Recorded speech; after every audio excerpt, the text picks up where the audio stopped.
Sawadika! Sawadika, chat.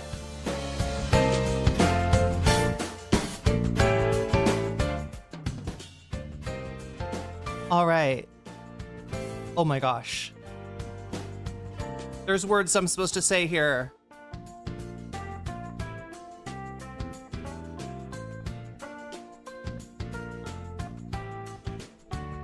Oh my god, I can't find them.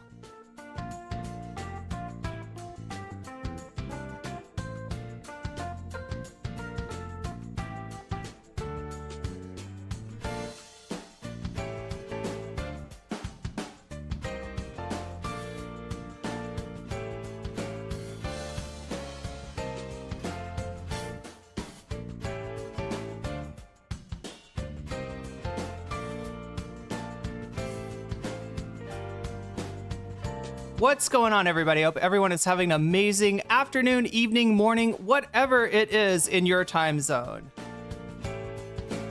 It is Friday, the 30th of January, 2026. This is NCC TV coming at you live from Sumaru City. We are live, or at least that's how it appears to me. Could be a brain in a jar somewhere. Don't know, don't care.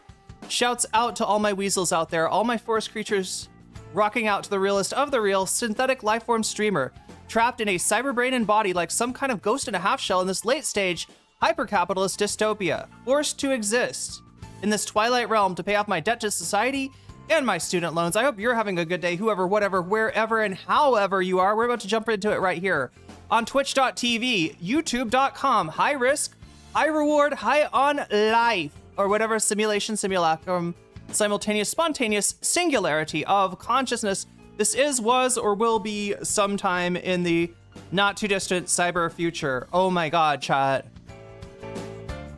A lot has happened. How are you dealing with it?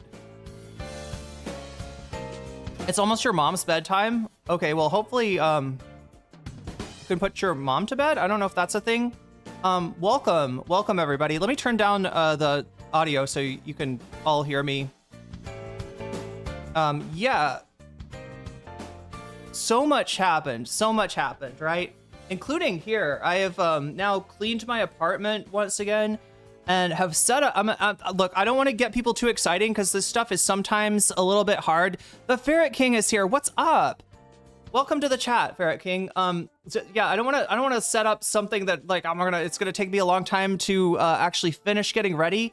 But I have provisionally, I don't know if that's the right word for it, 3 streaming stations, right? 3 streaming stations in the house. Like one that's right here, that's with my, desktop. Maybe 4 actually. One that's, in another room with the laptop. What am I saying? This is the desktop, right?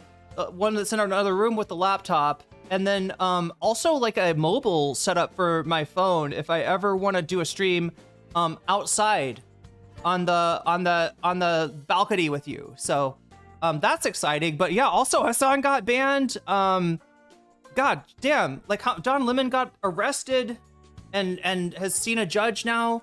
Like the Trump administration's gotten some fucked up chud judge. Dude, can we call it a chudge, chat? Can we name if you're a judge and a chud, I think you're a chudge. I don't think that's the same as a regular judge, right? Didn't we actually have a judge named Chudkin that was like basically eating out of Trump's hand? One of the judges that basically kept him from facing anything resembling justice. It's important to put your mom to bed. Don't feed her after midnight. Yeah, that's true. That's true. You don't want to have multiple. Also, don't get your mom. Don't like. I almost said it the wrong way, but don't let your mom get in the water, because then you'll have multiple moms. You'll be able to experience what life is like as a lesbian squared, a lesbian cubed, a lesbian to the 5th power, depending on how many moms you have. You know what I mean? It's more than just 2 moms. Or wait, no, you're not a lesbian. Your mom would be anyway. Chat, I'm getting everything mixed up. I can't remember which ones of your moms are lesbians and which ones of your moms or whatever. I'm supposed to keep track of that as your streamer, right? This is important stuff. This is crucial. This is crucial to, my God, I am, yeah, but I'm here. That's what's important, okay? It's been a struggle. A lot of shit has been a struggle. I've been having, like, brain fog, I guess. I don't know exactly, since whatever the fuck laid me out in November. I am still dealing with the effects. I'm starting to think more towards COVID now.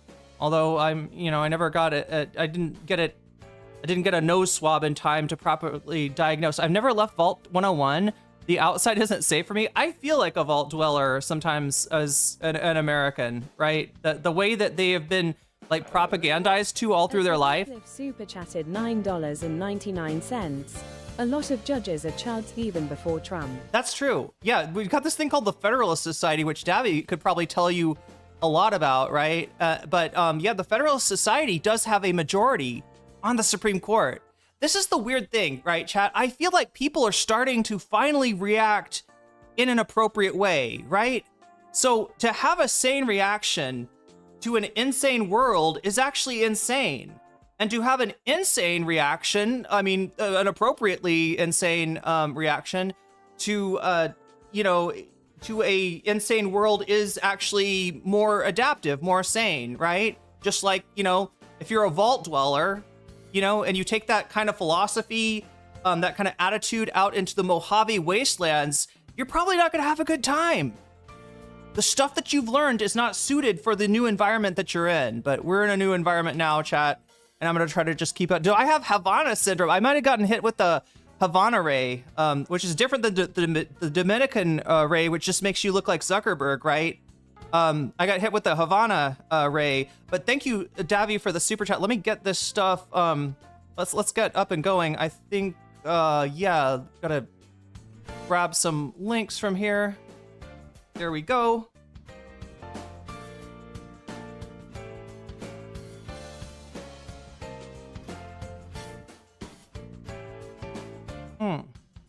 Come on. Boom. All right, let's see if I can make my weirding ways work for me for once. There we go. Yeah.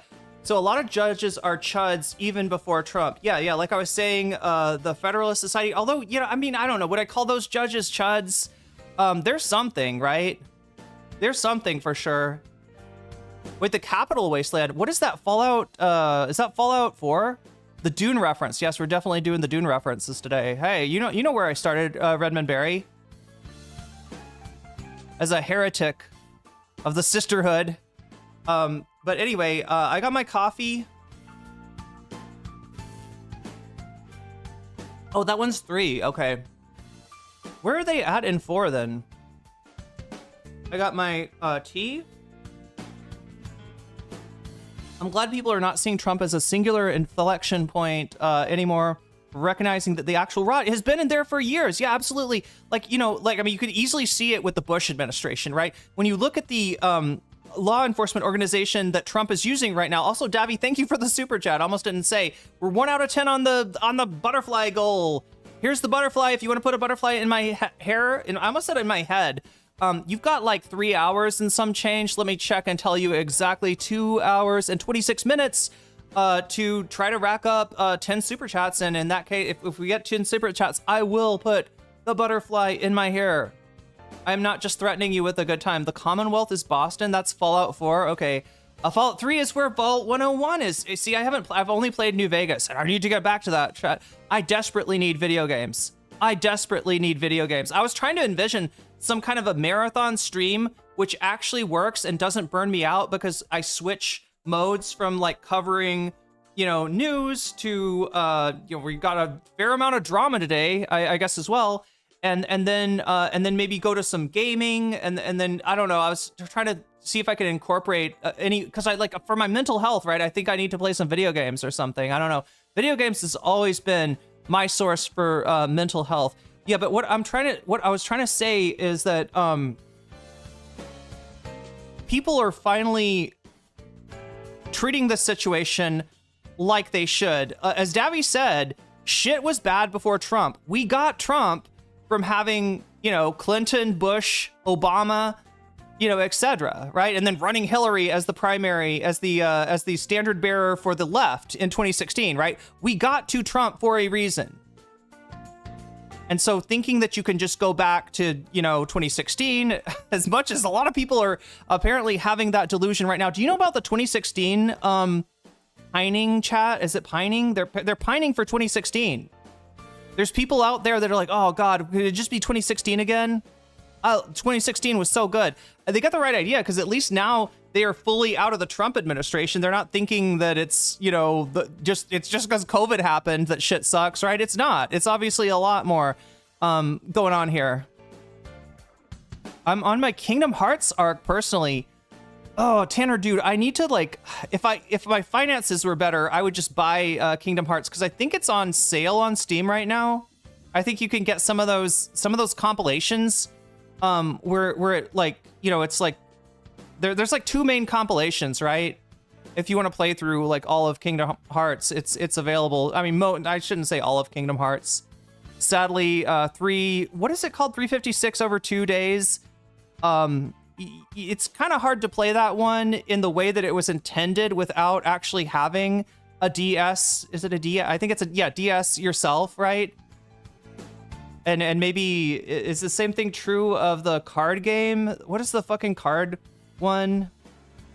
Memories, Chain of Memories. Yeah, Chain of Memories might be hard too. But yeah, anyway, getting back to what we're talking about today, right? People are waking up.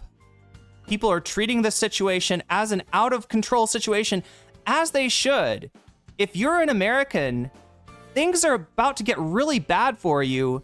And the only way to stop them getting worse, and look, this is not an easy thing I'm about to describe, is to get rid of Trump. Right now, I'm not making any calls to actions. I'm not doing anything, I'm not doing anything, okay? I am just saying that we need some sort of big upheaval in the country to reorient the government with the will of the people, because it's really lost track of that altogether. You could see that. Nobody wants to invade Greenland. Nobody wants criminal ice thugs abducting little kids, right? Not even fucking Andrew Schultz, right? Andrew Schultz has come out now. They're all coming out. They're all popping out. Even some of the Republicans, right? 358, sorry, over, what did I say? 365 over 2 days. Everybody always does that, don't they? Because it's 365 in a...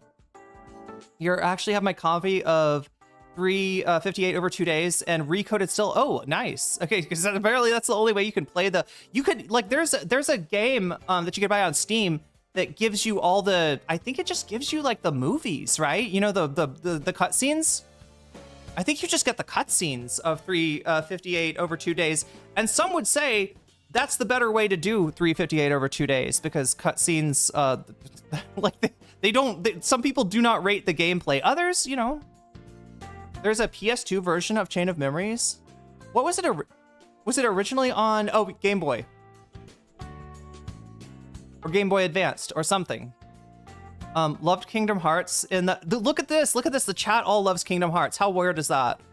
How wild is that? This is a Maxwell Frost chat. You know that you're a Maxwell Frost chat? No, Maxwell Frost, another Kingdom Hearts fan, apparently. What politicians play Fallout, though? That's the question I pose to you. Direful Pot says Eurolibs are so pissed at Trump, despite warming up to him due to immigration. Yeah, they love that shit. They love the remigration, I think, in particular, Direful, because if you are a knower, right, you know that remigration, a term used by the Trump administration fairly recently, is a old school far-right slogan in Europe, right? The remigration literally meaning, I believe, taking out citizens. I believe naturalizing citizens, which, definitely something Trump's going for. They loved it up until Greenland. And Trump is in this phase where, look, there's different people that are...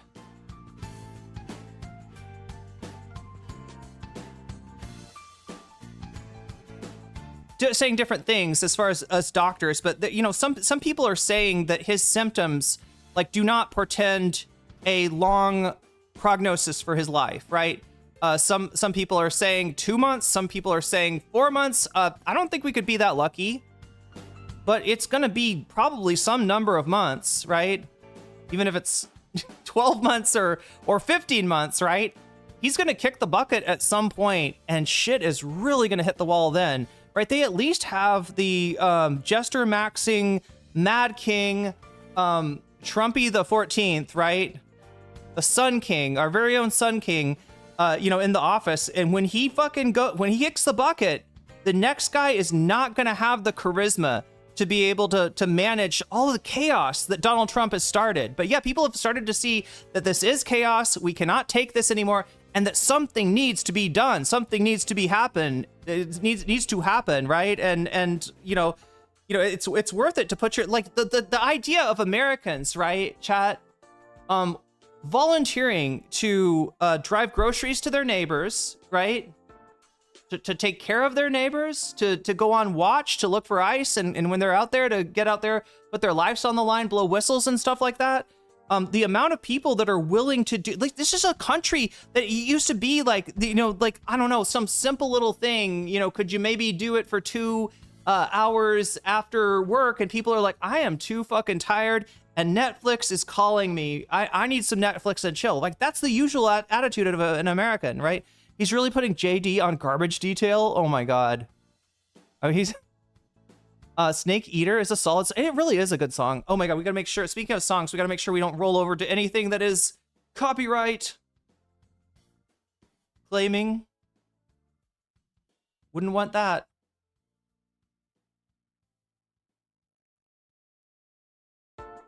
Okay. We'll just stick with this for now.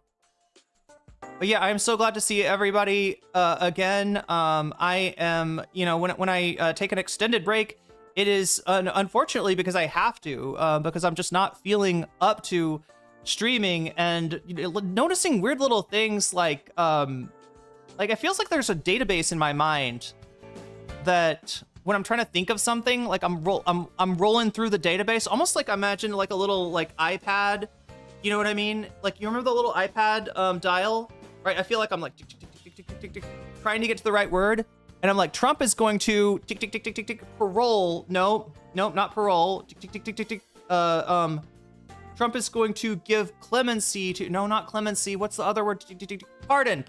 Trump is going to pardon all the criminals, right? Trump is going to pardon his whole administration. He's going to try to use that fucking presidential federal pardon. Remember that. It's a federal pardon. It's not a state pardon. So any of the state trouble that these assholes get into, especially in states that aren't completely foobarred, right, as far as their court system, are, those people are going to actually have to face, they're going to have to face justice at this point. This includes like ICE people who have done fucked up shit in Minnesota. Now, whether the Democratic Party will change, or whether we can muster a new party that can handle this, right? It's going to be a real big thing. But I know for sure, chat, my life so far, the story so far for me has been that whenever a Democrat comes into office after a massive crime spree by a Republican, and they say, we're going to look forward instead of backward, right? It's a disaster. It's a fucking disaster. The first thing that Obama should have done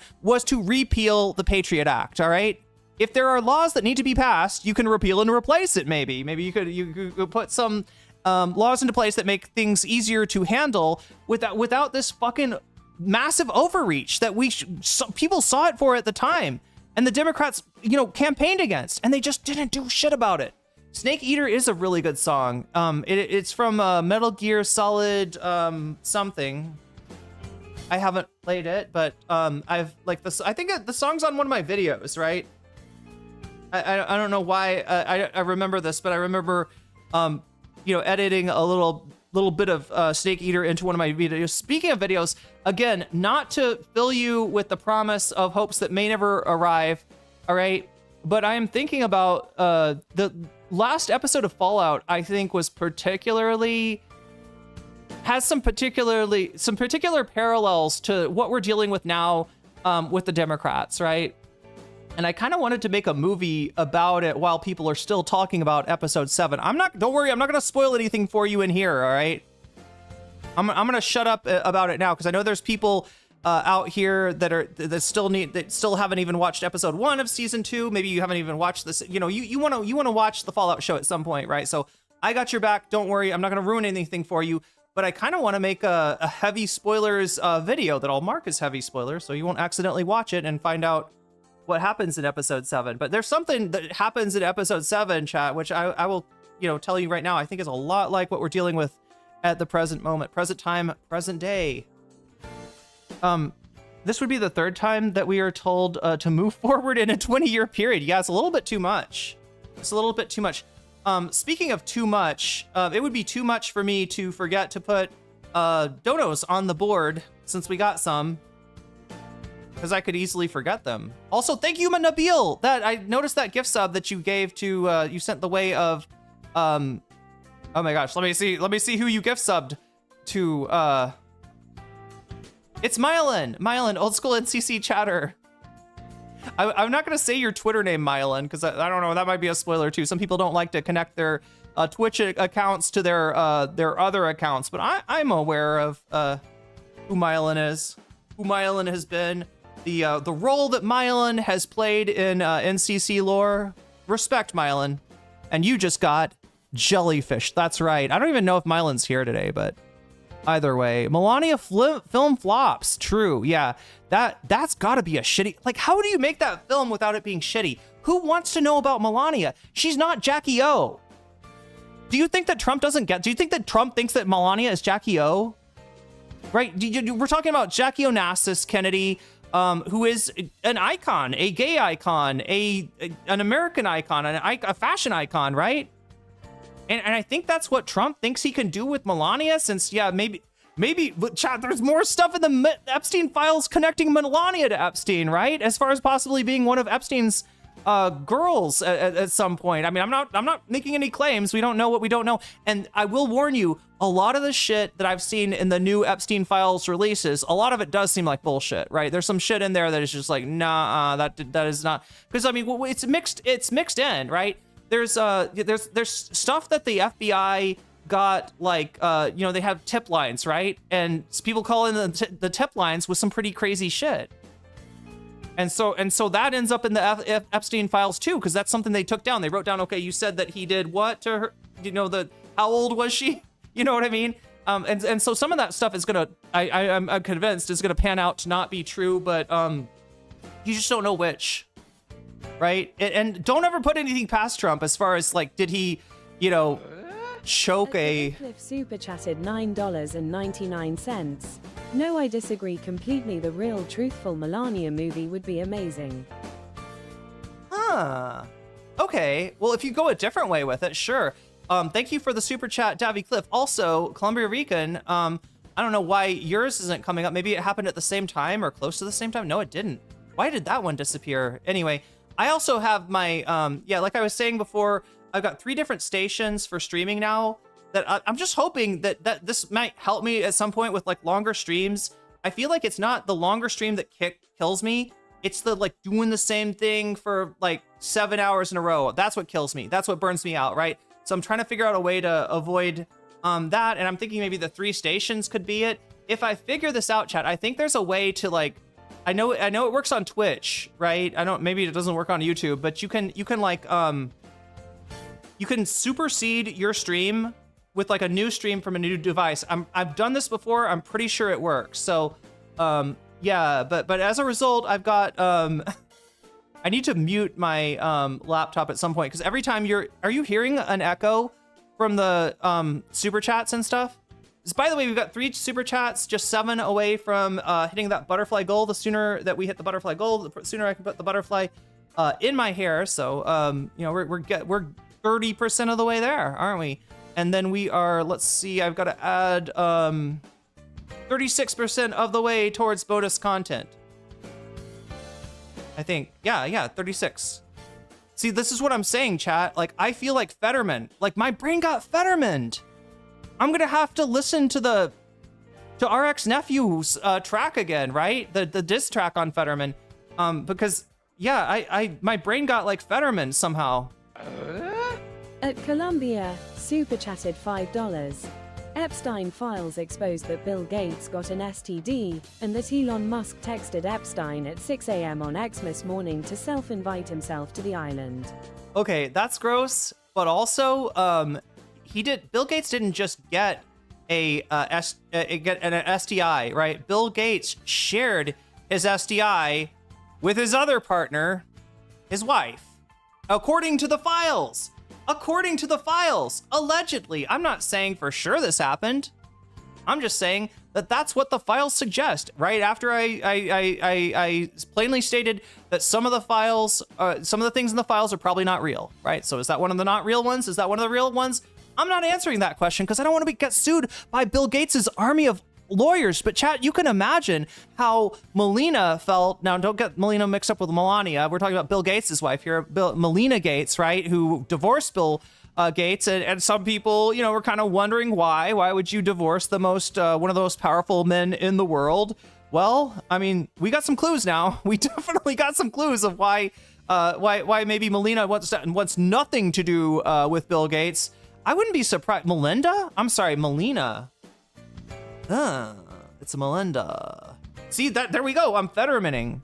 I got the Fetty swap. I swapped brain cells with John Fetterman.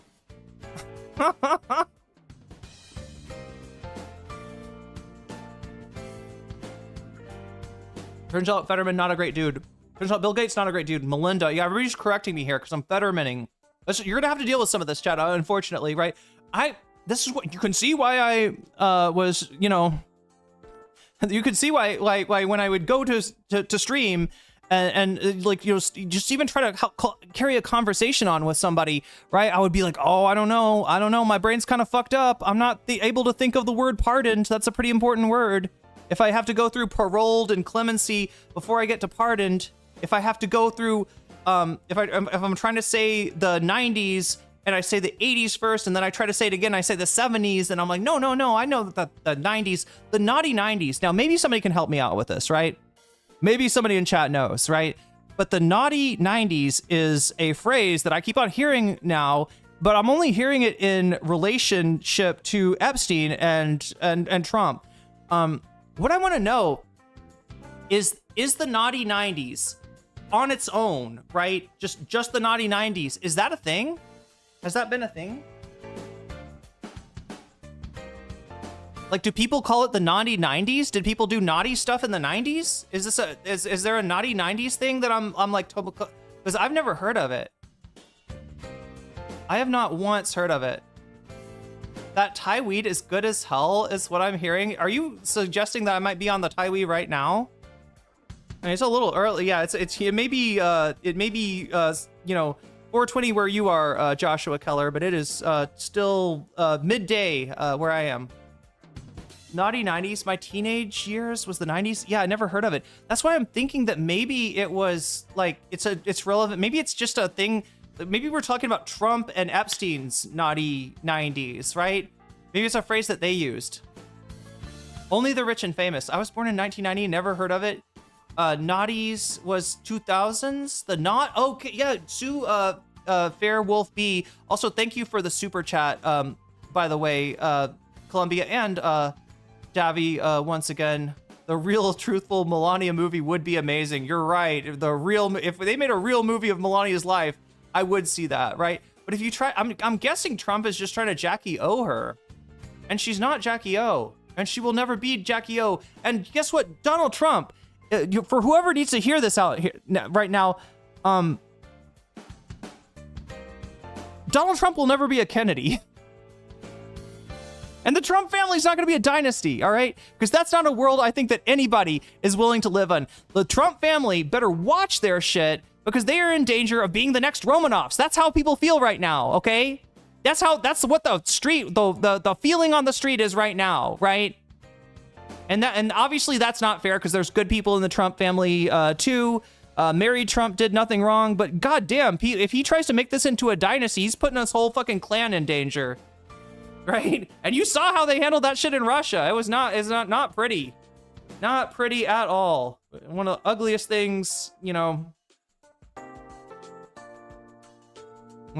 Anyway, I don't want to get into it right now, chat. I don't want to get into it. Trump made that term up, like the naughties. He made the term naughties up. So like what Trump is proposing is the idea that everybody was naughty in the 90s. Sorry to not trying to stunlock the stream. This is in regards to the first super chat. You saw how awesome. Yes. Okay. So yeah, we got to talk about that. Thank you. Actually, that's not a derailing at all. You're re-railing me. Okay. If anything. Yeah. So the main story here today, you know, like a lot of stuff has gone on. Like I said, new Epstein files out. Don Lemon is not in custody anymore. He's been released, right? But he did get taken. They took him while he was covering the Oscars. And then the main thing, yeah, Hasan got banned. Hasan got banned on Twitch. What did he get banned on Twitch for?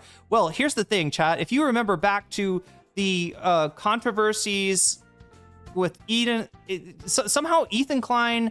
I'm trying to remember, chat. I'm trying to keep it all fresh in my brain.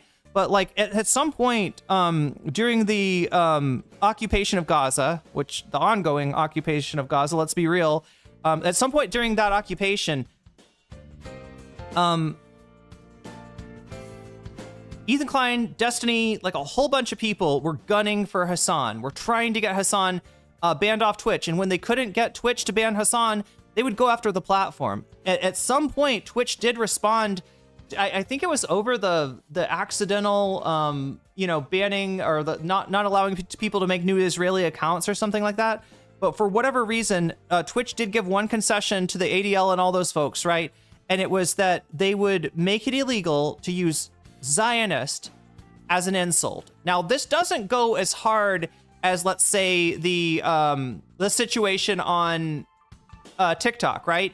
On TikTok, just saying the Zionist word, I don't even know if you can say it. I don't even know if your video goes live if you say it, or right? But basically, you can't say Zionist unless you're like, I'm a proud Zionist. That's the only Zionist you could say is I'm a proud Zionist. I love Zionism. Zionism is the shit, right? Ben Gavir is my god, and I fucking love Zionism, right? I don't know. That's the only kind of Zionism you can talk about on TikTok right now is positive Zionism, no negative Zionism on TikTok. Twitch didn't do that, right? I can say it's a bad thing to be a Zionist. 1, 2, 3, 4, 5. Am I banned yet? I think I can say that. Yeah, I think that's okay to say. I can say I don't like Zionists, right? I don't believe in Zionism. I can say all that stuff. This is stuff I probably couldn't say on TikTok, right? But what I can't say is if I was to say somebody is a Zionist and then put an insult after that word, right? So those are that's how they implemented don't use Zionist as an insult. And when Hasan was talking about not Israel, but actually ICE, which if you've been paying attention, especially if you've been paying attention, chat, to Ken Klippenstein, right, whose name is going to very strongly figure, Ken Klippenstein's name is going to very strongly figure in this whole affair, right, with Hasan getting banned, right? But if you've been keeping up to date with Ken Klippenstein, which you can catch his articles on kenklippenstein.com, right? You know that there are a lot of parallels between ICE and Israel. And the latest one being the kind of software that they're using in order to database everybody. Super chatted $9.99. Twitch was trying to help Israel with the banning all the new accounts from the region because IDF soldiers were just streaming them laughing at deaths and posting. Oh my God. Did they actually say that? I feel like that wasn't their official line, but it could be, there's some good reasons for maybe banning a new account signups. And it wasn't just from Israel, it was from Israel and Palestine, that you couldn't set up a new account from for a while. I think the story, their story is that they turned the Israel one off, but they didn't turn the Palestine one off. Or no, they turned the Palestine. They allowed new accounts from Palestine. I don't know. I don't think they did though. I don't think there has been. I think they just like. I think their story is they forgot to turn accounts from Israel back on, which kind of pathetic for Twitch. But understanding how these tech bros run these skeleton crews, and yes, I will include Dan Clancy in that a little bit, right? Because he is in that industry. How they how they run their country, how they run to their country. God, Fetterman, chat, Fetterman. How they run their companies without without hiring enough workers, right? Same thing with Elon, but probably to a greater extent with Elon, right? The same way that he skeleton crews Twitter. Thanks to Dan Saltman, who was pushing the ADL hard and forwarding. Oh yeah. He definitely got their attention on Hasan. How long till Ken gets charged in RICO? That's a good question right there, Direful. That's a very good question. Yeah, because Hasan thinks that he didn't actually get banned. So what he said, just for anybody, let me see if I can say this without getting banned myself, right? Hasan called the people that were supporting ICE ultra-Zionist, and then he used a word for an animal that's pink and it oinks a lot. Yeah. And that was enough to look. His first ban, right, was for saying the word cracker in a disparaging way towards white people. And now this is almost like, I don't know, you could decide which one's more ridiculous. But the point is they're both ridiculous, right? These are ridiculous bans, and they're only meted out, let's be real, because of all of the external pressure. This is one thing that Twitch sucks at, is being able to face external pressure and stay true to its own values, right? Its own stated values, which, you know, they pretend to have.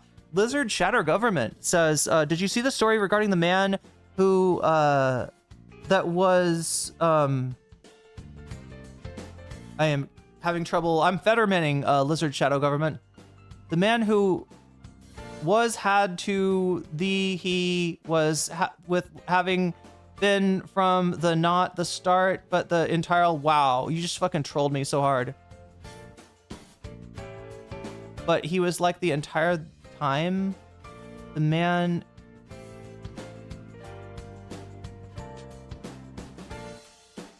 Are we talking about in the Alex Preddy shooting Lizard Shadow Government?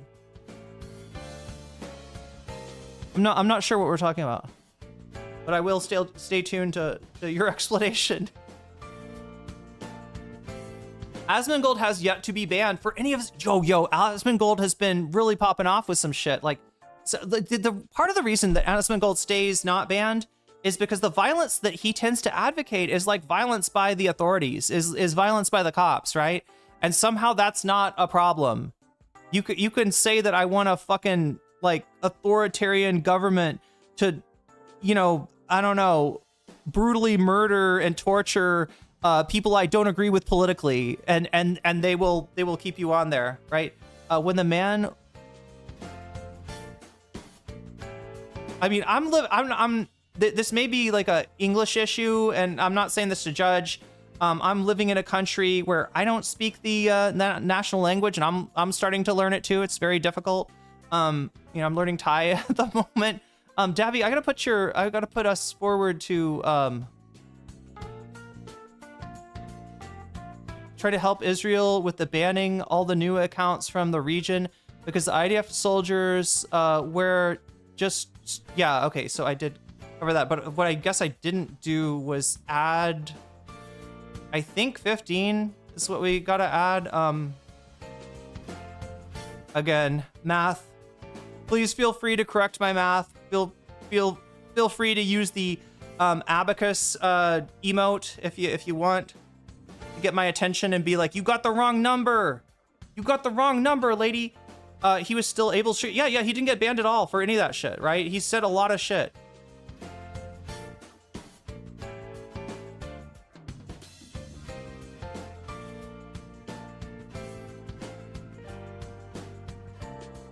But I don't know. It almost feels like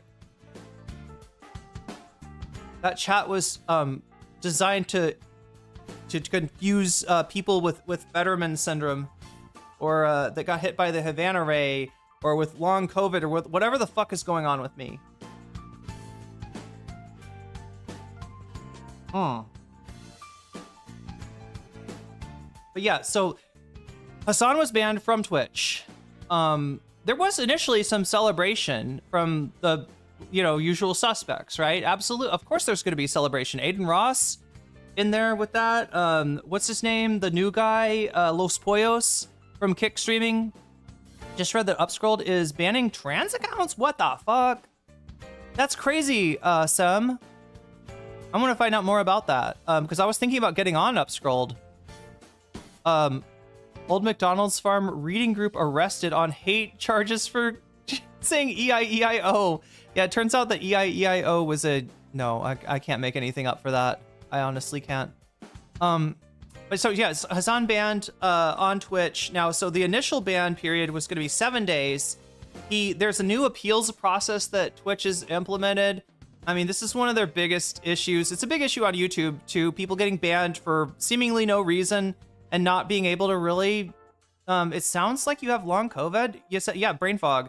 And the thing I'm noticing is that, like, I'm looking for a word, and it's like, you know, I've almost got like a list of words, like a database in my mind of words that are related to that word. Like the one I can remember is trying to think of pardon, right? Donald Trump's going to pardon, you know, people in his administration, right? And I go through like he's going to parole them, and then I go through he's going to clemency, like all these other words, proprietary, that like I don't know, that like I'm just like, and then finally I'm just like no, he's gonna pardon, that's the word, right?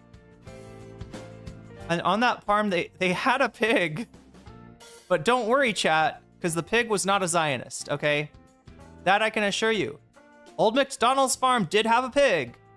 The pig was not a Zionist. The pig was completely supported Palestine and was awesome, right? It was Wilbur. It was Wilbur from Charlotte's Web. It was a nice pig, okay? Not a Zionist pig. We're not talking about a Zionist pig because that would be, you know, a bad thing. And we're not going to typify, like, you know, Zionism with a second word that is good, that is like, you know, negative, right? Or we're not going to really, if we're being honest, we're not going to typify a pig with a first word that is negative, right? So as long as we're not negative, like if we have a negative times a negative, we get a positive, right? EIEIO is the most elite branch of the Antifa military, trained by General McDonald in his animal farm. Yes, that's right. That's right. Animal mounted combat. Well, you know, you can do animal mounted combat now on Minecraft. What is upscrolled?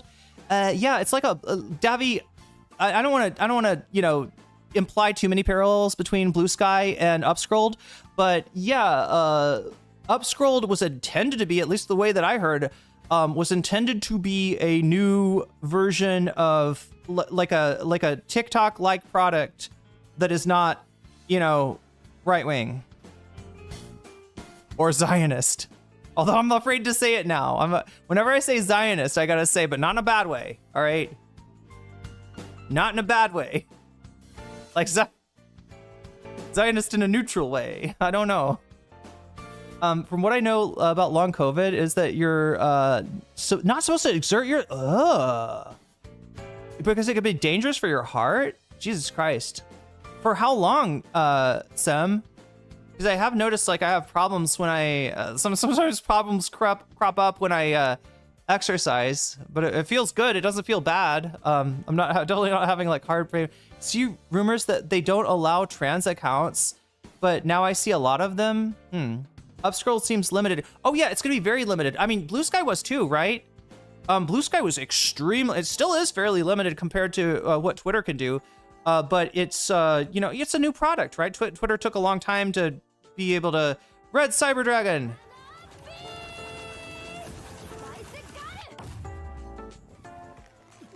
Welcome, Raiders. Welcome, Streamer. I didn't realize that Stream Alert was so big that it comes right in front of my face. But yeah, you've activated my stand, so welcome. Yeah, we're talking about Hasan and his ban. And how... Look, if you're playing Old McDonald, okay, and you're talking about Zionist, you know, animals that might happen to be Zionist, please do not imply that the pig is Zionist, right? Because we all know that the pig is not Zion. The pig is cool, okay? Not to imply that there's anything wrong with Zionism. No, I'm not on TikTok. I can imply the fuck out of that, can I? I think I can imply the fuck out of that. But I gotta put our goal forward. Anyway, yeah, if anybody wants to like correct me on this, if I'm not keeping up with the numbers that you are putting up in chat through super chats, super stickers, get people getting memberships, people gifting memberships, people supporting me on Throne or on Patreon or on Twitch, right? Feel free to let me know. And if you want to get my attention on that, just use the little abacus. There's an abacus emote, right? You can put an abacus emote, and then you could be like, this is what I think it should be. And if I believe you, I'll change it. But I gotta admit, I'm kind of Fetterman right now. It was BS. I got the bright side. Thank you. Yeah, Red Cyber Dragon is just mentioning that on the bright side, Hasan got, I believe, close to 200K is the number that I heard at the peak, right? Hasan was putting up Candace Owens numbers, right? Hasan is a clandestine operator. I don't know what to say. Yeah, pigs do get a bad rap. Pigs are cool. Pigs are cool, okay? Don't anybody call a pig a Zionist, right? Because that's not, according to Twitch chat, I mean, honestly, we can take the piss on them because this is fucking ridiculous, right? And you can see from how Hasan, I don't think it quite got to 200K, Coral Pal, but I'm told it got close to 200K at some point, right? But I can't vouch for sure because I wasn't watching it. But anyway, we're gonna get to that. Yeah, Hasan's putting up LeBron numbers at this moment on YouTube, and the thing is, he could have done it at any time, right? He just like a lot of times, like, look, when Hasan eats a ban, and he's like kind of like, yeah, I can see how that would be, you know, I can see how that would be a problem for the platform, right? If Hasan thinks that Twitch is treating him fair, he usually doesn't stream. Like, I think he's only streamed once on YouTube. Sometimes he'll put up a video on YouTube talking about the ban, and that video will do numbers, right? But he doesn't usually stream, and that's kind of his way of making nice with Twitch, right? If he feels like he had any culpability at all, he doesn't really give them much shit. He's giving Twitch a lot of shit right now, right? He is flexing on Twitch, showing that potentially he could make more money on another platform. And, you know, even though they're not making as much money with Hasan, oh my God, Awesome Opossum 98, thank you for resubscribing. That is 13 months that you've been subscribed. Damn. Thank you for the resubscribe, and thank you for getting us to 57. We're at 57 right now, which I think, is that some kind of car, chat? Is a 57 Chevy a car? I think that's a car. I think we're in a car, because you just got jellyfished. You jellyfished yourself, and yeah. I think he stopped taking ads. Yeah, that's what I'm saying. He makes Twitch a little bit less money, or not a little bit. He makes a lot less money for Twitch, but it's Twitch's own fault, right? For what Hasan talks about, he's mandated to put that label on, so even if he had ads, they wouldn't run, just like me. Like, I technically have ads running right now, chat. Do you see any ads on Twitch? Not YouTube. YouTube, I know you're seeing ads, right? And unfortunately, YouTube, you have to see ads for this stream to be visible, so sorry about that.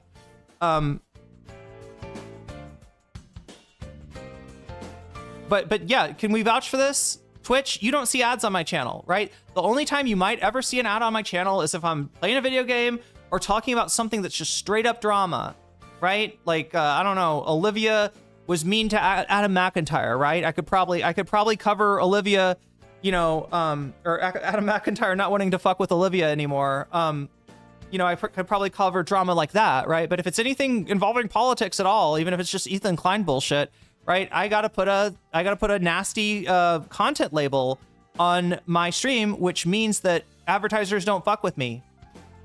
Is he even banned? How are his emotes still available? Oh, you don't even know, Awesome Opossum.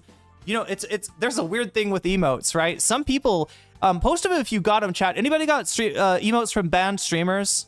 There's something, for some reason, Twitch, they will delete your channel, but often they will not delete your emotes. I've seen this happen before, and I've been totally surprised when streamers that I know are not, on Twitch anymore. When I see their emotes in my chat, I'm like, what happened? Did they get unbanned? And I check, and they didn't get unbanned.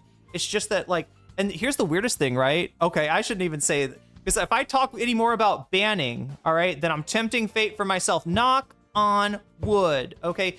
There is a banned streamer. That's true, Red Cyber Dragon. That's true. Yeah, anybody got other banned streamers to show what I'm talking about? I think if you have the sub, then basically you can still post it even if they're banned. So I don't know. It's a great way to say justice for then post the Hasan emote though, I guess. Is that a banned streamer? Neoprogos? Oh, Grub. Okay, Grub got banned.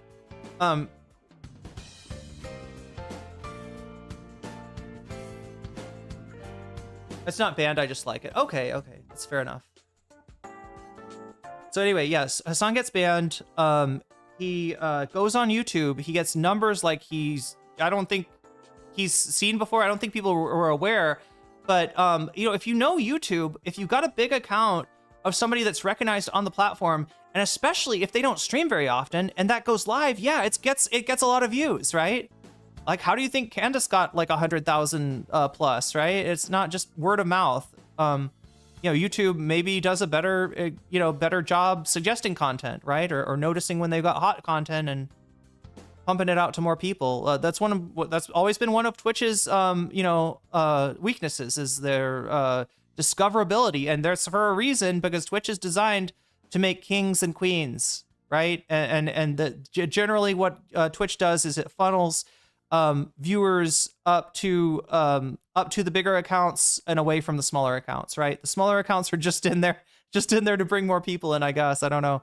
But anyway, not so much anymore, chat. We're doubling our numbers, right? In terms of Twitch, the Twitch numbers have really been coming along.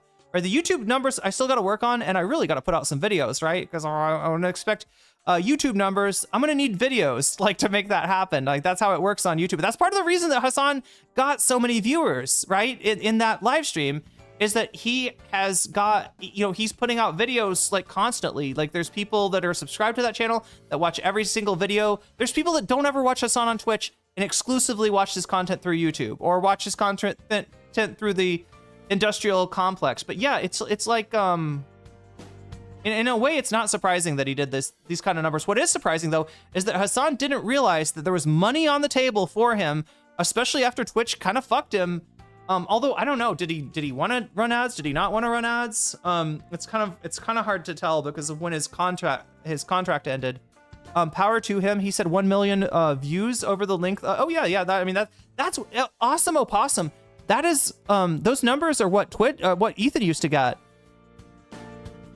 Like, Ethan used to get, not during the stream, but like, if he had a stream, like if H3 had a stream back in the day, right? When H3 had a banger stream, they had a big guest or something like that, right? They would end up with like 100, 200, 300, 1 million, 2 million, 3 million. There's another Fetterman for you. Anybody want to count my Fettermans, chat? I feel like somebody should have I feel like we need somebody to keep track of the bonus goal. And another person to keep track of how many times I have Fettermaned, right? Because I think that's the only thing that makes this fun. Even at his low point on YouTube was well above. Oh yeah, the high point on Twitch, absolutely. He's done numbers bigger. He started off with 20k waiting, went up to like 100k really quickly. He did his normal stream, kept that 100k. Went IRL covering the protest, and the numbers went up even from that. At some point, I don't know when it was, but like I'm guessing like he can't stay on 100% of the time, so he must have been having they must have gotten slower paced at some point.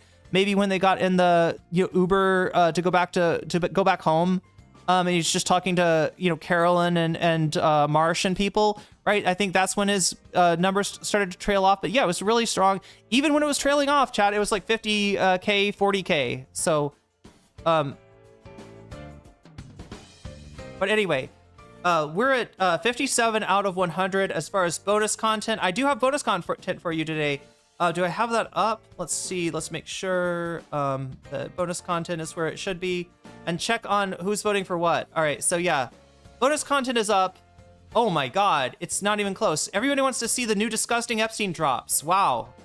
Not even the Erica Kirk leaked recording could hold a flame to that. They'll carry the flame, but they can't hold the flame, apparently, over there at Turning Point USA, because Candace Owens has eaten their lunch for breakfast, okay? She ate their lunch. And it was not even lunchtime. She's fucking destroyed them with this new expose of what Erica Kirk was saying to other TPUSA employees behind the scene a mere, I think, 11 days after Charlie was had had that issue. You know, his neck did something. His neck does something. It's very unhealthy, and it caused him to die. So yeah, but after that happened, within like 10 days or so, Erica Kirk was on there smiling and talking about merch. She's talking about merch numbers. Her husband's body is fucking barely like cold, and she's talking about merch numbers, and like it really does not. Now look, I know people have different ways of grieving, and I'm not like trying to judge that, but goddamn, that's one of the most seemingly inappropriate ways to grieve. Like, I don't know, Erica Kirk must be the most inappropriate griever out there, right? Of all the grievers.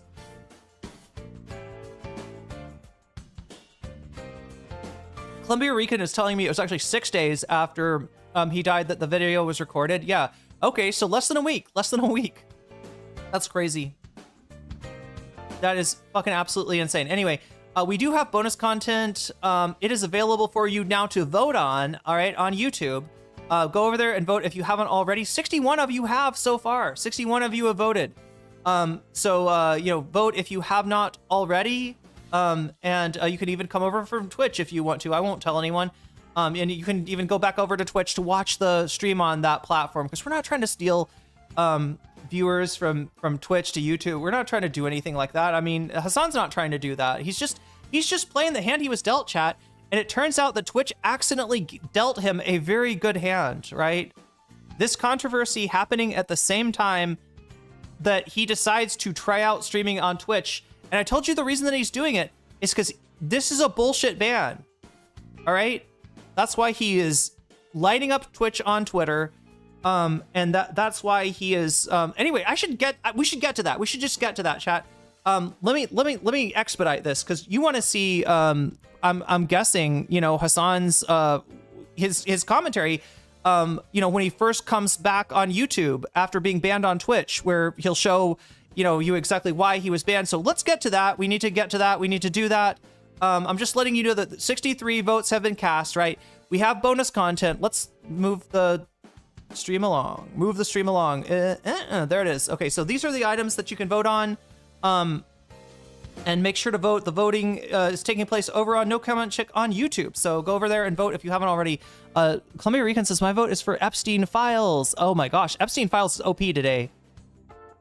I want to see who else is on the list. Oh yeah, I've seen some shit. I'm seeing some crazy shit. Somebody said Pusha T. Somebody said Jay-Z. Somebody said Pusha T. I don't know if any of this stuff is true. I've just heard shit. But yeah, it'd be interesting to see you know, what's going on. Who all's in those Epstein Files. Who people that we expected to see in there, and people that were maybe surprised a little bit to say. Funniest thing is her telling the employees to use their stored vacation days to grieve. I didn't even see that, Davy. Yeah, we gotta watch that. Look, I'll try. I think I mentioned it in the description, so I'll try to cover a little bit of the Erica Kirk, even if that doesn't get chosen. But it is in second place right now, behind New Disgusting Epstein drops in first place. Erica Kirk exposed by Candace and her clandestine operators at 17%. And then we got, including Hasan Piker, obviously a clandestine operator himself, obviously a huge stan of Candace. And oh my God, chat, I'm having Fetterman problems. It's Fetterman problems, right? Third place, we got Chapo talking about Bovino versus Holman. All right, we got the bovine Bovino, most inappropriately named dude, nothing like a cow, honestly. Right, cow, and Holman, who, like, they should switch names maybe. But I think Bovino's more of a Homan, and maybe Holman's more of a Bovino. I don't know, chat. I'm not trying to. I don't know. I sound like I'm just like, you know, using playground insults at these guys. But I just think their names are wildly inappropriate. They're in third place. Fourth place is the end of Tectone. Nobody in this fucking channel cares about Tectone, and I like it that way. But Columbia Rican, you did say that your vote was for the Epstein Files. Let me add that up for you and add your numbers. Even though it seems like the Epstein Files doesn't need a lot of help right now, Columbia Rican is offering some mutual aid to that topic of bonus content in the form of 15 percentage points added to the. Oh, we gotta change some of this stuff. Oh, 0 and 15. All right, see what I'm doing right here? Nope, not 14, 15. All right, So Columbia Rican super chats 15. All right. Well, 2 super chats, right? But it adds up to 15. Then says, I want to see the Epstein drops, right? And I add that number right here. Now you're not seeing it, in the poll yet, but that is an invisible 15% added to the topic that's already winning by 63%. And if you want to do that, you can play this game too, right? It's the same way that this number goes up. Oh wait, we got to change that second number, don't we? Oh my God, chat, I just given myself entirely too many things to, no wonder I'm burning myself out. No wonder I'm fettermaning. But yeah, here we go, with, we're on, if this number right here gets to 100, we'll cover the top topic, which right now is the new disgusting Epstein drops. So if you want to see those Epstein drops, you can donate through Super Chat, which also makes that number go up, which that second number puts the butterfly in my hair. You can donate through a Super Chat, a Super Sticker. You can get yourself a membership. You can gift memberships to other people, which is very generous. You can support me on throne.com/nocommentchick, or sign up for my Patreon. If you do those, if you sign up for Patreon, let me know though, because I don't get a sound. There's not a sound that plays when that happens. There should be. Honestly, there really should be. Can you place my sub points towards the Chapo piece? Yes, Awesome Opossum. I will do exactly that. All right, so look at that. Awesome Opossum says, I'm voting for Chapo, and Irene adds 6 points to Chapo. I am so worried that I might have, did anybody also, yeah, Tectone did rape. Wait, he raped a guy? Wait, who raped a guy? Isn't Holman's real name Hamhead? I don't know. Can I place my sub points towards, yeah, we got that. I'm trying to make sure that I don't miss any. If I ignore you, if I don't read your chat when you say I want like my sub going to X, then feel free to at me or, spam. That's the only one time that you could spam in chat. Cliff super chatted $9.99. Bovino appears to be sliding into the DMs of every account called like black_MAGA_aunt. My votes go to video games. He's got a type, doesn't he? He wants a black MAGA aunt. I don't know if I know any black MAGA ants. I mean, chat, forget like, somebody doesn't know any black people like Ethan Klein, right? I don't know any black MAGA people, like personally. So yeah, Davi just said, oh yeah, so that's another thing that you can do. So thanks for pointing that out, Davi. Davi just said video games. Look at that, video games not on here. Davi, what are you talking about? Oh, scroll down, and you'll see that yes, Davi has donated, let's see, 1, 2, 3, 4. Okay, so yeah, video games, look at that, is getting 41 points. And chat, that means like right here where it says 267, that means I owe you 2 video game streams closing in on 3. And those are either going to be Soul Hackers, which we started with, or I really kind of need to get back into Fallout New Vegas, considering that the Fallout TV show on Amazon is in New Vegas right now. They are there, retconning endings and, right? Who chose Yes Men? Well, I don't know, chat. Who chose House? Who chose Yes Men? Who chose the NCR? I chose the Followers of the Apocalypse, right? That's the faction that I sided with. It's a very difficult faction to actually have take over New Vegas, but I was able to do it, so thank you. With the help of Arcade Gannon, of course, a little help from the Enclave there. How is Arcade Gannon in the Enclave? That's the part that like blows my mind. I guess I haven't played enough of the rest of the game, but I've heard that the Enclave is fucking hella evil. Aware of black MAGA, all dudes though. Yeah, mostly you'd think. I mean, like I'm aware of people that are black and MAGA. I'm just saying I don't have any I don't know any people personally like that. But anyway, we're up to 67 on the goal, and yeah, if we get to 100, then I'll cover the top topic on here. We really do need to have a video game stream sometime. I don't know if I'll have time for that today. We got a lot to cover, and yeah, if we get to 100 on this, I'll cover the top topic, which right now is the new disgusting Epstein leaks. If we get to 200, I'll cover the top 2. If we get to 300, I'll cover the top 3. And yes, chat, I have made arrangements so that I have plenty of time today. Thai class will not cut the stream short, so I'll be able to hopefully get through everything, all the news, all the drama, all the Hasan stuff, and that. But yeah, I feel like I've explained this enough. Again, you know, if you want to make this number go forward and have the ability to, you know, kind of put your thumb on the scale a little bit, you could also say Vox Populi, which is what you say if you're like, look, I don't want to change like what's winning in the poll. I just want what's in the poll that's winning to win, right? Vox Populi is almost like a vote against like undue influence from the donors, right? If you say Vox Populi, it makes it harder for other people to change what we get via donating.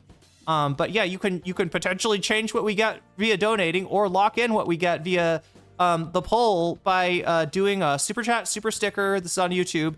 You get yourself a membership if you gift a membership, if you support me on Throne or on Patreon or on Twitch, which you can do for free with a Twitch Prime sub. That's right. If you have Prime, just hook your Amazon account up to Twitch and you will get a free sub to use on the streamer of your choice. If that happens to be me, you will get my undying affection, all the animated emojis, and also you will get, you'll be able to rewind streams on the fly. That's a new thing that they added on Twitch, right? So if that sounds appealing for you, you can get it for free if you have Prime. If you don't have Prime, it is $6. That's a lot of money. I understand if not everybody has that amount of money. If you don't, if you can't afford the sub for yourself, right? Just talking in chat might be enough to eventually earn you a sub, because people occasionally gift subs, as Nabil did earlier, right? And you're more likely to be the recipient of one of those gift subs if you're active in the chat. And if your takes are good, right? That helps too. The Enclave are the most evil faction in Fallout. And that's saying a lot. There's some evil ass factions in there. Wait, is Hasan's ban permanent? No, Woody, it's not. It's not, oh, Joshua thinks Legion is worse. I don't know enough about the Enclave to compare them to Legion, but they're bad dudes for sure. And what I hate about Legion is putting a pseudo-intellectual veneer on straight up fascism. That's the thing that insults me the most. Is fucking Kaiser, you know, can't even pronounce like Latin words correctly, and he's like, you know, he's just retconning. I mean, I guess that's what fascism does, right? They always want to call back to some, you know, palingenetic, you know, glory days that most of the time don't exist. Fallen Gemini, I need to play more Fallout. I do too, Fallen Gemini. I can relate to that. But anyway, we got to get going. I think I've covered everything that I need to cover. The other thing that I need to say is I am very grateful to my Patreons, right? People support me on Patreon, and anybody that supports me at $5 a month or more, you get a fancy shout out at the beginning and end of every stream. Let me do those now. Let me do those now. Oh my God. I hate it when platforms add a bunch of stuff that I don't have time to look through. Like apparently Discord is, or Patreon. We should do more with Patreon, honestly. User, shouts out to User. Shouts out to JMB. Shouts out to Brian. Shouts out to Emily French. Shouts out to Big Al of the Cake Mix. Shouts out to Direful. Shouts out to Sarah. Shouts out to Izymandius. Shouts out to Steven Sayers. Shouts out to Animus. Shouts out to Infallible Fowl. Shouts out to Oros Ellipsis. Shouts out to Nadia Yvette. Shouts out to Choki. Shouts out to Moe Noip. Shouts out to Funky Monkey. Shouts out to Temporal Insanity. Shouts out to Good for Gabby. Shouts out to Jules K. Shouts out to Crystal Saphira. Shouts out to Buffy Geek. And a fancy shout out to Rachel K, Omega Star, and Zara Xerix. There we go. Everything that I need to do has been done, chat. We must get going. We must make this happen. We must find the Hasan stream where he talks about getting banned. Where the fuck is that? I had it this morning.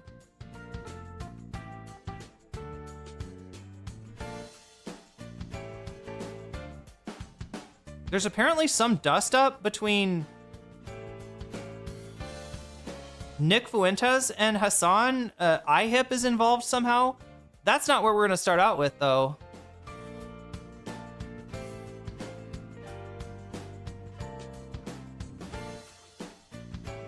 Epstein, Elon Musk begging to get on Epstein Island. Yep, that happened. That's not what we're going to start out with, though. Whoa, I think I see Hasan. No, that's somebody with the Luigi hat. That's not Hasan. Kind of looks like Hasan. Hasan didn't have a Luigi hat at the protest, did he? I don't think that's him. You know what? I think I should just find his stream. Let's just siph off his stream. I don't think he would mind. Yo, I had a weird experience once where we were going to my grandparents' house, and usually, you know, how that worked is that, you know, we would get in the car and we'd go to grandmom and granddad's house, and we would get there and they would open the door and be like, "Hey, everybody," you know, right? But this one time, we went to their house and they actually weren't there, and my dad, I think, got like a key from under the like mat or something like that, and he just like keyed into their house, and I was like, "Dad, what are you doing? What are you doing, Dad? That's somebody else's house. You can't go into somebody else's house. That's not how you raised me. You can't. You gotta wait for grandma and granddad to get here because private property, Dad." And he just looks at me like, "Come on, come on, come on. I lived in this house for like 10 years of my life. Shut the fuck up, right?" So, yeah, that's how I feel towards helping myself towards to a bit of Hasan's stream today. It's like he's my grandparents. That's it, chat. That's what I'm saying. I'm Turkish now. Oh well. Anyway, chat. I'm not Turkish, but I can still provide you with coverage of the ban of one Hasan Hasanabi Piker. Just a reminder to you that the Corporation for Public Bitching is brought to you by viewers like you. If you want to support the continued streaming of my stream, then you can do so with a super chat, super sticker. You can get yourself a membership, gift a membership. You can support me on Patreon or on Throne, or you can support me on Twitch. And I am still, you can tell that I'm like stalling for time while I try to set up there it is. There it is. We got Hasan. We got Hasan. All right, let's go. Let's go. Let's go. Everybody in. Everybody in. Let's go. Let's make this happen. Always, I always let Boone off Caesar. Oh God, Boone would love that. Boone would love to off Caesar. Boom. Boom. Yeah, I kind of like Boone, right? I feel like Boone is like the kind of, and this is not a good thing for me, right? But Boone is kind of like low-key my type. I don't know. I don't know. I always fall for the broken ones, chat. The ones whose heart belongs to somebody else, probably. Yeah, there we go.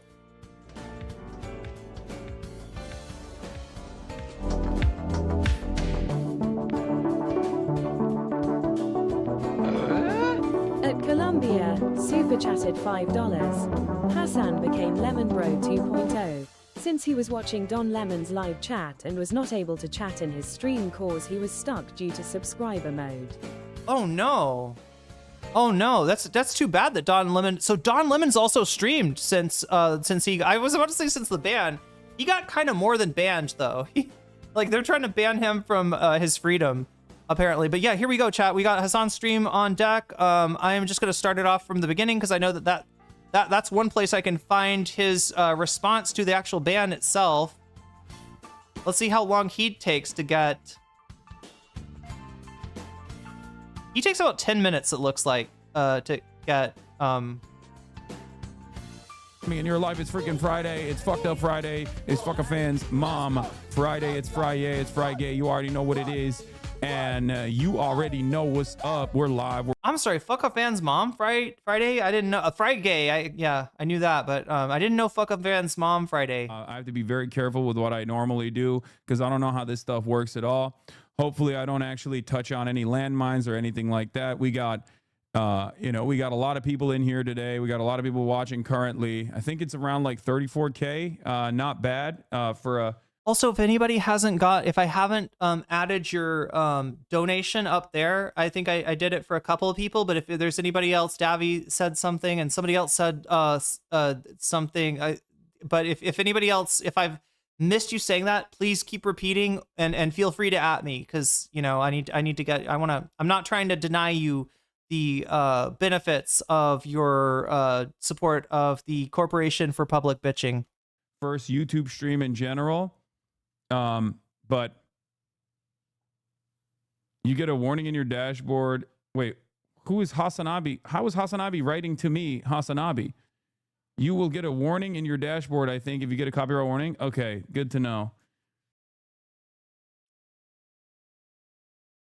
I heard he called for other YouTubers to, you know, if anybody was on YouTube and had advice or something like that. I didn't think like, you know, because like I'm not streaming it anywhere close to the volume, like the size of stream that he is, and you know, so like I didn't think like I'd have many anything to say that would help. But yeah, I mean, maybe there's a few things, right? He's just you know, apparently he does all of his he doesn't use any software that he can't like understand or manage, right? Because he doesn't want to have a situation where he brings somebody into, I think what's essentially like a co-op. My understanding of his business with you know, Marsh and the way that the stream kind of works, right? He doesn't want to bring somebody in there that and then, you know, come to rely on them for something, and then they leave and he can't stream, right? So chat was literally unreadable.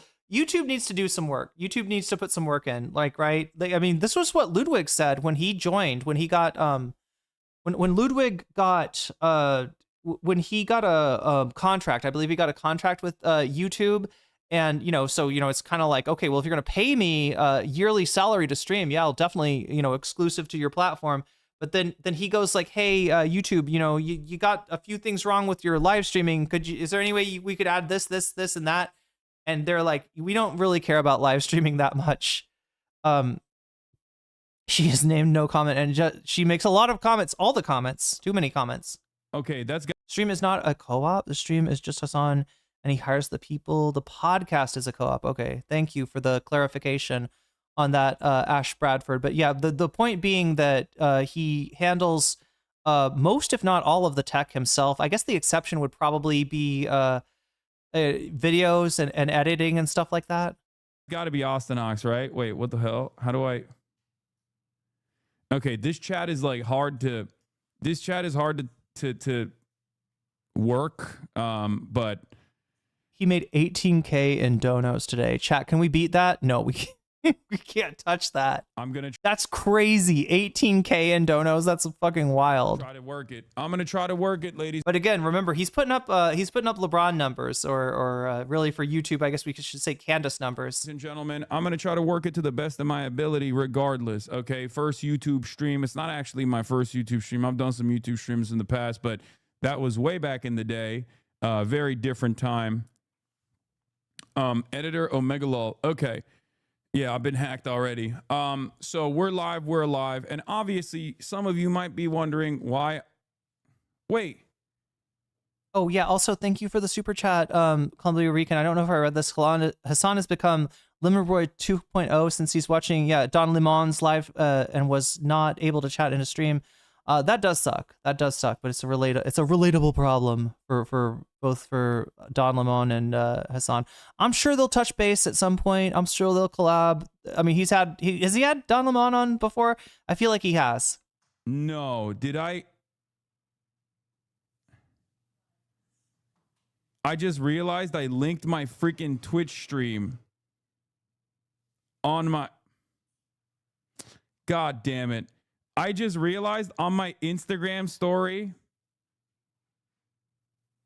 I linked my freaking Twitch stream in the Click Me Now post. God, I'm so stupid. God, well, to be fair, I've never done this before, so. Oh my God. It's like second nature, dude. I've been doing this every single day for so long, right? He's putting the donos in charity. Yeah, look, basically, you know the phrase leaving money on the table? Hasan has been leaving money on the table for a long time. There was a time, this is probably true when Hasan started, where it really dubious whether it's useful to dual stream. It's also harder to dual stream. There's a lot to pay attention to. But you know, he was able to become Twitch royalty, and that's not a feat that many people achieve. Not many people get into that bracket. And here I'm talking about not just his numbers, but his connections, his social connections to other Twitch streamers, right? That is what makes you big on Twitch. almost more than anything else, right? It is getting, recommendations, it's getting raids, it's, et cetera, et cetera, et cetera. That's what grows your channel. So Hasan was able to succeed in a kingmaker system that is basically, set in the favor of streamers that are already established, and kind of makes it hard for new streamers, right? So he's able to do something pretty amazing. He didn't want to give that up and become a YouTube streamer, or even do a dual stream, which for a while I don't think you even were allowed to do on Twitch if you had a partner contract. Now partners can dual stream, but there's like a question about it. I think I've answered that question with an affirmative, right? I think dual streaming has been good for me, but I can definitely understand why some people don't think it's such a good idea.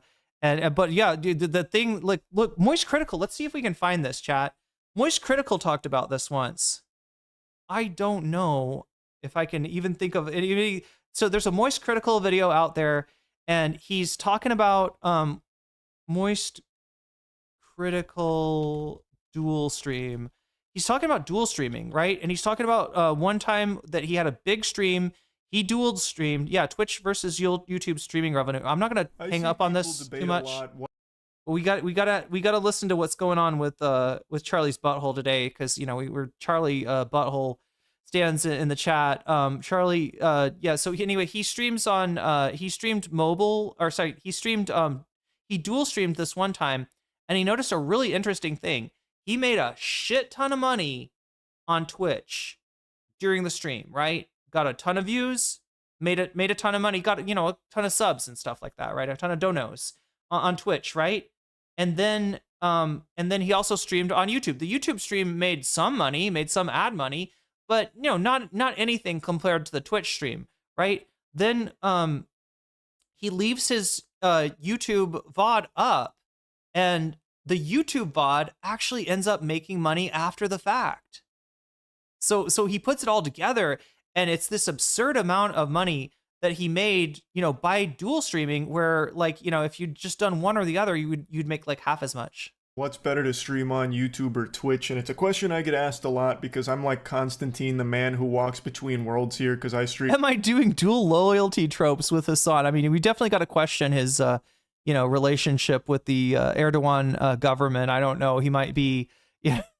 No, chat. If you don't know, Hasan is apparently banned from returning to Turkey on both YouTube and Twitch at the same time. For saying shit about Erdogan. I am the future. I'm the chimera. There's pros and cons to each platform, but if you do both of them at the same time, you create the perfect stew. It's the chemical X to streaming. I have said since switching to multi-streaming, every single person should be multi-streaming. Contracts don't exist anymore except for on Kick, and even that I think is gone. There are no Twitch contracts. There are no YouTube contracts. They've gone extinct. Like the saber-toothed tiger, like they have wiped Seaweed their ass with contracts to creators.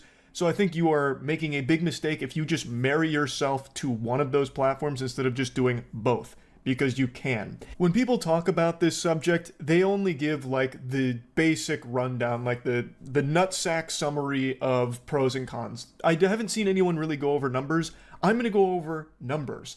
And I really think that the numbers here tell a very complete story of why multi-streaming should be the norm for streamers. It's in their best interest, and for viewers too, because then viewers have a choice on, do they want to watch it on Twitch where they're going to have a much more interactive chat experience, or do they want to watch it on YouTube where they don't care about the chat experience because it's a lot more dog shitty there. It's basically non-existent chat culture on YouTube streaming, but the playback is a lot smoother, a lot higher quality, and you can rewind it, which is a nice quality of life change. Also, it's a lot better on mobile. Twitch on mobile has been a fucking disaster for me for as long as I've tried to watch Twitch on my...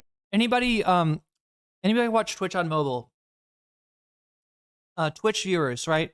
Before this, I was considering trying to do my first story, right? Anybody know what a story is? Twitch has stories, right? Instagram has this, like a lot of... They're just little posts that go up, and I think they get taken down automatically in 48 hours or something like that. But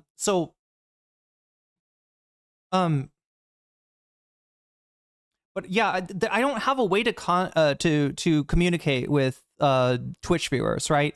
On YouTube, right? I've got a thing called a community post that I sometimes use. I should probably use it more, especially if I'm going to be taking days off, like let you know what's going on. But like, I swear to God, chat, every single day was like, I'm going to stream. Okay, today's stream got fucked up. It's too late. I can't do it, but I'm going to stream tomorrow. And then something happens the next day. And then I feel like shit the next day. And I eat something very strange the next day. I'll have to tell you that story in a bit. But yeah, the mobile app is dog shit. So the one thing that the mobile app has apparently that not even the website has is the ability to do stories. So the only mechanism I have to communicate directly with my Twitch audience, followers on Twitch, right, would be I think the story would be if I posted a story, and I was about to do it, and then I realized you got to post it on you got to use the app for it, and I haven't updated the app, chat. I hate the app. I refuse to get on the I hate the Twitch app so much, right? Maybe it's better now. I don't know. I'm on audio Twitch listener. I watch Twitch on we'll keep that quiet for you, Baja Bisexual Blast. But I feel you and I support you. I also support you in this, right? This is good stuff. What did they used to call it during COVID if you had like multiple if you had multiple online jobs and you were kind of like, there's like a name, like companies hated that apparently. In fact, part of the reason we got such a bad a relapse into Trumpism is because of the anger of the tech bros over stuff like people working from home. For subs on mobile, Twitch lost me when the music became DJs and lost audio only mode. For sub only mode, Twitch lost me when the music became DJs. Lost audio mode with other ads supported categories. YouTube is better for premium benefits or for like My phone. what do you call it, quality of life kind of stuff? Is that what you're talking about, Awesome Opossum? Also, the ads on Twitch. Doing an unbanned existent, is non-existent on YouTube, right? You can, and I will be looking at just for anybody who's looking to get unbanned, I will be looking through my unbanned requests soon, right? I realize I haven't done that in a while. We should do a court day, chat. We should do Weasel Court, right? Weasel Court, where we decide if like the unbanned requests are worthy of getting unbanned or not. Twitch app makes my phone overheat. Damn. The Twitch Android mobile app now has unskippable ads on VODs. Oh no. That's fucked. They somehow made it worse. I was saying maybe they made it better. Maybe I don't know what I'm talking about. Maybe the app is okay now. And I just haven't looked. I just haven't tried to use it. No, it sounds like it's worse. Sounds like it's way worse. I'm talking so much shit about Twitch today, even though it's They're getting outrageous. like I get the same numbers on Twitch as I do on YouTube, so I should be nice. YouTube streaming I'd doesn't have nearly as many ads, which is a nice breath of fresh air. Like there are real pros and cons to both, but these are just the basics. And these talking points have been worn out more than my bussy after eating anything with spice in it. So I'm not just going to be baby bird vomiting the same talking points you've heard a million times. Instead, I want to show you the numbers. I want to bring up my biggest, most profitable stream I ever did on Twitch and then break it down a little bit. It was in 2022 when Moist Esports won the Rocket League Major, the Spring Major, still one of the best moments I've ever had streaming. I peaked at 75,000 live viewers. It was a very long stream that I did, and it took home 11.7K for that whole stream. Roughly 2,000 subs, but most of it came through ads, and most of those subs were primes. Subbing on Twitch is far more common than members joining on YouTube. Membership on YouTube is the equivalent of a Twitch sub where someone on YouTube pays $1. So like a tier 1 sub on YouTube for my channel is $1. On Twitch the minimum's $5, but it's the same concept. You pay money and it's a subscription basically. And that is so much more common on Twitch. So 2,000 subs on that Twitch stream is more than I've ever got through a YouTube live stream by a large margin. And 11.7K is the most profitable stream I ever had in my entire 7 years on Twitch. I actually streamed on Justin TV before it became Twitch. I used to do like World at War Zombies on there and shit, but then I took like a long hiatus and then came back in like 2016. But this was the biggest stream I've ever done. I then switched to multi-streaming last year.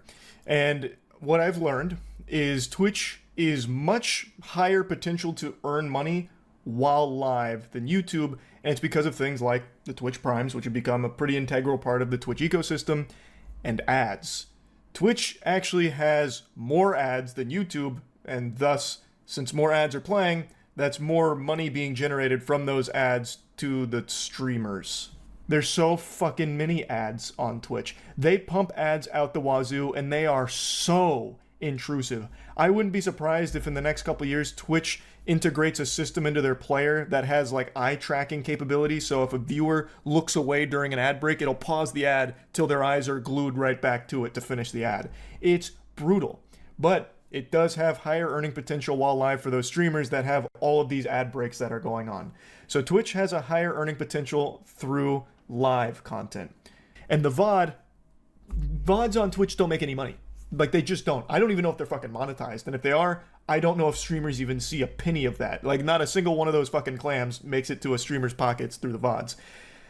But on YouTube, it's a totally different story. My most successful stream on YouTube isn't the one I just had at the Game Awards with over 110,000 live viewers, which is my biggest stream by viewer metrics. The most profitable stream I've ever done, the most profitable anything I've ever done, is this stream right here, my Starfield stream. During the stream, I had 31,000 average viewers with a peak of 38K, which is a big stream. That is a big stream for me. It's actually more average viewers than the Rocket League one, but the Rocket League stream not only was a longer stream, but had a higher peak, and thus you would expect make more money because of the ads and the subs that came through. Well, what if I told you that's not the fucking case when it comes to YouTube streaming? Because this Starfield video actually made $84,000. 84,000 doubloons for a 4-hour stream just playing mid-poop-ass Starfield. The actual... Like, this was like an insomnia, try not to fall asleep challenge, basically. $84,000. And it's not because the 31,000 viewers all of a sudden just started, you know, buying memberships or donating tons and tons of money. This wasn't like the biggest documented case of credit card fraud and money laundering. This is probably more Charlie, more financial, you know, I don't know, like, right, this is the shit that, like, I've heard people say that the job that most, if you ask in high school, like, what do people want to be, like, streamer is a very big one. Columbia Rican Twitch mobile app does really suck. I like using Twitch on browser via PC, but the app, oh my gosh, my phone freezes up. Anyway, I just wanted to make a quick point about the money that Hasan is potentially leaving on the table here. I don't want to like belabor the point too much, but yeah, when you see numbers like that, right? When you see a single stream earning somebody $84,000, right? Which is more money than I earn in a year, or several years, maybe a decade. I don't know. But yeah, you know, you can see why people are like, oh yeah, I want to be a streamer, because they think being a streamer is like being Charlie, right? There's one Charlie. There's like tens of thousands of me, and there's hundreds of thousands of people that have put a lot of money into, you know, into this and have not gotten a single cent out. So yeah, that's why I think it's weird when I hear that I just kind of fell into this through I swear to God, through circumstance, Chad. I was going to have a very different career. In fact, I have had several very different careers, but it just turned out that COVID hit, and I really like doing this. So anyway, let's laundering that the internet's ever seen. In fact, the live stream itself made 1.6K on ads, and the other $78,000 came from the VOD and the ads that played. Okay, that's crazy. So yeah, that's what YouTube does compared to Twitch. Twitch, you make all your money up front, and if you're Charlie and you've got you know, people really, you know, watch you, you know, you're one of the bigger streamers, that's a lot of money. If you're me, it's not a lot of money. And like, and then on YouTube, it's the opposite, right? That now this is not something that I've found, right? I don't know how much I'm earning off of like replay. Replay chat is when you watch the VOD on YouTube, right? Which you can find by going to my channel, clicking over to the live tab, right? That's the best way to find the up-to-date list of VODs. I think that might, no, wait, I'm trying to think if that contains shorts VODs too. But you know, the other place is the live stream list, but either way, chat, you know, it's like what people, you know, the $1,600 is money that he makes on advertising during the stream with pretty high numbers. And then the 78,000, that's like that. So that just shows that a lot of people watched it on YouTube after the fact. So yeah, YouTube's better at, although it sounds like Twitch is trying to monetize the VODs too. That's crazy. I can't believe that they're putting ads on VODs. Anyway, I think you get the point, and I don't want to belabor it. Like I said, let's finish this Hasan thing. I just wanted you to understand the kind of money that Hasan is like, I think, a similar size streamer to Moist Critical. Am I right? Maybe bigger. Like, I don't know. Does Moist Critical get near 200K? I mean, granted, right? This is special circumstances. There's a lot of shit going on, and a lot of shit going on for Hasan, and a lot of shit going on in the world right now. So maybe those numbers that you're seeing today are not, you know, going to be typical, but still, it's fucking insane how much money that was like left on the table, and maybe even how much viewership, right?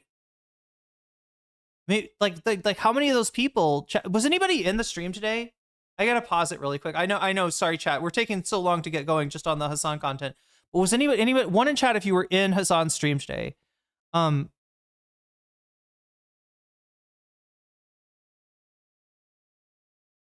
wondering how many new people. It's probably hard to know from chat, right? Because the new people are less likely to chat.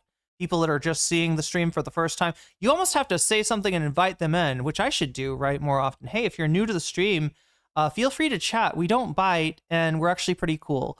And we'd love to hear from new people, even if you've been watching for a long time and not chatting. That's okay. Feel free to chat or to feel free to continue to lurk. Either way, we love you.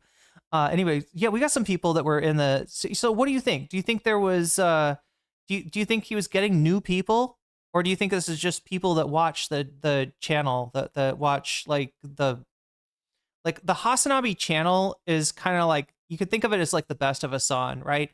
It's his the segments that he feels are most important. He and his team feel are most important, and they're edited probably, you know, better than most industrial complex channels. They certainly have more resources than most industrial complex channels, right? Although there's some really good small channels right now. I've been noticing, right, with really good editing. I sometimes have to say something. I sometimes have to make a comment, even though I'm no comment chick. I'm not supposed to do that.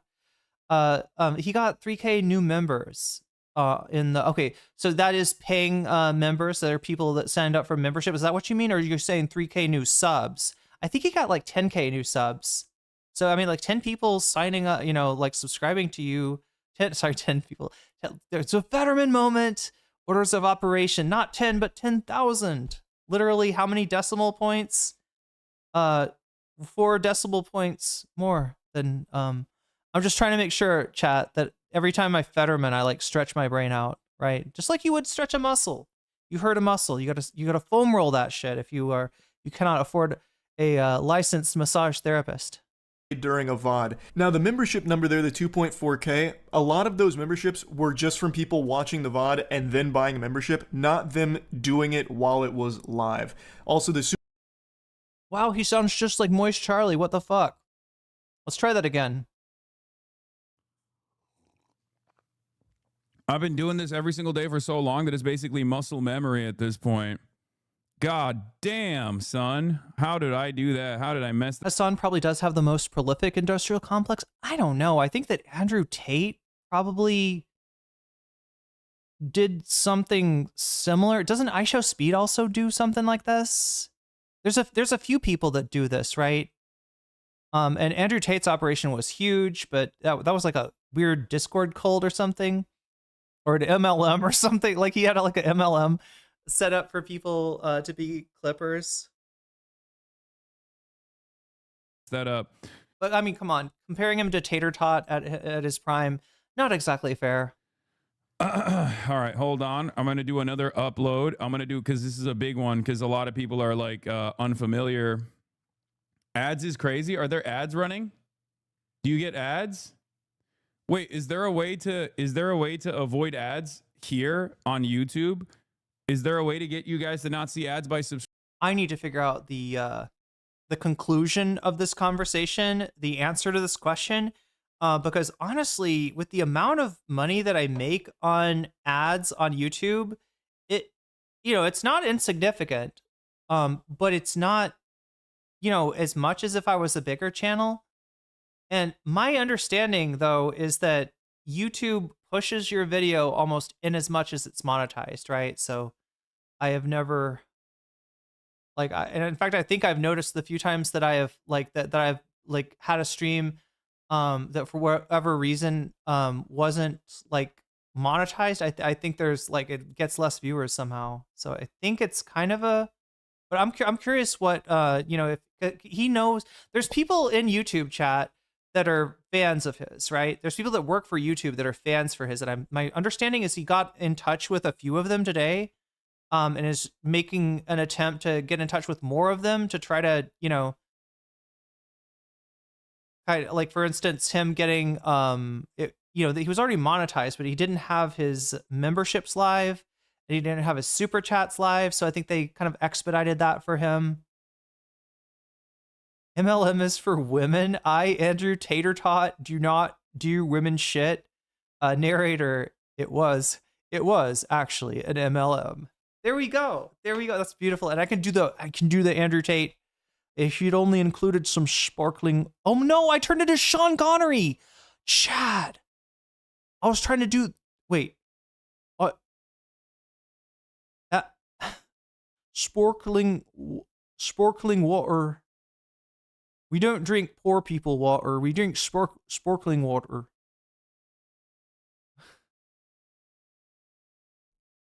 Anyway. Subscribing, is that like a thing? I don't know, because I don't know how to set. How did my Andrew Tate become a Sean Connery? Andrew Tate is actually a very interesting accent. His accent is a English American accent, right? You don't actually hear that. People either adapt to, they move to the UK from United States or vice versa, and they adapt to the new, they either adapt or they permanently just have an accent, right? You don't hear that kind of in between, but that comes from him growing up, I think, in both places.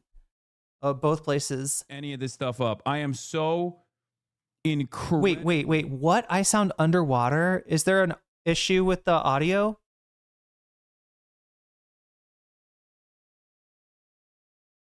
Or is it when I'm doing the Andrew Tate voice? I'm so oblivious to everything, okay?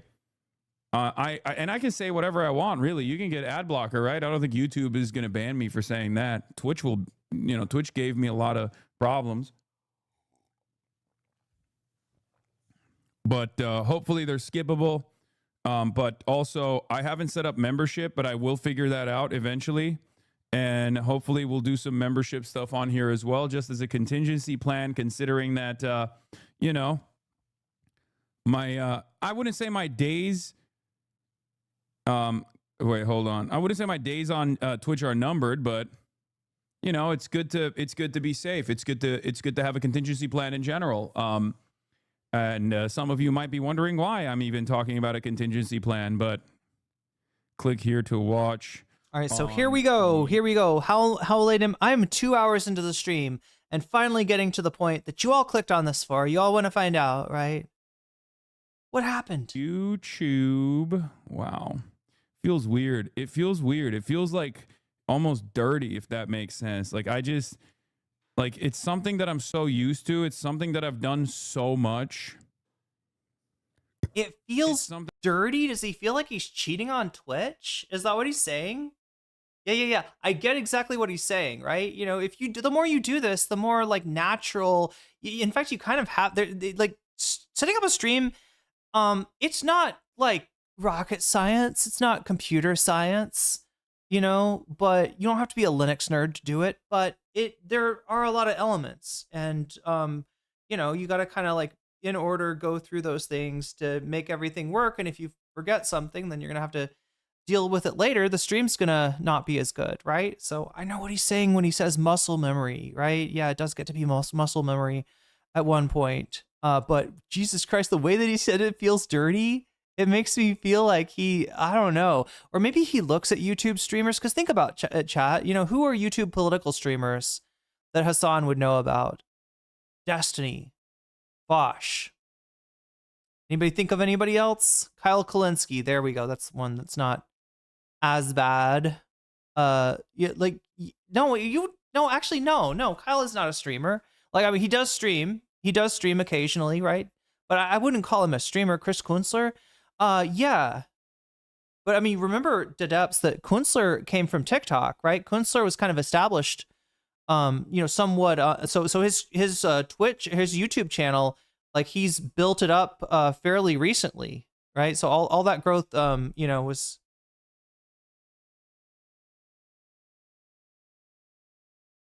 But yeah, he's like, I don't know. I could see that. I've gotten into that. Like, when I talk about Twitch poll, right? It's got a negative connotation. Does that mean that everybody that stream politics on Twitch is like a bad person? No, it doesn't. And there's like a lot of good people. I'm just a little bit jaded when it comes to Twitch. But yeah, I've really never thought about typifying YouTube, streamers, but I could see, if you're a Twitch, if you're primarily a Twitch streamer like Hasan, I could see why you would. Kyle is his own weird section of human true. Imagine somebody at Twitch got a stern talking to after this debacle. It's possible. Yeah. This was a optically ridiculous ban. Hasan brings in a good bit of money for them, but the ban was timed to take his coverage. Ooh, away. Yeah. So people have so what Yerger's saying, it sounds like a conspiracy theory, but you're not the only one saying this, and I think Hasan has even alluded to this too a little bit, right? Let me reread this chat, right? I imagine somebody at Twitch got a stern talking to after this debacle of banning Hasan.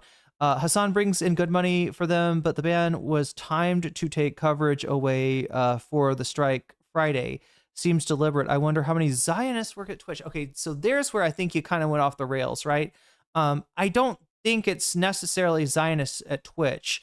Twitch is a little bit unique in how responsive they are to outside pressure. What I mean is that if there's people on Twitter that are like, Twitch is not allowing terrorist Hasan Piker to support Hamas on stream, right? If there's a certain volume of that, right, and it gets tough, Twitch worries, right? They've lost ads, so they respond, right? And sometimes the pressure is like from Dan Saltman and Destiny. Sometimes the pressure is from Ethan Klein, or it's like initiated by Ethan Klein. But when it's all the way up to the ADL, Twitch always caves, right? So they're not even consistent according to their own rules, because they're operating, I think, in a lot of cases based on outside pressure. So I wouldn't be looking at the inside of Twitch for if there was, an effort to silence Hasan during the day of protest and the general strike. I would guess it came from outside, and Hasan has even alluded to this, right? He's going to get to this in a second. Again, 2 hours in. Apologies. He's going to get to the point of it, but like the thing that got him banned, right, in the little segment, the clip of his stream that got him banned, which I guess I will try to not play the word pigs. I think I should cut out. I mean, you know what he said already, right? I don't need to get myself banned from Twitch. I don't know if that's how it works, but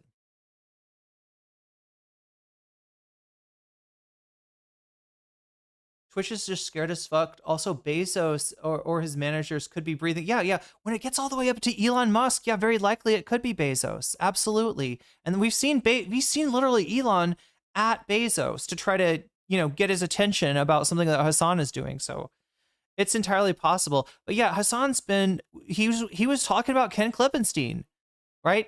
Ironically enough, he wasn't talking about Israel. right? The Israel thing was just a metaphor, but it's a pretty apt metaphor for the way that ICE is operating. They've got, maybe even, I don't know, maybe even some of the same tech, right? You've heard about these new face scanners. There's like 12 apps that ICE has to set up databases of protesters or agitators or whatever the hell they want to call them, right?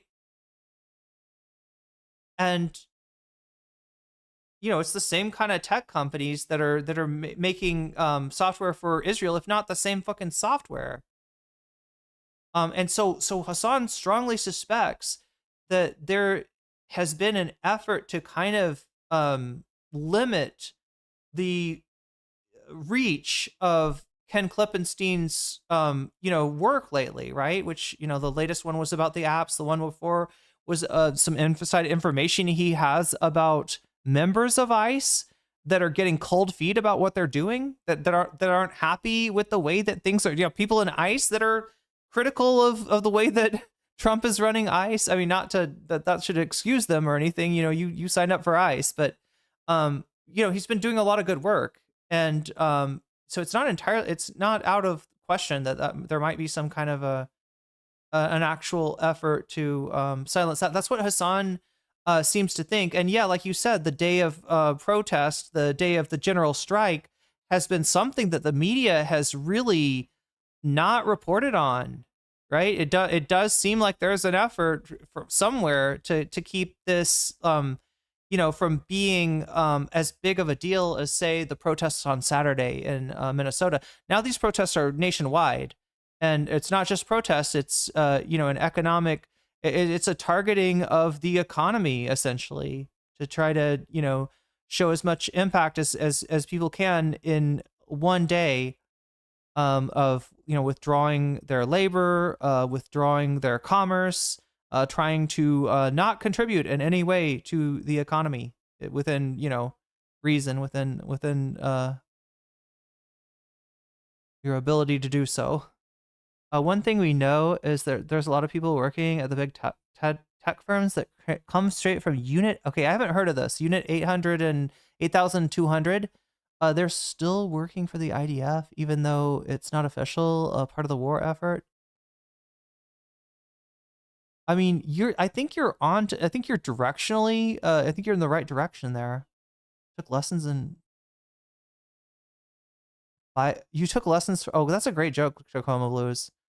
I took lessons in bicycle riding, but I could only afford half of them. Now I can ride a unicycle. You got that one wheel down. Good for you.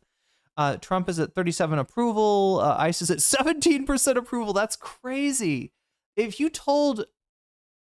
I told you, Columbia Rican, like a year ago, that ICE would be at 17% approval, while Trump was like riding high, and everybody's like, yeah, Biden fucked up the border and Trump's gonna fix it, right? Do you remember how many people were climbing onto that train, that bandwagon? Something that I've done every day that it's basically second nature. I don't even think about it when I'm doing it. You know what I mean? So it's a very, very odd situation.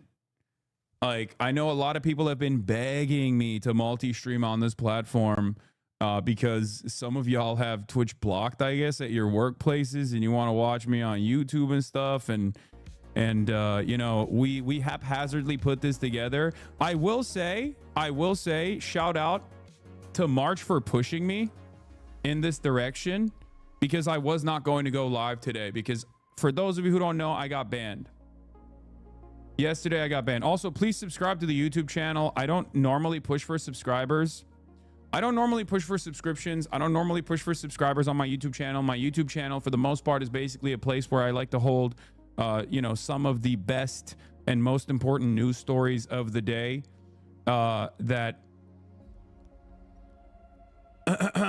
some of the most important news stories of the day I usually will upload to my YouTube channel. And I've never actually done like a full-blown live stream like this on YouTube as an exclusive YouTube stream in general.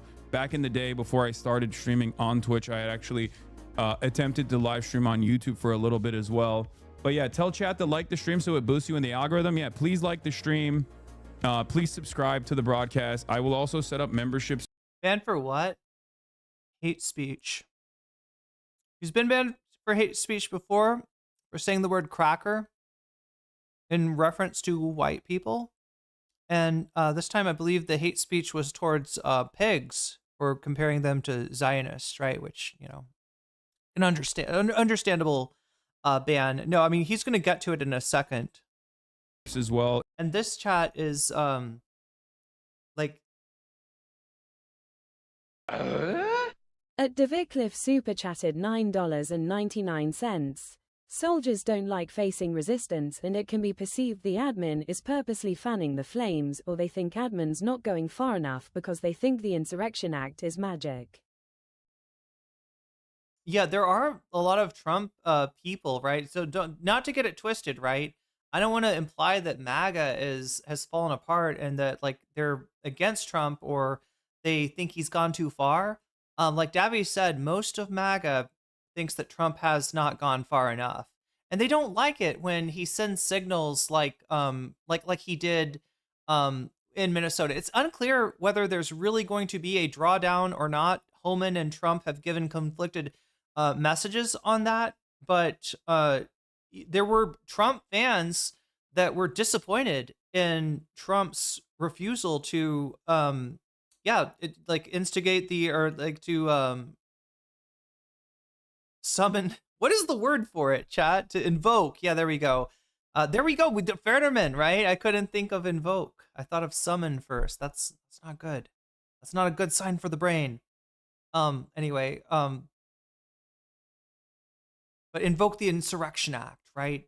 They want him to go further. They want him to go faster. They want him to go harder. They basically want him to Daft Punk, right?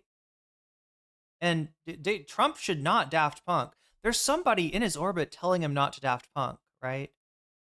He stepped down on Greenland, and he at least made the signals or for a little while. Now he's back on his bullshit now of shit talking, Alex Preddy and Renee Good, but he did send signals for a while that sounded more conciliatory than anything that we ever hear from Trump. But yeah, they don't like facing resistance. It could be perceived the administration is purposely fanning the flames, or they think the admin's not. Yeah. So yeah, I mean, they're ICE. We're talking about ICE agents, right? You're absolutely right about that, Davy Cliff. It's not that ice is melting. It's not that their hearts are growing 3 sizes or however many sizes the Grinches grew. They didn't have like a Ebenezer Scrooge type dream where they saw the ghosts of Christmas past, future, and present, and decided that they could still have time to change, and they buy a goose for the immigrant family instead of deporting them now. Nothing like that, right? And don't get it twisted with MAGA, and don't get it twisted with ICE, right? We are seeing cracks in ICE. We are not seeing like ICE melting, and certainly the dark little heart of ICE is frozen more solid than ever. And same thing with the MAGA movement, right? Like, you saw, no, you didn't, because I didn't. Oh, chat, I still need to show you the freaking MAGA parents that he talked to. Anybody see that? Hasan talked to these MAGA parents. He wore the hat that he stole from Ethan Klein. Yeah, I was fucked up that day and did not get a chance to bring it to you.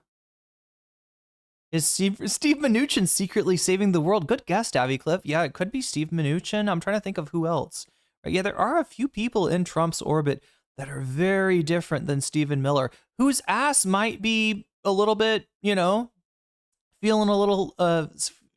some of the flames. But yeah, thank you for the super chat, and right on in terms of, not falling for ISIS crocodile tears. Ken Klippenstein, I don't think is falling for the crocodile tears. I think he's just posting the ISIS L's in that. That's the previous article, not the most recent. The most recent is the one about the apps that ICE is using to, log and database protesters, right? And that is the one that Hasan was talking about when the ban happened. In the future, so we can figure out how to Oh yeah, work. sticky rice with taro in the middle. You wrap it in a banana leaf and then stick little banana sticks like into it to close it, and then you kind of like grill it and burn it, and then this comes out. Delicious taro sticky rice. Around this as well. It turns out like Candace Owens getting 60K and getting more than 60K on YouTube wasn't that big of a deal. I didn't even realize that like 63K viewers before I even get started is you know, it's pretty nutty. Before I even blast it off is pretty nutty. Are you allowed to stream on YouTube when banned? I can do whatever I want because there's no exclusivity contract with Twitch anymore. Because remember, I stopped running ads, right? But before I get to the questions, this is part of the broadcast where I tell you about my personal news about what's going on in the world of Hasan Piker. And of course, last night I ended the broadcast to shoot another banger episode of the Fear and podcast, everyone's favorite podcast. Many of you might know. Many of you might not know, but I was doing this podcast with the Crash Dummies. Crash Dummies boys were in town. We got them on. And 75K? What is going on, dude? This is the beginning of the stream, and those are his numbers he's talking about. There's no way. So 75K viewers in chat. Okay, they must be botting, right? Because I can't tell like with the current chat moving, because the YouTube live streaming numbers are not something I'm used to. Something I'm familiar with at all. But I know that there was like 20K people waiting, more than 20K people waiting when I first went live. And yes, for the record, or maybe all the fucking YouTubers are finally coming in because they've been really wanting me to try to stream on this website. And they're like, please become a YouTube live streamer. What if from this day on, I just never go back to Twitch? I just become a YouTube live streamer.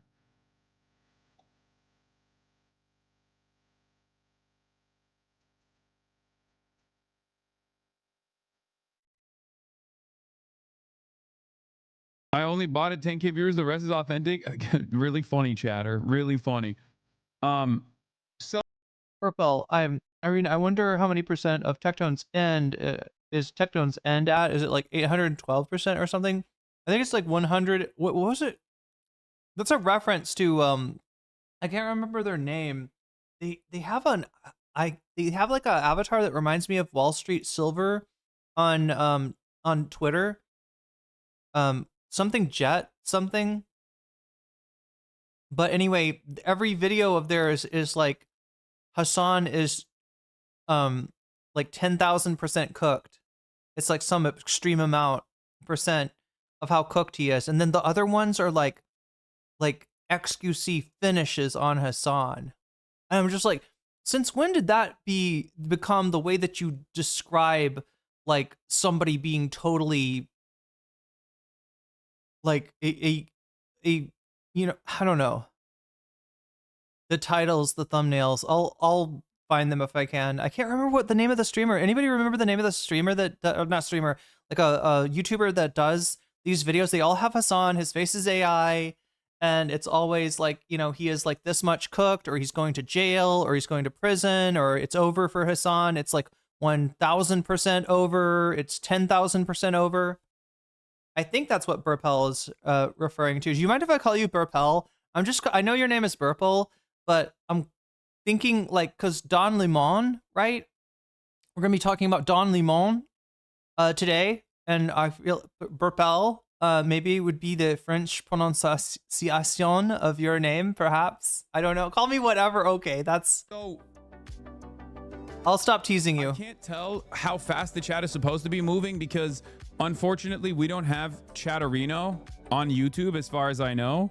And because we don't have Chatterino and because like the problem is I know everything about Twitch, okay? I know the ins and outs of Twitch streaming. I don't know the ins and outs of YouTube live streaming at all. I don't understand it. I don't, you know, it just feels strange. It feels different to me. So like even the way that the chat moves on YouTube is very different than the way the chat moves on Twitch. So even judging by how fast the chat is moving currently, and it's actually on slow mode if I'm not mistaken right now, it kind of freaks me out. Like, I can't tell if there's like a crap ton of people in here right now. Blastoise just texted me, said, bro, I think your YouTube numbers are legit. I had normie college friends asking why you're on YouTube now. Haha, good shit, bucko.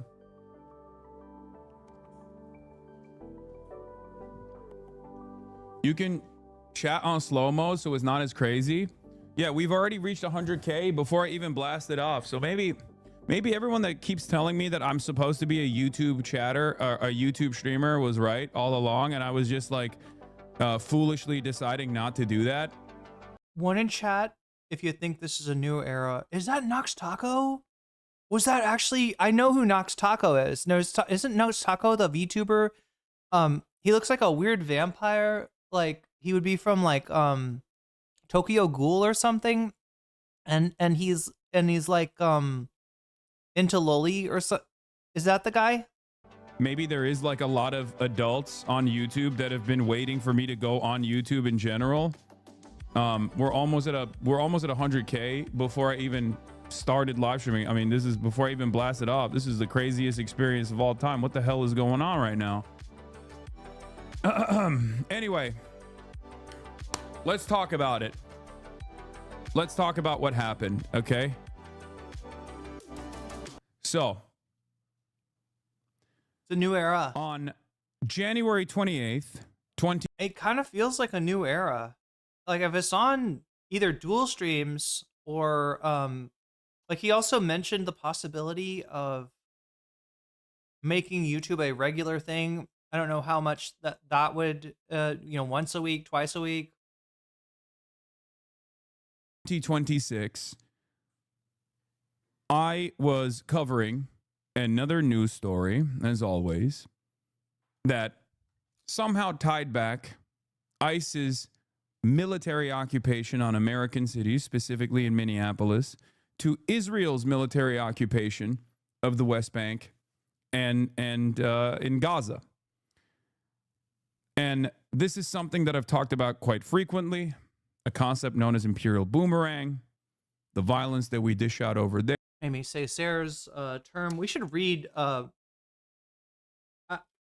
vaguely remember, like I studied a poet from Martinique, a man named Aimé Césaire, in college, and yeah, one of his one of the terms that he coined is imperial boomerang. But I kind of forget what work it comes from. I was a Kahir, gal, right? Myself, I was really into the notebook, the Kahir. He has OC. I gotta stop interrupting. We gotta get to what we're getting. But David Ames says, don't most TVs in the have YouTube now? And I don't know if the big brands have a Twitch app. That's a good question. Yeah, YouTube is much more of a mainstream platform than Twitch. And more and more people, your TV just comes with YouTube. And so, yeah, potentially ever increasing audience. It's a bigger audience to begin with, right? It's always been a bigger audience. The difference is, I guess, that Twitch viewers tend to watch for longer, because they're stream viewers, I guess. And YouTube, you get a lot of people that just pop in, like they're watching a video, then your thumbnail comes up, they click on it, and they're like, oh, what the fuck is this, a live stream? Yeah, something else, right? So YouTube has more people, but there's also more competition. And that's going to become really bad as the more of these like fucking AI channels come in. I still haven't decided, where exactly I draw the line about like how much use of AI from a content creator is like too much. How much do I just don't fuck with it, right? Like Dark Brandon, for instance. Yeah, Xander Hall had made a video calling out Dark Brandon for being AI slop. They claimed that they weren't, and they had writers and but anyway, like I'm just saying there's a proliferation of just complete AI slop And I keep on clicking on it. Even I find myself accidentally clicking on something that turns out to be just utterly useless AI slop. There ends up coming back to the home front, to the home territory, to the domestic. He probably gets more wine moms on YouTube. Yeah. I don't know if that's a good thing, though. Front and is used on. No, it's a good thing. It's a good thing. It's a good thing. We need the wine mobs need to tune in. Absolutely. American citizens. And in the process of this coverage, and I'm going to play you a video of the 2-minute and 30-second incident. In the process of this coverage, I used certain terms. Certain terms that here we go. Twitch had made a violation of the terms of service a year prior. Let's take a look at the video. The man in our footage is wearing a similar outfit to what Preddy was wearing on the day he was killed. What appears to be a gun is also visible above. Okay, so at this point, they don't know with the narration. They haven't confirmed that it's Preddy. It has later been confirmed to be Preddy. Also, before anybody asks, this is not AI. There's multiple angles of this event. And, this is what Trump and all the right wingers have been hanging their hats on to try to say they're doing a like he was no angel by showing this clip of Preddy delivering a pretty decent round kick to the taillight of one of the ICE vehicles and successfully dislodging it from its place. His waistband. What's more likely is that they filmed his fucking face and they put him on a watch list, as Ken Klippenstein reports in this So there we go. Ken Klippenstein. exclusive Sparta, Reaper, and Grapevine track protesters and their friends, plus others. ICE's secret watch list of Yeah, and they all have weird, like, sussy right-wing coded names. Americans. We have a nice little database, and now you're considered a domestic terrorist. A mass federal agent taunted a protester filming him in Maine last week. How do I open up super chats? How do I do any of that stuff? I don't know.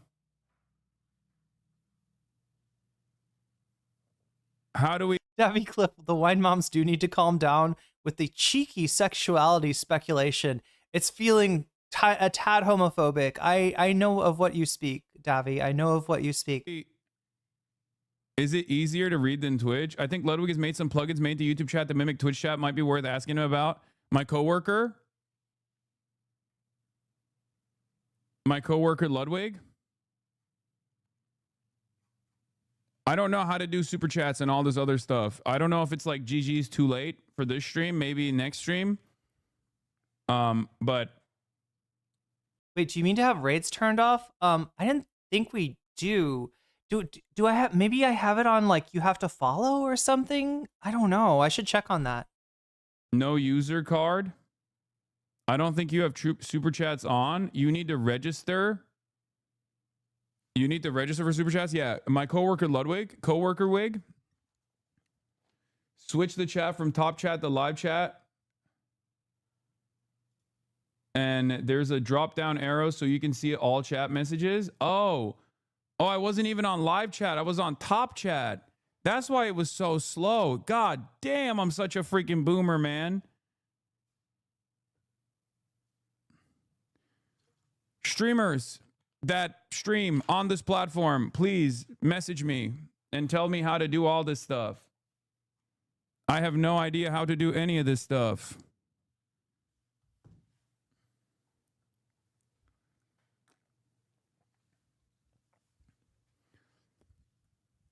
Oh, this is too fast. This is too fast. This is too fast. Okay, now I have no idea how to make sense of any of this. Okay. In any case, let's get back to it. I'm going to, oh my God, this is impossible to comprehend. Okay. As I was saying, I'll just talk about this stuff and then I'll talk about my ban and then I'll get to all this other stuff in a second because there's probably a lot of people that are in here just now. There's a lot of people that are in here currently that I suspect want to hear about what took place and why I'm live streaming here instead of live streaming on Twitch as I normally would. As I was saying, on January 28th, I was covering an article from my friend, investigative reporter Ken Klippenstein, about ICE making a list of anyone who films them. This was about Alex Peretti. I was talking about Alex Peretti's assassination. Prior to this commentary, I had talked about how Israel and ICE's tactics are very similar to one another.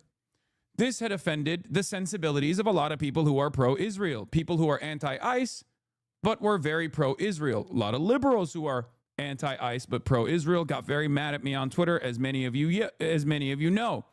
This article also showed something very important, though, that the relationship between ICE and Israel was far more consequential than even the way that I had presented it. Let's take a look. Remember this video? Maybe it's on affiliate only. Yeah, it could be. Well, like actually, I found it. Let's see really quick.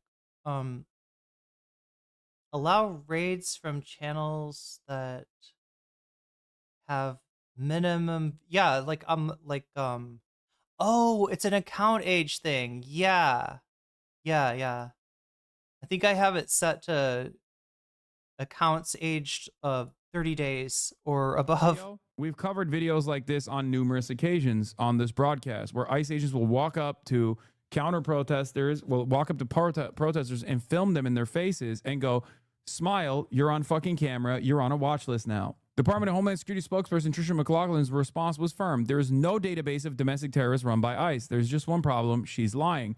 2 senior national security officials tell me that there are more than a dozen secret and obscure watch lists that Homeland Security and the FBI are using to track protesters. Okay, I gotta watch this, okay? Because this is where it happens, and I'm gonna try to mute it when he says the thing. I don't think that Twitch would ban somebody. I'm sure like a lot of people have watched this and analyzed this and stuff, but it's just like, I don't want to fuck with it. At Colombia, super chatted $5. Boomer Hasan is awesome. Seeing him struggle with the chat is a breath of fresh air, to be honest. I'm glad that you all appreciate this. Makes me feel like I'm not the only one. Yeah. I'm glad that you all appreciate Hasan's struggles with, because I mean, like, I could have just gotten right to the point, but it's kind of, I don't know. I feel like this is like I said, I think we might be seeing the dawning of a new era. I do think that Hasan, like, look, I'm not, I don't have any dog in this fight, whether Hasan wants to stream on YouTube or Twitch, it's whatever. But if he does come to YouTube, it's going to change things, right? He is the courier right now, chat, and his decisions will affect the future of the Mojave and the Strip. ICE and pro-Palestinian. This is another big suck my dick to all the fuck. Okay, there we go right there. That is where I gotta mute you, Hasan, because this is exactly, we think, we're pretty sure, this is exactly what got him banned, right? So he says, this is another big suck my D to all the fucking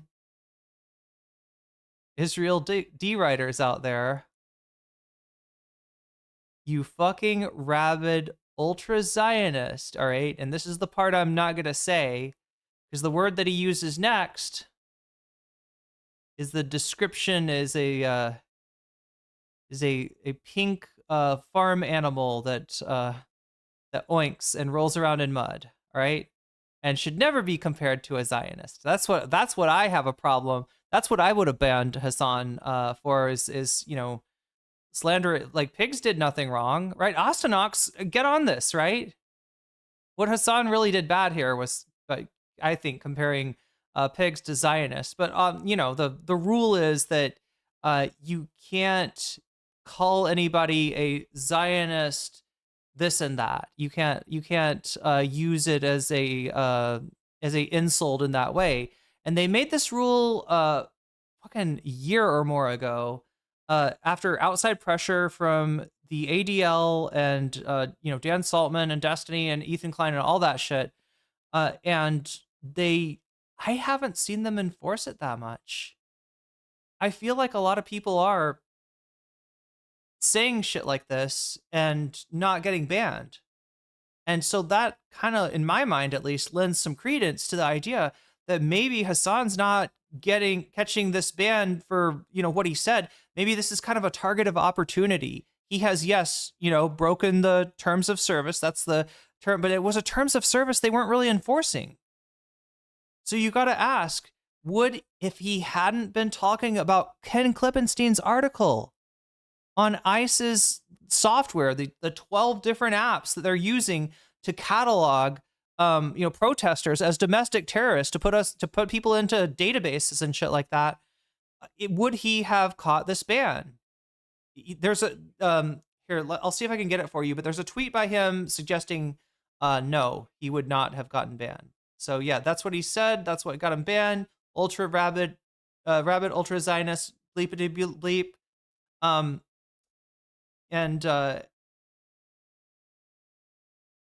Okay, so we can turn him back on here. Run around going, oh my God, Israel first, Israel first. Why are you tying this back to Palestine? Because this is precisely the fucking same shit. Okay? That's it. That is the reason why I got banned. There it That is is. the reason why I ate a fat 7-day ban on Twitch. Okay? You might not have even picked up on what the reason was, but that was it. How crazy. This line right here, rabid ultra Zionist pigs. Now, one might ask the question, why rabid ultra Zionist pigs is even a banned term? Unfortunately for all. Columbia Rican is saying, I remember when I saw him say that. So you were in there live when this happened? Here, we are one super chat away from achieving butterfly status. Actually, we're like 3 points away from unlocking bonus content. Yeah, Columbia Rican says, I remember when I saw him say that. Then chat was informing Hasan that Dan Saltman was already forwarding clips to the ADL. Yeah, I didn't know if they were saying that, like that they somehow had eyes on what, Dan and Destiny were doing, or, maybe they were live at the same time, or something, or if they were just like speculating, because, one would think that this is like, blood in the water to like Dan Saltman, right? For Hasan to say exactly this. But honestly, he's got so many ops that there's just, it's too long of a list. I don't think we're gonna know like who was really responsible for this, right? There's just too many people. Watched it live that day. Don't remember because he was wearing that. Oh yeah, that jacket. I remember the flight jacket.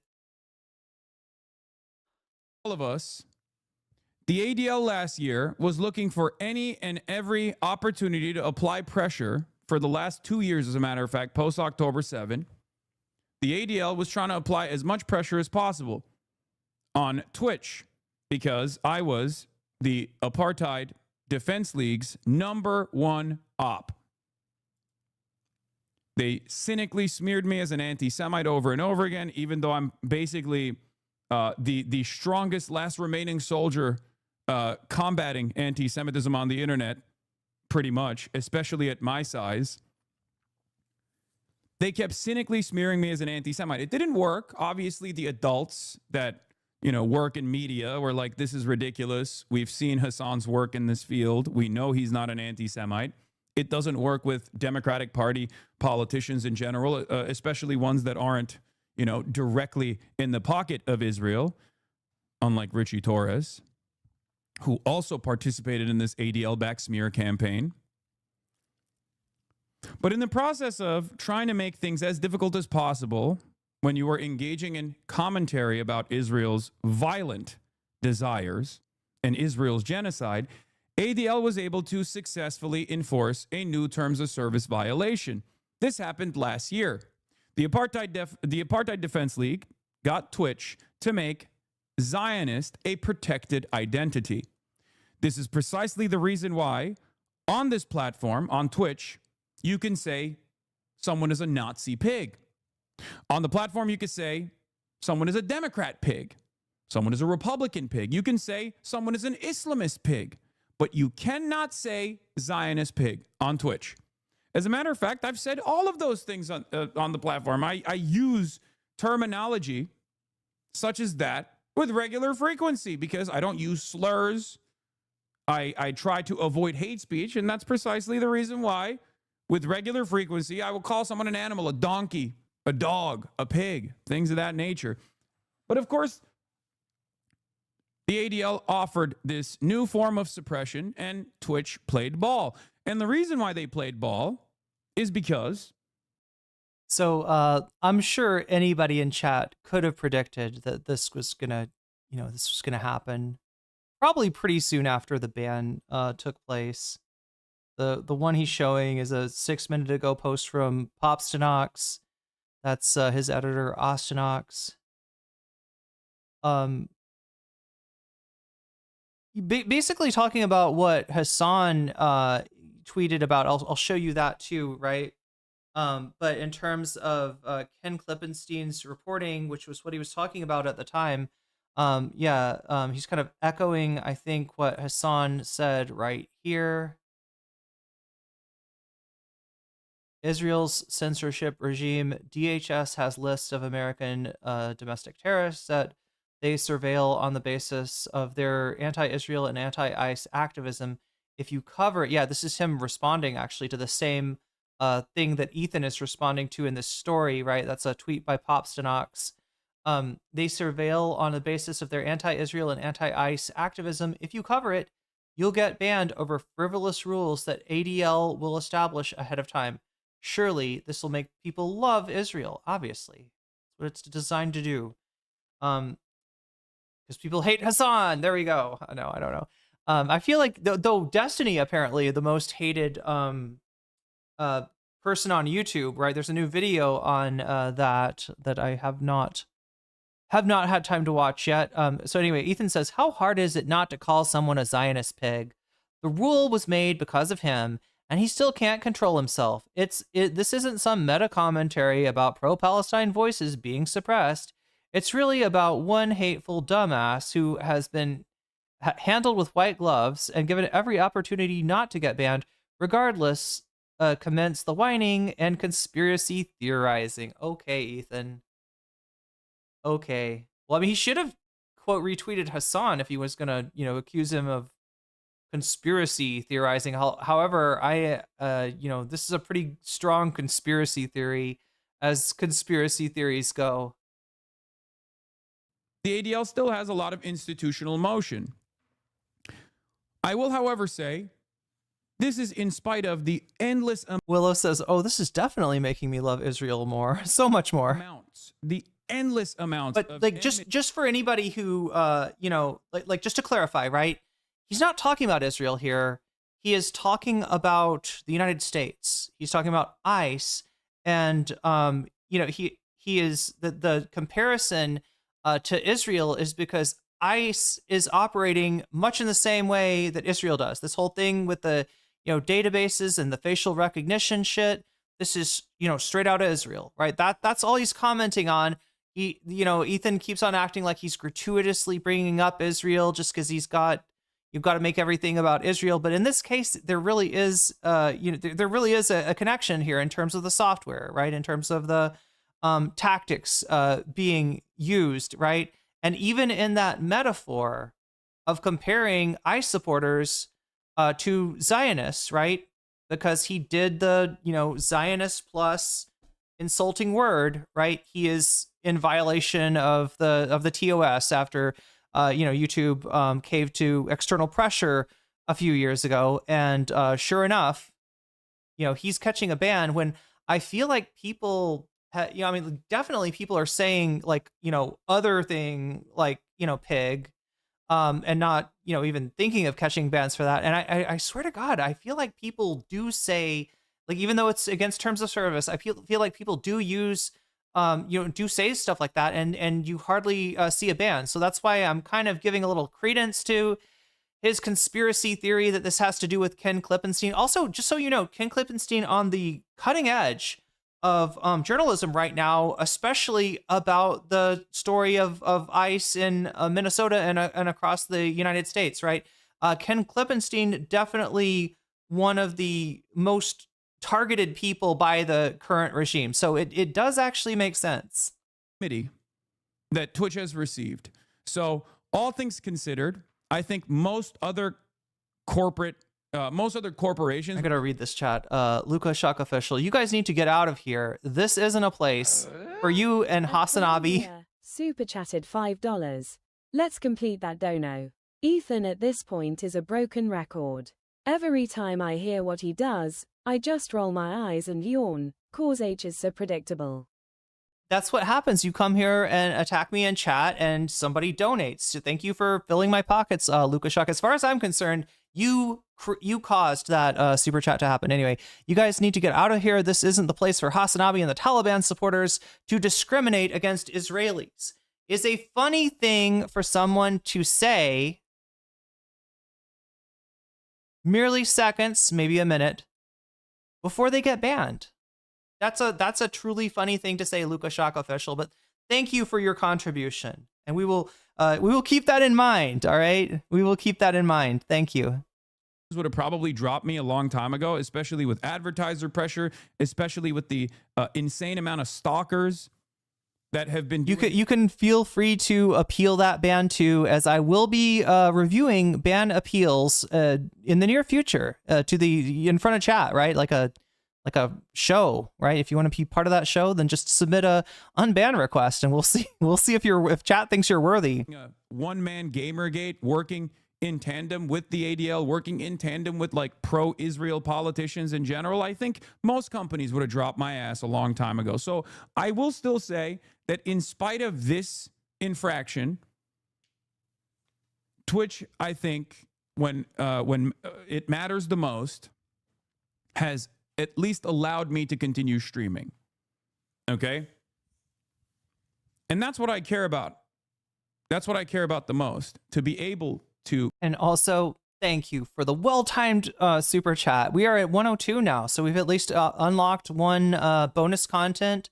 Looks like it's going to be the new disgusting Epstein leaks, the new disgusting new Epstein drops, the Epstein secretions. I don't know what else we can call them, chat, but they are disgusting, whatever the fuck they are.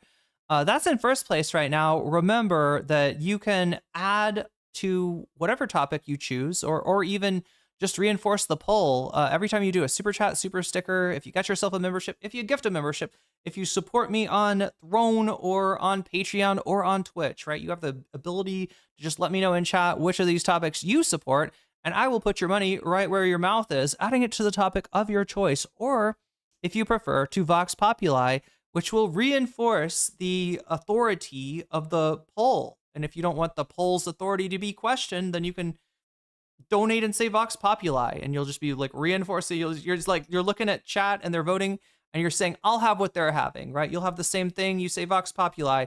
Or if you're cool like Davy, you can put more pressure on me to do a video game stream, which I owe you like 2 of, now almost 3 of, right? That's an option too. So let's continue my comment. Continue. Okay. A lot of my naysayers, a lot of my haters that have tried to make my life a living hell, make the lives of so many other content creators on the platform who are pro-Palestinian, their lives a living hell, routinely suppressing their speech, routinely deplatforming them to limited success, taking away their revenue streams in general. They do this because they can get away with it. And that is part of the reason why there are a lot of people who are shy about speaking out against Israel, even though many people at this point agree that Israel is a violent entity that is committing a genocide. And not only is it a violent entity built around a violent ideology known as Zionism, which is a Jewish ethno-religious supremacist ideology that is exterminationist in principle, and is routinely exterminating and engaging in ethnic cleansing in both the West Bank, which is an apartheid occupation, and in Gaza, where there is a genocide. Okay? This is no longer a controversial matter. And I've been saying this far before most people actually came on board with this concept. Most people understood this concept. So, of course, I'm not going to stop saying that. I'm not deterred at all. These kinds of setbacks don't actually stop me from... I'm sorry, did I hear I'm not deterred at all? Oh, I'm not deterred. Okay. Speaking on these issues. As long as I have an opportunity to speak in front of people, as long as I can still continue speaking truth to power, offering a voice to the voiceless, I am going to be able to do that. I'm going to continue doing that no matter what these groups do. Okay? That's it. It's that simple. And you should do the same. You should remember that we have the numbers. I know that it feels scary at times when you see people like myself get humiliated, tarred and feathered by sometimes straight up pedophiles. In many circumstances, straight up people with like, sex assault charges, things like that. People who are really gross individuals. And you see that, and you see the stalking, and you see the harassment, and it deters you. It stops you from speaking out. But the reason why they do all of that, not just to people like myself, but to people like yourself as well, kind-hearted, empathetic individuals who care about others, the reason why they want to make you feel like a stranger in your own community, to make you feel as though there aren't other people who have that exact same opinion, is because they're terrified of the numbers that you and I represent. There are more of us than there are of them. So when stuff like this happens, you just got to fucking eat it. It's just a minor setback. You just got to continue. It'll blow over. You're just going to keep doing what you must do. Do not be deterred. Do not be fearful. Do not be afraid of speaking truth to power no matter what. Okay? That's it. And I'm going to continue doing that till the day I die. Now, Sorry about that, chat. I had chili sauce on my hands and had to clean that up. Like, had to wash my hands. Unbanned requests are my favorite. Yeah, we should do those. Like, I don't do that. I probably have them built up. Who knows, chat? I might even have unbanned requests from back in the day. Like, there might even be some like NCC ops that are in those. I mean, I've had ops, former ops come to me and apologize. So, there's every chance. The Epstein, I don't understand how this can keep getting worse. Yeah, absolutely. Every time we think we've gotten to the bottom of the Epstein rabbit hole, it somehow manages to go further. And the shit that we're hearing about Donald Trump, now, I don't want anybody to get too invested into any of these one things, right? Because some of the grossest stuff is coming from the tip line, I guess, for the FBI. And obviously some of that stuff is just, hoaxes or weirdos or whatever. But some of the stuff that so the claims that have been made, if even one of those claims turns out to be true, right? Donald Trump is a sick fuck, which we kind of already know, right? That's not really news, but some of the stuff that he's been that's in there that's on the table now, right? That he may have done is like just it again. Yeah, rabbit hole goes deeper, even when you think it can't. that's one aspect of the Twitch ban. To me, we will look back at this in a couple months and treat it in the same way that we did the cracker ban. Manufactured hysteria, manufactured outrage. If you Yeah, recall. Burple, good point. One of the parts, Palantir is a major point of connection between ICE and the IDF. Yeah, absolutely. Caused Twitch to offer me a 7-day ban for anti-white racism because I called someone a cracker-ass bitch. Years later, at an official Twitch-sponsored event at TwitchCon, I was making fun of that cracker ban alongside, the Twitch CEO. This will be seen in the same way. Okay. And what's so insincere about something you need to understand is that with the bigger streamers, right? With a streamer like me, I do exactly what Twitch wants, or, to the extent that they're even aware of me, right? They squash me like a bug, right? Because I'm nothing to them. I am nothing. But somebody like Hasan, one of the bigger streamers on the platform, he has more leverage. And what you're seeing now is him exerting a little bit of that leverage. Some of Hasan's bans he has felt were at least understandable, right, from Twitch's perspective. And when that happens, he doesn't, go live on another platform. He doesn't, go on Twitter and, talk about the decision being unfair. He just eats the ban, right? That's normally how he handles bans. The fact that he is not eating this ban, that he is going live, and that he is, also, I guess, flexing, the potential for the, kind of numbers he could put up on a different platform to Twitch, right? Because of his size, he is able to do this. He is able to say, no, Twitch, I think your ban was bullshit.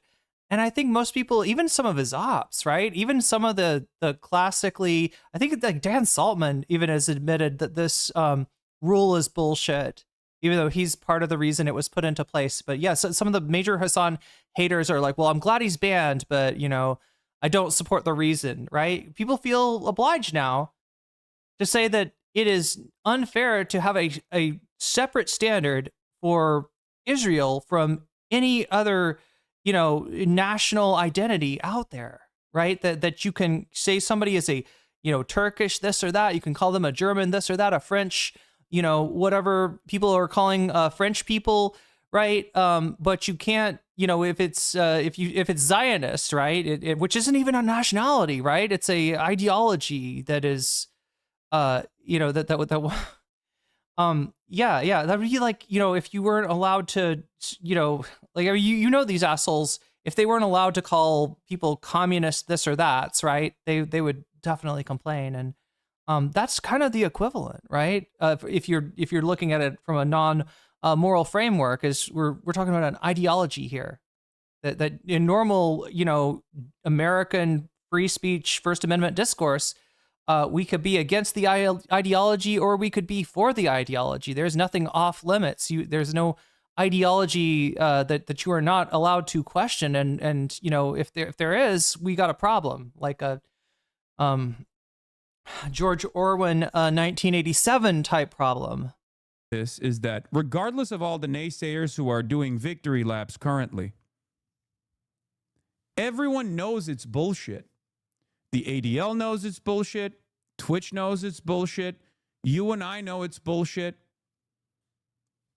If I'm going to be as charitable as I possibly can, I would go so far as to say the only people that don't think this is bullshit, that like, oh, Hasan, finally, he got banned. He got a 7-day ban. He got a 7-day ban. Oh, it's here. The only people that are entertaining the seriousness of this ban are those who are fucking hysterical. They're insane people.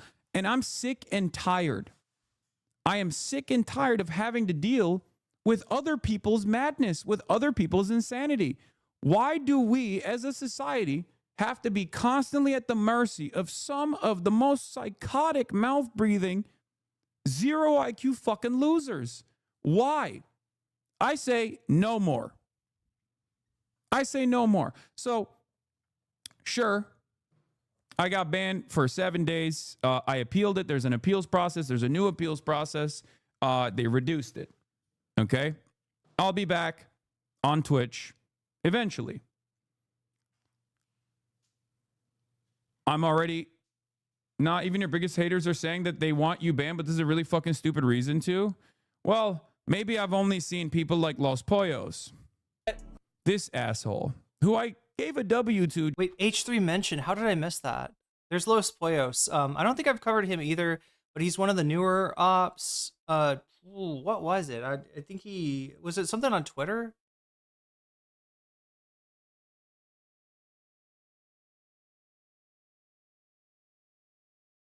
I think he got cooked on Twitter for. This is bullshit that like, oh, Hasan, finally, he got banned. He got a 7-day ban. He got a 7-day ban. Oh, it's here. The only people that are entertaining the seriousness of this ban are those who are fucking hysterical. They're insane people.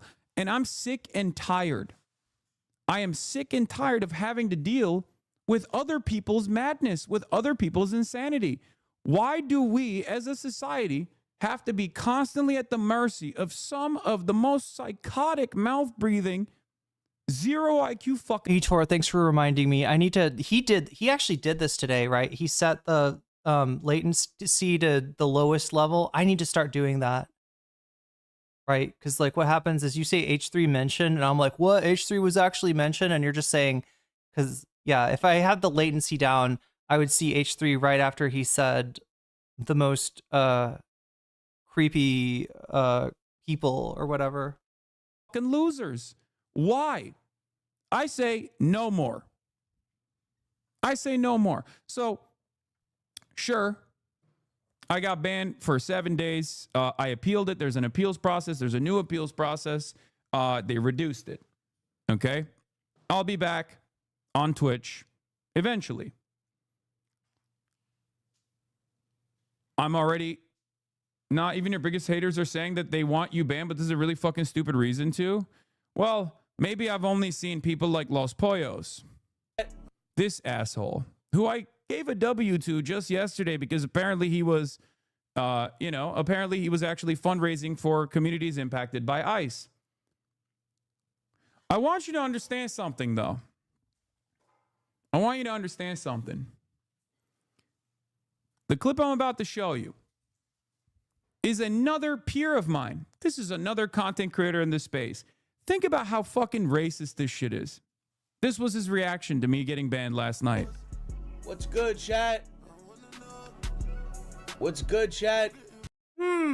That's copywritten music, isn't it? Fuck, I hate to do this to you, chat, but apparently Hasan can take the hit to that. He's actually losing a lot of money from this right here from having a song show up on his VOD, right? Oh fuck, there's no there's no freaking maybe there's subtitles on the video? Nope. No such luck.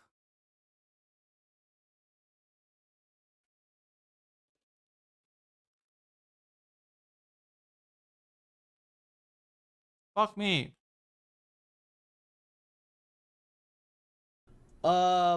Which is the sad part, is that This is the sad part. that's what people call him, but, yeah, I don't know, but I mean, he'll be unbanned. He'll be unbanned within, I mean, who knows? What's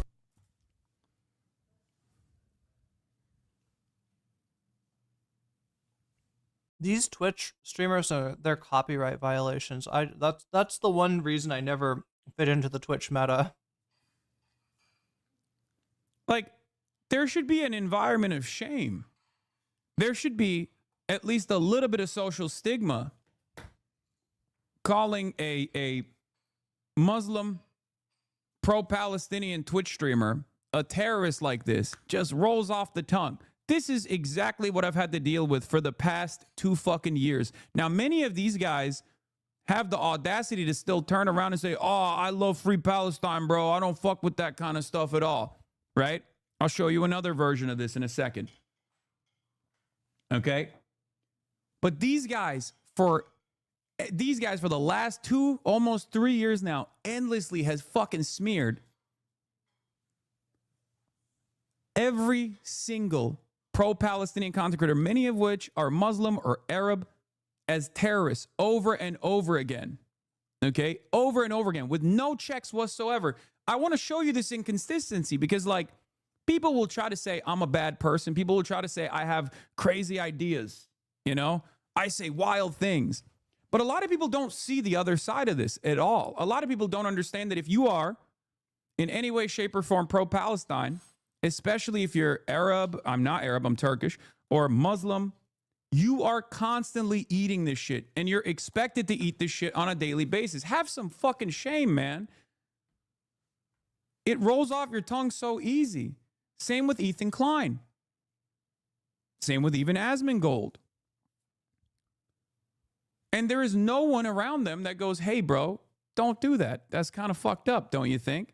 And there is no institutional control around this either.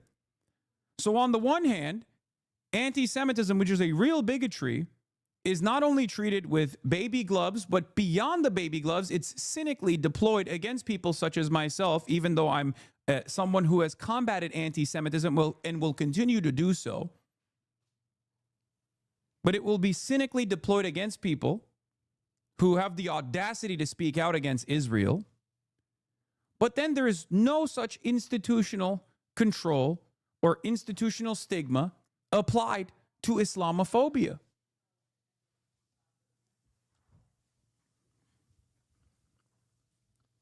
It's ridiculous, man. It is so fucking ridiculous. It's so frustrating that people are constantly expected to just eat it. Okay? You just have to eat it. There's nothing you can do about it. You just have to sit there and you just have to watch all of these other people who are your peers who will probably be welcome back to the spaces that you go to after calling you a fucking terrorist over and over again.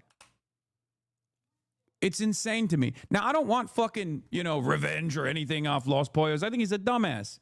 And I think he's pretty funny. Okay? I think he's a very funny guy. I think he's a little misguided. Okay?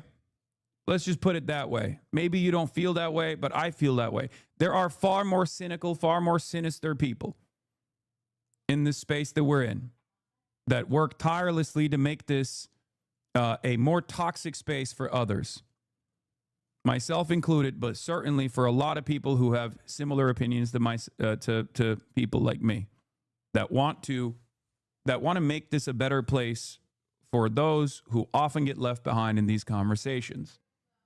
Okay? I'm sick and tired of having to eat it, though. I can't be solo tanking this shit all the goddamn time. So if you're in the audiences of all of these people, you can check them. You can check them. You can be like, hey, man. I'm trying to figure out exactly what he's asking people to do, because this seems like a non-standard request, maybe. But certainly for a lot of people who have similar opinions to make, maybe you don't feel that way, but I feel that way. There are far more cynical, far more sinister people in this space that we're in that work tirelessly to make this a more toxic space for others, myself included, but certainly for a lot of people who have similar opinions to people like me that want to make this a better place for those who often get left behind in these conversations. Okay? I'm sick and tired of having to eat it, though. I can't be solo tanking. I'm just wondering, okay. So he's asking chat to check other content creators? I'm just trying to understand what he's asking chat to do. This shit all the goddamn time. So if you're in the audiences of all of these people, you can check them. You can check them. You can be like, hey, man, I don't think that's appropriate to say. Okay? We got to get a little bit better. We got to get a little bit better with the way that we treat other people. Okay? Now, having said that, is he talking about people that get on the bandwagon against him when he's being basically he's solo tanking all this shit from for instance Elon Musk, JD Vance, right? These people are aware of Hasan Piker, right? Elon Musk has tweeted at Jeff Bezos literally to try to get him fired. So yeah, it's a lot of heat. And if he is the one guy that's standing there, he's catching a lot of it. He's asking if chat, who are also in the chats of creators who follow them, to start pushing back against okay, so when they hear Islamophobia, I'm guessing to be instead of just being all right, well, everybody is Islamophobic in the United States of freaking in the United States of Chud America, I guess I'll just let it go of actually saying, hey, I mean, this is literally the shit that enables the genocide in Gaza, right? The reason that more people did not care about this sooner in time to actually put some pressure on, let's say, a government that might have been more responsive, like the Brandon government, to actually do something meaningfully before, you know, the genocide had killed so many people. I mean, wasn't Los Pollos supporting the murder of Alex Preddy? I'm trying to remember. Dudups. I've watched that video. Like I do try to generally keep up with, you know, the comings and goings of Hasan and his ops, but I'm trying to remember exactly. Yeah, Los Pollos got, I think, in a beef with Hasan on, was it on Twitter? He's a Kick streamer. He's a Drake like orbiter, and Hasan says he's usually pretty funny and he doesn't hate the guy, but you know, he gave him shit on Twitter, and so Hasan roasted him back, and basically this guy got dogpiled and became, you know, the lol cow of the day. He's saying other streamers don't call out toxic shit because the chat allows it. Okay, I see what you're saying. Yeah. Well, I mean, like, there's so much of a implication, like, right, you know, the whole, like, comedy is legal idea is that, you know, they don't want to lose out on a joke just because the implication of that joke, it's a joke at the expense of a marginalized group, right, is basically what they're saying. Los Pollos walked it back when Hasan pointed out, okay, wait, Miku's got it for me. Thank you, Miku. Miku's headphones, that is, reminding everyone that every single person matters. You have to call out fascism or bigotry, and it matters to the point, to point it out when you notice it. Los Pollos walked it back when Hasan pointed out the insane standard he had when he listened to people around him. He walked it back, and yeah, and then he was doing like some kind of stream. The other Los Pollos is a pedo apologist. Oh, for Drake, yeah.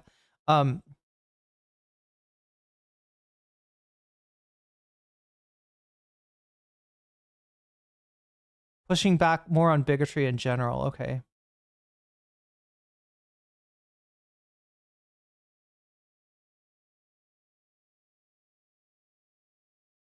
You don't mind being called Miku. Okay. I'm gonna blast off.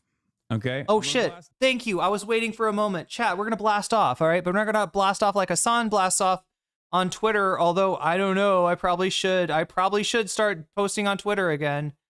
No, today we're gonna blast off on Blue Sky. And I know some of y'all are on that platform, so I'm gonna hit you with a link. Okay. Now, I know this isn't a real blast off, because a real blast off would be like you send me memes and I choose one of the memes. I make kind of a banger tweet that has my go live link in it, and we proceed as such. This is going to be a little different than that. I'm going to copy the link from Blue Sky. I'm going to put it in the Twitch chat and the YouTube chat. And those of you who use Blue Sky are going to go take a look at it and consider maybe supporting the tweet. You could do that with a like. You can do that with a repost. You can do that with a comment. You can do that like in silent solidarity. Any way you choose to support this tweet, it is very much accepted. And I need to do a better blast off, right? Because we have gotten substantial, you know, at various times we have gotten substantial traffic from Twitter, and I need to, there's a lot of things that I need to do, chat, basically, but just to check out. Whoa, when did we get butterfly goal? Oh my god, chat, never, you gotta bully me if I miss the fact that we hit a butterfly goal. We hit a butterfly goal. Look, the more I can have the butterfly in my hair, the better. So please let me know when that happens. It's not your fault. It's my fault for not, oh my god, seeing it. Let's see. I gotta pin this really quick. How does that work? I feel like Hasan trying to figure out YouTube streaming for the first time. Let's pin that one.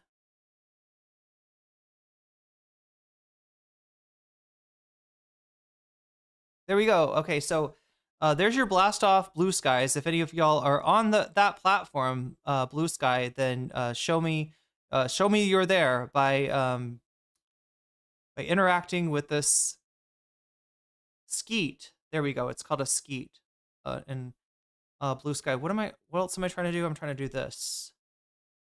Wait, Miskiff. Wait, what? Sorry, when did Miskiff?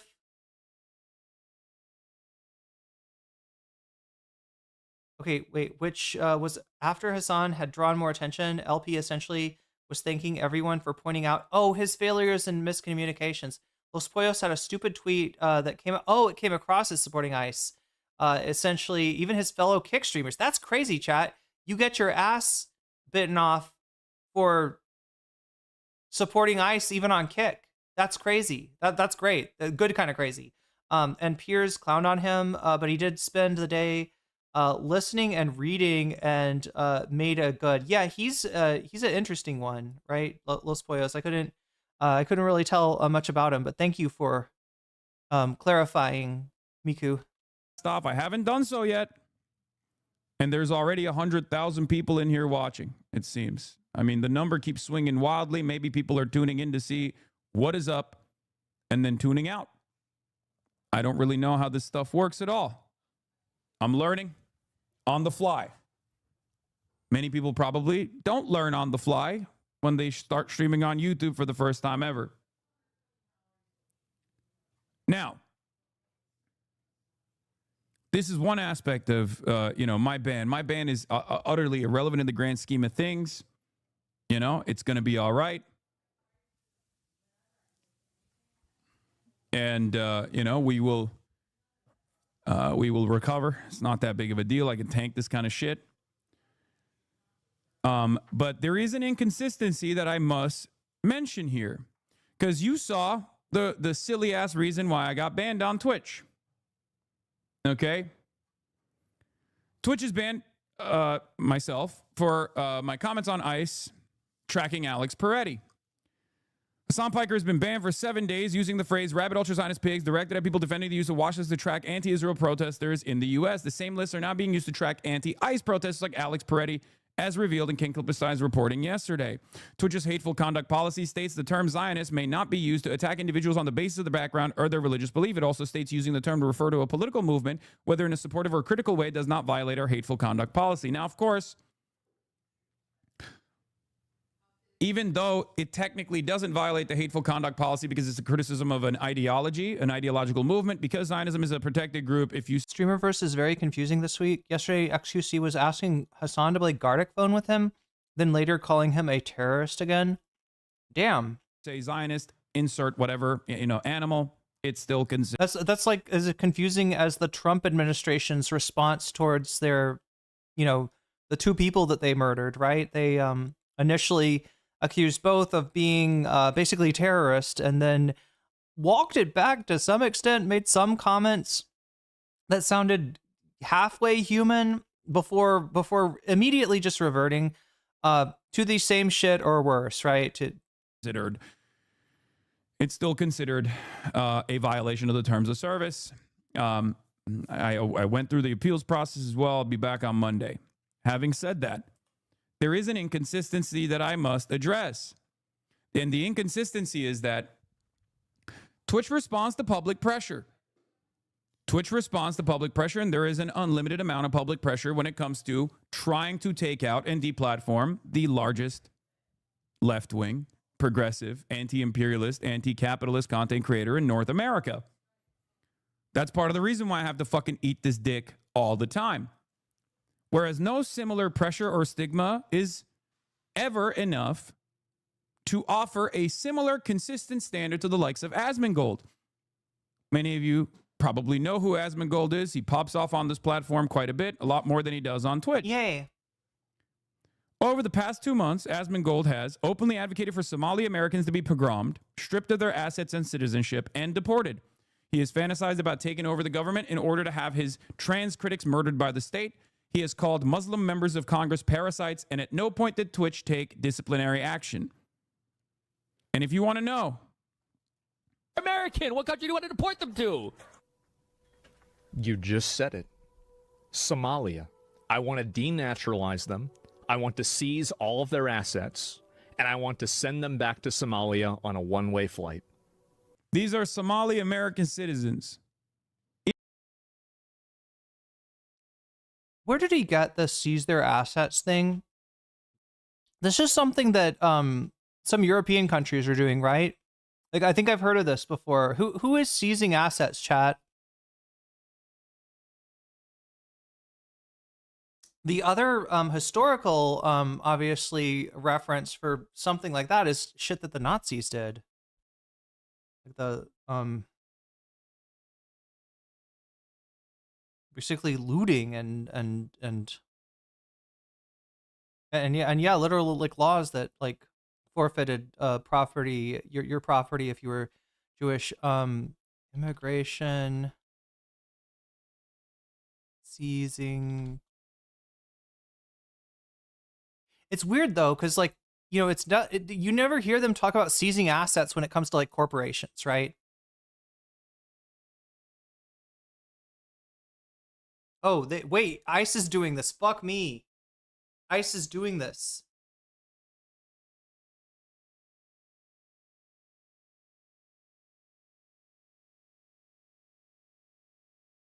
Denmark is talking about it. So, but like, I'm just wondering, like, if Alec, if he realizes that this is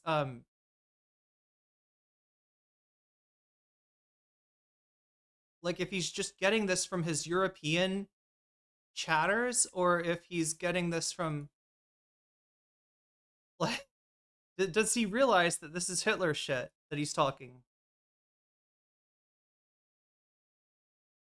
Does he recognize that? Yeah, very major Hitler particles. Infinitely more important members of American society than Asmongold is. They're productive, they're business owners, they work at businesses, they drive Uber, they have lives, they have children here. 95% of them are U.S. citizens, and this is what I gotta ask, we seem to be missing some mods tonight. Is there anybody who's a mod on... I usually don't like... Is there anybody that's a mod on Twitch? There's a little bit more activity given Hasan's ban than I guess we're used to, so we could use at least one extra mod in the Twitch chat if that would be possible. Asmongold is saying. And this is what Twitch is allowing. And I repeatedly said this over and over again when I saw this kind of sentiment coming from Asmongold, who also happens to be one of the largest political content creators in North America as well, on the right-wing side. Twitch is very afraid of the backlash that they will receive from the likes of J.D. Vance and the entire institutional Republican Party. When I get banned, you're not going to hear AOC come out and be like, "What? How dare you ban Hasan Piker?" You're not going to hear Chuck Schumer certainly say, "How dare you ban Hasan Piker?" But when Asmongold gets banned, J.D. Vance will come out and defend him, because the right will always offer people, no matter how radical they are, institutional support. That's precisely the reason why you see J.D. Vance talk about Nick Fuentes, who is an open neo-Nazi. Talk about the importance of It's common when people get deported just in any situation, but he's like fixating on that, right? In a weird way. Nazi authoritarians seize bank accounts. Yeah. People like Nick Fuentes in the movement. I mean, you know, you girl on Friday, I don't have to tell you how grim it gets what the Nazis took from their victims, right? Even if a valuable were, you know, say on your body, you know, it would yeah, we may have to name some new Twitch mods at some point soon. Twitch is definitely more active than it's been in a long time, and yeah. It's that simple. There is no institutional support for those on the left. So we must create our own defenses. Okay? It's that simple. It's that simple. If nobody's got us, we got us. That's what I want. It's that simple. I don't want these people coming to our country and scamming us, and then for us to pay money to keep them in jail. You know where this kind of logic leads? Debtors' jails, right? If you're fixated on the idea that, you know, X person like took something from you and you're gonna get it back out of them, like, yeah, debtors' prison, straight up slavery, or at least the indentured servitude, right? I mean, you're just gonna start like, and yes, straight up like fucking genocide. I don't know, but based on, I don't know. This goes to a really bad. I don't like where Asmongold's mind is going. That's the real disturbing part, right? Is that, Hasan always says that Asmongold is just kind of grifting and he is farming and he will, kind of go wherever the money leads him. But what worries me is like, how much of this shit does Asmongold actually believe? Because this is going to a really dark place really fast. That's what I want. What would you have the police do instead if you were them? What would be your course of action? Genuinely curious. This is where Asmongold was upset that the police were protecting the Somali population, Somali American population in Minneapolis, and he urged people to go out and do violence and terrorism to the police. Joel, awesome timing. I would create a situation where the police would be afraid to defend Twitch, you now have a mod. These places because they would be worried about being persecuted. This would cause the police to leave and completely disband the police force. This would allow the companies and the people in the area to be effectively completely lawless and turn it into anarchy. That would make it completely chaotic, and these people would then become terrorized by the people that are in this community that they are somehow trying to enable, right? And so the goal is for that to happen and to make it as unpleasant and awful for them as possible, so that way they realize the mistake that they've made. Columbia Rican says, I've come to the conclusion that Asmongold does believe this. He is an actual, he's definitely a bigot, but like, just like the viscerally hate, the shit that where he's like, just can't stand the idea. Like, he wants to imprison somebody for their entire life, but then it's like, well, you have to pay for them and he's like, no, I don't want to pay for them. How do we do this and not seize their, assets, force them into slavery, right? His mind starts going into really dark fucking places, right? He's so hateful that it's like jail isn't like imprisonment, deportation, physical violence, rape, fucking none of this shit is enough. None of this shit is enough. He's like got to take it one step further. And that's what fucking scares me about Asmongold right now. This rhetoric that is this rhetoric really surprising out of Republicans in 2025? Well, I don't consider Asmongold a Republican, Davy. I consider him a conservative, like a Christian Democrat in Germany. Does that equate to Christian Democrat in the Netherlands? You know what I mean? Like the center right? No, not even. He's like a center right. No, maybe more than center right.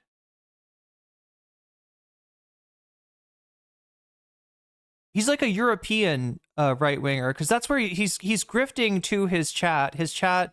I don't know if it's because of the time he streams or why, but there's just like apparently a fuckload of Europeans in there. They tend to be like, MAGA Europeans, right? But they're the kind of people that love it when Trump is deporting brown people, but they hate it when Trump is talking about invading Greenland. They don't like that. That's Asmongold's audience. This is an incitement to violence, not against like just random Somali people either, which already is inappropriate, but this is an incitement to violence against police officers. It's a call to action. It's the goal. Largest right-wing content creator in North America. Oh no, absolutely, Jaeger. He's talking about ethnic cleansing at the very least there. Right now. Is over. They'll have to add laws and regulations to free speech in order to not protect hate speech. Being allowed to maliciously spread misinformation without consequences, and thus normalizing fascist propaganda, is bad. I'm sorry, Jaeger. I've got really bad news for you. Is that what do you think happens whenever people like me or people that are more extreme than me inevitably get control of the government? What do you think happens to all the people that were tweeting nonstop about trans kids? What happens to them? And now you can see why these people are so extreme. It's because I think on some very, very base level, they know their days are numbered. Like, it's weird. Yeah, I'm seeing it now. Somebody said that he's tweeted, or did he tweet stuff, or did he say have a story about, like, having essentially homicidal ideation at people, like, cutting him off in traffic? He gets off on people's pain. It sounds like it. Well, yeah, he's got like some kind of like a It feels like some kind of complex where he is like, you know, he's not like a powerful guy, either physically or socially or mentally or even game wise, right? He's not like that good at, you know, World of Warcraft. I don't know what like skill level is required for that, right? But he's not known as like a really awesome. He did sounding like AFD. Yeah, as I said, center right. I was like, no, it's more than center right for sure.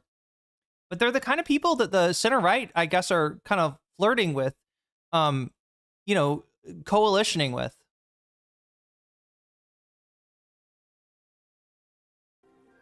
There is not any degree of activism, virtue signaling, crying, you know, like victimhood that's going to save you. It's going to happen. And it's your fault. It's all your fault. US is over. They'll have to add laws and regulations. He's always been a racist, a bigot, a xenophobic, and Islamophobic. Whoever runs a campaign on taking parasites like this and kicking them out of our fucking country, I will vote for them. I am so sick of these clowns that come here from foreign fucking countries, advocate for their own foreign fucking... You come here from a foreign fucking country. ...problems here, and then they call us racist when we say, what about America? And have the gall to get involved in the political system. Have the gall to use the First Amendment. How dare you? How dare you come from your foreign fucking country all the way to the United States of America and take its fucking principles seriously? How dare you? Right?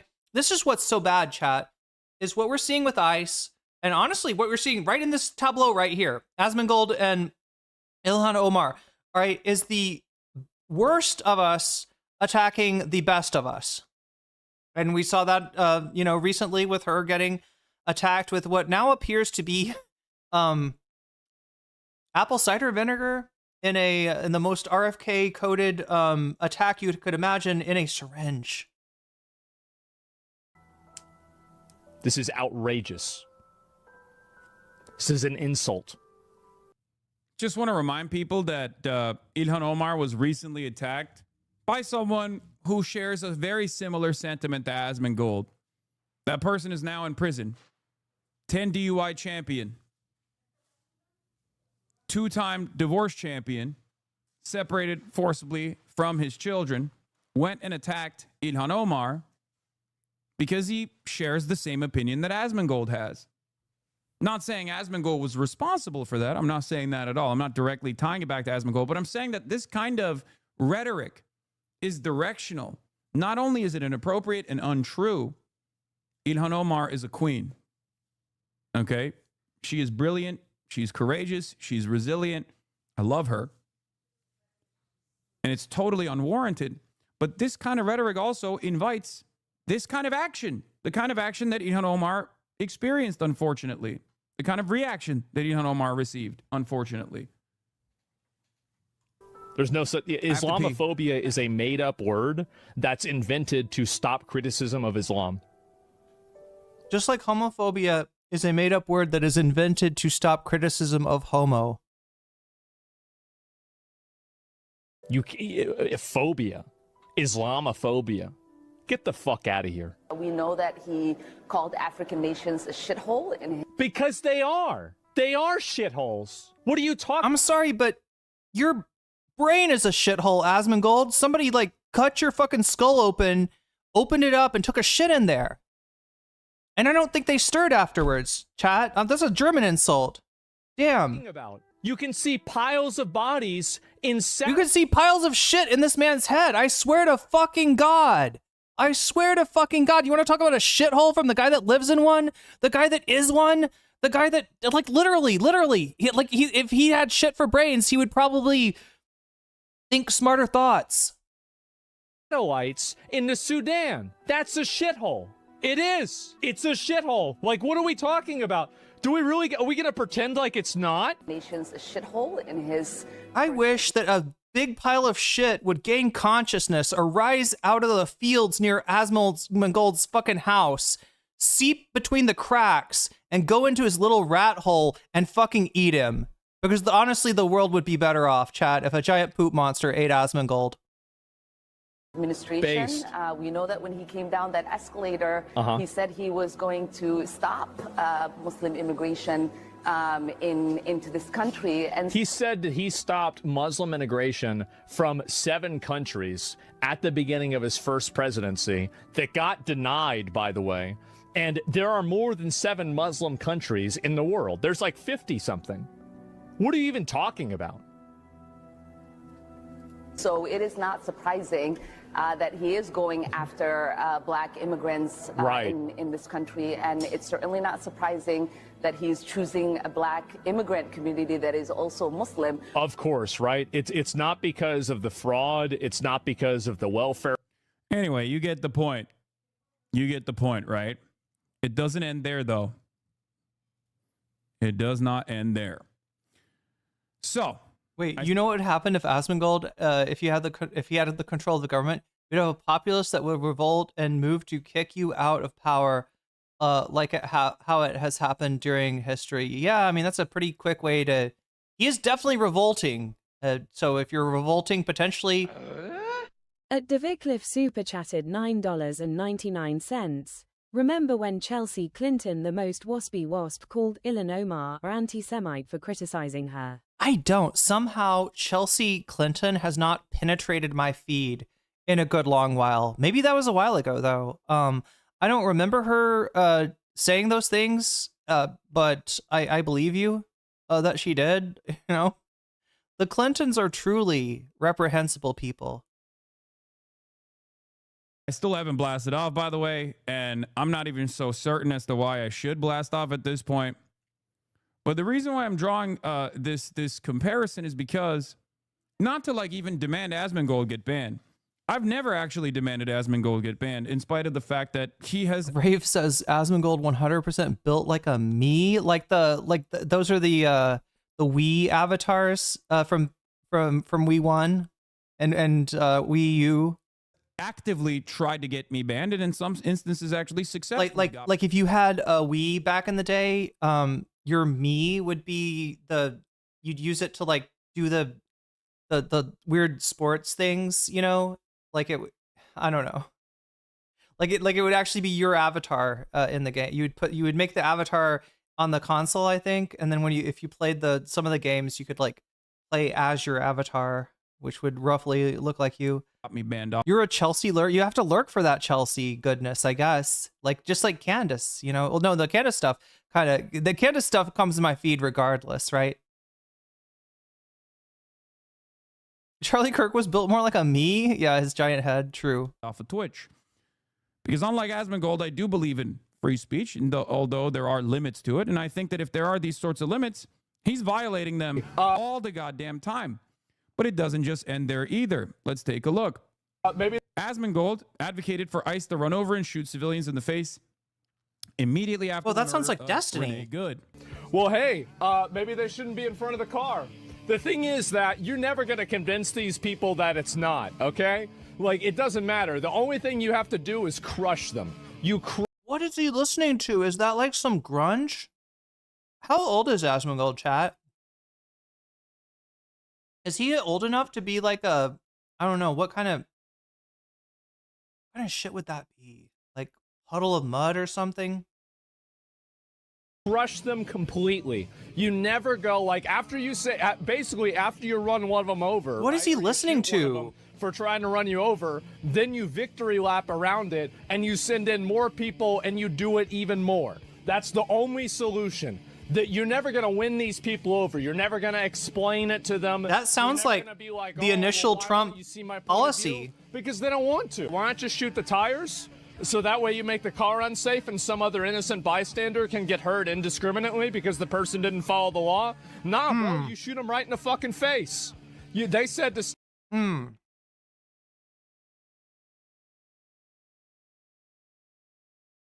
Centuries old. He looks like a walking skeleton. He looks like the people in medieval paintings. Are you implying Puddle isn't timeless? No, it's not Puddle of Mud. It's something much worse, right?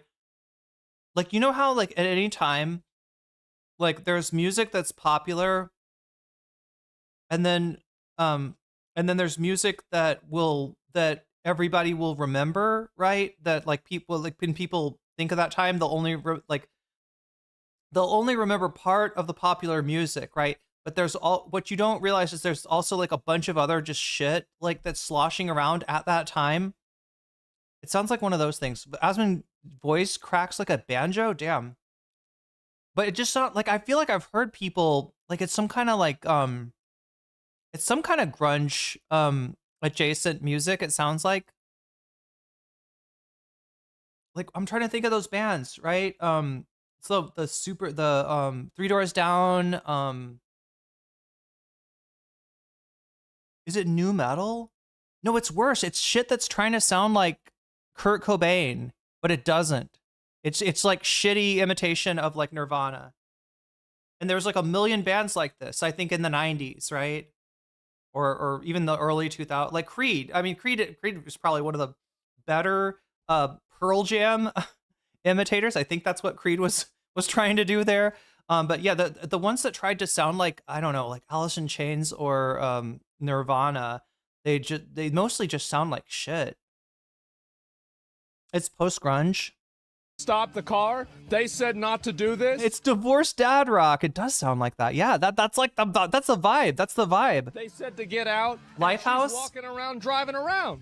What are you talking about? Absolutely not. You shoot him right in the fucking head. Well, hey, maybe they shouldn't be in front of the car. The thing is that you're never gonna convince. It's just fucked up that he gets to do this because he's talking about police doing the violence, right? Because he's talking about a fucking fascist state murdering people. That's okay. But if anybody fucking gets too, descriptive in their fucking revenge fantasies against somebody that's actually hurt them or their families, oh yeah, watch out. Watch out. You'll lose your job. You'll definitely be deplatformed. And potentially you'll get a knock on your door in the middle of the night, just like Don Lemon, who we're going to get to. These people that we got to get to Don Lemon, chat. We're at 111. 2 weeks prior. We have achieved butterfly status, right? I don't ever know. Somebody told me once, like, you should do something after the butterfly. You should have another, goal for super chats. But I don't know. What would I put in my hair after the butterfly? Wait, I got to change something here, don't I? Yeah, I got to make the goal go forward. We're at least at 112 out of 200. If we get to, I can't do this. 112 out of 200. No, yeah, 112 out of 200. We get to 200. We'll do 2 bonus topics instead of 1. We've still got the protest to cover, and we've still got what did else I say? Don Lemon getting arrested to cover, and then we'll do at least some bonus content, which right now looks like it might be disgusting Epstein droppings. Ew. What kind of droppings did Epstein's corpse secrete this time? I guess we'll find out, chat. That's totally gross. Tim Pool music. Yeah. No, Ator, you're on it. You got it. It's like the way that the shit that Tim Pool is trying to do is what I'm describing, right? Like his sound, his aesthetic, right? Perfectly describes the kind of, I don't know, somebody else said dad rock. Somebody else says post grunge. Somehow Asmongold married oh yeah, he did marry. I forgot. Married the first divorced man. Wait, I think he had a girlfriend. That's right. He didn't get married. He had a girlfriend. That's right. Asmongold called all African nations shitholes and called Congresswoman Ilhan Omar a parasite while bringing up her Muslim background. He received no ban for this racist rant. Thankfully, he didn't use the word Zionist pig, though. This inconsistency is one that goes far beyond Asmongold. This is not just about Asmongold, okay? I need you to understand, this is the same inconsistency that exists for all right-wingers, all the way from moderate right-wingers, if such a thing even exists, all the way to neo-Nazis like Nick Fuentes. Dedepp says pink sparkles lived in his house somehow. That house? What do I mean by this? They can say whatever heinous thing they want to say. And because they're on the right, most people on their side will never turn around and go, hey, man, maybe you're going a bridge. Maybe that's a bridge too far. Maybe you're going a little too far. Maybe dial it back a little bit. However, God forbid anyone that says, hey, I think better things are possible, ever says anything that could be seen Construed even. Too angry. Construed even. God forbid. Then you'll have no institutional support on the liberal side. No one is going to come to my defense. No one is going to fucking be like, well, maybe we shouldn't do this. Okay? And the entirety of the right will cynically come after you as though they don't get away with this shit on a daily fucking basis. Okay? But like I said, all things considered, I do suspect that because of all of the incredible amounts of pressure, other corporate companies, other corporations probably would have banned me a long time ago, as opposed to Twitch just allowing me to continue. Here, I posted, that I'm live. Here it is. This is going to be my blast off tweet. I don't know if I can just like spam. Can I spam? And oh, that's right. That's right. I don't know, chat. Would you love it if I spammed up YouTube with our blast off link? Do they spam? They spam it in Twitch chat too. No, spamming is a Twitch thing. I don't think they spam. I think you just pin it in YouTube. But nobody clicks on pins in Twitch for some reason. So.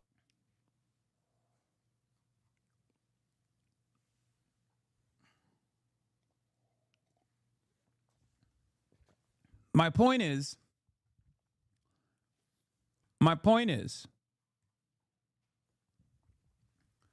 this inconsistency exists all the time. That's precisely the reason why the Trump administration can get away with screaming bloody murder on a daily basis. The president himself can incite violence, can foment hatred towards ethnic minorities that are American citizens on U.S. soil.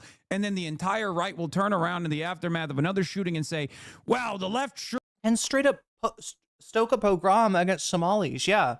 Like, I feel like Trump's come more mask off like this, this go around than he did even in the past, right? The shit that he said in the past was shocking then, was out of pocket then, but it was always, he always had like he always had wiggle room where he'd say like, they're sending the rapist and I'm sure some are good people, right? Where he could try to say, no, I don't mean all Mexicans, right?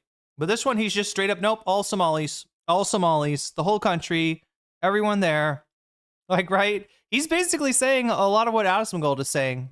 Sure is violent, huh? The left sure needs to turn down the temperature. Bitch, the left? The fuck do you mean the left needs to turn down the temperature? Your president is regularly demanding violent backlash towards ethnic identities on U.S. soil that are American citizens, and you're talking about the left? Tavi, this is 10 times more mask off. Yeah, thereabouts. Podcasters on the left? Wait, you were banned for Twitch chat? Are you out of your mind? We really need to do like unban requests. I'm sick and tired of this inconsistency. I'm sick and tired of this double standard. Okay? This double standard only serves to normalize right-wing rhetoric, no matter how violent it is, and it only serves to punish leftists. Snow Hank says DHS is going after Haitians in Ohio now. Yeah, like they haven't dealt with enough from this administration, even before it took power, right? Remember, they're eating the cats and eating the dogs was them targeting Haitian refugees in Ohio. We got to get a little bit better about dealing with this stuff. Okay? That's it. Wait a minute. Attort95 says there's something really weird with Hasan's stream. I had to refresh the page like 8 times. I think there's something messing with his streams. It may be that like his stream is on the high end in terms of volume for YouTube. I don't know if it's something to do with that, but I will say, Attor, I did notice that his stream like bricked my laptop. Like I think I just had his stream open in one window and I was on Discord in the other, and my Discord fucking ate shit. Like it looked like I was in Discord, but you know, there were other people that were in there and they were like, no, you were not in here. Like you were like, I was in a different world. I think it just made it so that the Discord crashed without looking like it crashed, if that makes sense. That's it. We got to get a little bit better. I'm sick and tired of it.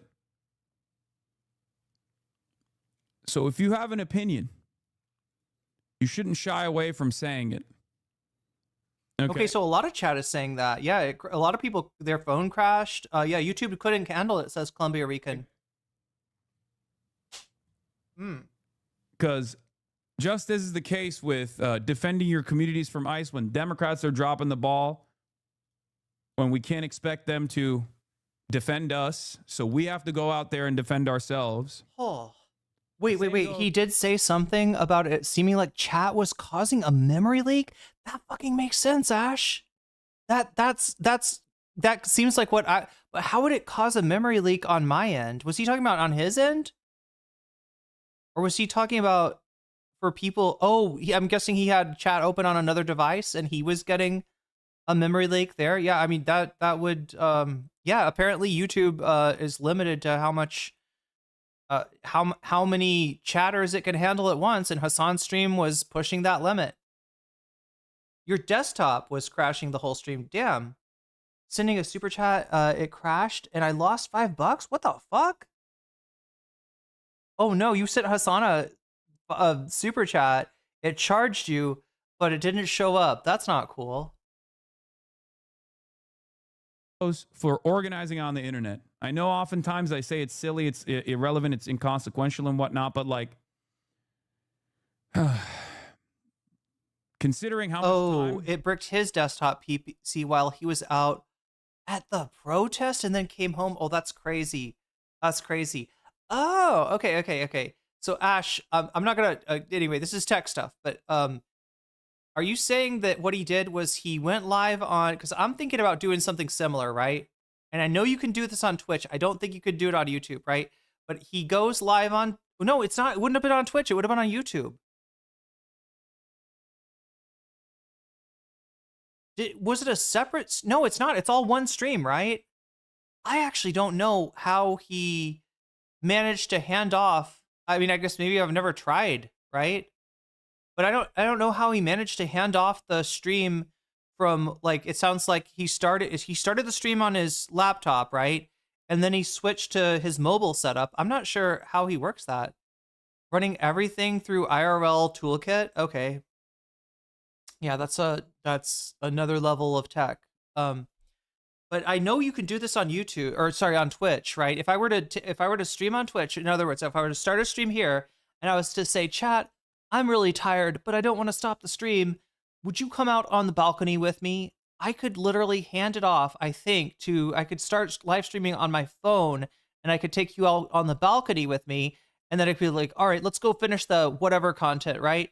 And then I turn off the streaming on my phone and it automatically goes back to, streaming from the desktop or to the, like I kind of set it up so potentially even I could stream from bed, right? I could be like asleep, like lying on a pillow and streaming. I mean, the laptop stretches to there.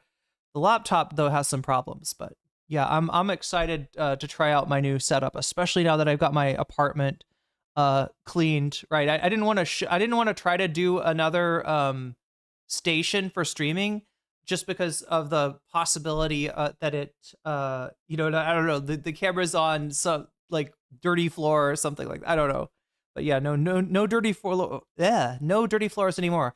You can swap with the right stuff. Okay, so it's tech then. Carolyn does it for her Sunday cooking. I'm guessing it's a mobile setup thing. Ash, is that what you're saying? So I'm guessing, yeah, on YouTube, I don't know of a way to like.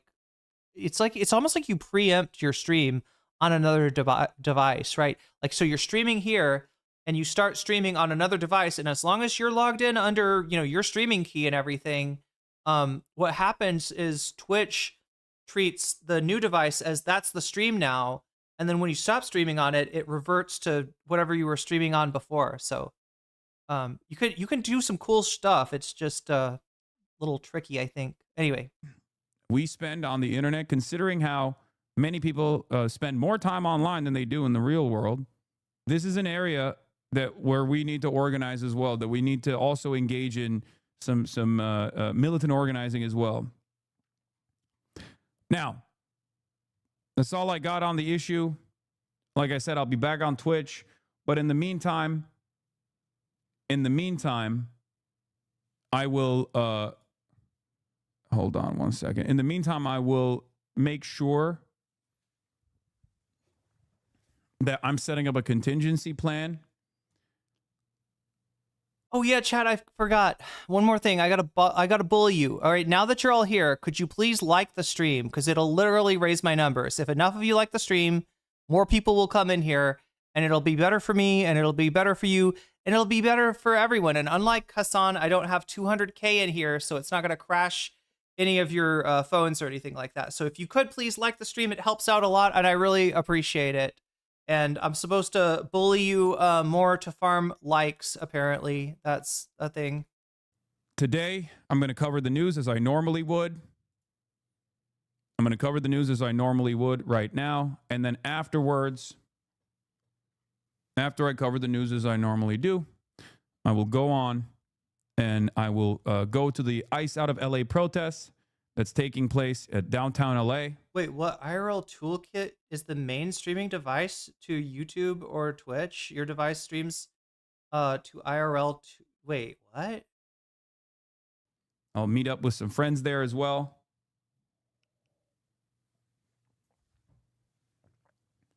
Okay. One of the things that's really funny about, I don't know how to ban people, by the way. I don't know how to like, I guess I have to like report them or something. But I guess I can just like hide the users. Is that how that works? I don't know how the ban process works on the YouTube side.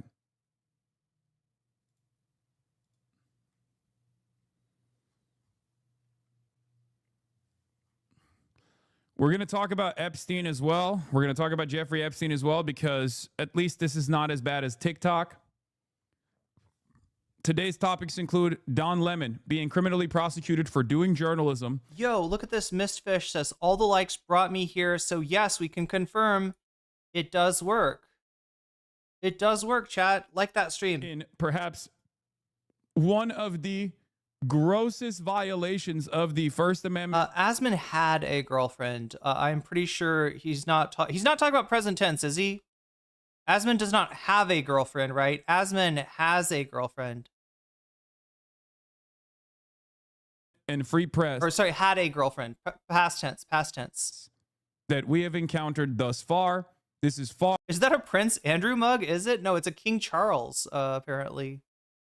Are far more consequential than the Jimmy Kimmel stuff, in my opinion. From the coronation. We will be talking about Trump's mentions in the Epstein files and why. See, I think it brought Quaximus in, right? Quaximus, did the likes bring you in? Why Donald Trump was so adamant about making sure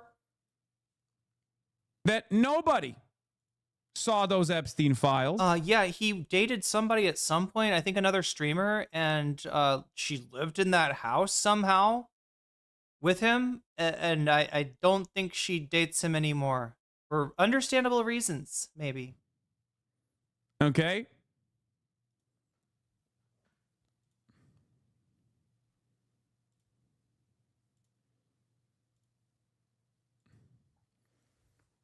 Wait, there's membership levels? Oh, he's still figuring out the YouTube stuff. I don't know. At some point, we gotta move on from this and bring up. I'm looking at opening up the membership stuff on. He's just hiding. That's the term for it.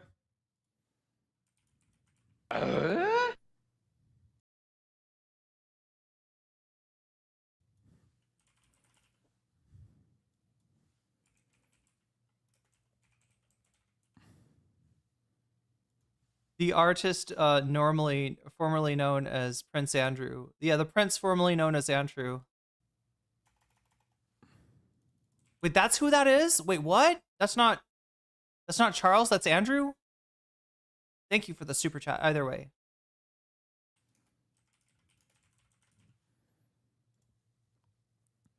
Okay. Boom. I'm opening up.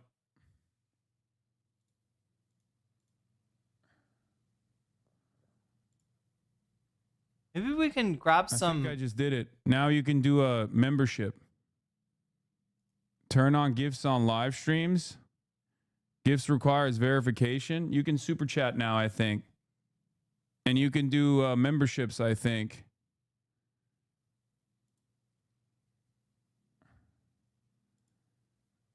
Oh, shit. Wait a minute.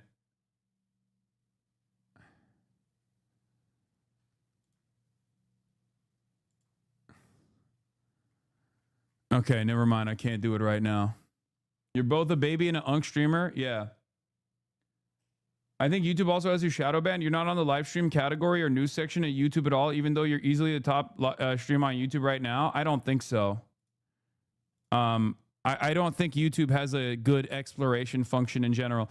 Do we have a What? Oh my god, what the fuck? I'm sorry, what did they just say? I think this is kind of backwards. Maybe. Wait, let me just hear what that chatter said. Right now.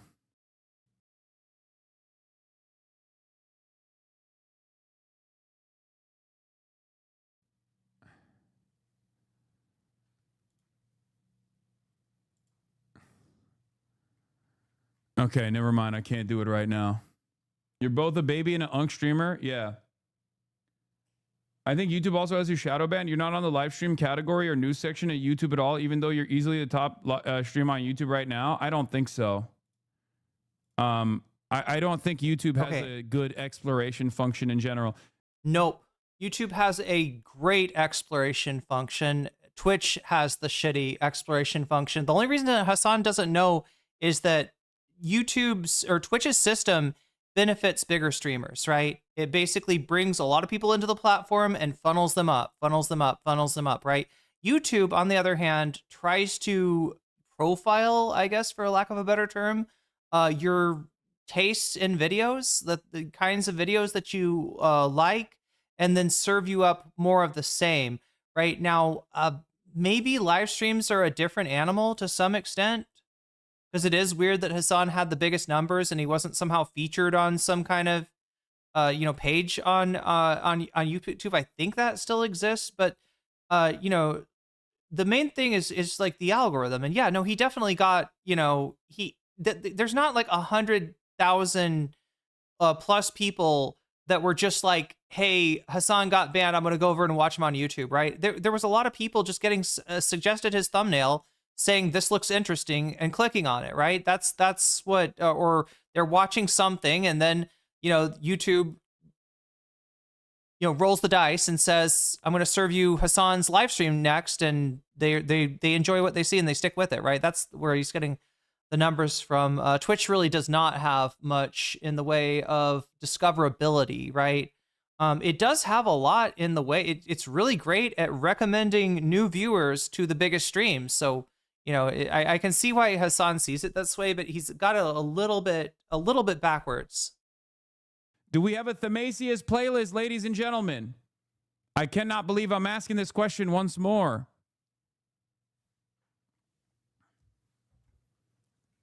But please subscribe. Please like the stream.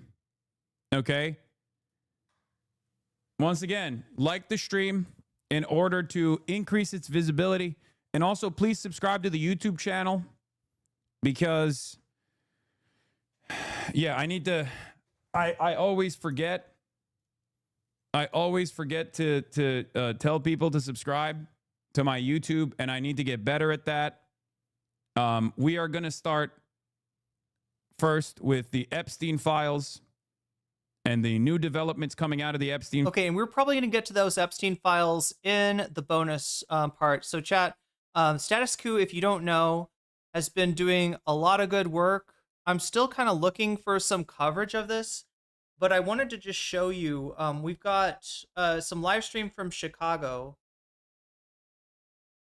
from them. We got some live stream from stuff going on in Minneapolis that they live streamed. Let's see if they've got any videos that are super recent. 7 hours ago. Yeah, that's their most recent. Here, let me just give you this. I think this is from Friday's protest, which, if you don't know, Friday there was a protest. There were protests across the country, as well as what's being called a general strike. Now, if you know what a general strike means, this doesn't quite meet that definition, but I'm not going to actually. A general strike is when you know. I'm happy. I'm very happy that people are making these baby steps, and they are baby steps, but they are important steps, right? Because without the baby steps, we don't get the bigger steps, and we need to get there. So I am very, happy with what's happening with the even though this is kind of like planned in the last minute, that the people did set up something where people could do something to meaningfully resist this ICE invasion into the country, right? Our country has been invaded by Nazis, okay? And if you're not freaking out, like I said earlier, that's a little bit insane. If you are freaking out, then potentially, potentially that's a more sane response. Anyway, let me give you what I was talking about. I just do this. Will it work? My name's Cora Newman. I'm actually a state senator from Montana. And we are bringing 27 states to Minnesota this week. The American people are fine with rule of law, but we are not okay with masked, unidentified federal agents roaming our streets, killing Tofu Ghost and Jay Marianne were at the protest today. That's awesome, Snow Hank. Americans. These are Twitch streamers that you're talking about. Yeah. It says love thy neighbor. So when you see injustice happen, yeah, I'll probably watch the CoffeeZilla video with you. We're gonna switch modes here. This is Status Coup with, I believe, I don't know if this is footage from it looks like maybe Minneapolis. Yeah, it's definitely not LA. Okay, so this is footage from Minneapolis, and these are just some of the so we got Status Quo's got Minneapolis and Chicago. Hasan's got LA. We'll try to watch a little bit of all of it, and I'll try to see what news coverage I can find as well, because that's been what's been kind of scant. It does seem like the news media is like less interested in this than they should be. Kind of ironic, because the country was previously invaded by those types of bigots during the Confederacy. It feels like the country has regressed so much. Yeah. Okay, so we're protest and strike right now, and then next we're gonna watch Don Lemon arrested. Don Lemon arrested, protest and strike.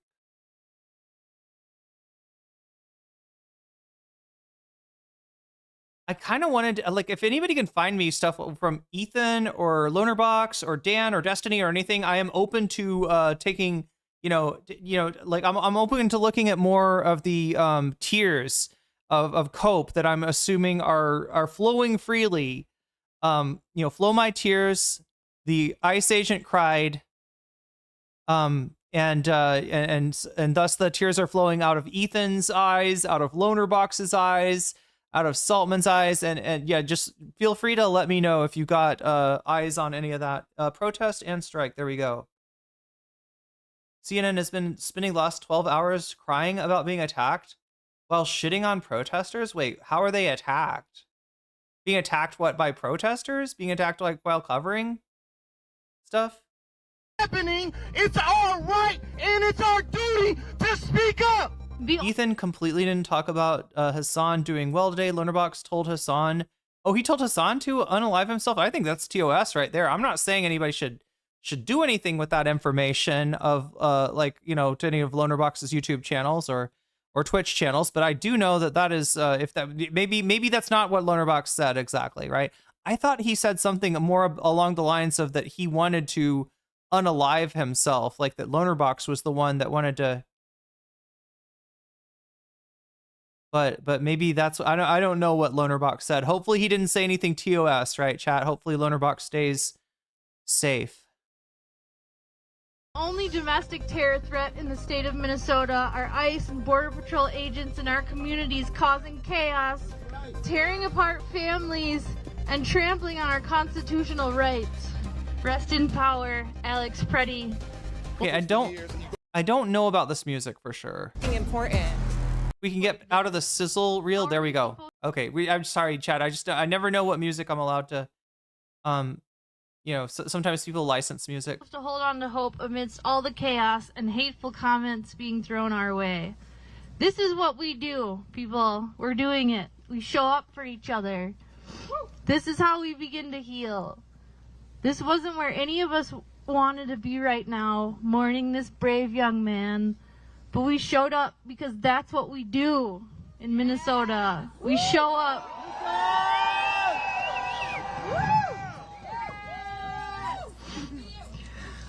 I didn't have the privilege of knowing Alex Preddy personally, but when I watched that horrifying video, I recognized a caregiver. He jumped in to help someone without a second thought to his own safety. After putting himself between the woman and the Border Patrol agent, he calmly attempted to de-escalate the situation. Nurses are unfortunately no stranger to verbal and physical aggression. We know what to do. Yeah, and also from ICE agents, right? Nurses have dealt with aggression from ICE agents, like wanting to go places that they're not allowed. You only ever de-escalate. Unlike the 6 or so ICE or Border Patrol agents that only agitated and escalated, Alex was the only calm professional. Yes. Reportedly, one of the last things out of Alex Preddy's mouth as he was being violently wrestled to the pavement was, "Are you okay?" Spoken to the woman he was trying to protect. He was a nurse until the very end. Yes. Got this, Allie. Yes. I am broken because I saw myself in Alex Preddy. This could easily be any one of us living our values of compassion for others. And shame on this administration for trying to paint him as the aggressor.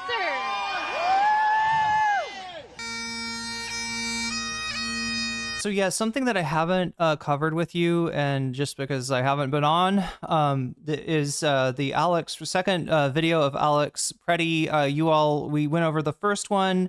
I went over the first one with you all last stream, and various different angles of that, and it was just like like there's no, you know, we watched murder, you know, like we saw what we saw was a murder, right? It's pretty clear.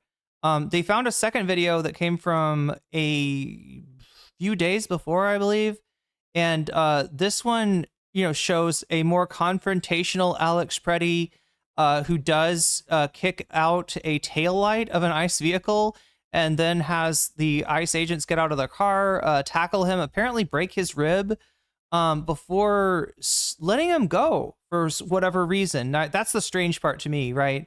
Is that, like, my understanding of ICE's, ICE's jurisdiction is supposed to be over paperwork, right? But with this expanded thing, they're allowed to go after anyone that they think might be undocumented.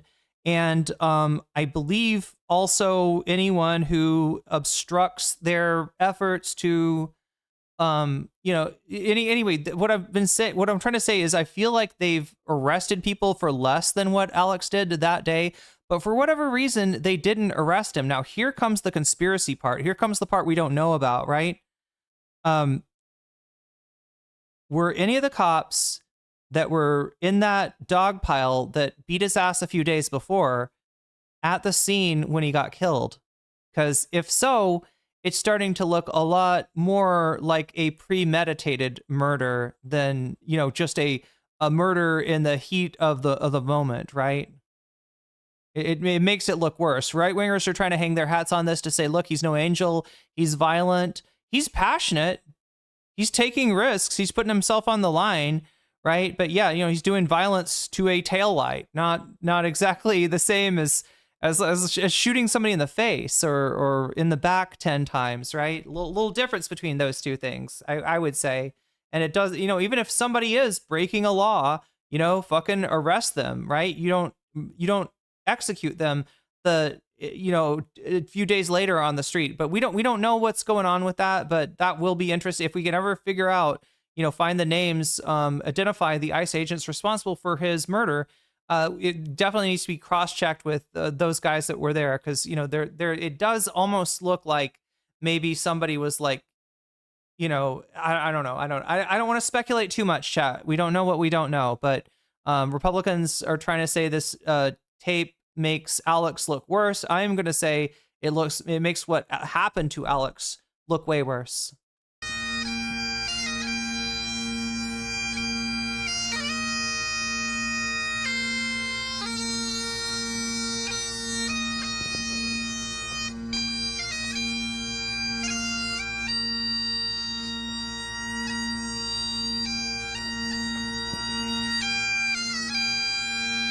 So I got a question. Is that video real or AI? That video's been confirmed to be real. We actually have 2 videos at least. I've seen 2 different angles on that. So that incident did really happen, and I believe it was confirmed by his family that was Alex, right? So that, yeah, there was some speculation earlier as to whether whether the video was real. It is a real video, but I don't really think it changes anything in the fact that this man was murdered. In fact, it makes it look like maybe that murder was premeditated.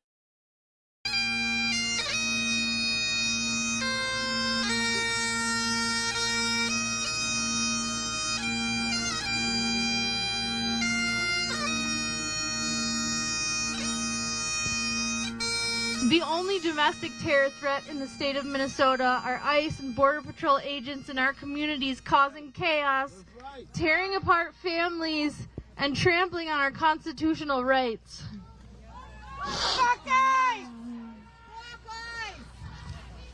To Alex Preddy's parents, I am so sorry. Alex should still be here. Your son deserves justice. And you deserve a personal apology from Bovino, Gnome, and Trump. That's right. To suffer the loss of your child and then to hear that garbage trying to justify a false narrative is an unimaginable reality that we are all struggling with. I hope it is some small consolation to you that nobody is buying the trash coming out of these people's mouths. It didn't work. R.I.P. Keith Porter, Renee Good, and Alex Preddy. Yeah, at least 9 people killed so far this year by ICE. We all saw the video. We saw what kind of man your son is. We stand with you in your fight for justice for Alex. There's a sign. Yes. There's a sign somewhere here that I saw that says, "Rest easy, Alex. We'll take it from here."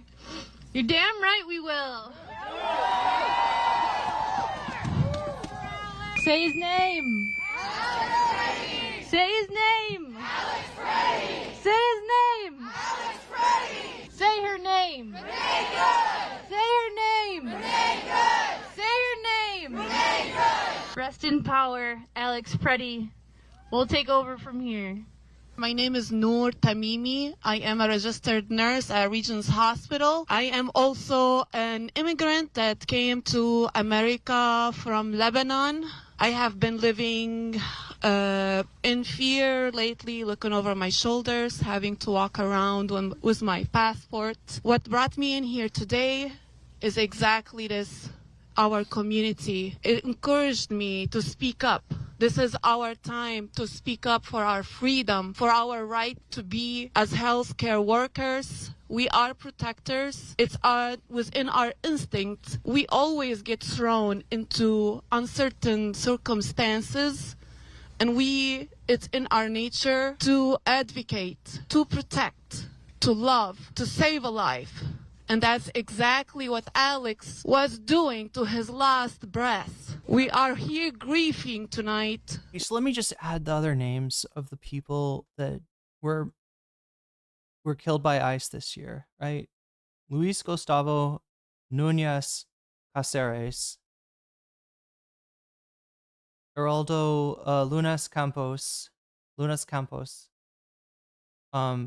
Victor Emmanuel Diaz, Paradila. This was, oh no, wait. Do we see, this guy was Cambodian. I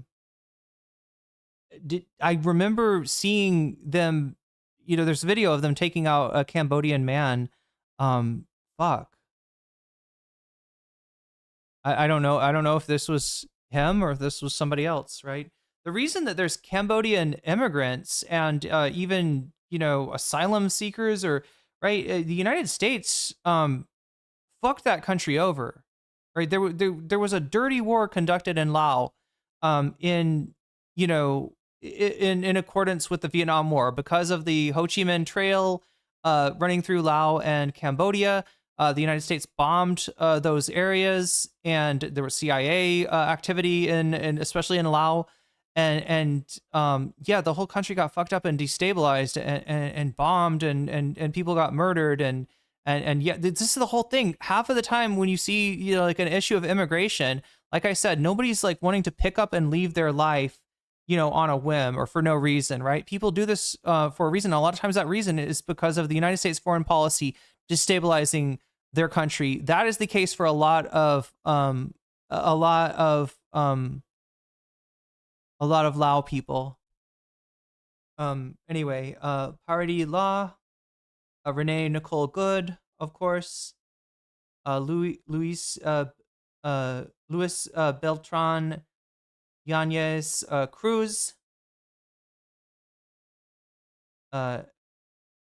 Eber Sanchez Dominguez, and Alex Preti.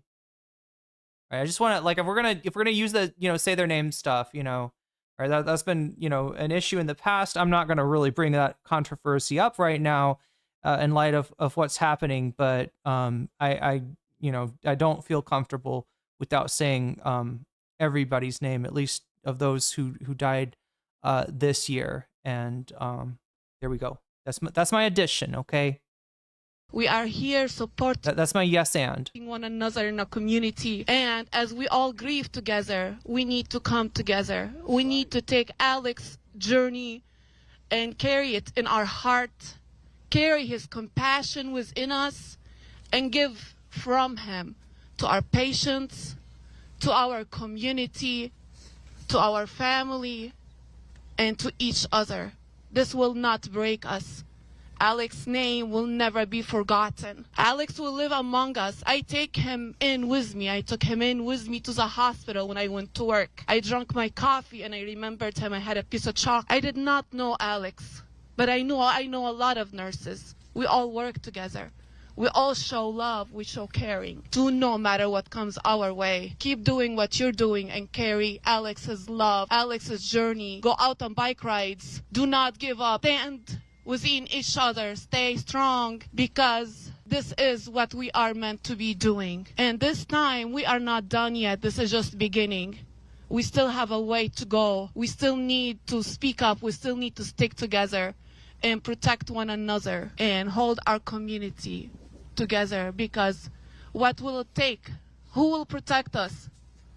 Who is going to protect us? We protect ourselves. Who keeps us safe? We keep.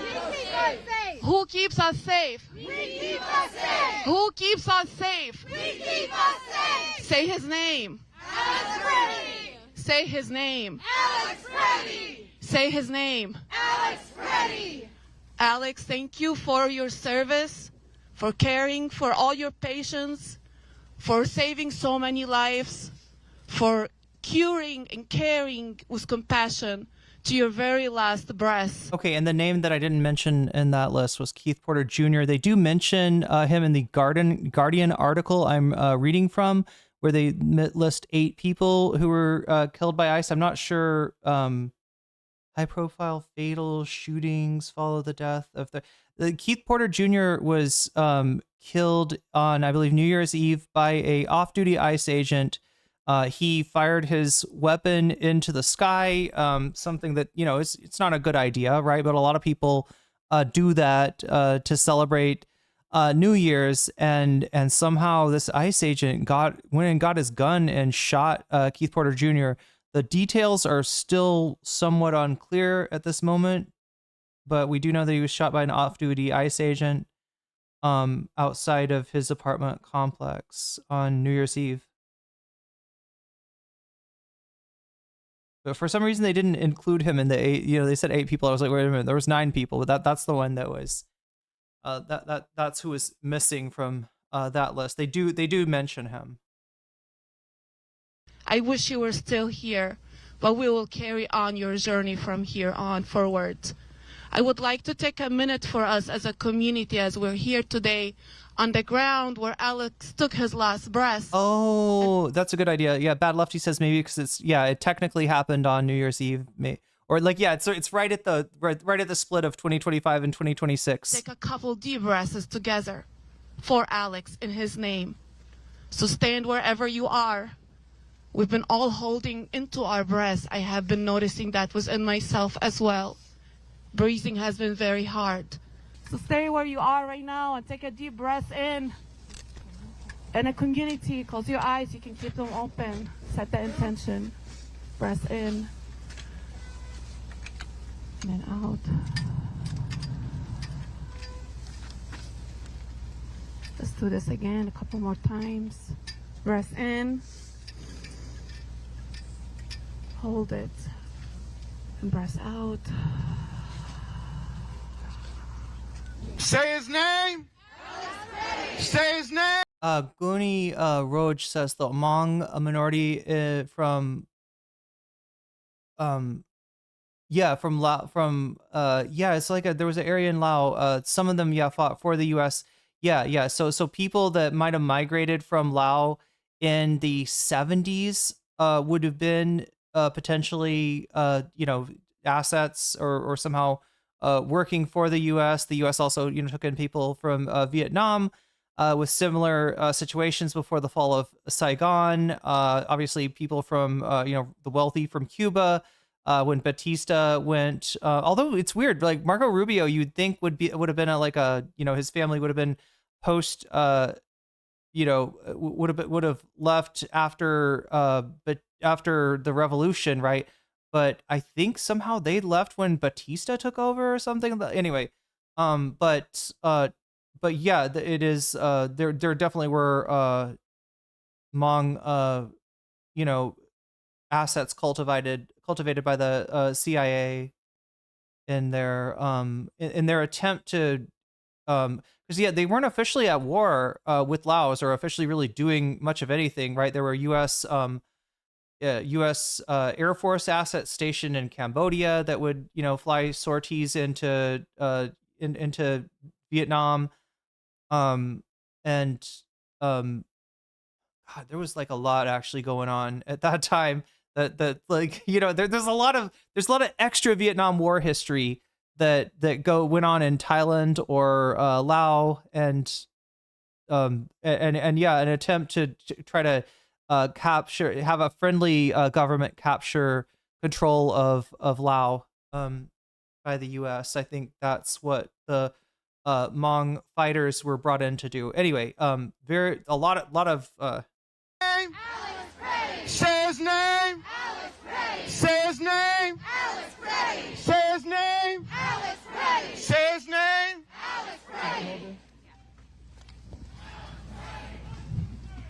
We have lost now 2 lives in the city of Minneapolis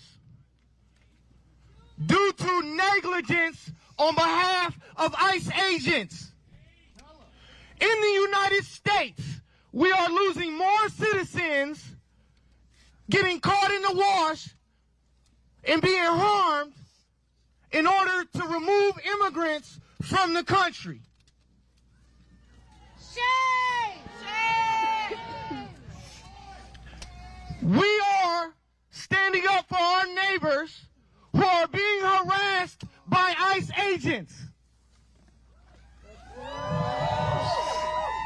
It says, love thy neighbor.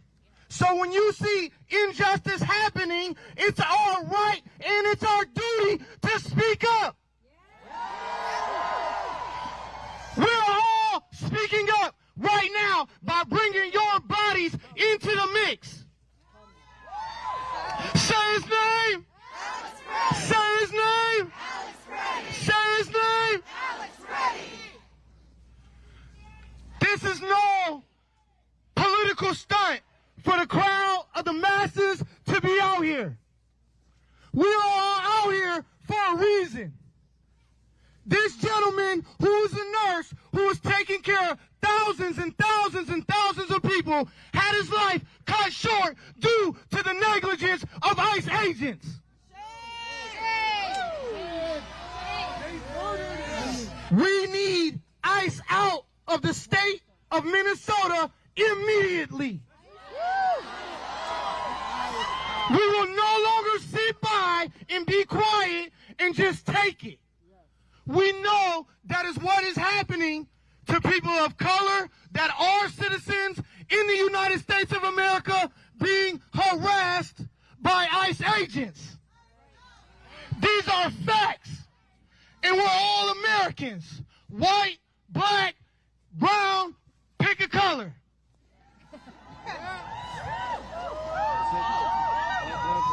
No more! Every single person out here deserves a round of applause for yourselves. This is what it looks like when you stand up, come out as a protester, maybe by yourself, not knowing what you might be confronted with, the dangers, leaving your families at home, them kissing you, them loving on you before you walk out of that door, because you never know what might happen because these ICE agents are so reckless. And all we want to do is have a simple ceremony peacefully. Tell people to listen to Blowback. What do they have got good content on the dirty war in Laos? Really scared to find out what's happening to people inside the detention centers. Yeah, we already know that there's been one death that has been ruled homicide by the coroner, by strangulation, right? And that matches, I guess, some testimony from people in that facility. And show love to each other.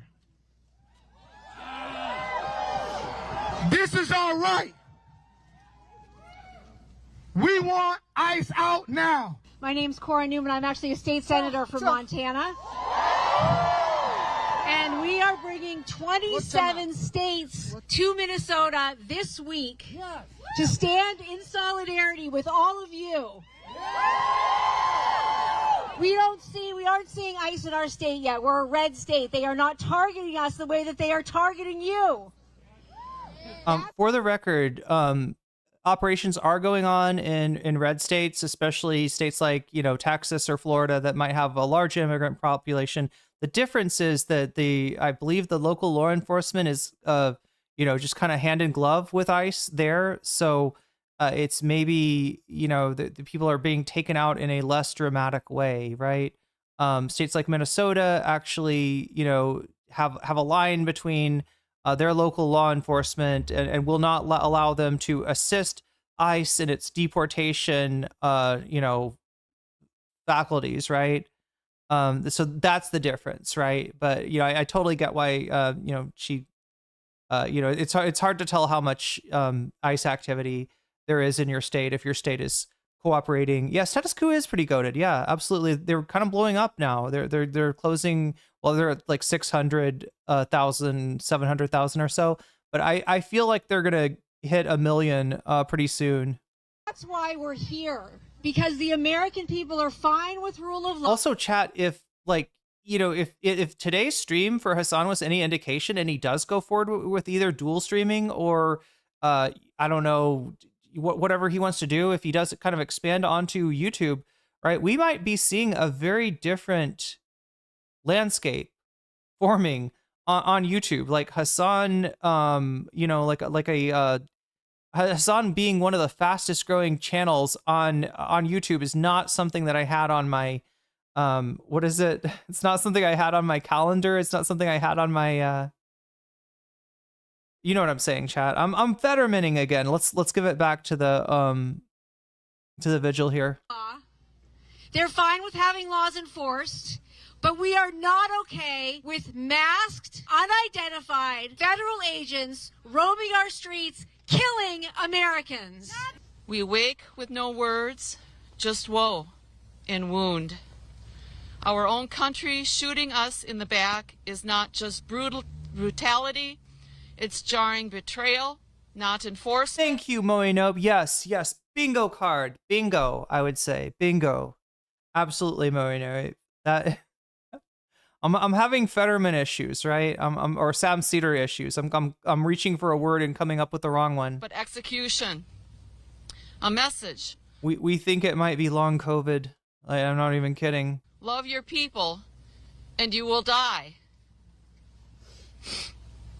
Yet our greatest threat isn't the outsiders among us, but those among us who never look within.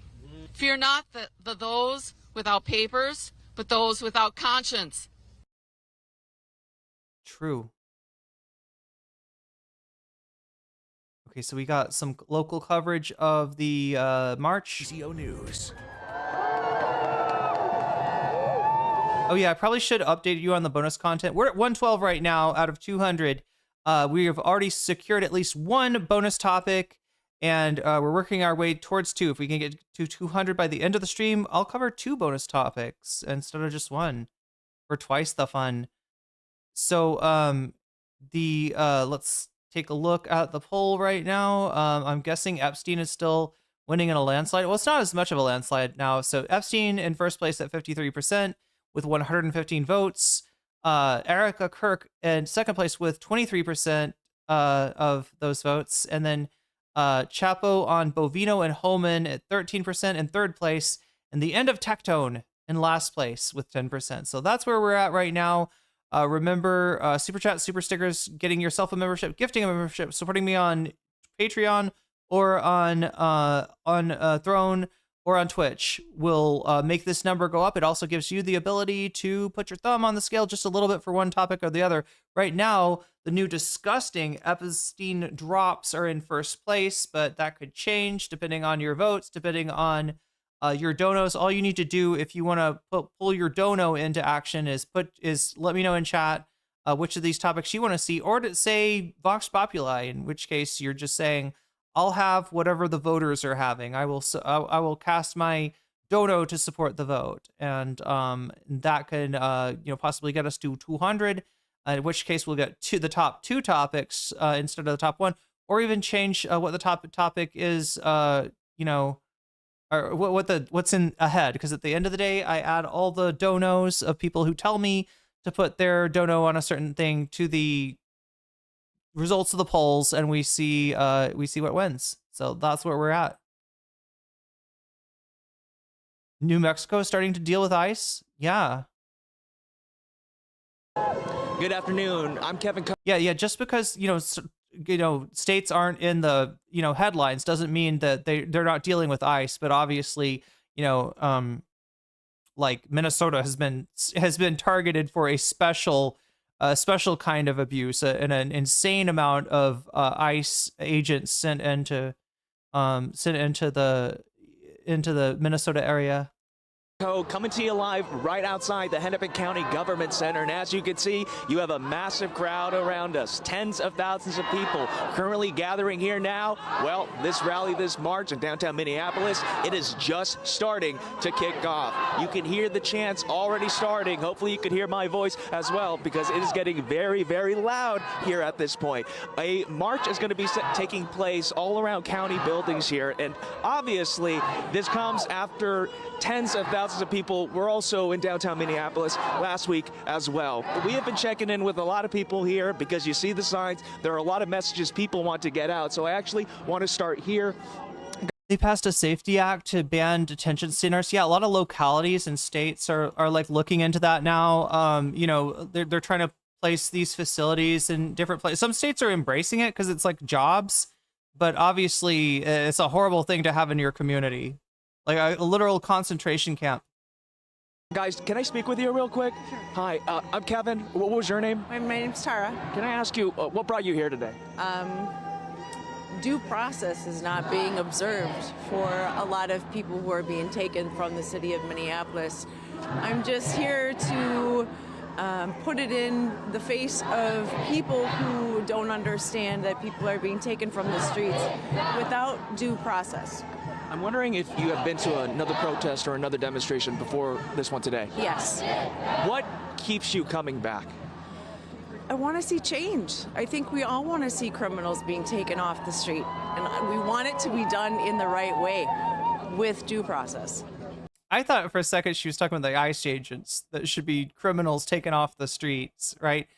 For those who aren't aware, there was never an issue with people's immigration status, especially an undocumented status, getting them out of any sort of culpability for criminal acts that they had committed, right? That never fucking happened. That is a Trump lie.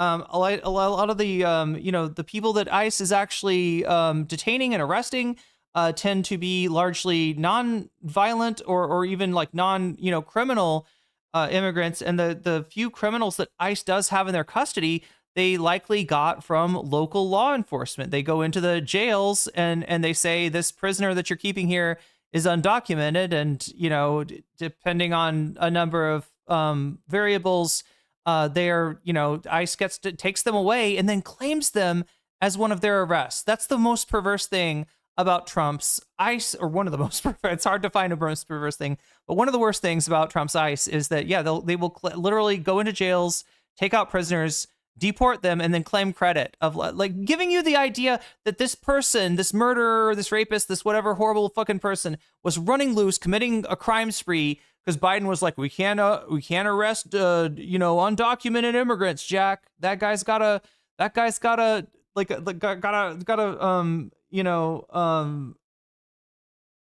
hearing coming up for an asylum hearing coming up, right? It's just lies, and they've gotten so far that you're even hearing the good people like this woman here that may have internalized a little bit of that lie. I just want to set the record straight on that, right? Nobody's ever, there's never been a problem with taking criminals off the street. If the country has any problem, it's over policing, not under policing, right? The numbers, even at the time in the election year, were historically low. They'd spiked a little bit during in the aftermath of COVID, but then they'd come right back down. So yeah, a lot of what Trump sold this moral panic on was an absolute nothing burger. But that being said, yeah, she's just saying, I'm not like saying I like criminals and I want people to commit crimes. I just want I want like this is more disorder. This is more chaos than anything that was coming from immigration. I think is what she's trying to say. If I could get your name real quick. Banal. Yeah. What brought you out here today, Banal?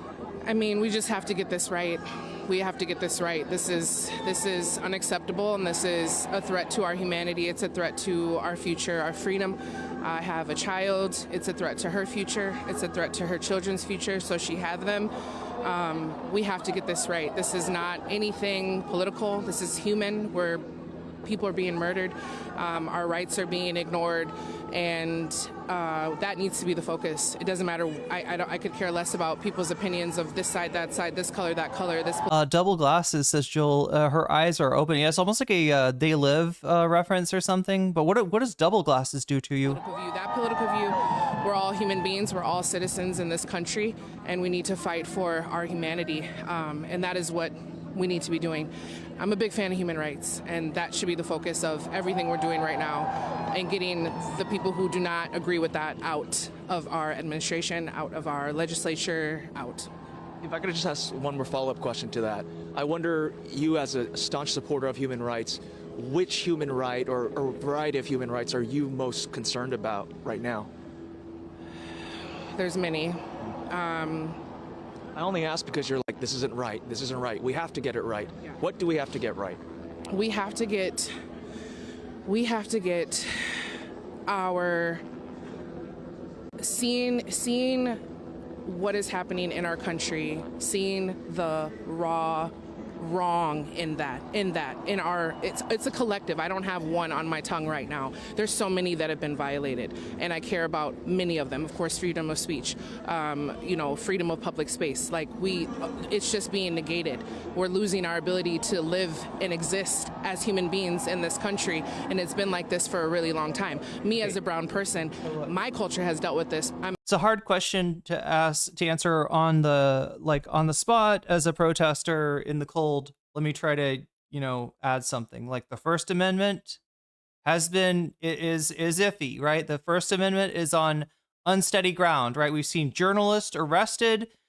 We have seen, we've seen people basically, put in legal peril over exercising their First Amendment right. Second, Fourth Amendment right, Fourth Amendment right? Your right against illegal search and seizure.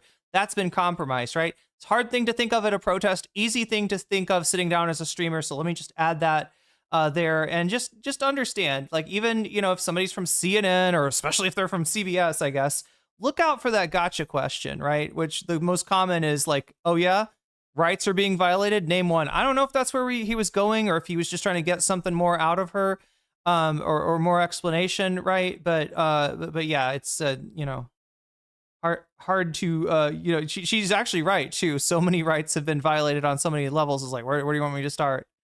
I'm African American. I've dealt with this for as long as I can, remember. My ancestors have been dealing with this for generations. Our just pure rights being completely ignored and negated. I'm happy that it's being kind of caught on. Let me name another one. Second Amendment, right? You care about your Second Amendment rights. Apparently those Second Amendment rights go away the second you go to a protest, right? Not if you're like Kyle Rittenhouse, where you're trying to provoke a conflict, right? You're openly virtually brandishing a weapon, in people's faces, right? But when you are a licensed, you're licensed for conceal and carry, and you have your weapon on you, apparently you lose the right to protest. Apparently you can now be killed, right? From what Trump and his administration have said. Yeah, there's so many, chat. There's so many rights, even Bill of Rights that have been violated in this administration. I guess by people who don't. Yeah, the Constitution has been used by toilet paper by Trump. Absolutely. Just look like me, who don't have the experience of my culture, because that's what it's going to take. It's going to take that. We've been fighting this fight as Black people for forever.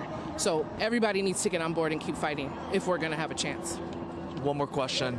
I see that button on your beanie right there. No more Minnesota nice. Yeah. What does that mean for you? I mean, we're known for Minnesota nice, right? We're just known for being nice and kind and warm and welcome, which we are. We are a welcoming state, a socialist state, a state that doesn't matter. We don't care where you come from, what you do, how you do it. We'll welcome you with open arms and do the best to support you how we can. Right now, we're not a Minnesota nice state. We're not nice. We need y'all to get out of our state, out of our city, stop terrorizing our people, our citizens. We shouldn't be living in a state of fear, nervous and scared to go outside. Me carrying around my passport card, even though I'm a legal citizen, I've been here and born here my entire life, 35 years of my life, I still have threats of going outside, let alone people who might not be able to produce those same documents at a moment's notice. So right now, Minnesota is not Minnesota nice. Minnesota is Minnesota no ice. Thank you so much for your time. God bless, okay? You heard it. 2 accounts here, but obviously tens of thousands of more people all around us. Rick, if you could actually show around. I'm here with photojournalist. But Chad, I gotta let you know, all right? I'm sorry, I have to rain on all of our parades at the same time, including my own parade here, right? Because former friend of the VOD, Big Papa Fascist, went on Joe Rogan. Can you believe that, chat? NCC op on Joe Rogan. Somebody who was literally in this fucking chat, fucking around and finding out on Joe Rogan. That's right, Andrew fucking Wilson, Mr. Shaky Gurga, the guy that called Cenk Uygur Shaky Gurga. He was on Joe Rogan, and his whole thing was that he thinks this is a color revolution. In other words, this isn't real. This isn't organic. This is the CIA or some kind of deep state shit, right? This is the shadow government, right? I don't know. Biden's shadow government in absentia has created that. He's literally going on Joe Rogan, and Joe Rogan's like, oh yeah, definitely, Andrew. What a fucking jackass, right? The guy that can't even open a fucking jar after bragging about what a fucking alpha male he is, right? What a piece of shit. What an absolute weasel. Regular Roman, and we are currently surrounded by thousands of. Does he use South Park? Oh yeah, and he said, what did he say? The thing about sniz? You eat sniz. What are you talking about? Like, yeah, the snizzler. It's that guy. It's that guy. It's that guy. Protesters, all with a variety of signs, and we're gonna try to make our way towards the front where we know there are. I remember seeing that guy get like single-digit fucking views. Right? He is definitely not on single. Tim Pool is giving him a platform. I think Whatever has brought him on a lot, and now he's on Joe fucking Rogan. What a dipshit! I can't believe that Joe Rogan brought the snizzler on, right? Are several speakers. Man who's threatened by a little sniz. Come on. At this point. Who calls it sniz anyway? It's snatch. I was speaking with a few organizers here earlier. They say that there may be some marching towards the Target Center at some point. It's very tight here, folks, by the way. But I think this kind of gives you an idea of just how many people are here right now at the Hennepin County Government Plaza. Now, if we just walk out this way, we have... There you go. Yep. So as you can see, Rick, if we could turn around, speakers are currently on the other side of this extremely large crowd right now. We're going to try to make our way over there and do it in the safest way possible. But I also want you to hear some of these chants that are being led right now by the protesters in the front. Take a live look right here. You see more. Yeah, he called the lady bits a sniz. I've never heard that. I guess it's sniz if you find it repulsive. Yeah, it kind of feels like he does. You're right, Ash. More protesters coming out of the LRT. Papa Gut on Rogan. Wait, what? I'm sorry. This was Big Papa fascist. Different Papa. What's going on with Big Papa? Sorry, not Big Papa. What's going on with regular Papa Gut? I heard there was something with, he said, like he responded to Hasan recently or something. I think Hasan recently said that he knows that this guy's an op. He knows he's done lots of videos about him, but he thinks he's funny and he can't hate him that much or something. Like somehow somebody made Hasan look at a Papa Gut video and he was like, all right, whatever, I don't hate him. And I think he responded to that maybe. Participating in this march as well.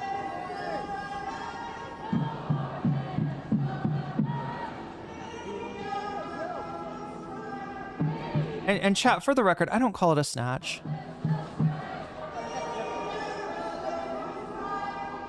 But I definitely wouldn't call it a sniz.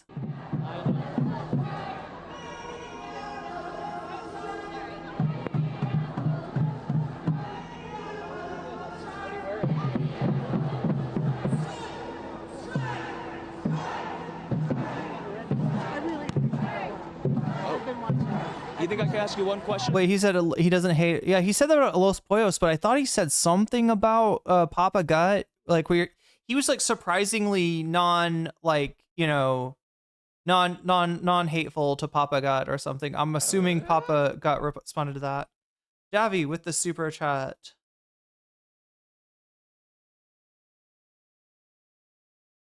I don't think you're seeing it correctly. That doesn't prove how big and popular Andrew Wilson is. That proves how much less. I mean, yeah, touche, Davi, touche. He's definitely grown since he was a single-digit viewer or single-digit, stream right back in the day, right? And he knew like it's just like his content is made to kind of pop off in this sort of his hateful content is made to pop off in this sort of algorithm. But yeah, all it took is getting platformed by a couple people, and now he is far more relevant than I'd like to consider. Doesn't know who Papa Gut is. It thinks he may have said that he doesn't think Gut is a massive op. Well, Gut responded. I just haven't heard what Gut's response was. Gut responded to something Hasan said. I haven't. I probably shouldn't have mentioned that since I don't know what exactly the content, and I don't have time. We don't have time, chat. We will probably never cover Papa Gut, right? There's, if you see me covering Papa Gut, either that motherfucker has become a lot more relevant than I ever thought he would be, or it's a very slow day, content-wise. Rick, and for our viewers out here, I was trying to give our viewers, we're actually live streaming right now, trying to give everyone back home kind of a sense of what it feels like out here. I mean, since you're here, can I ask you just how are you feeling right now? Very sad, very frustrated, and very, very concerned. Very concerned. Can I ask why? We don't see our politicians out here.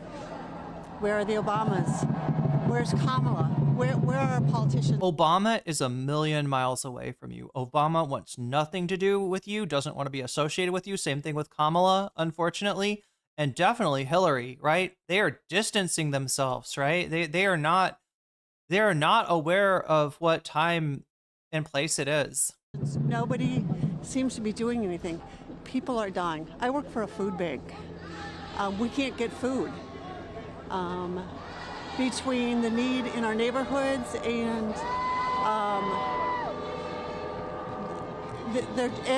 the weather has affected it, but we're not even able to get food. It's a dangerous time. As in, you're not able to get food or get food to the people that need it, or they're Right. too scared to even show up at this point. Exactly. Yeah. A lot of our pantries, we're a distribution point for about 60 to 70 pantries.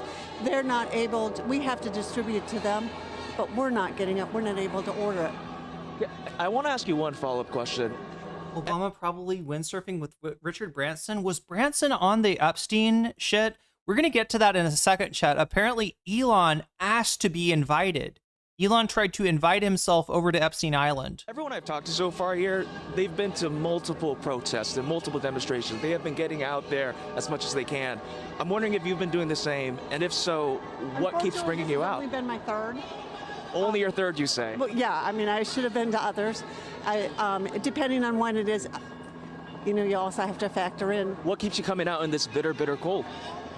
We think it's kind of nice out today, but That's Minnesota nice, chat.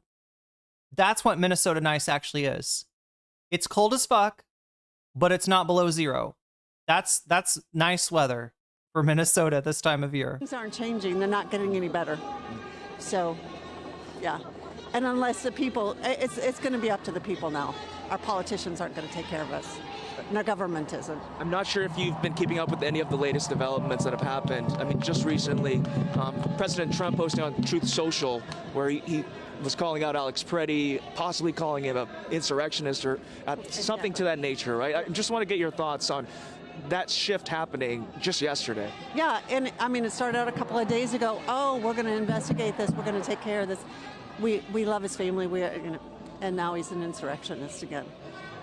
You can't believe anything he says, and unfortunately for anybody who's playing along at home, what Trump is doing is, I don't know, what do you call it, like narrowcasting or something, or there's a name for this in marketing, right? I can't think. It doesn't. I'm Fettermaning again. Maybe somebody in chat will tell me what it is. But there's a term in marketing that refers to when you're putting out a bunch of different messages that are targeted to a bunch of different people, right? So for the, people that think that Trump is a monster for calling these people terrorists after they got shot in the face by his fucking thugs, right? His message is like, hey, this was a tragedy, America mourns, like the standard shit you'd hear from a president when somebody gets, unalived, right? Thoughts and prayers kind of shit. And then for the people that are mad that he said that he wanted, like that he kind of signaled that he wanted to kind of de-escalate thing. I think he said de-escalate, right? For the hardcore Trump ICE fanboys that are mad at him for this, then he says this thing about them being terrorists, right? It's just like he's trying to. It's not quite funneling. There's something about the surprise Barry is doing news on this. Shouldn't CBS do dog videos or movie news? I mean, Barry's not. This is CBS News. This is CBS News, and so we should be suspicious. And I pointed out where I thought maybe there was kind of it's a classic gotcha question that like a lot of people will you ask somebody with a head full of adrenaline at a protest, what is exactly the right that you feel is being taken from you. And like, the propaganda is that she doesn't really know. She's not talking about anything. She hasn't had any rights. She's just blah, blah, blah, blah. She doesn't know what she's saying, right? That's what he's trying to portray. But in reality, it's really easy to get anybody in the heat of the moment to not be able to like, oh yeah, name one. Yeah, like you're losing your rights. Oh yeah, name one. Name one right. Name one right, right? Is Hasan permabanned? He is not. He is not permabanned. For our leaders in the state, for Walz and Mayor Fry, I feel like they're trying to work with them. I feel like they are. They get slammed at every corner. So Wait. Oh my God, wait, is that a good thing? No, I think they are trying to work with them, and that's what makes me nervous, right? That's what makes me really fucking nervous. Is some kind of tit for tat that Tim Walz feels like he always has to give Trump something, right? Where they end up saying something like, if you make a promise to do what is already written in the law, what you're already supposed to be doing, right? Promise from Trump worth nothing, right? If you make that promise, then we will put into place cooperation between the state police and the ICE agents. That's what I'm fearing, right? Or that the police and the National Guard are going to be more oriented around suppressing the protests as they already have been than protecting the people from ICE. What people in Minnesota want to see right now is that their police and their National Guard are on their side. And unfortunately, I am very worried with the signaling I've been hearing coming from Walz. Now, chat, worst thing yet, he's not even the worst in the Democratic Party, right? There's people in the Democratic Party trying to fund ICE for some longer, trying to co-opt like Trump talking points and turn them into asks, where they ask Trump to do something where that's already a thing that they're trying. I don't know. The Democrats are finding new ways to cave that are just like unimaginable until now in a lot of cases, and very little leadership. Let's hope that they somehow muster the votes to stop the DHS funding and then turn that into something. But so far, it's not looking good at all. It's not. They're not playing, especially with Schumer. They gotta stop talking about getting rid of Schumer and get fucking rid of Schumer. I want Chuck Schumer to be afraid to walk the Senate floor, right? I want him to get stink eye from every senator out there until he gets the fuck out of here. Davy Cliff, Tony Doku Pill Literature Club has cried on every episode of Barry's CBS. We needed to. I should have covered this, chat. This was fucking cinema. The Tony Doku Pill stuff. Like, you're right. He has had the worst like run of luck in his like looking like an amateur asshole on the news. Having Trump come on, getting an interview with Trump where Trump is like insulting him, is negging him. What part of this country, the United States, isn't cringe? Good question, Hublot. Last question is, would you be comfortable giving me your name? Sure. Julie Burton. Julie, nice to meet you. Thank you so much. I've followed you. Thank you so much. We appreciate you. So ICE can just arrest without a warrant. So here's the deal with that. All right. Legally speaking, in Fourth Amendment terms, you are supposed to see a judicial warrant. All right. That is what gets them into your house. Now, there has been instances where they've had something called an administrative warrant, right? Judicial warrant signed by a judge. That's real. You got to open the door if they've got that, right? An administrative judge warrant is signed actually by an ICE agent, so it is worthless. You could wipe your ass with it, right? In fact, you probably should wipe your ass with it because it doesn't mean a goddamn thing. Now, that doesn't mean that they're not going to break the fucking Fourth Amendment and come into your house anyway, which they have at times, but they're a little bit more reticent to do that. But there's what you're talking about, I think, Digital Punks, is a memo that was circulated around, not officially. They would kind of like show these ICE agents this memo that said, yeah, no, you can get in with an administrative warrant, right? So it's been pitched to them, but they're not writing it down, if that makes sense. They're trying not to leave a paper trail showing that but it's been exposed. It's been exposed that their agents are receiving the instruction that an administrative warrant is sufficient for them to bust into a house, right? Which it is absolutely unconstitutional. But that's what they're saying. They were trying to keep it on the down low. It got exposed. And so, whether they will be doing more of that or less of that is anyone's guess, right? But, it is Trump and his administration flouting the Fourth Amendment when they bust into a house without a judicial warrant. We appreciate you. I believe we have aerial footage as well. It's obvious when you see the footage here, where me and Rick Villarobin are positioned right now. They're actually, with that helicopter shot, you can see just thousands of people surrounded around us. Rick, if we could try to make our way somewhat around this crowd, I just think it might be a little bit difficult. All right, let's try to make our way here. I mean, it's hard to do. Where do you want to stand? I can get out of your way. We're trying to make our way to the front, but I don't think that'll be possible right now, right? Okay, so here's the scene in Minnesota. I want to give you a little bit of the scene in LA as well. Here's Hasan writing to the Which has been under tremendous pressure by many organizations, included but not limited to the ADL, that cynically weaponizes slanderous accusations of anti-Semitism against critics of Israel.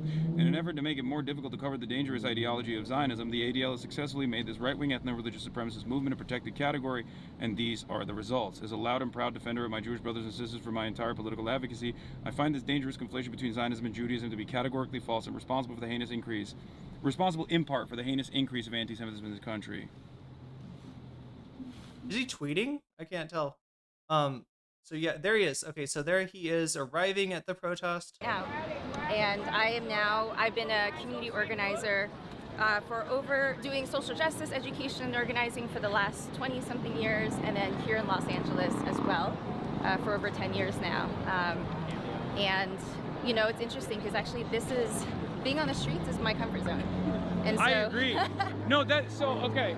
This is one thing that I always stress to my audience as well, because a lot of people watch at home, a lot of people are watching at work, but and you'll see this in a second, but like there's a reason why there's a lot of people that are like Hasan heads that are all around. Yeah. Because like I try to always stress the importance of solidarity and how good it feels as well. Even for purely selfish reasons, like when you're alienated on the internet, when we're with this like increasingly atomized culture that we have a tendency to misunderstand our neighbors and our communities and think that, like, for example, if you go to Twitter a lot, as I do, you have this false notion that there are so many radicalized reactionaries out there when that's not the case at all. So I think demonstrations like this are very important to show the rest of the country, to show all of those people that spend every waking moment on the internet fomenting hatred, that there aren't that many of them out there, because they would never be able to gather this many people together for a cause that they believe in, because love always transcends hate. Love is always more powerful than hate. That's right. And solidarity. And I say this as someone who's participated in demonstrations such as this one all around the world. Solidarity is the closest expression to love, in my opinion. I don't get very corny normally, but this is truly something I have experienced, and you have to be out here to see it, because when you're out in the crowd with so many like-minded people who can desperately see right from wrong, desperately wants the standard of the Jolly Roger on Jolly Roger. What the fuck is the ship? I feel like when you on that side. No. Straight on that side. You very quickly understand, like, you know, people are good. He knows this is Hasan. He knows Hasan likes One Piece. He wants to get that flag on stream. People are not bad.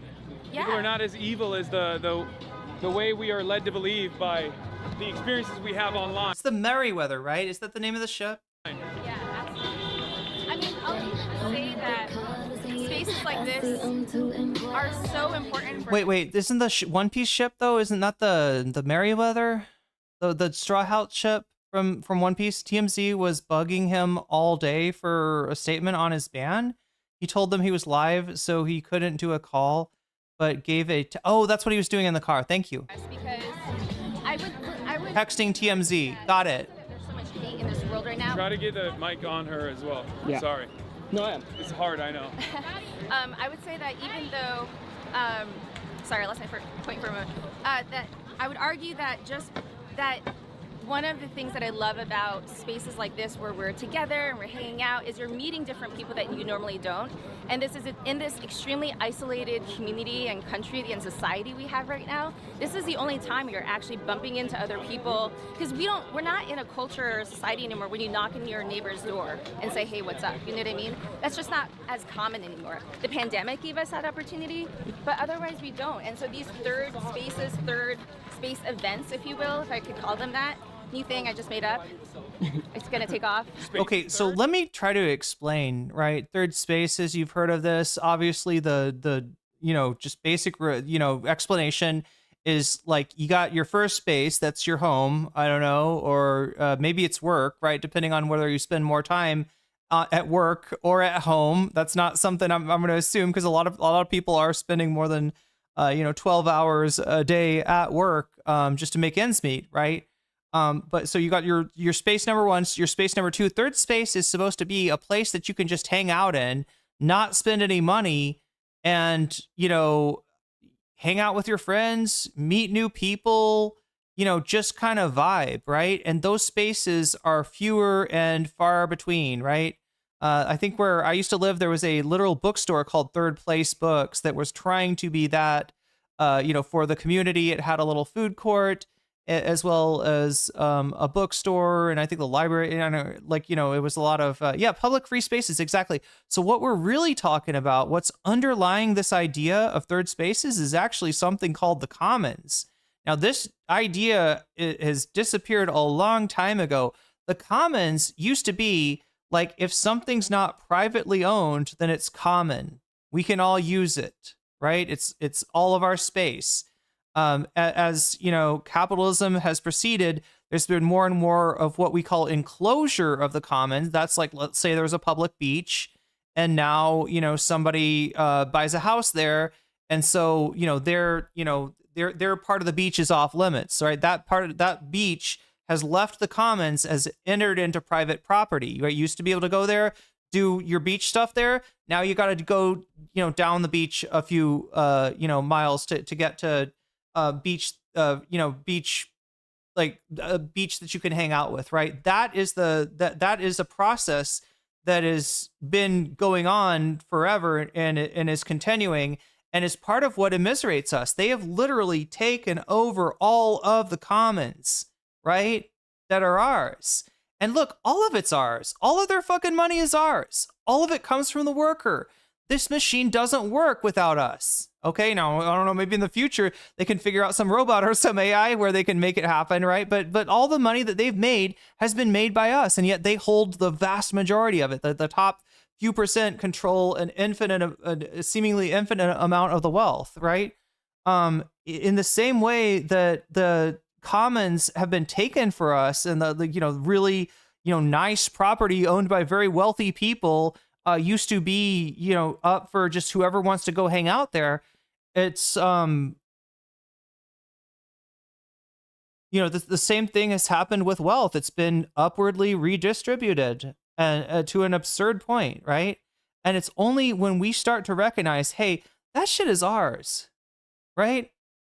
It's not only yours, it is your birthright, chat.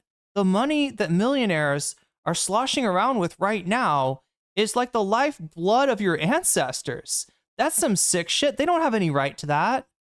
They were born on third base because of what your, you know, ancestors were forced to give up.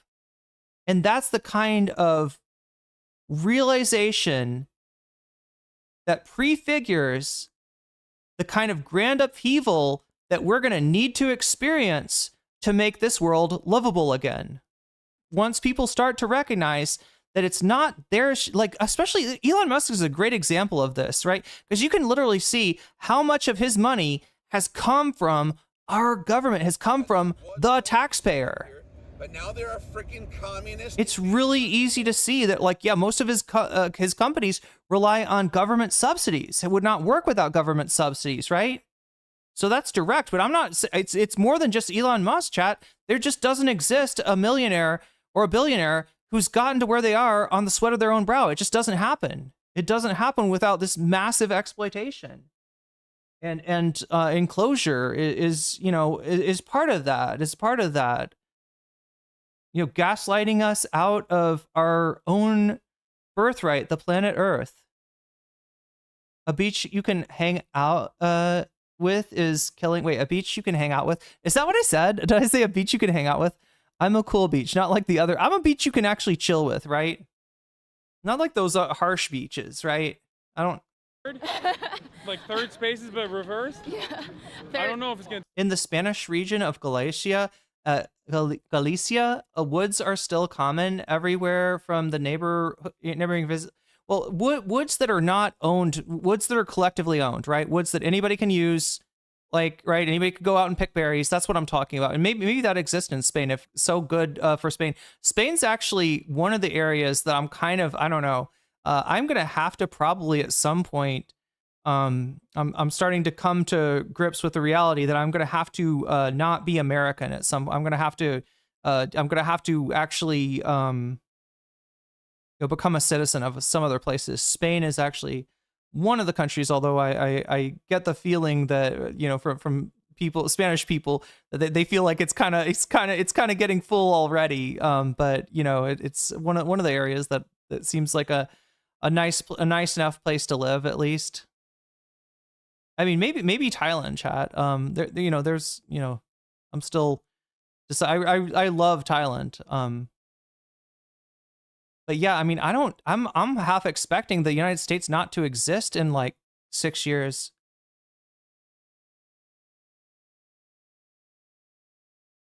Take off. I'm not gonna lie to you. I tried. But you know, it gives people an opportunity to connect. And what that does, though, is that you're talking about love. And what I mean to say is that right now we're so divided because we don't talk to one another. We're divided because we're not connecting. We don't have the opportunity to be with somebody else who shares a different, you know, background, who shares a different. Spain is a nice place to live, but it has problems like everywhere else. Yeah, and that makes sense. Family life, who shares a different immigration story. And then the more that we're connecting, the more that we actually can be unified and be able to create the kind of power to say, you know, what it is that we need in this moment, right? Which is housing, which is homes, which is food, which is security, right? Security. Now, like, Chad, I said before when we were talking about protests, right? When the LA protests were going down and right-wingers were like just chomping at the bit to try to declare like Los Angeles like a, I don't know, insurrection, or you know, recycle all the rhetoric about Portland and Minneapolis and Seattle from, you know, 2020 and all that. And I was in Shorts chat, so I was talking to a mixed audience, right? I kind of talk a little bit different when I do that. And I was saying that protests are actually a little bit boring, right? Just because they're thinking of, when they think of a protest, they think of the clip of somebody lighting something on fire. They think of, you know, somebody, you know, getting beat down, property being destroyed, fires being set, right? That is what they think of. They do not have a disambiguation between a protest and a riot, you know, in their mind, right? To them, like, even though they would tell you they believe in the First Amendment, they don't actually support its practice, which is protest. So I was trying to describe is that, like, actually most of the protest is not fire, explosions, and excitement. Most of a protest is kind of boring, you know, walking along in a march. Now, I said that in order to kind of disabuse them of the notion that, you know, that the protests were wild criminal events or you know, something like that, you know, that it was like a, I don't know, you're out there playing you know, Grand Theft Auto or something in real life. But in reality, you know, protests can be nurturing, can be, you know, they can be fun. You can meet new people. I mean, be careful, right? Because there will also be, like, you know, people in protests trying to, you know, kind of infiltrate and shit like that. You know, be careful, you know, what friends you make. But, you know, it's also like it can be a really nice thing. There's a feeling like in this, you know, with this group that Hasan's with, of community there that you wouldn't normally see. And you know, sometimes there's adrenaline that's kind of nice, right? It's so I just want to make the point now that I am talking to just my audience that protests can be fun, protests can be fulfilling, and you know, just rewarding in ways that you can't possibly know until you go. Of course, if you do go, protect yourself at all times. It's a dangerous country right now. Move to Rand McNally. You only gotta watch out for his wait, what? Man-eating hamburgers. Wait, isn't that the Atlas, Rand McNally? In our income, things like that. I'm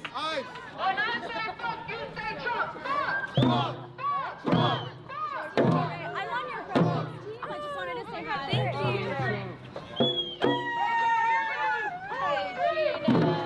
Let's get the sauce. The Community Self-Defense Coalition.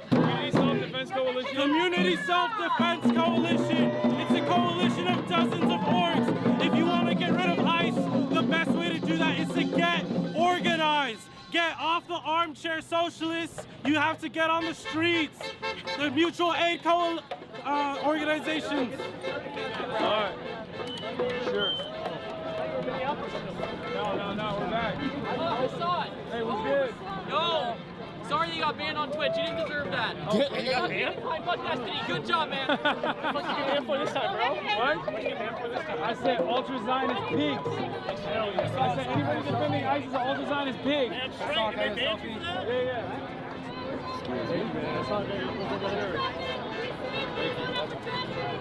Chat, it is starting to look like Twitch low-key did Hasan a favor, right? Like, one of the unfortunate things about this moment is that somebody like Anna Kasparian, a truly vile human being, can get a lot of traction and a lot of respect, and yes, a lot of love from just standing up and saying the obvious thing that genocide is bad, right? What most, like, a lot of us have been saying since the beginning, since fucking October 7th, when we saw this shit coming, right? TYT was singing a very different tune on October 7th. That being said, I'm glad that, you know, if Anna has had a revelation and, you know, changed her mind about things, I'm happy for her. I'm happy to have more people on the team. But I hate to see people kind of, like, I hate to see Anna and Jink be able to launder their image with this. But for once now, because Hasan's the one for being attacked for being anti-Zionist, right?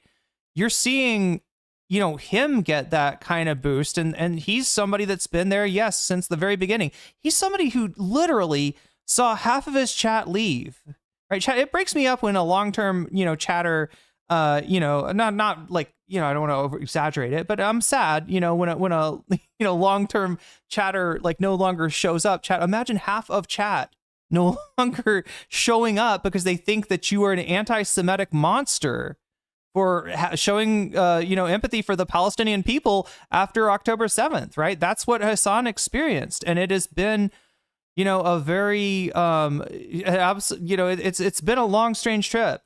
But you're seeing it start to come to some kind of full circle now where he's not only back to where he was, I would say he's a little bit beyond at this point. And if he does incorporate YouTube or other platforms into his, you know, into his streaming, then yeah, I think he's going to in for some massive fucking growth, right? And for once, I feel good about, you know, who's getting the credit for that. Been hearing about a fun new seasteading opportunity named Rapture. That sounds like a fun one. Didn't their Honduras thing eat shit and die? Is that right? The Honduras thing is like Prospero or whatever. That's why I hate TYT. But yeah, they've been good. They haven't been good for as long as you think, right? If you roll back to the, you know, October 7th, you're not going to like what you see. The closer you get to October 7th, the less you're going to like what you see from TYT. The other thing too is that Anna's not actually doing her due diligence in like, she leaves plausible deniability. She leaves room for fucking Nazis to love her too, right? The way that her, if you listen to the nuance of her rhetoric, right? It is kind of disturbing the degree to which she is not, and she's cultivated a fucking a thirst following of Nazis too. So yeah, still a really bad person. Obviously, you know, we're glad when somebody is, you know, adding to their voice to the pro-Palestinian movement, and I don't want to like fucking gatekeep anybody out of it or anything like that. It's just that I feel like, you know, because of Piers Morgan, basically. Speaking of scumbags, right? Who really like took a turn on who really took a turn on Gaza when the winds changed, right? Piers Morgan is right up there. Right the fuck up there. Oh, sorry. What up, Morgan?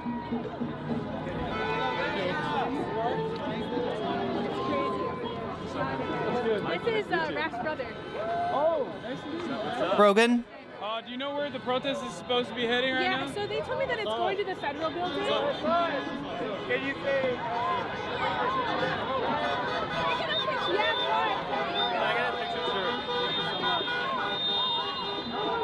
Nice to meet you guys.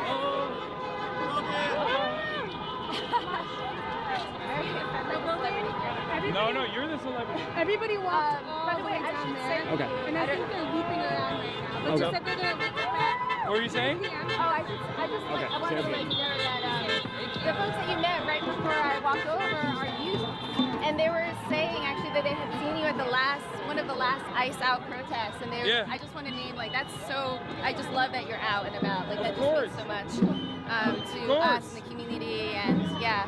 This is my backyard. This is where I live. This is my home. Yeah, that's right. I work for Ray. Can I get a picture with you both? By the chance? Sure. Yeah, thank you. You guys are like my Great Walking Mayor. Great Walking Mayor. Yeah.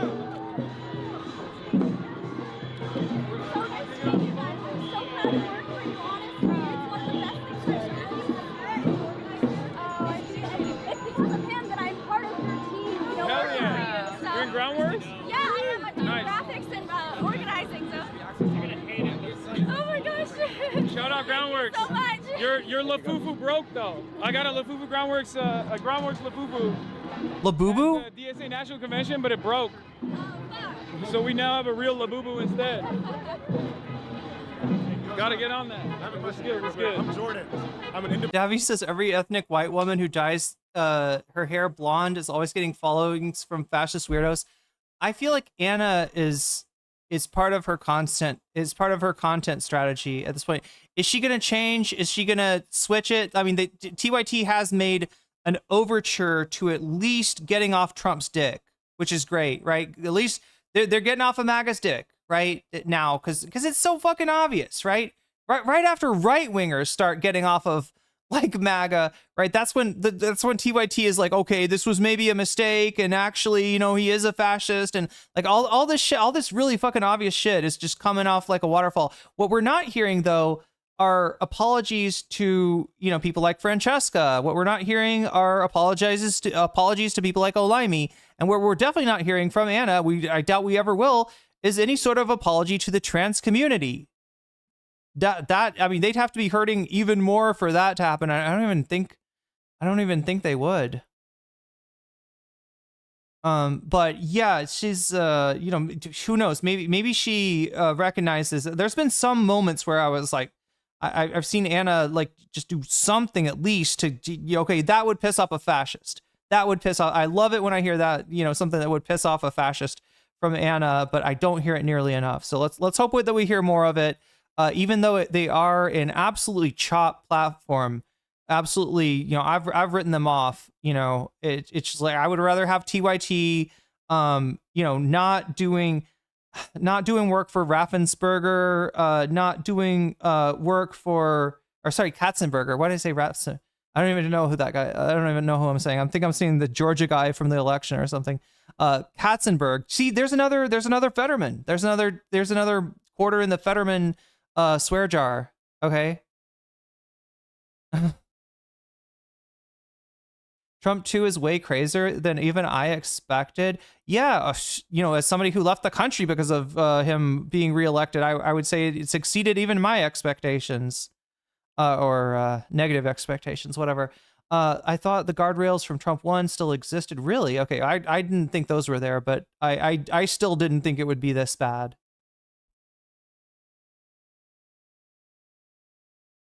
They're a liability to the left and a liability to the working class.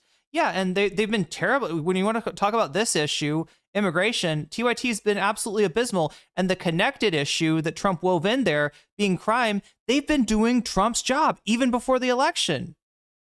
Even before the fucking election, they were doing Trumpaganda, even though they were ostensibly on the Kamala side of things. And then after the election, they're like, I thought I'd be so sad now, and actually I'm strangely optimistic. Oh, this is great. Great new realignment has come in. Like, just it's like chat. I feel like TYT showed their hand that like if like Trump fucking came for the left, they would absolutely, and successfully, right, mollified violently and with repression the left. I feel like TYT would have no trouble just slotting themselves into, well, we've always been suspicious of the left. Yeah, the globalist and it would not be hard. It would not be hard for TYT, even at this point, even after they've given a little credence to the fact that they fucked up by supporting Trump so much. I don't think it would be that hard for them to just completely be like, yeah, we're not with them. We don't care about them. No, lock them up, kill them, arrest them. What, like, right? We're part of this new populist, you know, like a what is the fucking word I'm fettermaning again, chat? A populist, a group of people that get together, populist, like what is it, like an alliance? And I'm absolutely fucking fettermaning here. Cannot think of the word I'm looking for. And it's driving me nuts. And that's been what's keeping me off stream, chat. Is realizing that I'm not 100% mentally and you know, catastrophizing about the stupid Fetterman ass shit I might say on stream. Now, obviously, I'm not going to sound like Fetterman. I'm not gonna go like fucking Zionist or MAGA on you or anything like that. I feel like I'm having that thing where like my brain is not remembering really obvious. Coalition is the word. Coalition. Front works too. Bad Lefty, you got the idea. Yeah, coalition, like the new populist coalition. You know, with the fucking fake you know, or not idpol. What am I? Oh my god, words, chat, words. Intellectual dark web left and the fascist right. That's her fucking populist coalition that she's talking about. Tucker, Barry Weiss, Anna Kasparian. Let's go. Journalist. Nice to meet you. And I'm doing this project called The Face of the Movement. Which is basically portraits of people who come to protest to show the world this is a real thing. It's kind of cool. I love that. Chat, he's doing like a waking life, right? Don't you think? He's doing a little bit of a waking life. Here on the screen. You want to get a shot of you? Yeah, of course. Yeah, real quick. It'll be 2 seconds. Here, get it with me. I'm right here. Yeah, have you ever seen, anybody ever seen the movie? One in chat if you've seen the movie Waking Life, right? It's this guy that arrives in Austin. He gets hit by a car, but then he wakes up and it looks like the car thing was and the train thing was all a dream. So he starts to walk around Austin and talk to all kinds of interesting like people, like intellectuals and authors and just all kinds of Alex Jones comes up in Waking Life with the racist Lilo and Stitch. Wait, what? This is a little bit like Hasan doing Waking Life of like, you know, people just come up to this character and bounce like awesome, crazy ideas off of him, right? Yeah, let's do it. That's perfect. Oh my gosh. That's perfect. Let's do one more real quick. One more. And then do you guys mind if I get individual portraits real quick? Like sure. Yeah. All good. This is perfect. Right here. Like that. There you go. That's perfect. Guys, thank you. I follow you on Instagram. Thank you. Oral Solipsis says, I've seen it like 20 times. It's one of those ones that you do actually get more out of a rewatch. Yeah. Thank you, dude. Thank you. Super nice to meet you, sir. Oh, Adam and Stitch. Jesus Christ. Racist ass Lilo and Stitch. I don't know why that took me way too. Yeah, see, I'm having Fetterman issues, chat. I don't know what fucking happened to my brain. I think when I was sick, I'm starting to think I might have gotten COVID. I don't know. Hopefully I will recover. Hopefully there's got to be some way to like foam roll your brain. Don't you think? Don't you think there should be? The brain is the largest muscle in your body. We need to figure out how to foam roll it. We need to figure out how to open up the skull and just foam roll that shit, stretch that shit, you know, just rehab that brain. Because I am not liking not being able to come up with the word I'm looking for. I'm feeling very Sam Cedar right now. For everything you're doing. Thank you.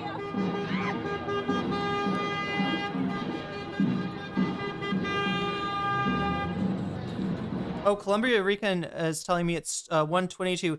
Is it like not making noise for people? Is that a thing? Or I might not have, you know. I might have missed right. Oh no, right here. Yo, Columbia Rican, I don't know what's going on here. I did turn off my laptop's sound, but the sound should still be playing here. But there we are. Columbia Rican says, one positive regarding the ban on Twitch. It shows the haters that Hasan has a massive following. Oh, he has an IRL following. He has a, you know, general audience, red YouTube following. Yeah, absolutely. Has a massive following, overcomes what his haters do against him. That being said, chat, I'm this stream is gone. Like, I mean, I don't like not being able to think of words, but I don't feel completely out of my sorts, so I'll probably try to keep streaming even when I feel like I'm gonna come on stream and be that like, yeah, you said that Trump took away your rights. Name one right. Name, oh yeah, name one right. And I'm like, I don't know. He's thinking like all of them. It's like all the rights. Like, yeah, just like I thought. You couldn't name one right. I don't know. I just feel I never want to go on, you know, there's like an extra hazard when you're a streamer and your brain is not right. The things that you say that are dumb, they could make you look dumb. They could make the content worse, or they could get you in trouble, potentially even with the platform. So that's part. My standards are too high, probably a little bit too high. Anyway, because of my high standards, chat, you're getting possibly cooler streams that I'm going to try to incorporate different places. I've got a pretty decent apartment. This is an apartment I would never be able to afford in the United States of America. Yeah, name 3 of your right album. Wait, 3 of your rights albums. Wait, what? But yeah, it did get me off my ass to kind of clean the apartment up and set up a like a station at the couch. I've got a station in the other in front of the makeup mirror, and then I've even got the possibility to stream from like outside and so if I ever feel bad, right? You know, like, or if I ever feel like I don't feel like getting, even if I don't feel like getting out of bed, I've got it set up where I can pull my laptop over to my dresser, right, and actually stream from bed. So I've taken out maybe some of the excuses. So hopefully you're gonna have more content, and it's always a thing with perfectionism a little bit, but some of that perfectionism is a good thing, right? When you're a YouTuber, having, you know, wanting to raise your standard is always good, right? And I'm always trying to increase the quality of the stream, the quality of my analysis, and the quality of the tech, and the visual, the auditory, everything, right? I'm always trying to make it better. I'm always trying to make it more professional. And yeah, right now I should probably just concentrate on putting out some videos of, you know, and I've been thinking of what to do. Like, there's another way I could do this where I put out videos that I make like separate. So where because one of the issues I've had in the past is if I put out live stream segments, then like all of you that are watching this right now, like let's say I make a segment about like Hasan getting banned, right? And then you click on the thumbnail because you think it's cool, but then you start watching the video and you're like, I've already seen this. I was in chat for this, right? That actually hurts you on YouTube, believe it or not. And I'm not telling you gotta rewatch all my content, right? I am just saying that it might benefit me. It might to try to put out some prepared content that is exclusive to the video, right? So we'll see. Oh my God, chat. It's almost 6 hours in. Okay, we got to switch gears and see what is up with Don Lemon. Monsieur Lemon.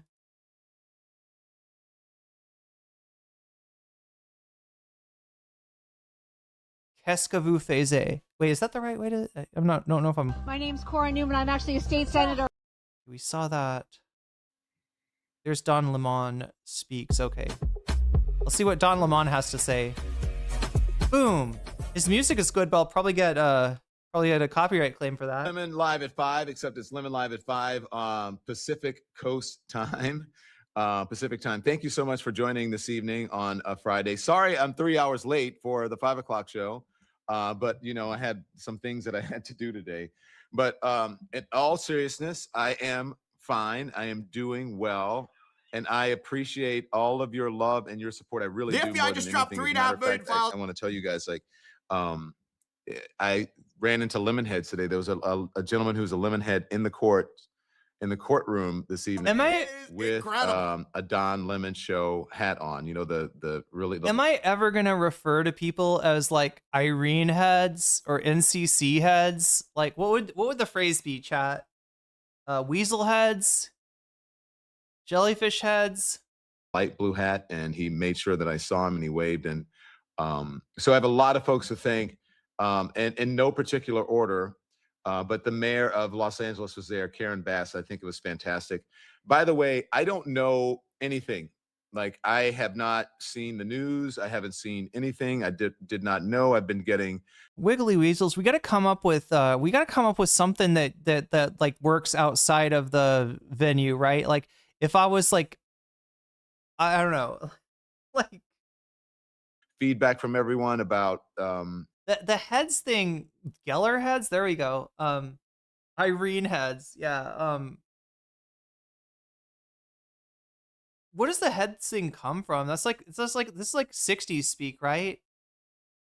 Heads, like, so you'd be like a Grateful Dead head. That was a thing, Deadheads, right? If you would like Jimmy Buffett, you're a parrot head. But like in general, like there was something called like feds and heads, and it was like the heads meant like you know, knows where to find drugs.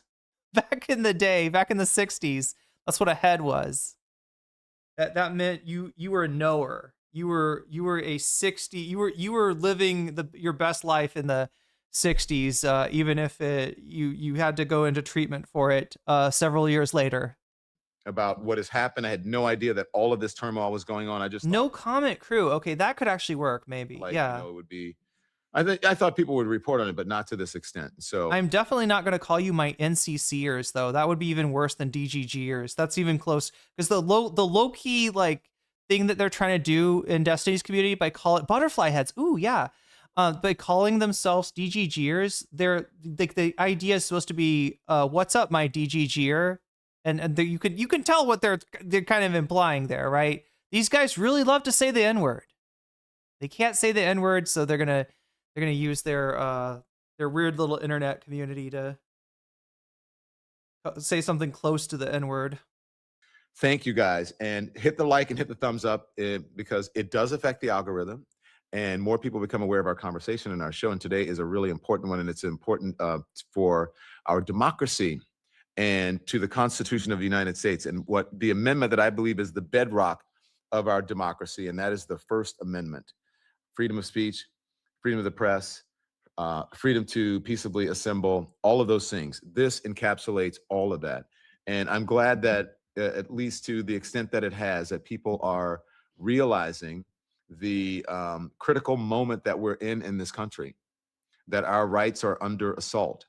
It may have started with people having their due process rights violated on the streets, violently violated on the streets, but now they're trying to silence journalists, and I will not be silenced. Wait, Geller rights? I kind of like that. And I think journalists, obviously, I think journalists should not be silenced. I think this is a very critical time for journalists in this country to stand up to this tyrannical administration.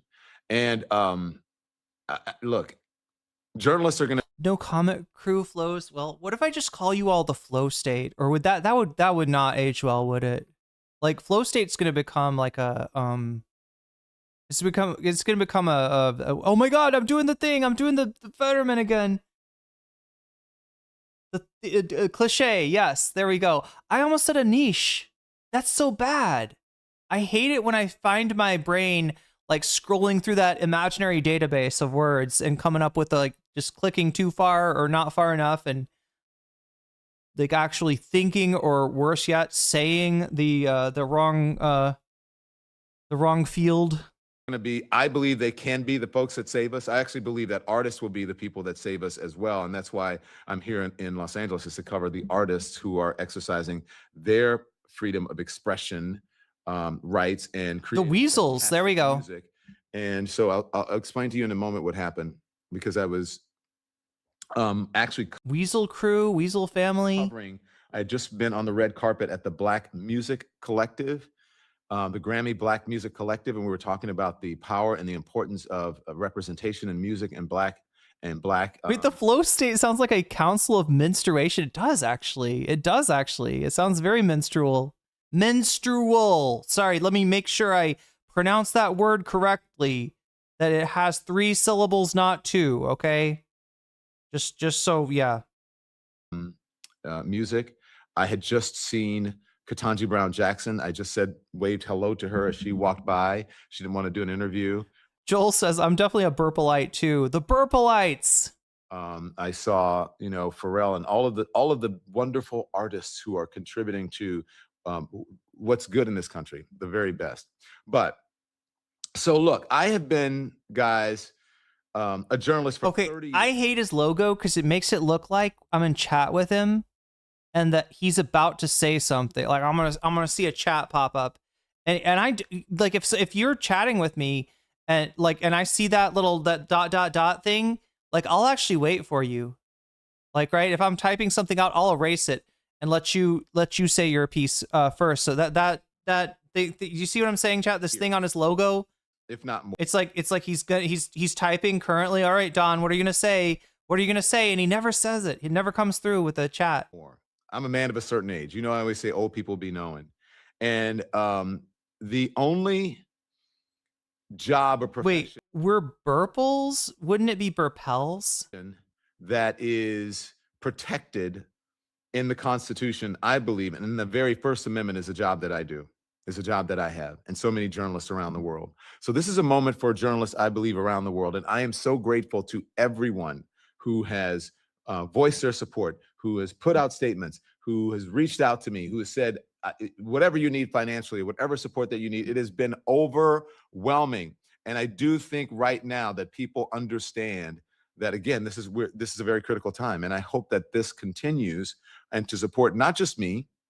If I can be the catalyst for or the inspiration for people to say, finally, stand up to the powers that be in our government. And also, quite frankly, having come from corporate media for a long time, to stand up to the gatekeepers, the corporations, and say, no, I am not going to bend the knee to this administration. I am not going to put on liars and insurrection deniers and election deniers. I'm not going to give my platform to those people. I'm not going to put people on television and give them a platform, people who come on just to lie and to offend and to insult people. It's insulting to the American people. This is not folly.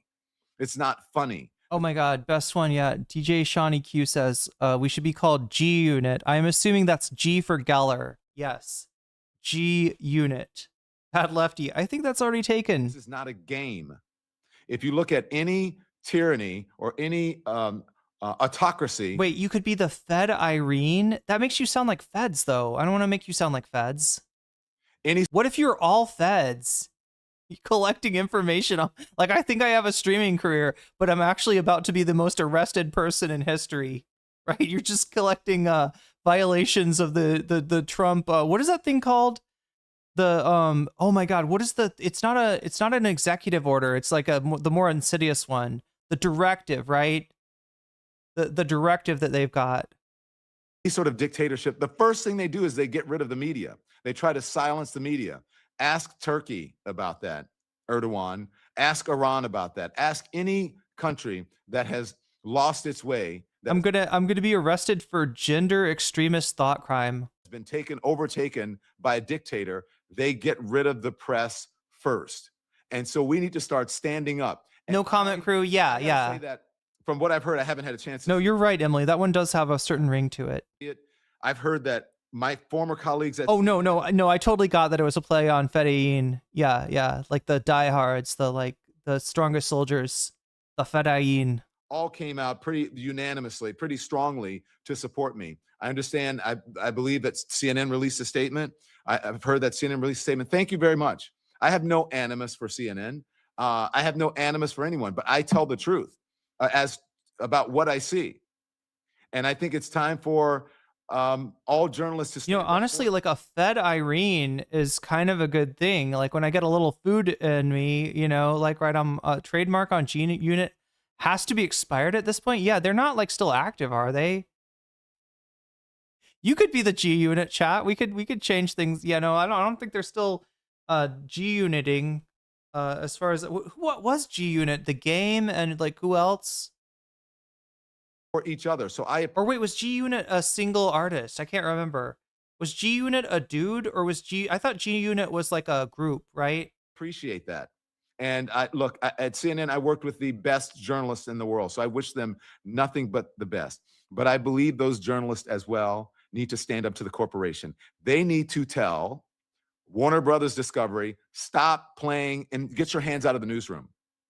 CBS needs to tell Paramount and David Ellison and whatever, get out of our newsroom, get out of our journalism. Barry Weiss, take your hands off of it. Let the journalists be the journalists.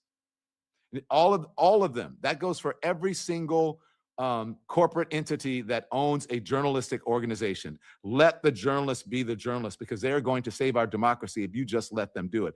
The way to stand up to a bully, to a tyrant, is not to bend the knee. It's not to acquiesce.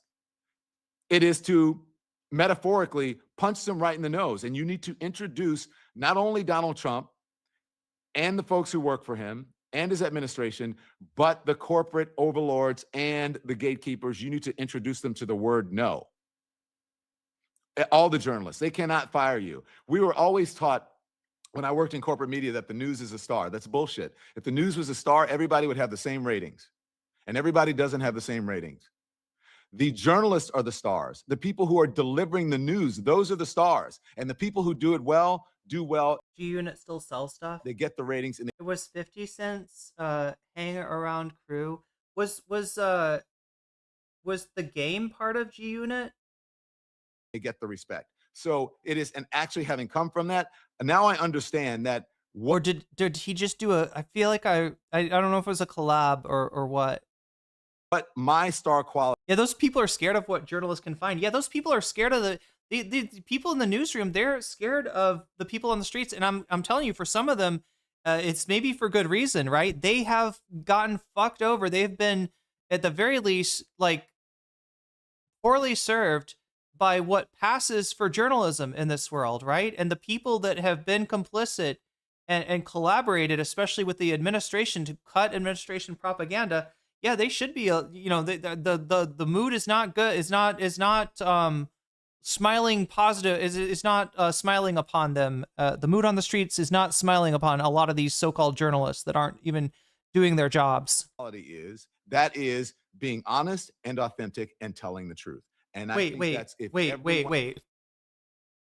Why does it say anus? Do you see behind him? I see anus. I see ass. Wait, what the fuck? What do you see what I'm saying? Chat is behind him to the right. What does that say? I swear to God, I see ANU, and then the next like little triptych thing says S. So it looks like I see ass and I see anus. I can't tell, chat. Is this just an ode to asses? Is this just Don Lemons? Yeah, they hate us because they ain't us. That's it. We find the reason that the Trump administration is going after him is he's doing like extreme. He's doing like homosexual. He's a homosexual thought criminal, right? Implanting anus into Republicans' brains who are having trouble staying off Grindr.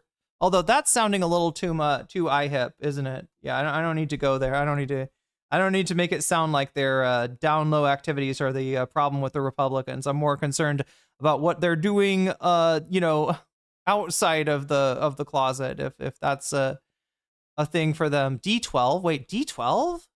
What? That's a Dungeons and Dragons thing, right?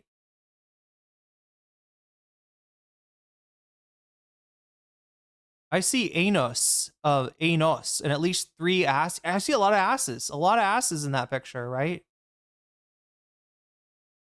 I'm just saying, since they're going to come after me as a gender thought criminal, right? They could, make us focus on the fact that we all have an anus. I mean, that little feels like a decoration a gay man would have. See, though, I'm not sure if that's really what I'm seeing. Like, maybe it's supposed to say assistant. Yeah, no. I'm reading this wrong, chat. It doesn't say ass. It says assistant is the first word. So each of those panels are like a word, and you just, I don't think I'm actually, I think the microphone is blocking everything except for assistant. I see authority, assassin, I can see. But that's really all I can make out. Yeah, it's not actually about asses. D12 was Eminem's group. One did that, and that was his G Unit. Not afraid of the powers that be. That's our motto. That's our mission. Just like a doctor, just like a lawyer. Just like a doctor? Like a Dr. Dre? What we're supposed I mean, if we're going to be talking about Eminem, to do is hold the powerful to account and do no harm. And if you don't want to do harm to the American people, then stand up for democracy. Stand up for the First Amendment. So thank you so much. CNN journalist, I love you, Dan. Okay. Thank you. Great. So apparently CNN was talking about him today.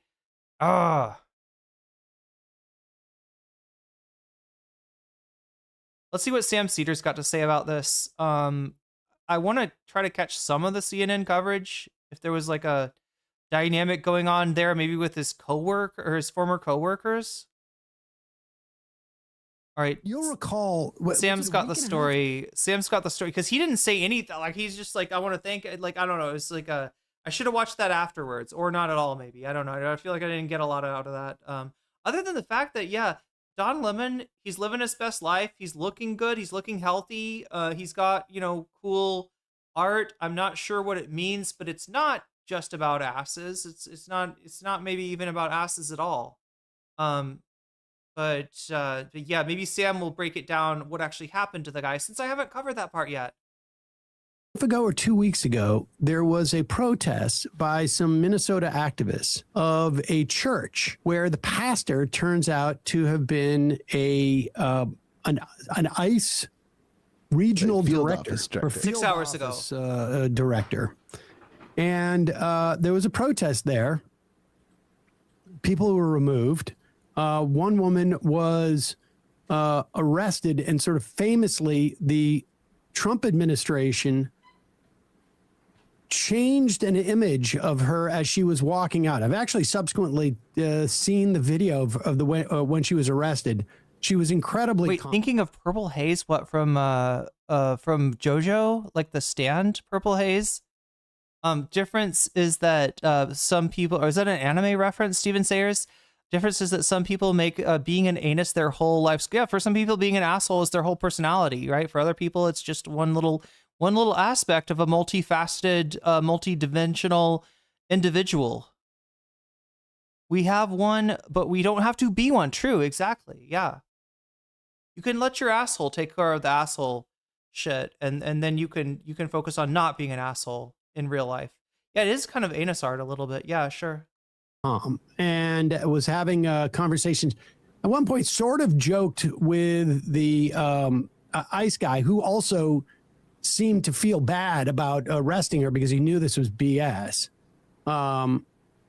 Incidentally, I don't even know why ICE would even be involved in making these arrests. But they changed her picture to make it look like she was crying. She wasn't. It's that incident. Don Lemon, yeah, that's the picture. And oh, she was leading the protest, wasn't she? Yeah.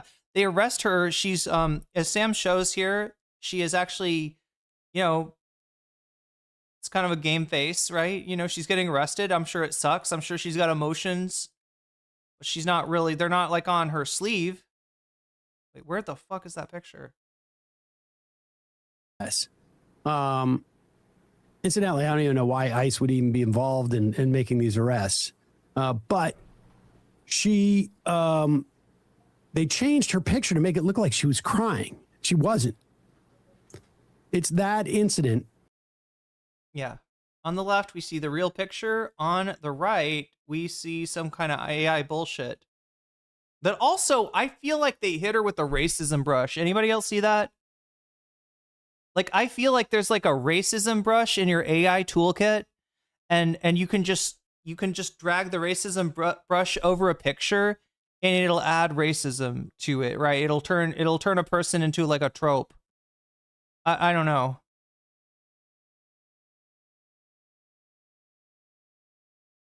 Don Lemon, yeah, that's the picture. And Don Lemon and another reporter, I should say a journalist, Georgia Fort,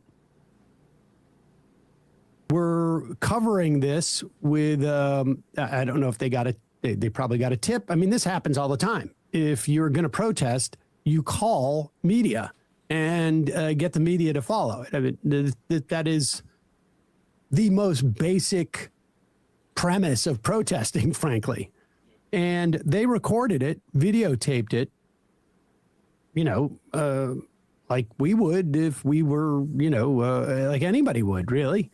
And there was an attempt to get both these people arrested by local judges in Minnesota. The DOJ couldn't get magistrates to sign off an arrest warrant. And so I don't know, have they taken it? I don't know what the process was that they were able to arrest these two, but they have. Here is Georgia Fort announcing that there's agents at her door. Okay, so this is another journalist who was abducted. Do you want to wear my black boots? You guys, I wanted to alert the public that agents are at my door right now. They're saying that they were able to go before a grand jury sometime, I guess, in the last 24 hours, and that they have a warrant for my arrest. I've talked to my attorney, and I'm being advised to go with them, I guess, down to Whipple. And my children are here. They're impacted by this. This is all stemming from the fact that I filmed a protest as a member of the media. We are supposed to have our constitutional right of the freedom to film. I'm gonna pee again. I probably should try to get some kind of a drink too. I'll figure that out. I'll be right back. Probably just in time for Don Lemon to be a member. I mean, listen, like this is another journalist that's being,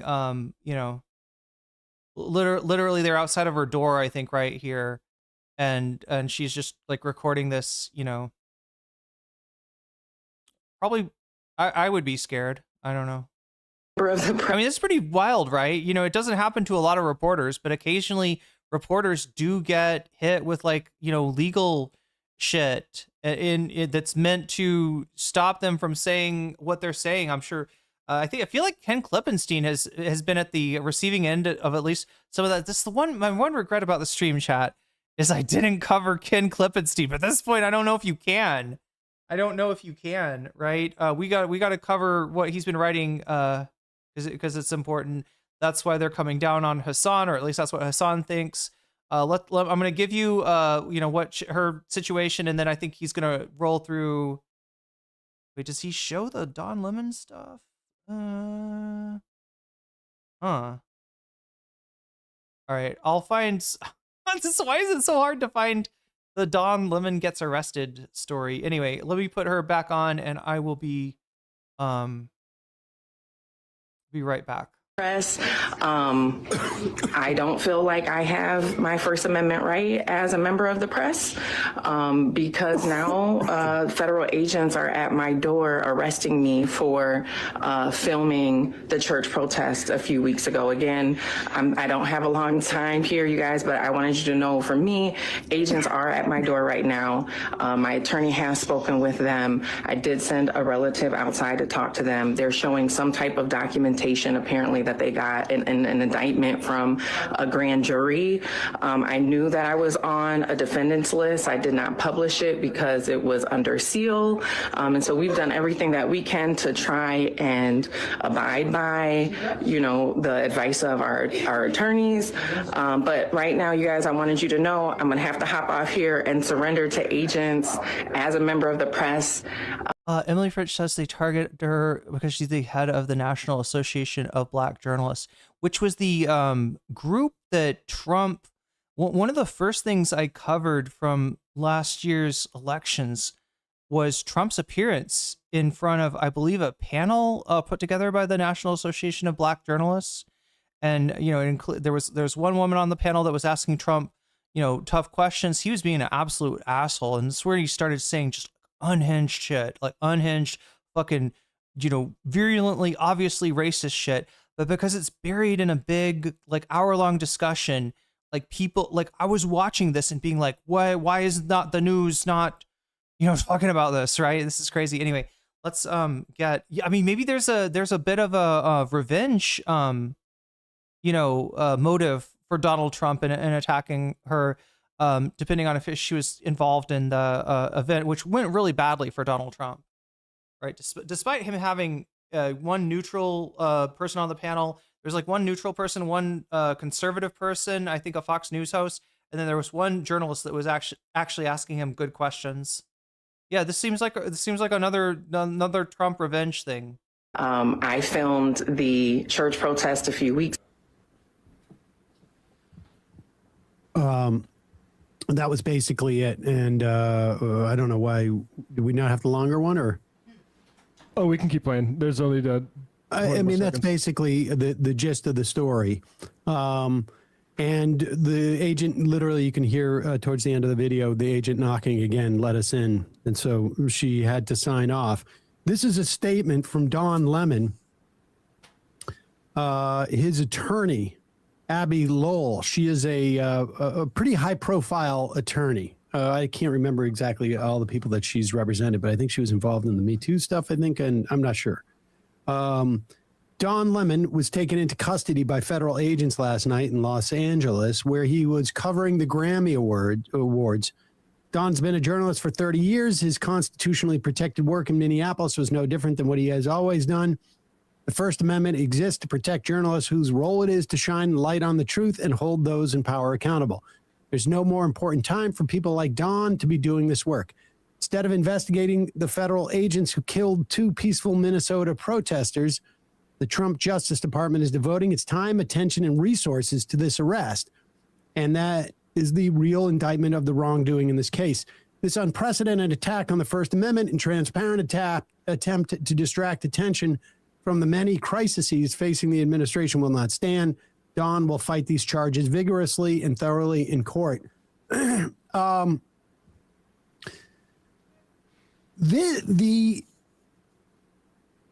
We obviously don't know what the deliberations of the grand jury were or what the charges. I really don't know, quite frankly, at this point, exactly what the charges are. But it is hard not to imagine that this isn't a function of that NSPM 7, which explicitly said you are running afoul of president's law. I mean, I don't know what the statutory basis of this, but essentially you are a domestic terrorist if you are engaged in anything that is an affront to a church. And I suspect this is a way for them to begin to work these laws into practice. Of course, it also is an attempt to chill the press, to intimidate activists, et cetera, et cetera. But understand, this is the way these things develop. You know, I've said before, you know, no two fascist movements look identical. And certainly, you know, there are innovations and changes wherever it crops up. But when Anne Frank was hidden, people were breaking the law in hiding her. When Anne Frank was hiding and her family was not presenting themselves to German authorities, they were breaking the law. This is establishing these laws. And of course, now we're watching sort of like the Congress is refusing to exercise any statutory authority. And these Republicans are in league with Trump. Now, fortunately, we have a Democratic Party that is saying, no way are we going to participate in a government like that. Oh, I'm sorry. No, it's the opposite. I got confused. We're going to definitely participate in a government like this, but we will only fund DHS for 2 more weeks. Well, I don't mean to say that we'll only fund DHS for 2 more weeks. What I mean to say is that we're going to fund it for 2 more weeks, and then we will fund it again. Because it's so vital. And this is where we're at now, and we will talk to Heather Parton in a moment about this funding and whatnot. But this is just the beginning. Should be noted that, of course,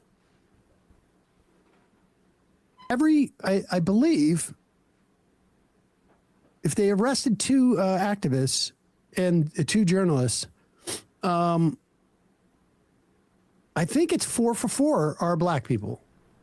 Just because it makes it a little bit, it greases the wheels for them in their mind, at least with their supporters. Yeah, I will also. There's 16 people arrested in Minneapolis. There's a news story here from Fox 9 News, 16 arrests for attacks, and it has a profile of a large number of them. A lot of things like blowing whistles, and was part of a group of 8 to 10 vehicles parked around ICE vehicles, quote, making it difficult for them to leave. So our DOJ, Pam Bondi... The law against making it difficult for them to leave. Yeah, man, I've been a victim of that so many times. Pam Bondi announced the names of all the people, I think it was on Twitter or something, of all the names of those people who were arrested. And I think they also released photos. All the ICE people who have in the photos have their backs turned to us. We see the faces of the patriots who did this stuff. Did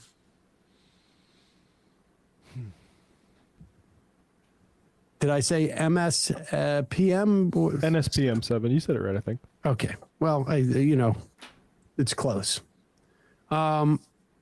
We'll obviously be talking more about this as we go on. Hey, folks, don't forget to hit the subscribe button and check out our daily show. We do it every day at 12 p.m. Eastern for about 2.5 hours. We even take phone calls. You should check that out.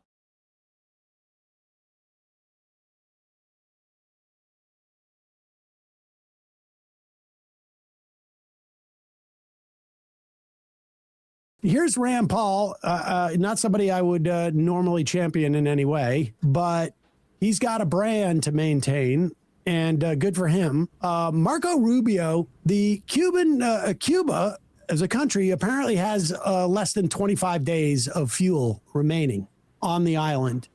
Many of the ships that have been pirated by the United States, the oil ships. All right, I'm back. Fuck. Did it roll through? What the fuck? Oh my god. Wow. Amazing. I missed the... I just rebooted Sam's content. That was not my intention. I feel like I don't have a good Don Lemon react. Right? Part of it... Good morning, everybody. Happy Wednesday. Oh, Great I hate their audio. I hate their audio on Breaking Points. But, look, here it is. Thank you, God. Fuck me! Okay, there's a panel they're talking about Don Lemon. IHIP. We were just talking about these problematic I've had it. I'm like trying to what is I've had it podcast. Right? I'm glad that, I think Sam is kind of bringing up this other journalist who maybe who was arrested, maybe less talked about than Don Lemon. Stephen Miller gone.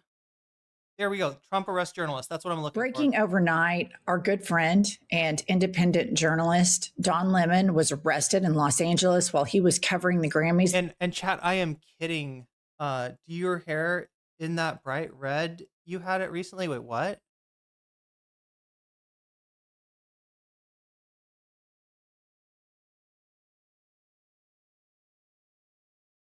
Are you telling me to get my color touched up, Steven Sayers?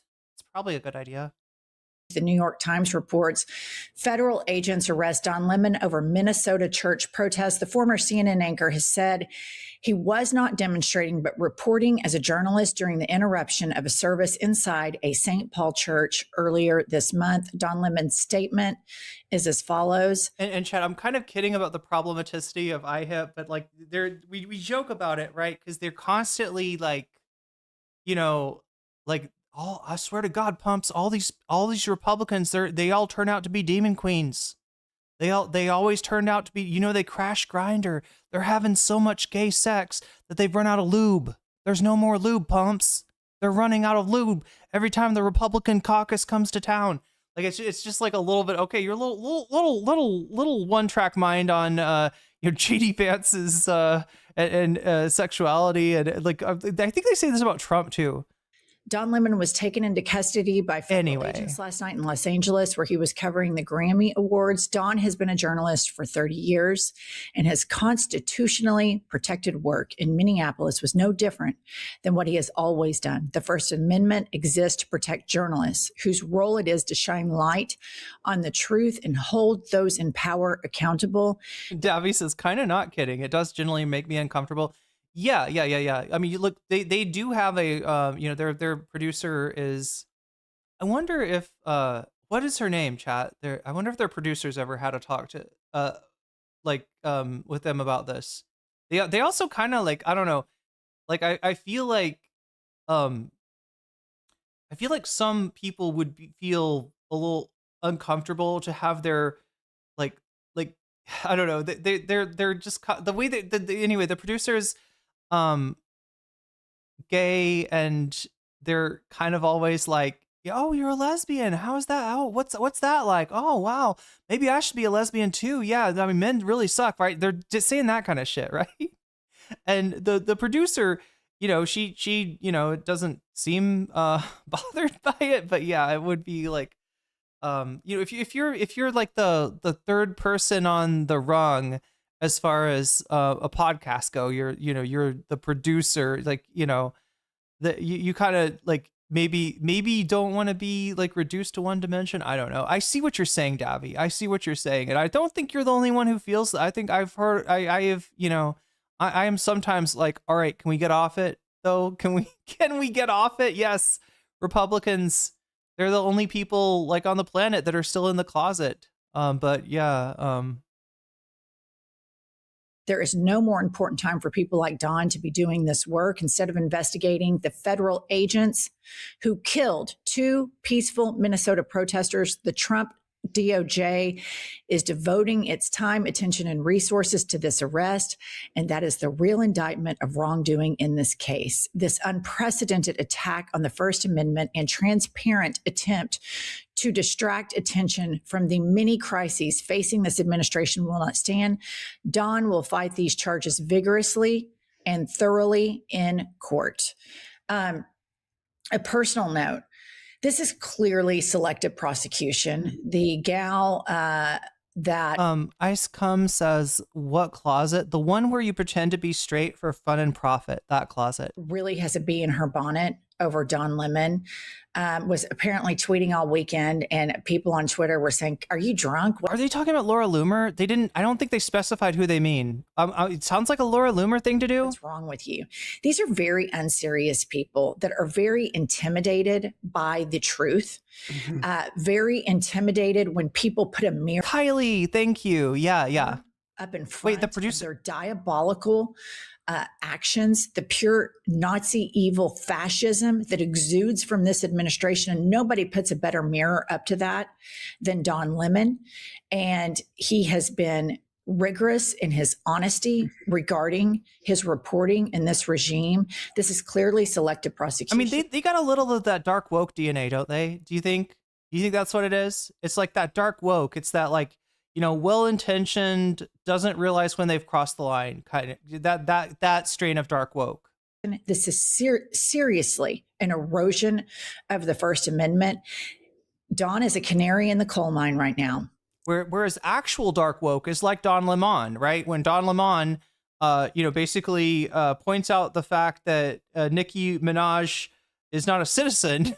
In response to Nicki getting homophobic at Don, well, I mean, that was what fucked up with it, what she did, but this kind of undermines your advocacy, right? For you to joke about her citizenship, or he was joking, right? But anyway, yeah, it's the Don Lemon is actually a little like surprising, whereas their dark woke is like the like well-intentioned but crosses the line kind of dark woke.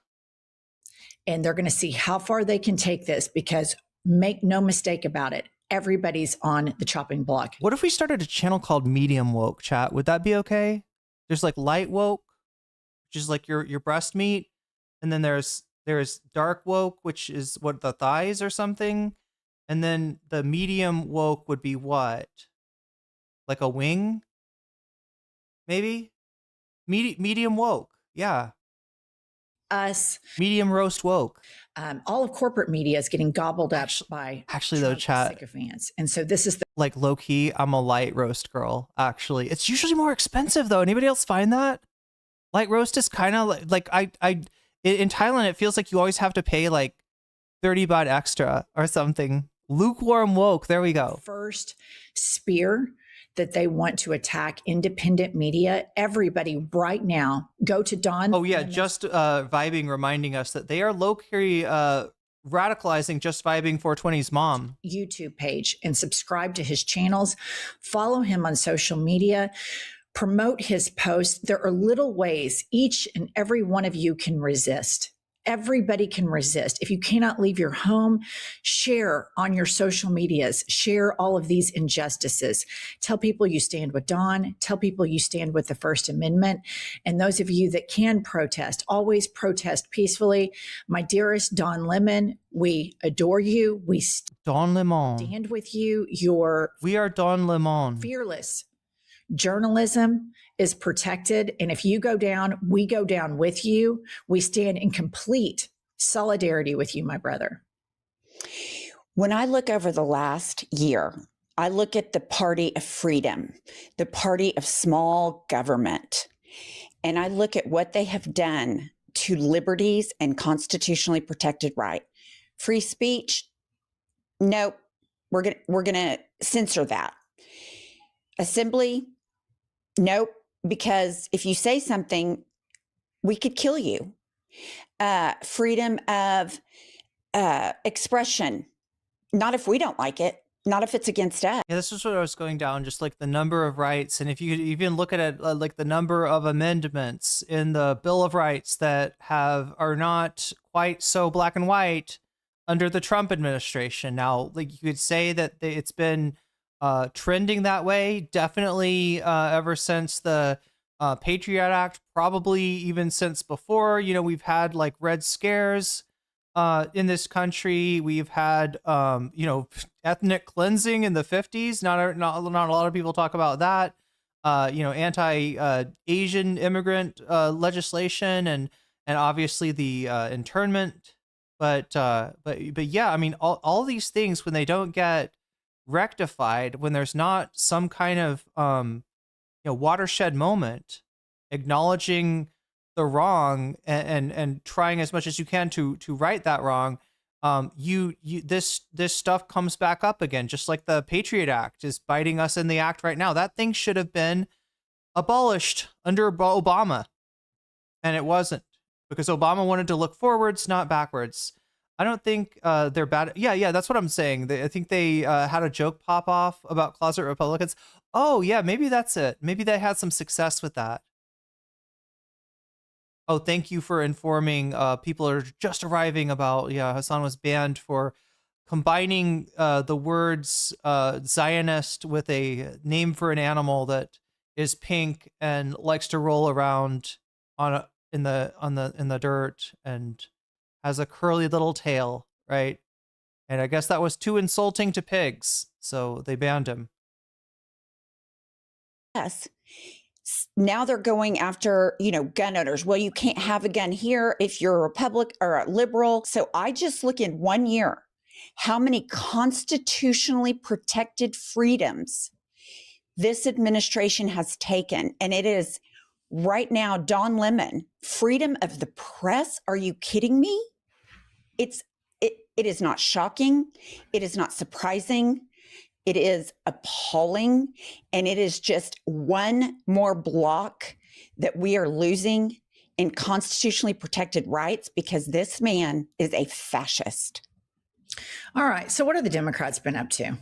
What have they been up to? You remember Chuckles I showed you where he's like, Kristi Noem and Stephen Miller are fucking liars. Yeah.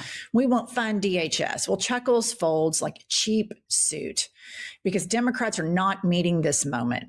Put up the post. CNN, Chuck Schumer's office says a bipartisan deal has been reached to extend funding until September 30th for agencies under 5 bills and pass a 2-week stopgap for DHS to get. Okay. So do you get that what's happening? He's moved all the other stuff off, right? they've separated the funding bills, right? So that the DHS one is on its own. They funded all of the other bills, right? They are passing a 2-week mini funding bill for DHS, and I guess signaling that at that point they'll be ready to do a shutdown in 2 weeks, is what the Democrats are saying. That is pathetic. That is sad, and that should be unacceptable to people who want the Democratic Party to have a future. Pump seems like she doesn't believe her own BS. Wait, what BS is Pump spewing? I've not seen that. Hannah's Kasperian's gonna put you on blast if you call Trump a fascist. Well, not anymore, Burpel, because now Anna is apparently admitted what was obvious to everyone, including her own co-host, about the Trump administration. We're just waiting for those apologies to all the people that she's attacked, maligned, including trans people. Give time for negotiations over ICE. Raquel posts, Chuck Schumer is a fucking loser. And I 100% agree with her. Right now, the words bipartisan should not come out of the Democrats' mouth, because there is no bipartisan support for fascists that arrest journalists and kill protesters. Period. It's that simple. Oh. It is that simple to say. Oh, that's what you're saying. Wait, she doesn't really. Well, yeah, like the homophobic thing, I think was what Hot Joe was talking about, right? To the electorate and to the American people. Or the No. let's be really clear. They're not being like homophobic. They're not being like anti-gay. They just have like a preoccupation with, pointing out which Republicans might be gay. And Davy was speculating that maybe it was because they popped off with a clip, including that, right? They got some positive reinforcement from talking about the grinder situation at the RNC, and maybe they're just like, oh, that's what our audience likes. They want us to talk more about JD Vance's eyeliner. There is no bipartisanship because we will not cooperate with a fascist Nazi regime that kills citizens and then 2 seconds later calls those citizens terrorists, when the terrorists is Stephen Miller, Kristi Noem, and these masked cowards and these ICE agents. And what are the Democrats doing right now? Patty cake with fascists. It just makes me crazy. And Senator... Yo, chat, patty cake, fascist man. Oh no, chat. That's scary. Candidate Graham Plattner points out something. Pop this up. New House Dem speak. House Dem leader at Representative Jeffries just told me in his news conference that he wants a ban on deportation of U.S. citizens as part of a deal on DHS conduct and the immigration crackdown. So chat, that is already the law. Already is a ban on deporting U.S. citizens. So they're negotiating something that already exists. Graham Plattner says, why are we negotiating over things that are already illegal and banned by the Constitution? I knew Democratic leaders were stupid and ineffectual. I had no idea they were this stupid and ineffectual. And this is the damn truth. The Democratic establishment ruling class always allows the right to control the narrative and the right to dictate everything. You might remember when we had Rahm Emanuel on the podcast, he was like, Democrats shouldn't talk about bathroom issues. And I was like, so that was one of the first times that they actually popped off for just calling a Democrat on their bullshit, right? Which is some of what they're known for. I think that's what people really love about them, is look, Pod Save America have had Rahm Emanuel on. I'm sure there was some confrontational questions, but they didn't hold his feet to the fire the way that these ladies did. And if you know anything about Rahm Emanuel, you'll know why people appreciate somebody holding his feet to the fire, right? This guy shouldn't be in politics. Nobody fucking likes him, right? His constituents hated him in Chicago. The people that worked with him, it sounds like he was a holy fucking terror. He was the reason, part of the reason at least, the Obama administration was so hostile to progressives. His description of progressives, chat, was the R slur.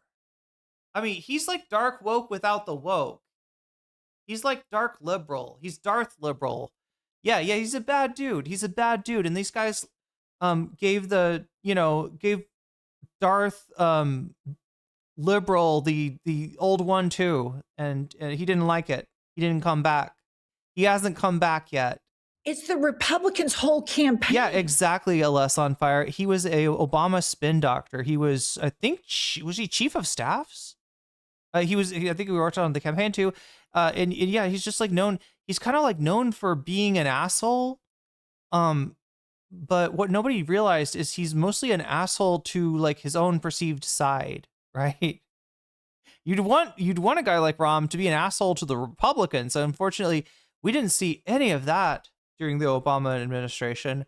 We saw Obama saying the fear is going to break with these guys. They're going to wise up and they're going to be part of history with me and vote for my healthcare bill because it's their healthcare bill. That was the magic of Barack Obama in bringing both sides of the country together to pass like decades old Republican policies. Their top commercial was all about bathroom issues. They're the ones that are gender obsessed. And here, now they're allowing the fascist kidnappers and murderers to control the narrative. And we're going, hey, we know it's already illegal to deport U.S. citizens, but can you put that in writing again? Can you just put that in writing again? This is not a resistance. This is serious. Generational damage is happening. And all of these people in Congress, Hakeem Jeffries, is exempt from this. He's exempt from the horrors that are happening right now. Little kids are in custody. Little kids are being hidden across the United States of America because they're... Is that a Kate Moss poster behind Jen? I can't tell. We are in a day of people with interesting like art in their background. Unfortunately, all I've got for you is like Waluigi, a bunch of books, a couple of tuk-tuks, right? I don't have a lot. I really should try to background max more. Parents don't want to be separated from them. Parents are too scared to go to work. Good, decent people, not criminals. Good, decent people. The criminals are the masked agents that murder people in cold blood and then call them a fucking bitch. And this is the Democratic response. It makes me so mad. It's such a betrayal. It's such a betrayal of the American public. It's so beyond that this party, this political party, cannot step up to the microphone and say, we will resist every single thing. You have an 18% approval rating, and all you do is lean in to the things that cause the Democratic Party to fail. And you will... Wait, is it really that bad? Is it really, is it the Democrats at 18%? Is that right? Allow the worst people in this country to define you. Or when I know it's low, I just didn't realize it was that low. And yeah, this is the exact thing, right? People don't like the Democrats because the Democrats don't fight back. And they seem to not get it. Or they seem to be more afraid of Republicans and Trump than they are of their own fucking constituents. When you're not doing that, you crowdsource it. You see what polling says. Instead of believing in something. Yeah, Waluigi does really dress up any room he's in. That's true. That's a good point, BKK. This is wrong. And we stand against it. There is no bipartisanship whatsoever with these fascists. If you support pedophile protectors, there's no bipartisanship. If you support kidnapping... No one trusts the Democrats with their money. Well, unfortunately, we've got a scam artist in the White House. So that's the bar that they're up against. It's a pretty low bar, right? Trump actively scamming, the country, its people, enriching himself in the office of presidency after the Supreme Court just basically said, you can go nuts in the candy shop, Donnie. You can steal everything that's not nailed down. And he's even trying to pull out the nails, right? But yeah, the fact that the Democrats, nobody believes that the Democrats are going to get their money back from the billionaires. And that's the reason that you'd vote for a Democrat, right? That's supposed to be the reason. That's supposed to be the New Deal. You got wealthy capitalist assholes hoarding all the wealth, the idea, the promise, the social contract that FDR established in the New Deal was that we're going to claw some of that back. We're going to put we're going to nerf them, right? We're going to put a limit on like how much they can enrich themselves, how much fucking blood they can drink. And it's, obviously not socialism, although it was compared to socialism by a lot of times, to the point where there was even a attempted coup against Roosevelt that nobody ever really talks about. Intervision says, are you a gambler? I'm a rambler and a gambler. Okay. Little kids, there's no bipartisanship. If you support arresting journalists, but not on Twitch, there's zero bipartisanship, because we are the pro-America, pro-freedom, pro-constitution, pro-law and order party, and you are tyrannical dipshit Nazis. It's that simple. I double dog dare you to walk up to a microphone, Hakeem, and say that, because how I know how ineffective you are is how little the Republicans hate you. They hated Nancy Pelosi. Thai? Yeah, careful, Intervision. That word means fire in Thai.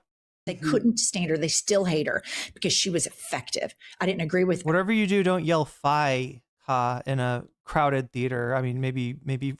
Oh, fair. Okay. Everything Sorry, I'm studying Thai, so everything becomes a Thai word in my brain. She did. She whipped the votes, and she was a force to be reckoned with. You are a bend over, jump. How high do you want me to jump? Okay, I'll take a picture. I mean, again, this is come from listening to too much Hasan, like where everything becomes every metaphor becomes anal sex, like, right? Everything becomes bend over or fellatio, or you know what I'm saying? It's like, anyway. With a baseball bat and send a strongly worded letter. It's inept, incompetence, and appeasement. This is absolute appeasement. Well, they've just cashed in every bit of power they could ever have. And I, unfortunately, am not surprised how ineffectual they are. But I would just, beautifully put, by the way, but I would just say, you could put all these regulations and all these things. If you have an administration that does not follow the law, what does it matter what's written in the law? They're not going to follow it. That's why you have to tear it down, because there is no regulation, there is no training, there is no ruling, administrative or court that these people will follow. A George Bush appointee in Minnesota said one agency has violated the Constitution and regulations and court orders 96 times in 1 month. So why are we spending time worried about what they write down and what the bipartisan agreements are? Because they're not going to follow them anyway. And if you don't know that, you're as big a dipshit as they are. I feel like I just remembered something about the IHIP gals, right? They start with a subject and then they move on. And it feels like they've moved on, which means, chat, we can move on to the next topic. But what did Hasan do? He was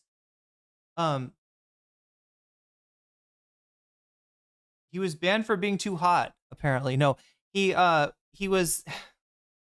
combined the word Zionist with a word for a farm animal that is pink and that has a curly tail and makes oink oink sounds, right? That's what he did. And apparently that is TOS. I mean, we kind of know this. This what got implemented after the ADL came after Twitch a few years ago. And nobody had really been enforcing it. But as Hasan is reporting on Ken Klippenstein's new article about ICE's technology that really strongly resembles IDF technology, when he says it in the context of that, Hasan catches a 7-day ban, which then gets shortened to 3 days. But don't cry for Hasan. He got more viewers than I think he's... Well, no, is it more than he's ever had? What's Hasan's record, chat? Oh, no, he had more than 40K viewers, Intervision. He had, at his peak today, it was closing in on 200K, right? He was throwing up Candace Owens numbers, right? Like Candace Owens from the Erica Kirk TPUSA stream, the massive streams that she had. He was actually had like 3K. Okay, so he has had more than 200K before. And this is a big deal. You know, I wouldn't expect every stream of Hasan. Although honestly, if this is his first stream, like there's some chance that he will get higher if he makes this a regular thing, there's some chance the numbers could go up. But I think that the numbers that we're seeing for today, right? I wouldn't expect if he streams tomorrow. Well, no, is he going to stream tomorrow? I think he's isn't he does he have a trip or something? I think he's getting on a plane tomorrow. So I guess he won't. Yeah, he's putting those are like election night numbers. I mean, not the top numbers, but still pretty good numbers. Yeah, his election streams do crazy on Twitch. A lot of people come to Twitch to watch the election, and he is like, even when they hide him, like last election, they actually hid him because he was in trouble for something, right? That his stream wasn't being promoted at all. I think Asmongold's was, but somehow he still had a shitload of viewers because people just end up in his stream.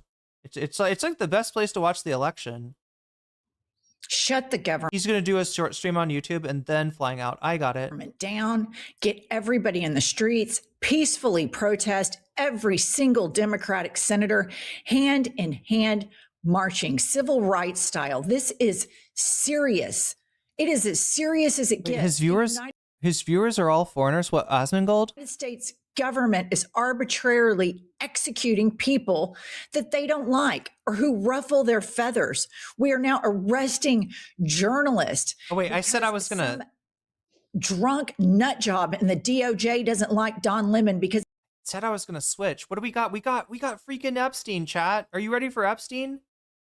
So far, you have chosen Epstein. All right. This number over here, 117 out of 200, is the bonus goal. And if we get to 100, we watch one bonus topic. If we get to 200, we watch 2 bonus topics. It looks like we've gotten to 100, and we're going to watch a bonus topic.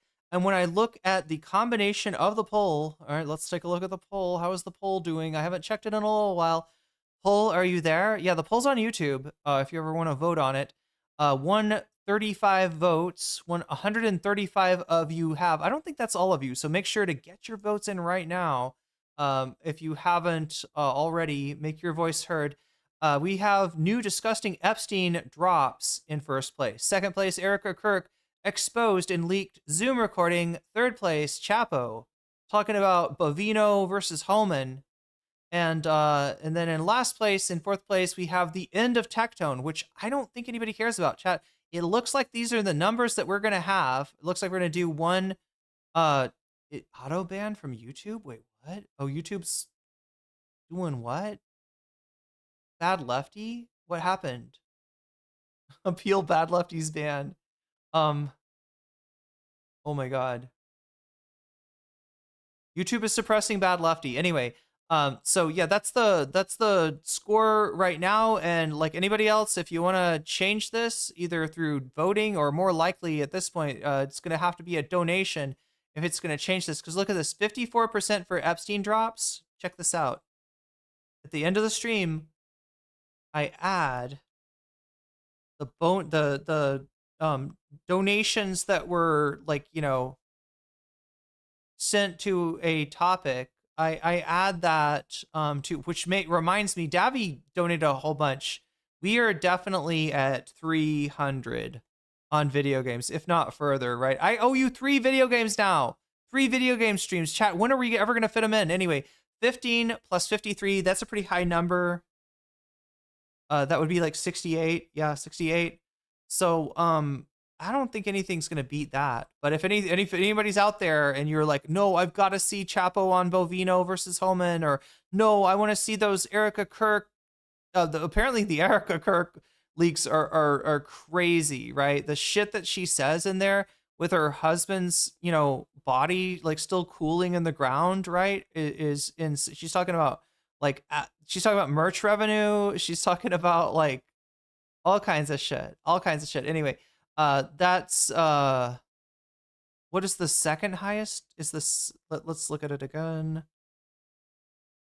Second highest is indeed Erica Kirk, and nobody's donated towards that. So yeah, it's the 68 versus 23. It looks pretty clear, chat, that you have chosen one bonus topic because we got 100 out of 200, and plus 23 equals 23. And that bonus topic is going to be Epstein. So let's get to it. Let's make let's get into the Epstein files. I'm so excited, aren't you? I'm thrilled. Are we going to start with CoffeeZilla maybe? I'm trying to find maybe where do I have CoffeeZilla tucked away? There he is. CoffeeZilla. This is our man for the Epstein files. All right, let's see what he's got to say today. Huge bombshells about some of the most powerful people on the planet. I can't believe they let some of this stuff out. I mean, it is stunning. Honestly, one of the biggest lies we've seen is the idea that the FBI could possibly come to us and say, not only is there not a client list, there was no credible evidence that Epstein blackmailed prominent individuals. Guys, we're about to see planned blackmail to one of the most powerful people on the planet, and that is Bill Gates. Listen, there's a lot we're gonna get to, but we have to start with probably the craziest revelation here, which is Jeffrey Epstein emailing himself about Bill Gates. Now, if you don't know, Bill Gates and Epstein had a relationship post 2008. That's a big year. You're going to hear a lot today because 2008 was the time that Epstein. And look, I'm going to put this out as a stretch goal just for today because I do need to stretch my brain. I do need to. I don't know what to do, chat. How do you clear brain fog? I would guess by doing brain exercise, and maybe if I can figure out how to foam roll my brain. I should be foam rolling my brain. I should be stretching my brain in new ways. So if you want to help me stretch my brain, if we can hit 200 by the end of, I'm going to do a few Epstein videos here. If we can hit 200 by the end of that, I will show you the end of Hasan's stream because there's where he gets into like kind of the implications of the amazing numbers on YouTube and possibly the future of, his streaming career. And that has a lot, it implicates strongly what kind of environment Twitch is going to be going forward. What kind of, in fact, I would think it would probably, if Hasan fully left for YouTube, I think it would suck some of the wind out of Twitch's sails, right? You can't really have an Asmongold without a Hasan. And especially if he's blowing up on YouTube, right? And I don't know how real, let's be honest about Asmongold's following, right? His numbers look weird. It does look like he's botted. Some people speculate that about half of his viewers, which, anywhere from 50,000 to 70,000, right? Are his usual numbers. Obviously on big days, he'll get bigger numbers, but people are speculating that like about half of those numbers might be fake, right? So yeah, YouTube is like, I don't know. Maybe they want to be rid of politics, right? Maybe they want to be, I think is a bad mood for them. This is like Crackergate Part 2, isn't it?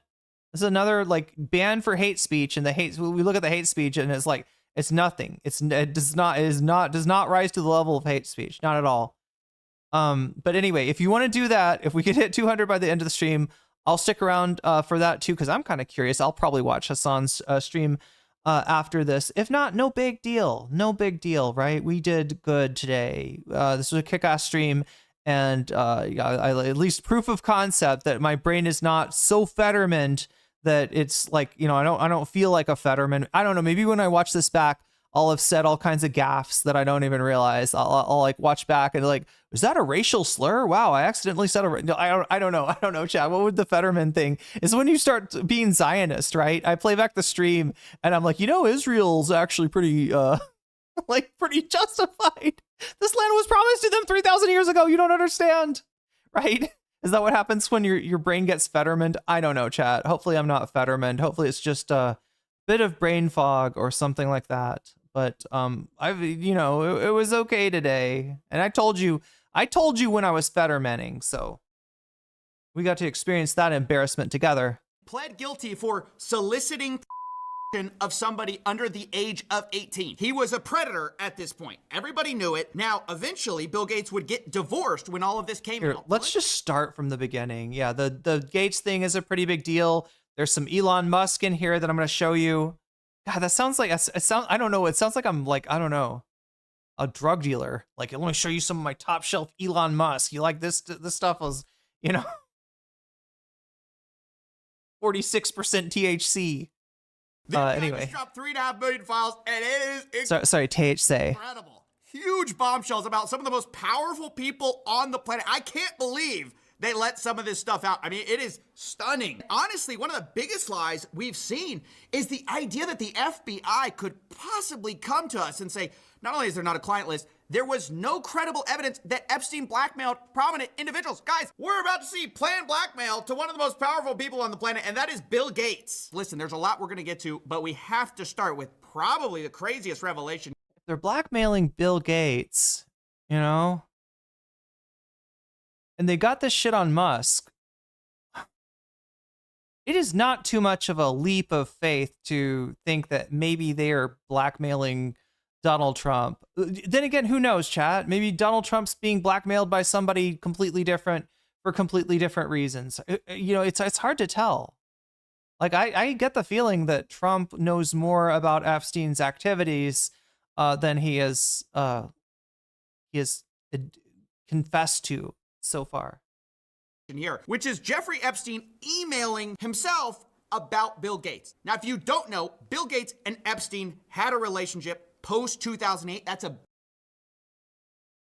What are you implying, CoffeeZilla?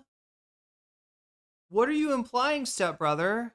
Jesus Christ. I don't want to think about that. I don't want to think about Epstein and Bill Gates touching tips.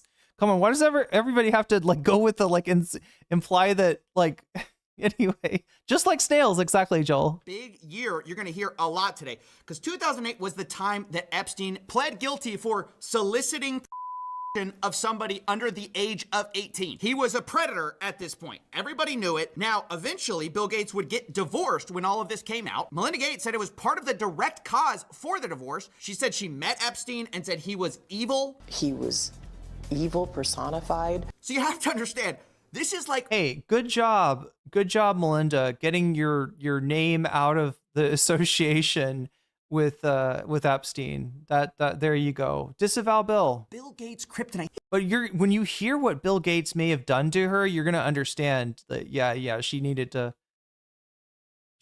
leave his ass. He's one of the richest men on the planet. How weird would that be if you're just in a happy marriage? I mean, I don't know if it's a happy marriage, right? But you're in a medium happy marriage, and all of a sudden your husband is like, honey, I want you to meet my new friend. His name is Jeffrey. Jeffrey, meet Melinda. Melinda, this is Jeffrey.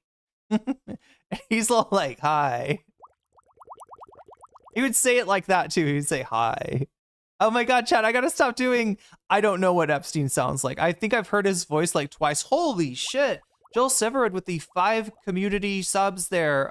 Electred Head, Electred Head, 0.65. You just got jellyfish. Lucian 0451. You just got jellyfish. Fire resist 2. Fire resist 1, not quite as resistant as we thought. That's okay, because we got fire resist 2, and fire resist 2 just got jellyfished. Manda the Pivot, you just got jellyfished, and also Intervision, you just got jellyfished as well. Thank you for all those jellyfish, Joel. And that brings us along. Look at that. I don't know. I don't know if it's possible, the stretch goal. I mean, it's a pretty ridiculous stretch goal. It's pretty ridiculous to stream as long. I am trying to find, though, chat, if I can. I feel like there's got to be a way that I can stream that won't burn me out. I've got a so that's going to be one. Yeah, we're at 147. So yeah, I guess it's possibly within reach to be able to see the. And because I'm going to be watching that Hasan stream. That's why I'm putting that on the table, right? I am trying to do everything I can not to burn myself out, because I know that just streaming extra long and then missing days, other days of streaming, that's not where I want to be at. That's not what I want to do. But we've got so much freaking, there's so much I need to cover that I haven't been covering since. But anyway, we'll see. We're at 147 now. Thank you, Joel. And I don't know if that would be a good solution there, Bad Lefty. That did not work out too well for Mr. Destiny, right? Mr. Destiny apparently was, dealt with. Wow, what the fuck? What is even going on? Yo, let's go, Big Al Cake Mix. Thank you for re-upping your membership. Oh wait, I'm not pressing the right button to make you visible. There we go, visibility. And I gotta remember to always put these down, because some people they like sometimes people's avatars, it's like their face, and they're like, why is my face on your stream for like 30 minutes? That's not put it up, but don't like hang it out with. Had to go to bed last night before Hasan's stream ended, so I'm curious too. Yeah, we'll see if we get there. Let's get through the disgusting Epstein leaks. So these are going to be bad. These are going to be really bad, and it's going to get worse for Melinda. Just wait. He's got this huge philanthropy arm. But this relationship with Epstein has been a huge problem for him. And Epstein appears to have known that, because in 2013, Bill Gates appears to be distancing himself from Jeffrey Epstein. And Epstein seems to have a problem with that. He says, I assume the dedication to our relation went both ways. Larry has now asked me to recommit to a confidentiality agreement. Basically, who's Larry? Larry Summers? Shut up about his relationship with Bill Gates. And this is where the blackmail starts, and it comes in the form of like... So Bill is like, look, I love you, dude, but please never mention me again. Just like, look, we got to pretend we never met. And Epstein and Jeffrey's not taking it well. His world is closing in on him. And this is the guy that, like, look, he had, like, this is the guy that Ghislaine talked about finding money in Africa. This guy was just connected enough to whatever, intelligence he was connected to be able to fucking get free money. And then I guess maybe he learned some kind of techniques of, of like blackmail or something, maybe I'm assuming this is something the CIA engages in. This is my working theory, chat. Automod is weird. Is Automod still fucking people over? If I were you, I would do X. Oh, what was a bad pause? Oh, a bad pause for him. If I were the type of guy that you should be.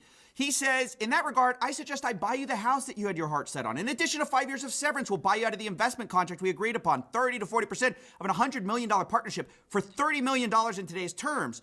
That's what I would have done had I been in your shoes. Then he lays out what he has on Bill Gates, or what he says he has. Quote, to add insult to injury, you subsequently, with tears in your eyes, implore me to delete the emails I had regarding your STD. Your request that I provide you antibiotics that you could surreptitiously give to Melinda, and the description of your Scumbag. He gave Melinda an STI, and then he wanted to like low-key like dose her with antibiotics. That is so fucked up. Chat, like that's like elite. That's like him practicing medicine on his fucking wife. Like if that better be super illegal. Like that's fucked up. Like the thought that somebody could fucking dose you, give you an STI and then dose you with fucking meds before you can get tested. That's crazy. So yeah, Melinda, Melinda, very, very, very good call to leave her husband, even though he was, I think at the time, the richest man in the world. This is insane. It's completely insane. It's like basically laying out in text form, I would give me millions of dollars, and I can't believe you're asking me to delete the message where you were going to give STD medication to your wife without her knowledge. I mean, it's it's crazy. It's just completely obvious what he's doing here. It's just a nudge, nudge, wink, wink. So he can't straight up say, give me this much money or I'm going to expose the, your whole, STI thing, right? Or all of this stuff, right? He can't say that. That's blackmail. So, I mean, this is blackmail anyway, right? I think a court would find, but he's trying to give himself a little bit of plausible deniability of like, oh, yeah, no, I was just saying I would do this if I were then again, chat, I feel like Epstein has said shit that's straight up like illegal in these emails before. So, it's not like he had, a lot, it's not like he was being, he was being like a methodical mob boss in terms of this. He must have just been kind of drunk with power because that's kind of playing it loose a little bit. Yeah, medical assault. Yeah, it's gross. It's so fucked up that he did that. here's what you should do. But now that coming out after Epstein's death, this looks like, I hope a court would see through this and say that this is blackmail, right? Because this seems like, but I mean, if the fact that the blackmail doesn't get reported, because blackmail is a crime, it just makes me wonder, like, you know, are blackmail laws sufficient to like allow somebody who's being blackmailed to reasonably, you know, be able to get, you know, protection from the law? Then again, if the thing that they're being blackmailed for is illegal like this, then in reporting that they were experiencing blackmail, they would essentially be you know, outing themselves for a potential federal investigation, unless they were, chat, one of the richest and most connected people in the world, like Bill Gates. really bad for Gates, obviously, because you usually wouldn't blackmail somebody for something that's completely false or fake. I mean, maybe he did that. But we also know Bill Gates had affairs. Obviously, Melinda Miku's trash confirming our blackmail and extortion laws are trash. credits it for their divorce. So it's hard to believe there was nothing sketchy going on. So it's like the way that this works, right, is that they're both committing a crime. Or what they're talking about is a crime that Bill Gates has committed, and they're going to say, you know, worse stuff about Bill Gates too. And then they're, you know, obviously Epstein is blackmailing. But I don't know. There must be the leverage must work so that there's just no way to kind of topple this Jenga tower that Jeffrey has built. Bill Gates, of course, maintains that it was completely above board. He says the fact this allegation was in here just shows how much Epstein was willing to defame people. But Epstein lays it out. He says he helped Bill get drugs in order to... But that wouldn't be him. Well, yeah, okay, so he's saying that Bill was threatening to defame him. What he's saying is that Epstein was threatening to defame him. So, like, Bill is maintaining that this, you know, he didn't...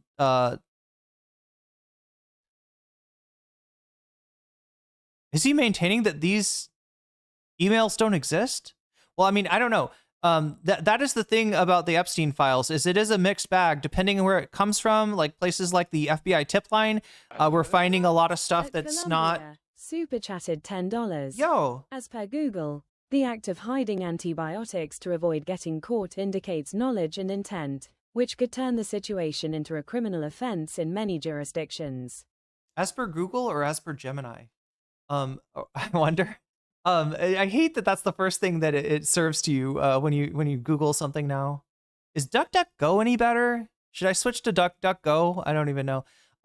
Also, I'm going to count Big Al, your membership, and I'm going to count just so you don't think I forgot it, right?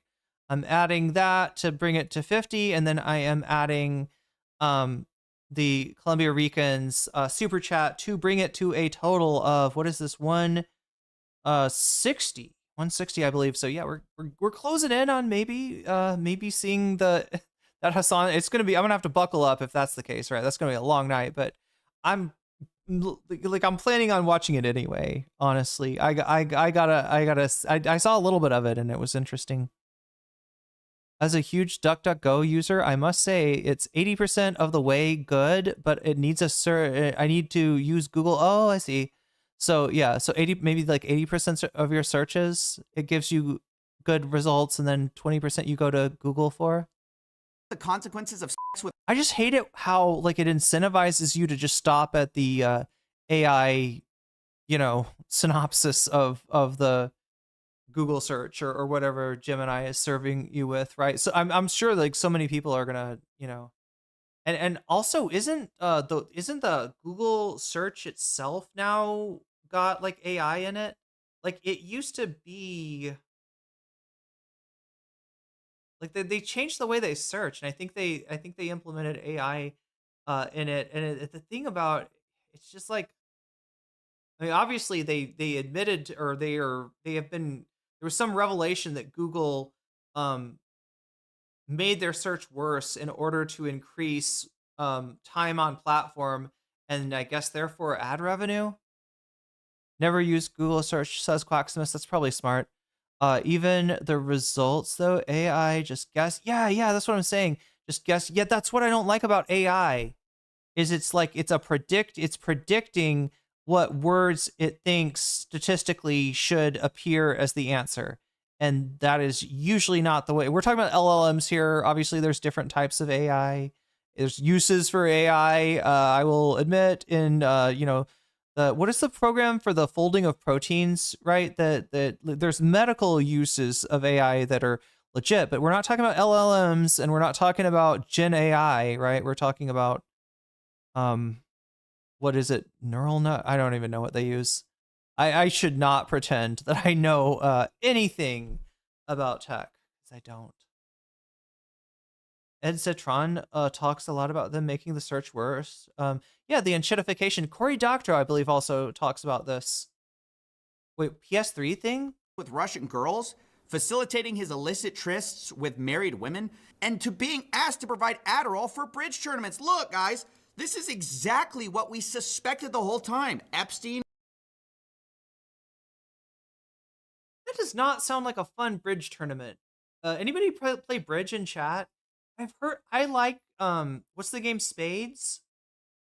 And I've heard it's a little bit like that. So maybe, I think my parents played bridge at some point. I do not know how to play bridge, though.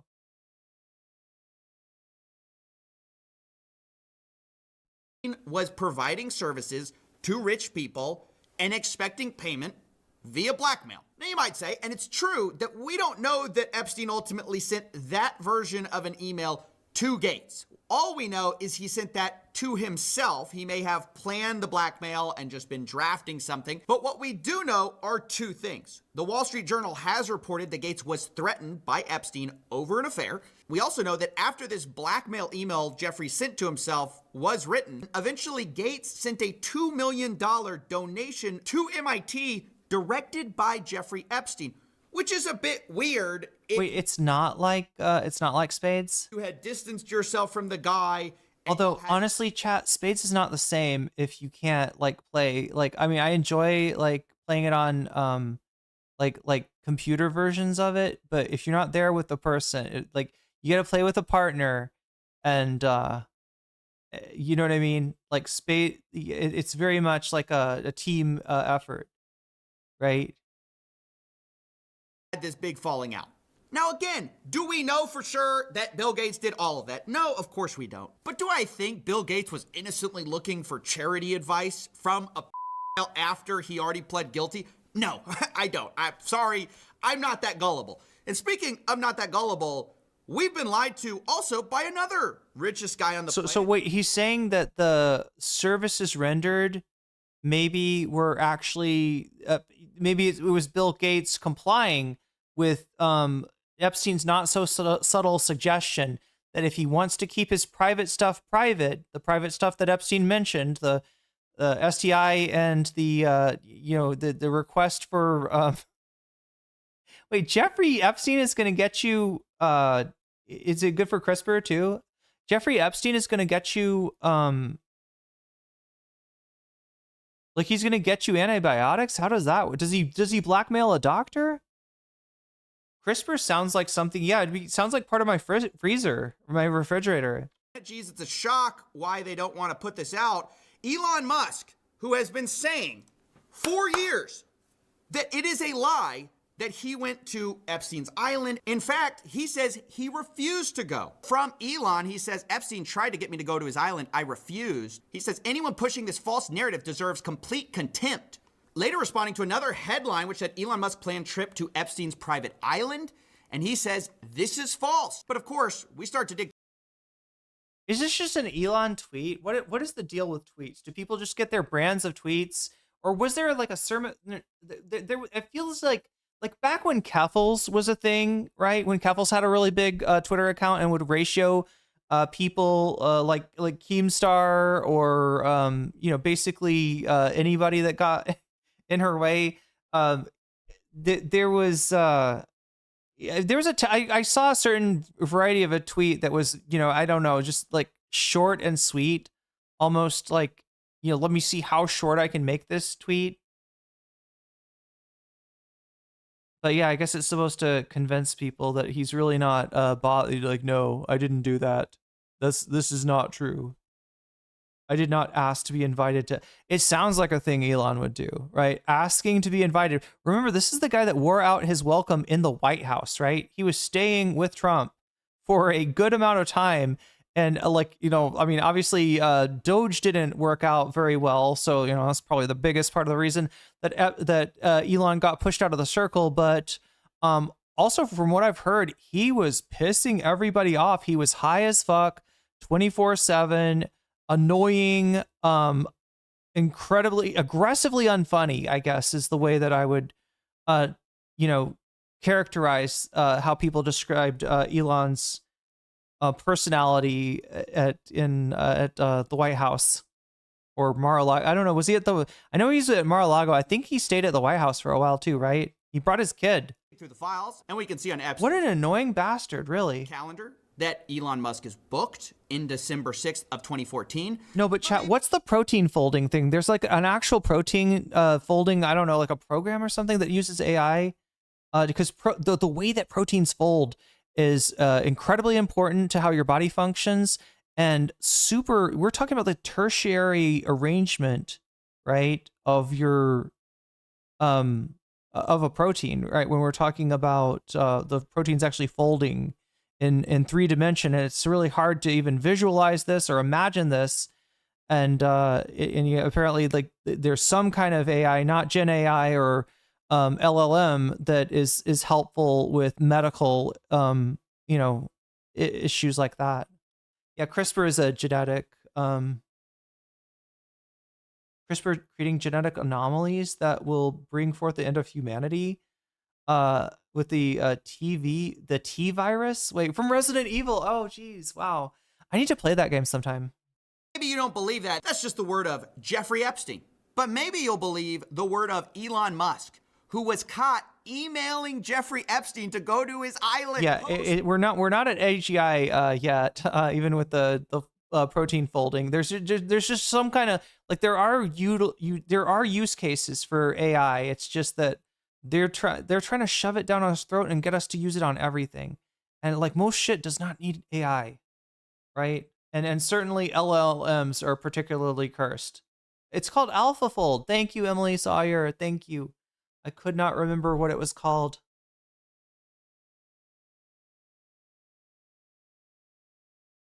Wait, it used group power. Oh, the thing. Wait, from Resident Evil used group power from a massive pool of computers online or worldwide. The guilty plea. Elon Musk writes, "Will be in BVI St. Bart's area over the holidays. Good time to visit." Jeffrey Epstein says, "I will send a heli for you." Later, Elon Musk writes to Epstein, "I'll send the heli for you. I'll send a heli." Probably just to Lula and me, his ex-wife. "What day night would be the wildest party on your island?" The world's richest man is asking. He doesn't want the normal Epstein party. Sassy Sarai says, "I only use Sigma Fold on my protein. Sorry, my proteins are, Sigma." The most Sigma AF. File man for the wildest party on his island. And then it gets more explicit. In 2012, remember, this is the guy who said, "I refused it. I could never do that," right? It's false. But here in 2012, he says, "Do you have any parties planned? I've been working to the edge of my sanity this year. I really want to hit the party scene in St. Bart's or elsewhere and let loose. The invitation is much appreciated, but a peaceful island experience is the Columbia Rican, we need to do a game night somehow. We need to figure out how can we crack the code to like open time up where like there's an extra time reservoir, like in Dragon Ball Z, you know what I'm talking about? They go into that room and they train really hard, but time moves at like a snail's pace. So they actually train for the equivalent of 1,000 years. And when they come out of there, they're really like ready to kick Frieza's ass, I think.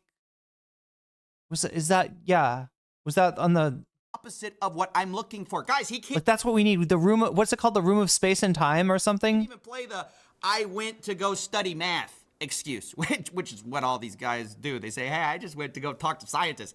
Elon's like, "Hey, I don't want to do that. I'm looking for a party. That's what I'm here to do." Do you think there's like houses, buildings, rooms in the Epstein compound where there's just like, dry erase boards and all the scientists are getting together and they're like, "Well, what if we do this with the equation? Oh, that's the breakthrough.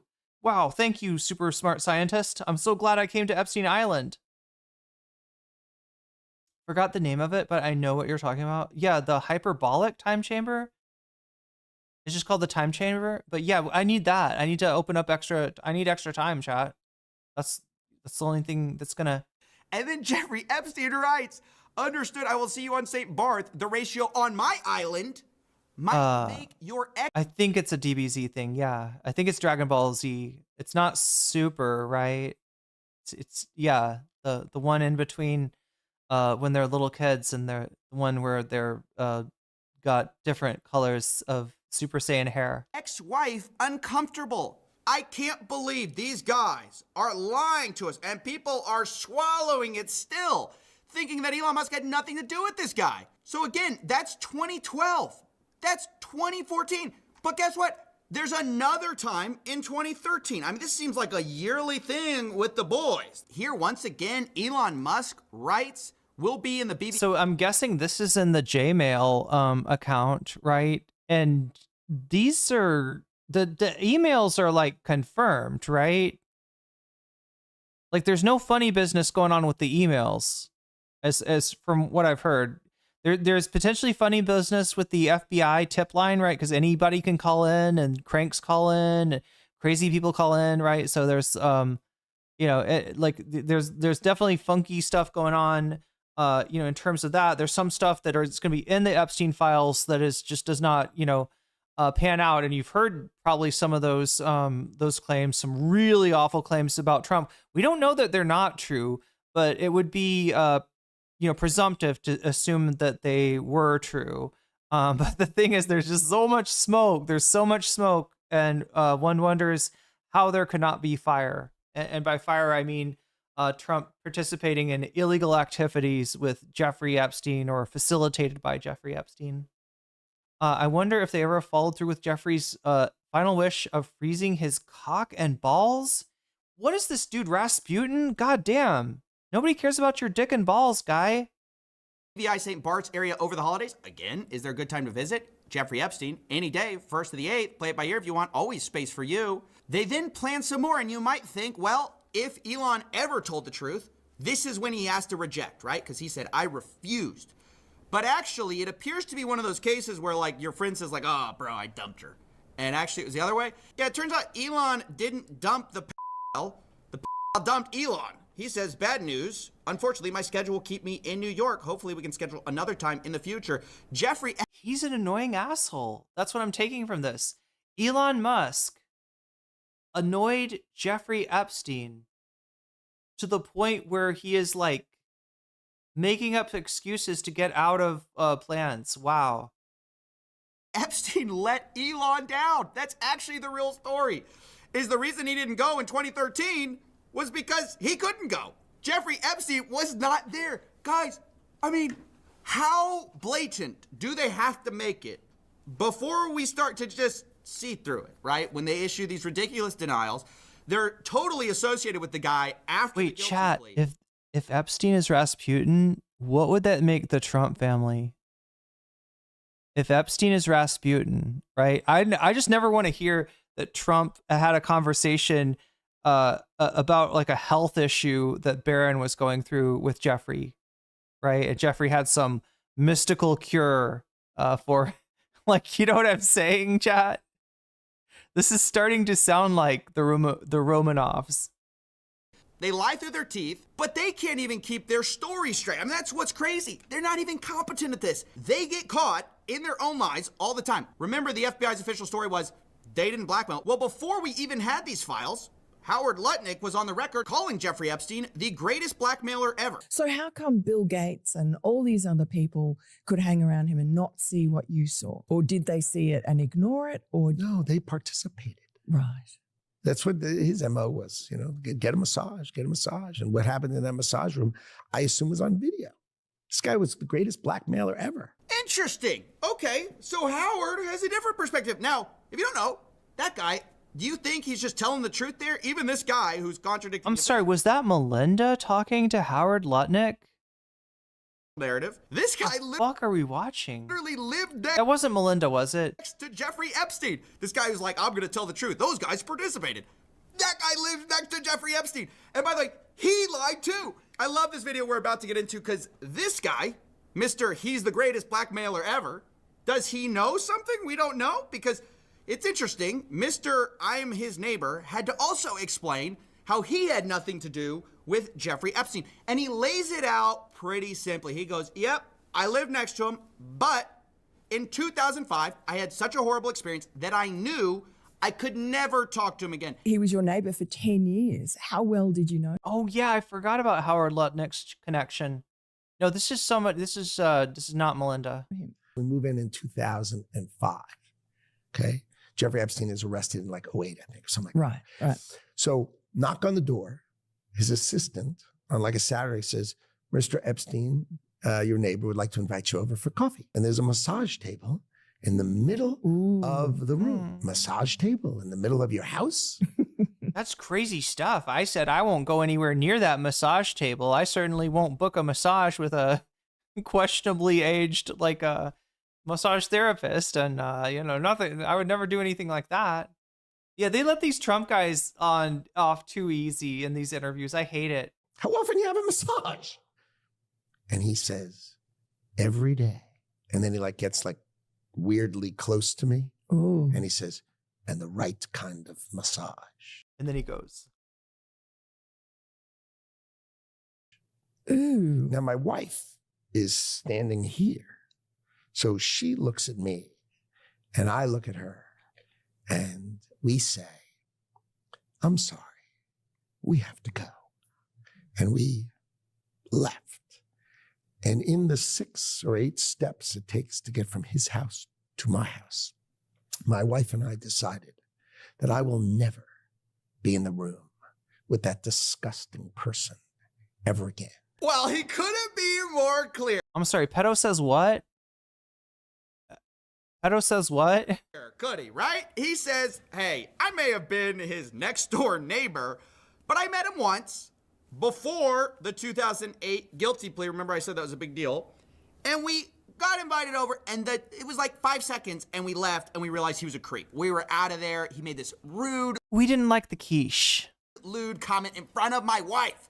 I would never go see this guy. I mean, he makes it super clear he's gross. So I was never in the room with him socially, for business, or for even philanthropy. If that guy was there, I wasn't going because he's gross. These other guys, they may have participated. They participated. But Howard Lutnick, he could never. No. He's too good of a guy. Well, guess what we found in the old emails?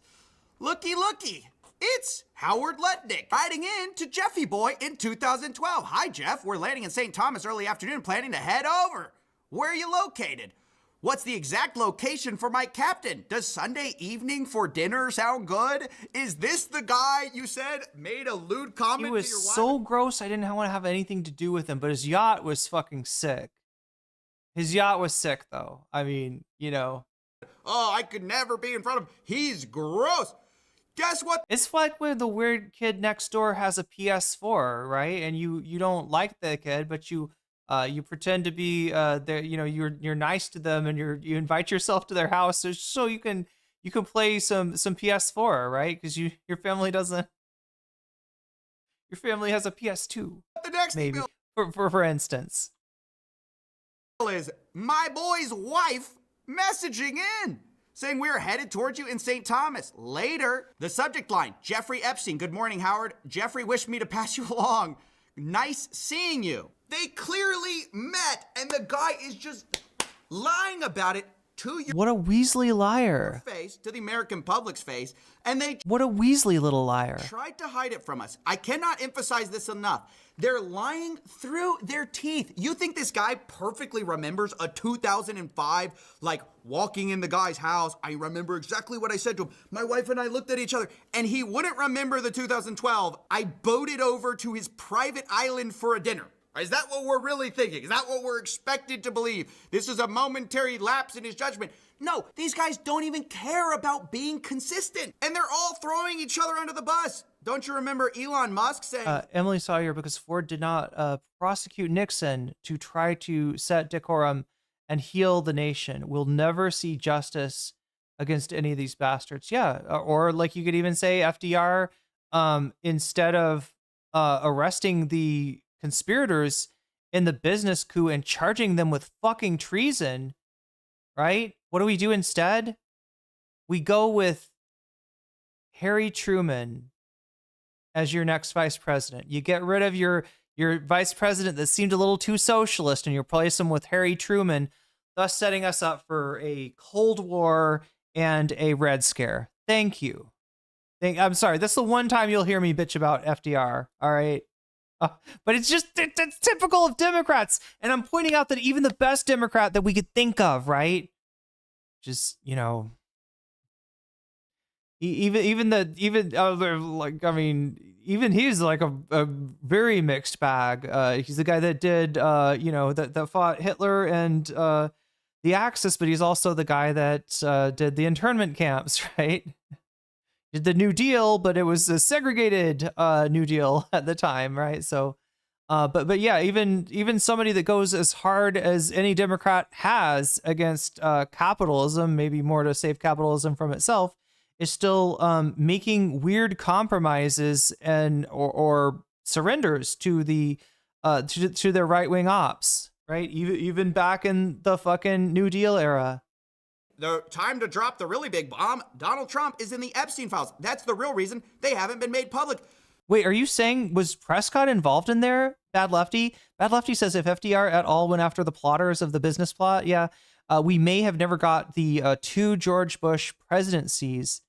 Was Prescott Bush, was Granddaddy Bush wrapped up in that business plot? It sounds like a very him move. My guy, you also are in the Epstein files, very clearly doing stuff you lied about, okay? So is Howard Lutnick, who says, yeah, Bill Gates, he's probably getting blackmailed because he participated. What did you do on the island over in 2012, Howard? Do we know that? I mean, does anyone care? Now, the last thing I want to talk about is some of the most explosive stuff. It's also, again, I have to say, unverified, okay? This is the NTOC, the FBI's National Threat Operations Center, and the challenge with confirming some of this is that these are anonymous tips, or they black them out at least, so we don't know who they are. Okay, just for the record, chat, I was asking about it. Is Bad Lefty's confirming it. It's and anyone can drop a tip. Now that doesn't mean that you should disregard them. It just means I was not aware. Other challenges is that the FBI has a heavy incentive to discredit anything with Donald Trump in it, just because he's in the White House right now, obviously. And so I want to be clear, there are notes related. Yeah, because he's hiring their immediate boss and he is their ultimate boss, yeah. Related to some of these submissions where they say things like complainant was... I mean, there is some home cooking that goes on in even a fairly, even a fairly what do you call it? Like a independent DOJ. Spoken to and deemed not credible. Additional research showed 3 separate redacted. It's hard. But with Trump, it's all home cooking. He is putting as much pressure as he can possibly exert on all branches of law enforcement. To tell how much this is the proper due diligence of the FBI, which they should be doing, of course, and not all complaints are credible. But also there's this obvious conflict of interest with the fact that the sitting president is in some of these complaints. But here they are for what it's worth. Complaint summary. Blank reported an unidentified female friend who was forced to perform on President Trump approximately 35 years ago in New Jersey. The friend told Alexis that she was approximately 13 to 14 years old when this occurred, and the friend allegedly bit President Trump while performing. No. The friend was allegedly hit in the face after she laughed about biting President Trump. The friend also said she was abused by Epstein. Later, there's very explosive claims about big parties with her, other younger girls, and older Victoria's Secret models, including Bill Clinton and Donald Trump. There's claims third hand about a female victim of Epstein's who wants to publish a book citing Leslie Wexner, Epstein, Bill Clinton, Donald Trump, Ghislaine Maxwell is in the videos as well. And it goes on like this for a while. Some of the complaints are just like very graphic, and obviously I'm gonna censor out some of it. But I should also mention the DOJ claims that some of these claims were submitted to the FBI right before the 2020 election. To be clear, the claims are unfounded and false, and if they had any shred of credibility, they would have certainly been weaponized against President Trump already. Now, I agree that if a complaint is timed right before an election, there definitely could be some other motivations to that. But it's also ridiculous to say that anything in the Epstein files, if it were true, would have come out already. Because why didn't we see the stuff about Bill Gates, for example? I mean, that stuff apparently has been sitting in here for a long time. And not only did no one talk about it, the FBI... So Trump would have had access to it. Biden would have had access to it, right? Why would Trump and Biden protect Bill Gates? Literally, like, covered for it. I mean, they said that this was not the case. There are big claims against... And like, from what we know about this, it's a big, eyes wide shut thing where there is a mutually assured destruction that they all have, all the billionaires and millionaires. Should any of this come out, it's destruction for them all. So they do a good job, at least to a certain extent, like, keeping quiet about, what they might know about the others, right? Because if one person starts tossing nukes, everybody starts. Against a lot of powerful people. Nobody in that file really wants to rock the boat or release the files because then they get in trouble and their buddies get in trouble. And that's a huge problem. So I don't really buy the idea that, if it were true, it would have already gotten Okay, Bad Lefty's got the fucking receipts here. Thank you. In 2007, the BBC investigated a report that Prescott Bush, the father of President U.S. President H.W. Bush and the great-grandfather of then-President George W. Bush, was to have been a key liaison between the 1933 business plotters and the newly emerged Nazi regime in Germany, who Grandpappy Bush, Prescott Bush, reportedly worked with, had business relationships with. Don't buy that. That's why we need transparency. That's why assisted. It's important these files are out. But this is just a look at a small fraction of the files. And over the next few weeks, we're going to go through all of the major findings we can from this 3.5 million page document dump. But seriously, think about how discrediting this has been, not only to this administration, but to so many rich and powerful people who have lied through their teeth. Okay, Hot Joe, I might be catching you in with no context or something. Let me try to see what you said previously. Nope, I don't see. I'm scrolling up. I'm not seeing anything. Wait, what is this? The Democrats have committed all the worst crimes in American history, are considering doing so. Look, that would be true if there was no such thing as the Republicans. That would be true, Joe. The Democrats are not good. I'm not a fan. But we do have a party that is objectively worse, and they've always been, well, not always. Let's see, since the party realignment, right? Since the civil rights era, they have been the worst party.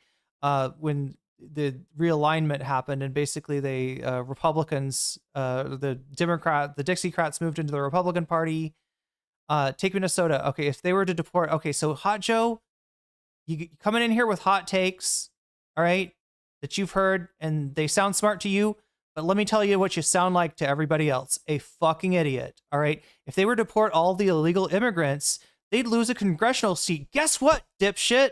You can't vote if you're an illegal immigrant.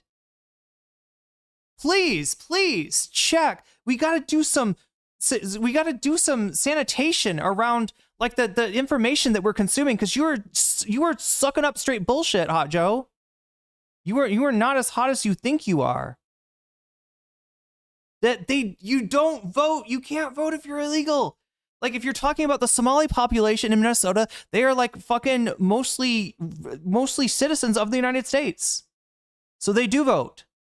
Unless you would like to take that away from them, unless you think that the color of their skin or their nationality merits them being de-fucking naturalized, unless that's what you're proposing, right? Unless you've been sucking straight shit out of Asmongold's metaphorical ass, straight diarrhea. I don't know how you're coming up with these thoughts, but keep the hot takes coming, I guess. Goddamn. Chat, that bricks my brain. When people think that illegal immigrants are voting, right? Well, I heard Trump say it. Trump's a fucking liar, you dipshit. Have you not figured that out yet? He's lying about Epstein too. He's a liar, and he's probably a pedophile. And you're just like, nope, I'm going to trust what he said. He said that those illegal immigrants are voting. I don't know how they're doing it, but they're making it. It must be the ghost of Hugo Chavez that is like facilitating the voting of illegal immigrants. This is fucking batshit. You gotta get your mouth off of Asmongold's ass, for fuck's sake. Please stop sucking the hot diarrhea stream up, okay? Please. Just do yourself a favor. Happily towards you. Oh my God. To hide their relationship with this man that many of Wait, did I completely, am I missing what you're saying? I don't want to get you wrong, right? This isn't about, wait, what happens illegally? Oh, you're talking about the population. Okay.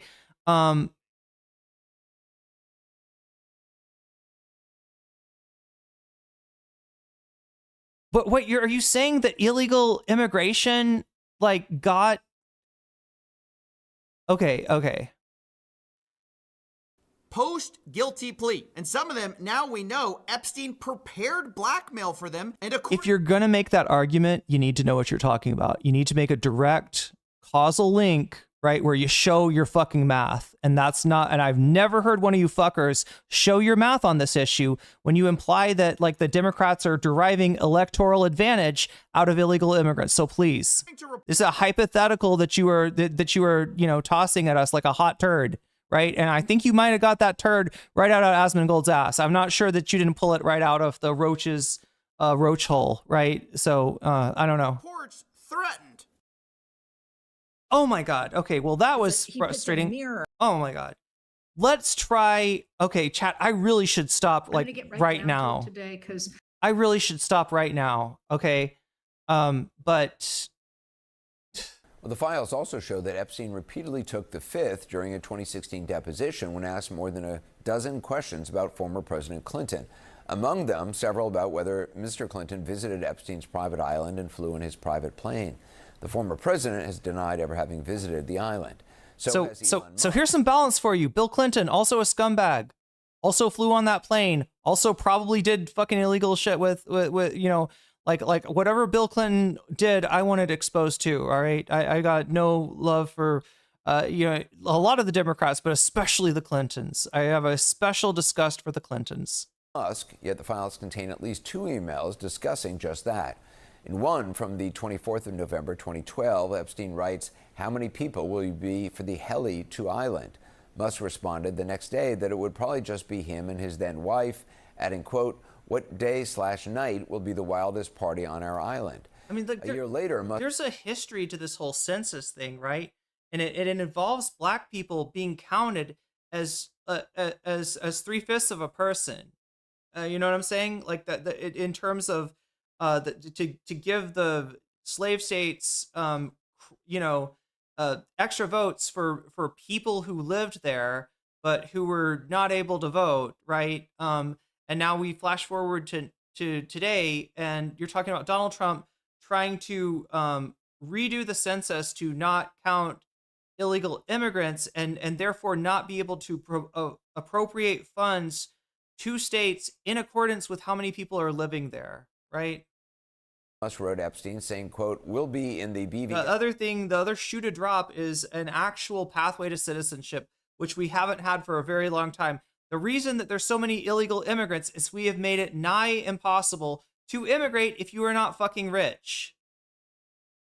And then, corporations use these people to do, underpaid labor and exploit the fact that they can be deported so easily. Sometimes the companies call in their own employees for deportation when the employees are unwilling to be abused, right? It's this whole fucking corrupt system. And what we need is for the Democrats to stand up and actually fight for people that cannot cast a vote for them. That's part of the problem with the Democrats lacking courage, is like actually, undocumented immigrants can't vote for you, right? So what the Democrats are like, what am I putting myself on the line here for people that aren't even voters? But it's the right thing to do. It needs to happen. And there's people in this country who should have been made citizens fucking years ago. And the only reason that they're not is because this fucking, combination of the Democratic Party that it has no courage and the Republican Party that has no heart.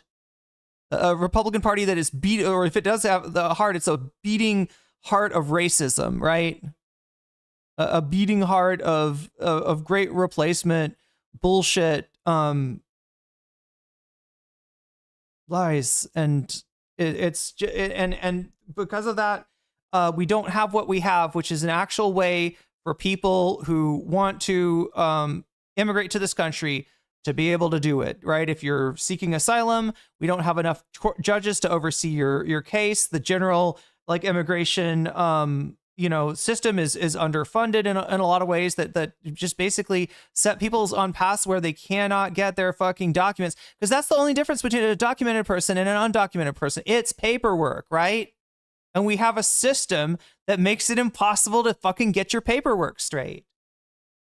And then we have opportunist shitbags like Donald Trump who waste an entire decade worrying about an enemy within and an evil from without, like the evil threat of immigration, when it's fucking bullshit. We've got real problems to deal with. Immigrants are not one of them. BVI St. Bart's area over the holidays, BVI's British Virgin Islands. Is there a good time to visit? To which Epstein replied, always space for you. It's unclear if that or the other visit took place. Representatives for Musk did not immediately respond to a request for comment about the new emails. And Musk in 2019 told Vanity Fair, quote, he tried repeatedly to get me to visit his island. I declined. Now, Musk, you'll recall, famously posted this during his... Chat, this is going to have to be the last video unless we meet the stretch goal, in which case I'll probably watch Hasan with you, but stay very, very quiet. I can tell I'm already kind of got a little gravel in my voice. That's not great. But I want to finish this at least, and then yeah, if we hit the we're 40 points from the stretch goal. If we do, I'll watch the Hasan thing with you. If not, I will watch it probably on my own. Because I am interested in the kind of like the takeaway that Hasan got from streaming on YouTube today, and it is going to change the fuck out of things. For the president this year, quote, time to drop the really big bomb. Trump. See, those are just words, Hot Joe. Come at us with some receipts. Show us your math, right? You're just saying that. They're like, they got a safety net and it's full of fraud. Because bad people that are not white are receiving money, so therefore there must be some fraud. Never mind the fucking million fraud cases against Donald Trump. God damn, chat. I'm yelling is probably not good for your voice. Trump is in the Epstein files. Minutes later, he followed up with, quote, mark this post for the future. The truth will come out. Now, keeping him honest, that's kind of hard to do. He seems to have taken the post down along with the first one. Also in the files, Commerce Secretary Howard Lutnick, who famously said he'd broken ties with... Can we start calling him Buttnick? Yeah. 2005, vowing to, quote, never be in the room with that disgusting person ever again. The files, though, reveal Lutnick or his wife, Allison, were in touch with Epstein as recently as 2012. In an email from Allison Lutnick in November of that year, she writes, quote, we are looking forward to visiting you, adding, we are traveling on a yacht called Excellence, and I am CCing the captain. A spokesperson for the Commerce Department did not... Yeah, no, Emily Sawyer is quoting what is it called? The Summertime Blues is the song. The actual line is, I'd like to help you, son, but you're too young to vote. But Emily's remix is, I would say, like, the version for the Democrats would be, I'd like to help you, son, but you're too brown to vote. Honestly, right? Because I don't think that racism isn't embedded in the Democratic Party as well to a certain extent. On to request for comment. So a lot to talk about tonight, starting us off. But no, mostly they're just cowards and feckless, right? Mostly they're just cowards and feckless, and they're put there in order to make sure that no real change happens, that we don't fix our immigration system, that we don't fix our economic system. And that the rich continue to gain power and leverage over all of us, and power and leverage over the government as well. CNN Chief Legal Affairs Correspondent Paula Reed, she's been going through the documents all day. So what stands out to you from the documents you've reviewed so far? So the document that really stands out at this point is this list of accusations against President Trump, because the FBI compiled this list last summer. And this is a lot of the kind of information that investigators gather when they're looking at whether charges should potentially be pursued. For example, they're looking at unverified tips. Some include secondhand information that came through a tip line. It appears the FBI followed up on some tips. At least one was found to be unverified. But this is the kind of information they collect but do not usually make public if there are no charges brought in a case. Now, of course, President Trump has always denied any wrongdoing connected to Epstein, but there are a lot of questions that are raised here. First of all, why did the FBI make this? I'm sorry. The other, the other concern that the FBI has during an election year, and usually what is the presiding, there are exceptions to this, and I'll mention those in a second, right? But the presiding concern for the FBI is not appearing to be interfering in the election. So a lot of times they will let stuff go. Oh my God, Joel Siverwood with the five gifted subs. Let's see who just got weaseled here. Art Adrock, you just got weaseled. Jeremiah 777, you just got weaseled. Small Forest got weaseled. Yay. My cousin Luigi also got weaseled. That's obviously Waluigi saying my cousin Luigi. And Cobol, you just got jellyfished as well. Did I say weaseled? Chat, I'm doing the Fetterman thing again. I gotta stop. I'm bricking my brain here. And also breaking my voice, and those are both bad for streaming. You need a brain, and you need a voice. You need to foam roll your brain, foam roll your voice, you know.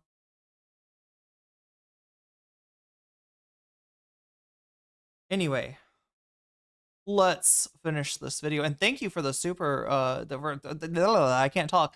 Thank you for the gifted membership, the gifted subs. I can't talk, I still can't talk. This list of accusations specifically relevant to President Trump, though President Bill Clinton was also mentioned in there. The document was also taken down at least twice today. Last time I checked, Anderson, it was back up. They love to do this shit. They release stuff without realizing it implicates Donald Trump. And in this case, I don't know, was it the story about the 13-year-old? How did I get that Erica Kirk money? Damn. How do I get that Erica Kirk money? Oh my God. Wait, well, I mean, you said video games, right? Is that, wait, what are you saying, Davy? Oh, how do I get money like Erica Kirk? Is that what you're saying? I wasn't sure if you were talking about the bonus content or not. Foam rolling the brain, wouldn't that make, oh, you're right, it would make it smooth. But I don't know, you just stretch out the brain too. I don't know what's wrong with my brain, chat. Is it too tight? Is it too loose? Is it too smooth? Like, what happens when your brain gets fettermaned by COVID? But this, and how do you get unfetterman? I need to get it unfettered. Wait, yeah, to what? Yeah, to how do I get Erica Kirk money? You gotta marry the right guy, Joel. Sorry, Davy. Davy's the one asking me about the Erica Kirk thing. You gotta put my subs on video games as well. Okay, great minds think alike. It looks like yeah, the Erica. Yeah, you gotta find the right guy at the right time of his life, and ride that train until he gets assassinated, and then you can make a lot of this. Apparently, lots of money out of his merch, out of the merch of your dead husband. Right? That's how you make Erica Kirk money. Apparently, allegations will likely prompt more questions for the Justice Department and the White House, even though this release is, of course, part of an effort to try to tamp all this down. Trump in the Epstein files. The Justice Department releasing millions of new pages of documents from the Epstein files, and among them is a list that Trump's own Justice Department compiled, his own Justice Department. This list details a list of sexual assault allegations related to the president. Now, this list was released this morning as part of this document dump, but then suddenly disappeared from the Justice Department. They think that you are stupid hogs, right? They really think lowly of your intelligence, right? They think that the public cannot figure out shit. That's fucking wild. They put this up there, they take it down, like, and then when people say, "Hey, what did you do with the allegations against the president?" They're like you sneak them back up there. Like, no, we didn't take those out. No, those were always there. Those were always there. Department's website that was noticed, called out, that got posted again. The administration claims that snafu was because the site got overloaded. Now, many Columbia Rican, the Nick Shirley and Asmongold types did a number on many people that level of brain rot. Yeah, the level of sheer just like diarrhea to mouth, like going on with the slop tubers shitting out slop and these poor saps eating it up like it's caviar, which it may be. I don't know. Many of the allegations appear to have come Or some kind of egg. It could be some kind of egg. from unverified. Maybe they're laying eggs in them. I don't know, chat. Do you think Asmongold lays roach eggs in people's brains? Tips. Some are incredibly graphic and disgusting. At DeVicliffe super chatted $9.99. Oh my god, and it's Erica Kirk coming in with steal a chair. Oh shit. Oh shit. Erica Kirk off the top rope with a chair. That's right. To hit that stretch goal that I didn't think you could possibly hit. Let's let's get ready for some Hasanabi then. I might have to grab a little food, but I'll do that after. Let's get through the Epstein thing. We'll take a look at what I can't talk. Hasan Hasanabi Piker, Hank Pecker has for us. I need warm camel. I need some kind of tea. Yeah. And upsetting, frankly. The files also today released included a complaint from a woman who accused Trump of raping her in 1994 when she was 13 years old. According to the complaint, the woman identified as Jane Doe claims, quote, Epstein was angry that Trump was the one to... The best I can do is maybe some green tea with a little bit of lime. Take Doe's virginity and then went on to rape Doe. That's just disgusting and depraved. Okay. It goes on in graphic detail. These descriptions do mirror the allegations that Jane Doe made in her 2016 lawsuit against Trump, a lawsuit that was eventually dropped. Now, at the time Trump denied the allegations, his attorney telling Politico it is categorically untrue, it is completely frivolous, it is baseless, it is irresponsible. I won't even discuss the merits because it gives it credibility it doesn't deserve. And Trump's DOJ, again, stressing, quote, this production may include fake or falsely submitted images, documents, or videos as everything that was sent to the FBI. And that's part of the reason that they're releasing, some of the wild stuff. Like there's definitely stuff in there that's just not true. That's like a crank or, politically motivated or just like a fucking lie, right? There's definitely shit about Trump, and that put in there and almost the reason that they're, sort of just it's so perfect for Trump because he gets to lay it out with all the other stuff. And then, it's like the P tape, right? They thought there was going to be a Trump P tape. What is in the Steele dossier? Some of the stuff in the Steele dossier turned out to be true, but there's no sign of an actual P tape, right? Or whatever kind of Russian compromise was alleged there. And therefore people was like, well, I guess there's no collusion with Russia then. I guess Trump didn't do anything bad with Russia. I guess there's nothing to see here at all, right? Like it's same thing with the Mueller report. People, Mueller, lifelong Republican, right? People assume that his report was a nothing burger, but in actuality, it would be a something burger in any other administration. That shit would be followed up, investigated, and probably, end in like at least an impeachment hearing in the Senate. But people just like delude themselves into like, that was all, it was all because part of it was untrue. They delude themselves into thinking all of it was untrue. Best way to censor is not to restrict information, but Javi Cliff that's so true, right? To overflow so much info that no one can know what's true. Yes. Super chatted $5. _weasel. _weasel. Thank you, Big All Cake Mix. We're rocking on till the early morn, right? The beat don't stop.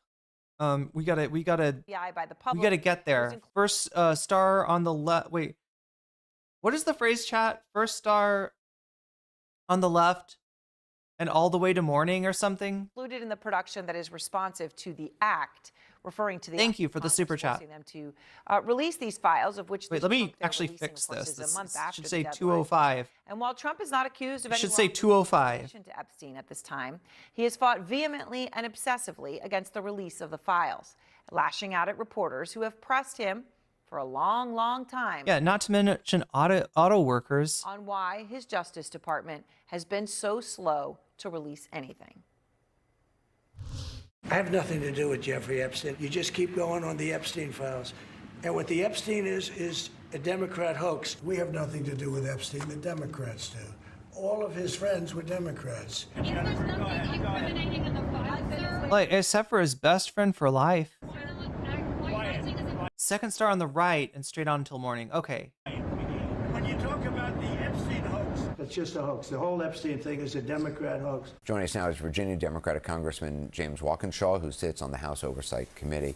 So, Congressman, the ranking Democrat on the Oversight Committee, Congressman Robert Garcia, released this blistering statement after the files were released, saying, quote, in part, "We are demanding the names of Epstein's co-conspirators and the men and pedophiles who abused women and girls." Do you accept the government's explanation for the redactions they've made? No, I don't. I mean, look, the Trump administration and the Department of Justice has slow-rolled this release at every turn. Today, they released 3 million of the 6 million documents we know they have. We know they have 6 million because they said it. They released 50% of the documents, and the 50% we have today are heavily, heavily redacted. So they continue to cover up the full truth that's in the... And this is the fucked up thing. With the lack of transparency in the current regime, right? We're not sure that they haven't just straight up destroyed evidence. I don't know how we would know if they did. Files. So we're going to continue to push the Oversight Committee's investigation. Will continue throughout this Congress and into the next Congress, I suspect. We're not going to stop until we get the transparency that the survivors are demanding. I mean, some of the claims in some of these files are I mean, pretty bizarre and don't sound very credible. In your view, should the general public, I mean, what should the general public take away from these files? How are people supposed to know what's credible and what isn't? Did we ever get an answer on the naughty 90s? Is that just a Trump thing? Does he call the 90s like naughty? Was he particularly not? Is a Trump Epstein thing? It's not like a thing that people say, because I've because I've never heard anybody be like, even anybody like Gen X be like, oh yeah, the 90s were so naughty. Naughty 90s. I don't think that's a thing, but I've never heard the phrase again, so be wrong. I don't know. If you don't find some honey, some kind of syrup, even corn syrup to coat your throat, fresh lime, and for vitamin C would probably, I might have some like sugar. I don't think sugar is gonna, I don't think sugar is what I need though. Yeah, syrup, huh? They sell like syrups. There's like this syrup called red syrup, and then there's a syrup called green syrup here. I don't know what the difference is. Maybe one's sweeter than the other. Yeah, I think that's... But that, I think, is that maybe like a I think that's a sugar syrup. Absolutely fair, and you know, there are a number of uncorroborated or perhaps unverified allegations against President Trump. Wait, doesn't he look like he's wearing a Peterman catalog? Like there's some Peterman catalog, like that wool coat is like called the pedophile. Like this looks like some J. Peterman shit here. And I think what I would say is, all of that deserves additional. What would the description in the, you know, what the description in the what is it called, like a catalog? Yeah, what would the description in the catalog say for the pedophile? Like, how did J. Peterman come upon this woolen denim jacket? Some of them have been revealed publicly in the past and perhaps have limited credibility, but all of them should be explored. You know, the Oversight Committee in the coming weeks, we're going to be deposing Jeffrey Epstein's accountant, his attorneys, the attorneys for his estate. So we're going to continue to ask questions. And I think this release, although limited, not what the law requires, this release will provide information to guide our questioning as we move forward. Among the materials that the Deputy Attorney General Blanche said were withheld from this release were files that would jeopardize an active federal investigation. Is it clear to you what investigative avenues remain at this point, or if there are any active federal investigations ongoing? Wait a minute. I have no insight into... Red syrup might come from snake fruit. What? Oh, that's one that I haven't tried. Wait. So, like, you're asking me, like, how do you say in Thai red syrup? Red is dang. Right? Dang, like dang.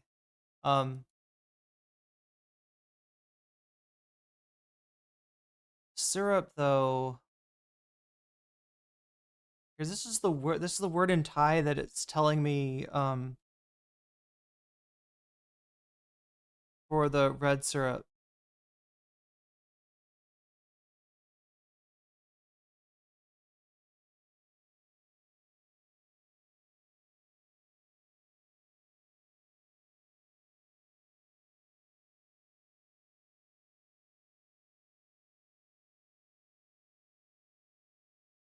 I can't find how to pronounce this.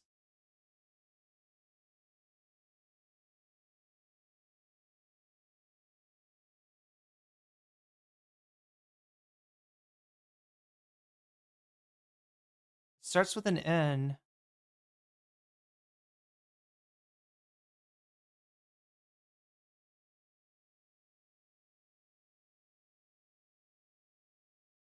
Oh my god, I don't think I'm gonna find it. I don't think I'm gonna find how you actually say it, but um, let's try syrup in Thai. How to just say in Thai. น้ำเชื่อม Namchum. Okay, that's how you say syrup. So it literally, I'm guessing it means something like sticky water, or something like that. It's not nam is water, but namchum dang is how you say red syrup. I don't actually know how you pronounce the red syrup made from snake fruit. That now I thought it was a sugar thing, chat. I was assuming it was just like a sugar syrup, but apparently it comes from the salaka or snake fruit, which is a I don't know, it grows other places too, but Thailand's like one of the only places that grows. It's a very Thai fruit. A plus, no smooth brain, yay. The active investigations that the Department of Justice might be engaged in. Obviously, we know President Trump has done what he has done repeatedly and directed the Department of Justice to investigate his political opponents or Democrats with respect to Epstein. I hope that's not the path they're doing. If there are real, legitimate investigations based on what they've learned in the files, those should proceed without any interference or involvement from President Trump. And as we mentioned, the Deputy Attorney General Blanche said that unredacted files would be made available to lawmakers who coordinate with the Department of Justice. Is there a plan to do that? I mean, obviously, it's a lot of files. Is that even possible? I know that Congressman Khanna and Massey have written a letter asking to review those unredacted files. I think the Democrats on the Oversight Committee and hopefully Republicans as well will be talking about how we can coordinate to review those unredacted files. I certainly want to understand what's been redacted and, more importantly, why. Congressman James Walkinshaw, I appreciate it. Whatever this thumbnail is, it looks like underneath, it looks like they're giving the Trump administration description. 3 million pages, 2,000 videos, 180K images are included, documents withheld, identifiable info about victims. That's actually not true. They doxed a few victims in this release, right? There was from what I've heard, there was identifiable info, at least in the beginning, released, by the incompetent Trump administration, right? By the incompetent Pam Bondi, who should be fucking impeached right after they impeach Kristi Noem. Depiction of files related to active probes. Yeah, they're images of death or physical abuse, right? They're making it sound like they're on the up and up. It's on the CNN thumbnail. Anyway, fuck CNN, fuck CBS. Let's get some real journalists in here. Speaking of real journalists, Hasan Hasnavi Piker, I promised you. And in terms of the number of images, I would hang out with you and watch, like, try to get, like, he streams at the protest, right? Then he gets in, I guess, an Uber, it looks like, with Carolyn and I think Marsh is with him too. And then he actually comes home, like, after the protest. And what does he do? He sits down at the desk. So here you go, chat. We're gonna watch some of this, and what am I gonna do? What's my plan? I'm gonna get some food. I'm gonna get something else to drink. Yeah, I really need something to drink. And then not like a drink. It's not gonna be anything fun. It's gonna be sparkling water, and no and nom som, right? Which is Thai for orange juice. We don't drink poor people water here. We drink sparkling water from Singa, which is it's good water. If you're ever in Thailand, drink Singa water. You won't be violating BDS. Hey, so let's put this on. I'm gonna get some food, some water, take a little bit of a break, come back, see what's up, and then try to get like the takeaway from this stream. Like where's Hasan's head at? What is he doing? Are we gonna get more? Like apparently we're getting another YouTube stream tomorrow. But will we get YouTube streams when he's unbanned? And will we perhaps get dual streaming Hasan for the future? I'm curious. And I'm sure I'm not. The one thing I want to warn you about, though, I'm going to try to talk less, right? When I get back, I'm going to try to talk less because my voice is already kind of thrashed. And I didn't plan to stream this long. But again, making up for lost time. And I was going to watch this anyway. I was gonna watch this anyway, so that's no biggie. But yeah, I'm gonna try to not fuck up my voice, and I'll get some tea like I was recommended by chat. I'll try to get some tea that's just I don't have any syrup, but I need to get that red syrup. That red syrup sounds like the shit if it's made of snake fruit. Snake fruit is the favorite kind of fruit I haven't tried. God damn, my voice is like anyway. Comment watch. Mike said 20K would be a success, 40K would be amazing. Well, 140K is something different. So he's saying that the highest he saw was 140K, right? Or maybe that gave him. Well, no, he hasn't finished the stream yet, so I don't know. Would you see your He must have found it out somewhere. Are you leaving? Yeah, I'm leaving. All right, bye. Dropping far off later. Bye, everyone. Bye. Thank you for coming on, Caroline. Lemon Nation hat. Where's ours, man? I know. I need a Lemon Nation hat. But chat, if he was in Thai, his name would be Don Manao, right? Because that's how you say lemon and lime in Thai. Although when I say lemon, what is the word? I'm trying to remember. I say Manao Loang, because that like says yellow lime. I don't know if I think people just call it Manao regardless. Here. Anyway, I'll be right back. You know, it's good. We don't normally. Wait, what is this? Whorehound lozenges, aka the candy, can be great for sore throat. It tastes like root beer. I think I've tried that herb before, right? Or whorehound is an herb. I think I've tried that before, and it's kind of yeah. I'll see what there is like a place with herbs nearby. I'll see if I can find it.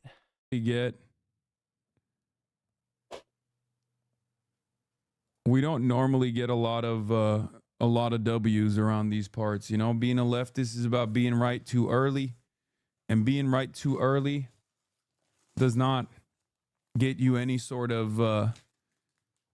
It's not great. Being right too early doesn't really do too much, right? Is it confusing having different names in the chat? Yeah. It is. Let's see how sweaty I am underneath this. Ooh, god damn, look at this. God damn, son. I need to change my fucking shirt. Look at that.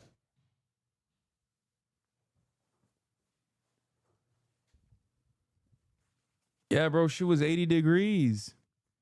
Are you going to do an IRL at Qatar? Yes, I'm planning on doing it. And I think if I do it, I'm going to do it on YouTube, obviously.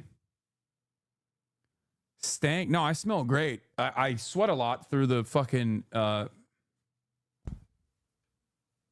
But I actually do. I smell fucking awesome.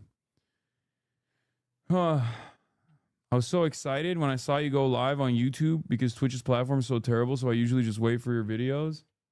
Yeah.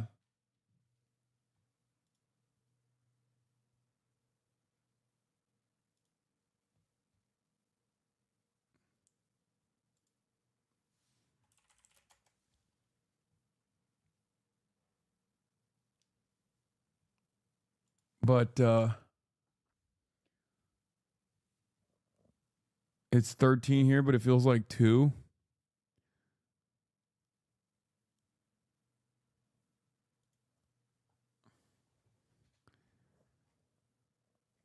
I cannot believe this Elon Musk shit, bro. This is craziness. All right, let's see what CNN is up to. Are they talking about the Epstein stuff, maybe? Because I know if I tune into Fox News, they are not talking about Jeffrey Epstein. You know what I mean?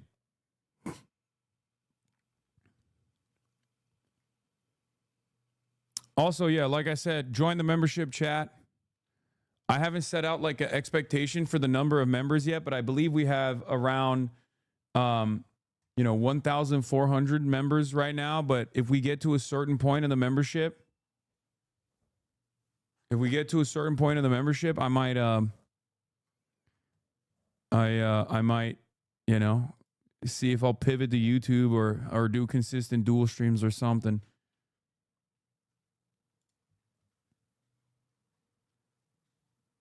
Bro, it's literally said Donald Trump's in the files. I know because I saw him there at the island. Yeah.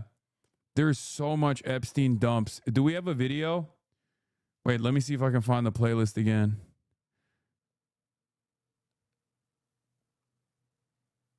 The Themasius playlist. Oh, my worst band yet video just got posted on YouTube as well, by the way. My worst band yet. I don't think that video will do super well, but I think I'm going to keep the live stream going. I think I'm going to keep the live stream up. This journalist here is going to be next up. And this is about the best 7 seconds of journalism I've seen in 10 years. Play the clip. Please. See you tomorrow. Hey, Lindsay, why don't you just admit that you're gay and then people won't blackmail you anymore? Yes, bro. We're going. Now, listen, Lady Graham, that to me, as hilarious as it is, should be asked to these people all day, every day. Normalize rigorously honest journalism. Normalize it. Lindsey Graham should be drug for filth all day, every day. Don Lemon, all he did was put a mirror up to the hypocrisy of this evangelical, we're a Christian nation regime, and all of these MAGA Christians want to do is exact cruelty onto minority populations because they're so broken on the inside and their faith is such a cult that they value to make up for how unfull they are. They value beating up and punching down. Here's the thing. Lindsey Graham, it's not a secret anymore. I just think all of these people, if they would just be honest with themselves, they would not be so angry. I mean, I'm not a psychologist or a psychiatrist, but when you hate yourself, you hate everybody else. And we're seeing that play out like on this national scale. I hate myself so much. I'm going to inflict the hate I feel on myself onto other people. And that's what I see is happening just in mass in Trump's life and administration. And the point, though, to Pumps is journalists need to be ruthless and relentless. And Don Lemon is now the canary in the coal mine. They're trying to send a chill to all of us. And so good on the guy that asked Lindsey Graham, why don't you come out the closet so you will quit getting blackmailed? That question should have been asked to Lady Graham all day, every day, the last 10 years. Nonstop, this should have been asked to him. But the media gives fascists and liars deference all the time. Look at CNN putting Scott Jennings all the time. He should have been fired a year ago. I said, we're not going to have you on. You lie too much. You're a liar. We are not going to pay you a salary to stand up, to stand in Abby's show or other shows and just lie with impunity. You're not going to do that and earn a paycheck from us because we're a serious media organization. The problem is they're not serious.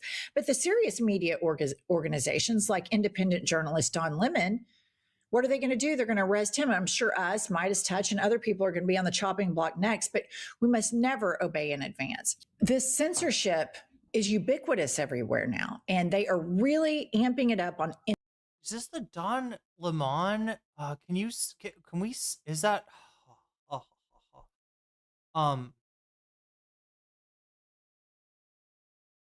subtitle off.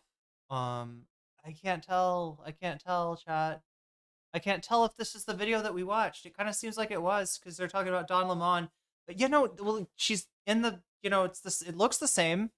Was this what we, so I should have kept watching. I should have had more faith. And then look, I've seen it where I had it podcast gals, they like to talk about a lot of stuff. They do the weave, right? And so sometimes where you start out isn't where you end up. Sometimes the topic that, they're going to talk about that's on the title is in the end, right? It's just like, I was just trying to watch the relevant part and respect their content by not watching by encouraging you to watch the rest of the video on their page. But here they are, and they're doing more of the shit that Tavi was talking about with Lindsey Graham. Now that granted, like, it really sucks when a gay closeted politician is joining in a, anti-gay effort in order to kind of like deny the obvious to everyone. That does really suck, but I don't know. It's just like, it's just like the thing that this is the thing they have to avoid, right? They gotta always be thinking, okay, are we talking too much about gay stuff? Okay, maybe don't do that. Independent journalists, because Trump has been able to shake down the corporations that own the big media conglomerates. And so Hasan Piker, who is a Twitch streamer and very, very popular with younger millennials and Gen Z, he gets banned from Twitch last night. Put up the headline. Twitch has banned streamer Hasan. I believe he is popular with older millennials, right? Elder millennials even, right? That isn't that Hasan's demographic? Anyway, Piker for his comments on ICE tracking Alex Preddy. 2 senior national security officials tell me there are more than a dozen secret watch lists that Homeland Security is using to track protesters. Hasan responds to this report and says, Israel's censorship regime. DHS has lists of American, quote, domestic terrorists that they surveil on the basis of their... on second thought, it looks like this is not the... I don't know, though. I don't know what video this was of theirs. Do they have a video on Hasan's ban? Anti-Israel and anti-ICE activism. If you cover it, you'll get banned over frivolous rules that ADL will establish ahead of time. Surely this will make people love Israel. So Hasan's point here is that, they're thinking, if we ban people, if we censor people, then we're going to force everybody to love Israel. Did you hear Stephen Miller say little kids need to be raised to love America in school? This forced patriotism. This is always a red flag. If you went to see a therapist and you said, everybody's making me want to love Israel, but I've seen all these images where they're killing little kids and bombing schools and bombing hospitals, and I don't feel like I should love them. This is so incredibly toxic, but they're serious. And you have the Barry Weisses funded by the Ellisons who donate to the Israel IDF. They donate to IDF. And then you have the anti-defamation. So the closest I'm going to be able to approximate like the throat remedy right now with what I had, I thought about going and grabbing like a sparkling water. And then I was like, I don't know, sparkling water, kind of rough on the throat. Maybe not the best thing I could have right now. I went to the fridge and I found some coconut water or Nam Maprao. And I'm gonna add the Nam Manao to the Nam. Oh my god, I'm gonna like I tossed the orange or the lime here. I'm gonna add the Nam Manao to the Nam Maprao and hopefully get a really good result here. These two tastes do taste good together. I got my vitamin C. I got my like I think this should be good for my throat. I hope it will. Let me if I can just oh my god, it got all over my keyboard, chat. I got Nam Manao on my keyboard. That's not right. You know what how you say keyboard in Thai? I learned this last night, chat. It's keyboard. The same word. Keyboard.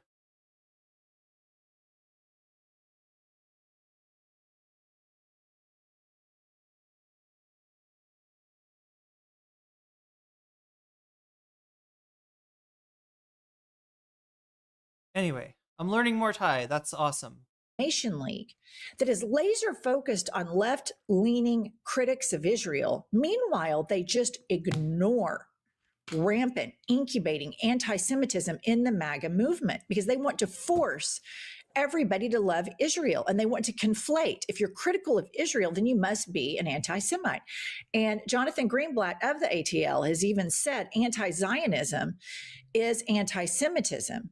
And so they are weaponizing anti Semitism to erode free speech. But here's what I have to say any person that wants us to remember the lessons of anti Semitism and the lessons of the Holocaust, that is not screaming at the top of their lungs about masked agents rounding people up and putting them in concentration camps and murdering people in the streets, you have no credibility. You forgot the lesson of the Holocaust. So don't get on the moral high ground with us and other people and act like you get to pick which countries we like and we dislike.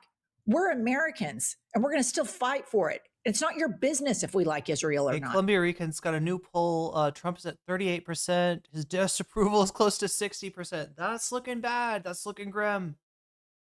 I feel like Bush was like lower, like after Katrina, maybe. Yeah, 38% approve of. Great. Exactly. Quacksmas. Exactly. We don't have to like. I mean, not just that, but like of children, apparently, from these latest, if any of these latest Epstein things are true. Waluigi alert. Yo, good call. Good call. He does tend to steal the show if I let him.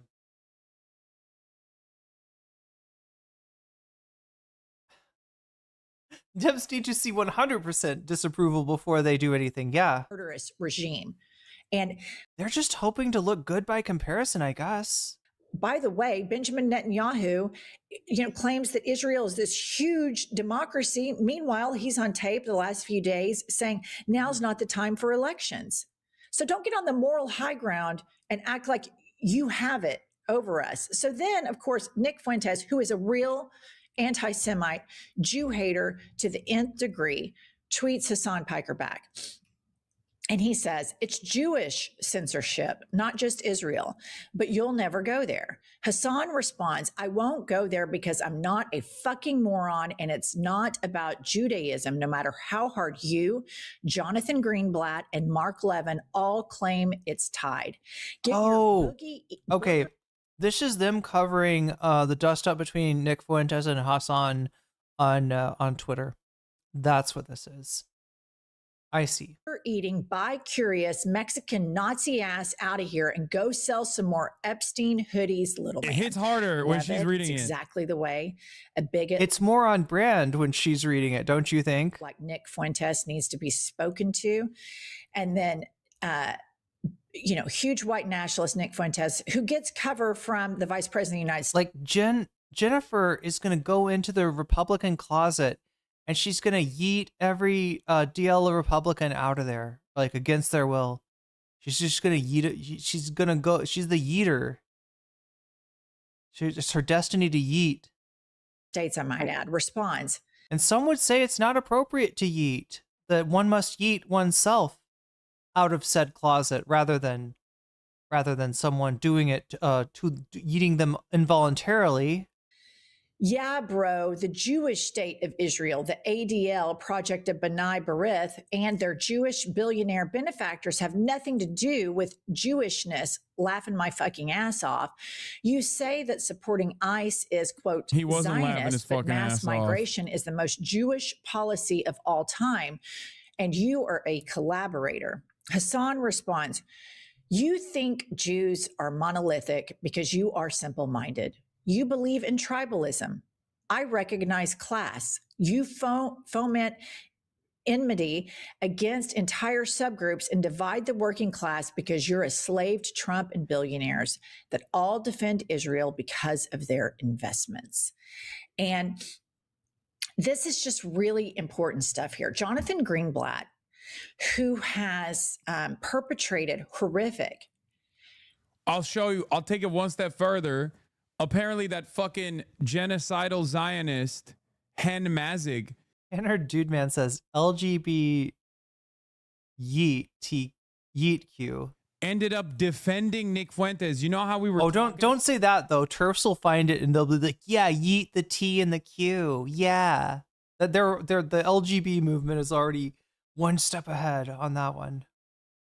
To yeet or not to yeet? That is the question. Jen is like, yes, yeet. Very yeet. Much yeet.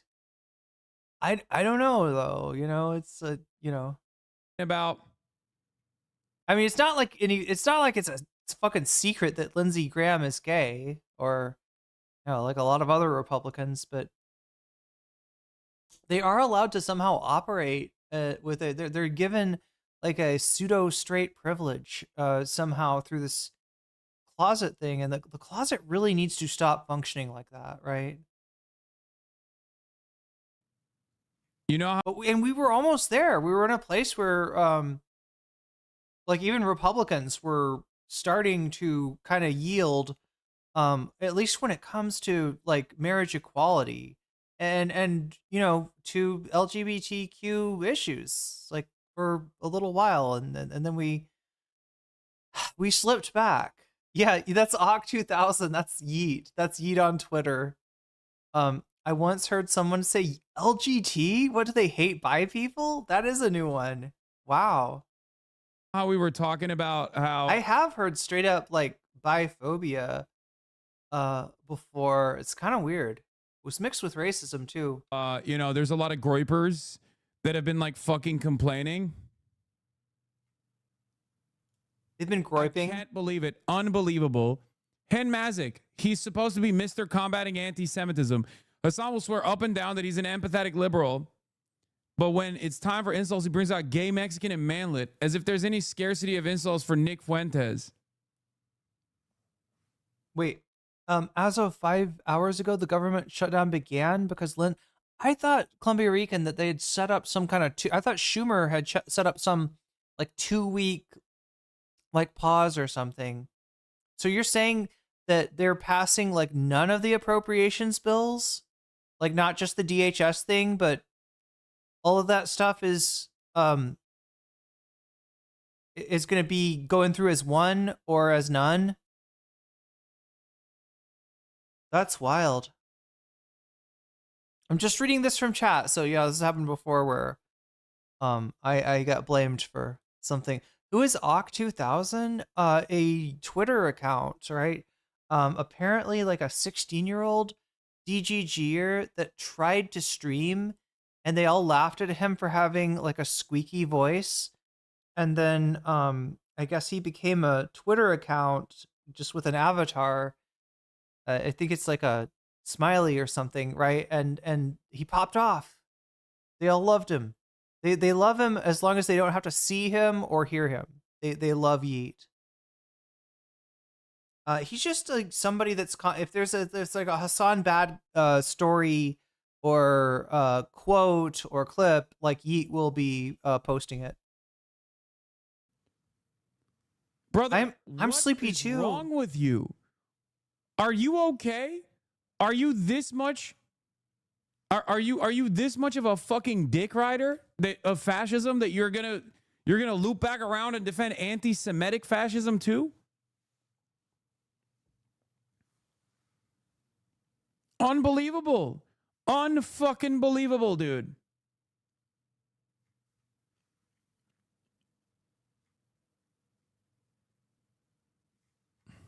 Okay, so yeah, Hasan's Yeah, beefing the with Nick liberal part is ridiculous. Fuentes. I think we can kind of watch this on our own.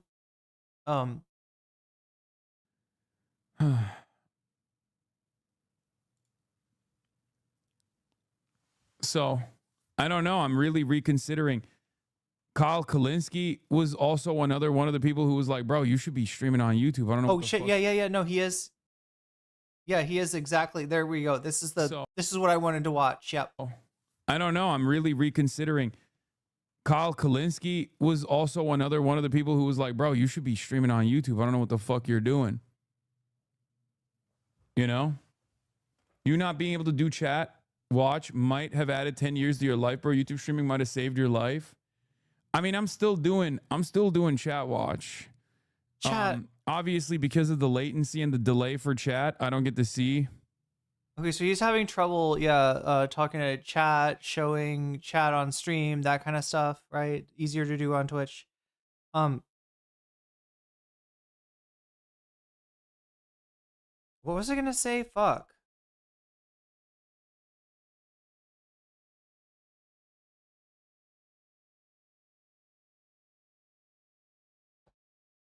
I can't even remember. Oh yeah.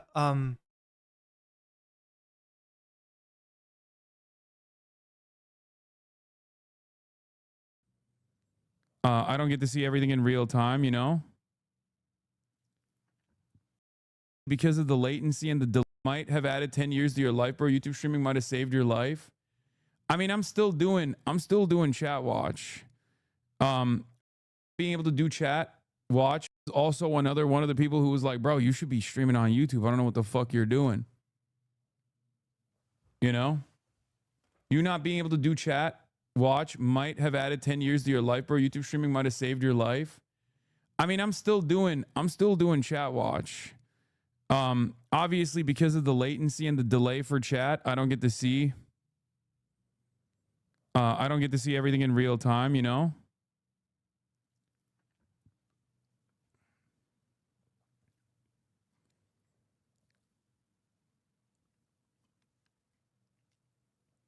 But I will reconsider doing dual streams on YouTube and Twitch at the same time, maybe. Shit. Okay, so that's where his head is going. I was wondering. This is what I was wondering about, right? Because there's a number of ways this could. There's a number of ways he could go with this, right? He mentioned something about making YouTube streaming a regular thing, but obviously probably the most efficient way is dual streaming, just like the moist critical video I showed you at the beginning of it, right? Your Twitch stream will tend to get monetized. It's like front loaded, so if you're a big streamer like Hasan, you make a lot of money. In his case, through subs, from the support of viewers like you, and in a streamer who has a lot of ads running on their Twitch in the form of ads, right? And then like Charlie, for instance, would probably be monetized as long as he's not talking about politics too much. And then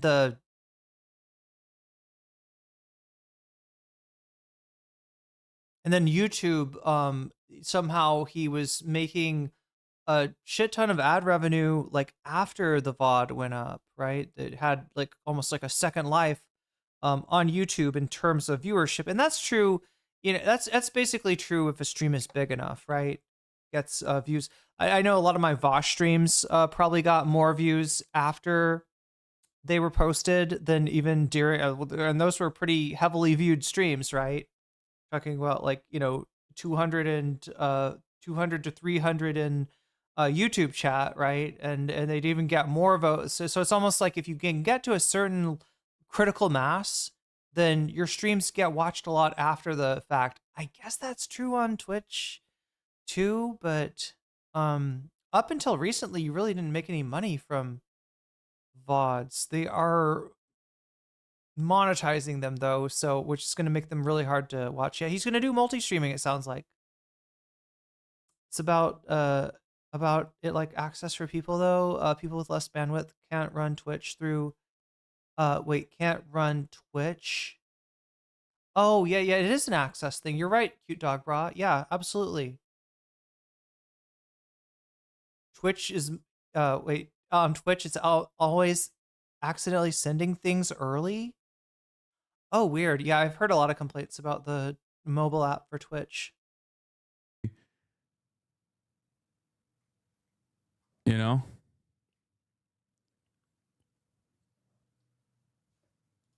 Prince Andrew tortured a girl before instructing her murder. What the?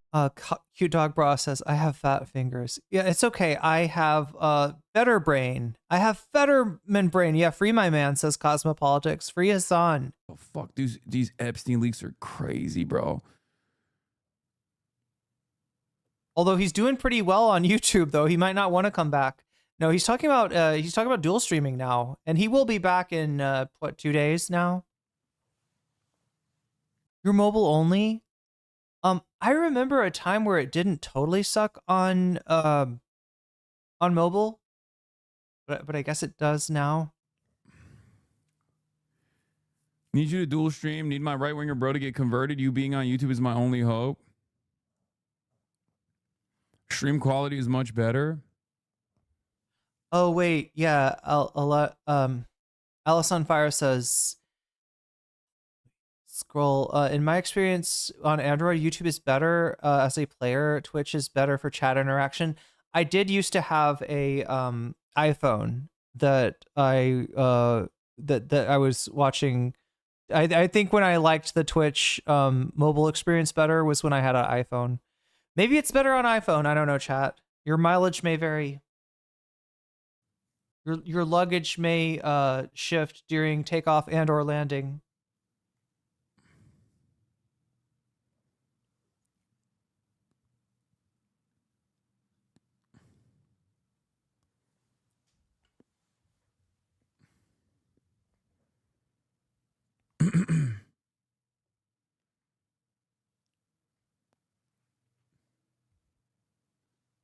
Stay and stream about the leaks tomorrow. There are GTA streamers on there. Wait, what? Wait, will you stream tonight? Maybe you can go over how he did today after he streams today. See if the numbers higher tonight on YouTube or something. I feel like they were maybe on Twitch. I don't look at numbers, right? Because I've for a long time, there is a strategy of watching numbers while you stream and, kind of seeing, is the audience bored with what I'm covering? I can see that, right? But the biggest thing I never want to do is give you, the viewer, a substandard experience because I might be experiencing like less than optimal viewership that night, right? I don't ever want to do, you know what I mean? I don't want to get if you know what I mean? He's saying like if you let it get in your head,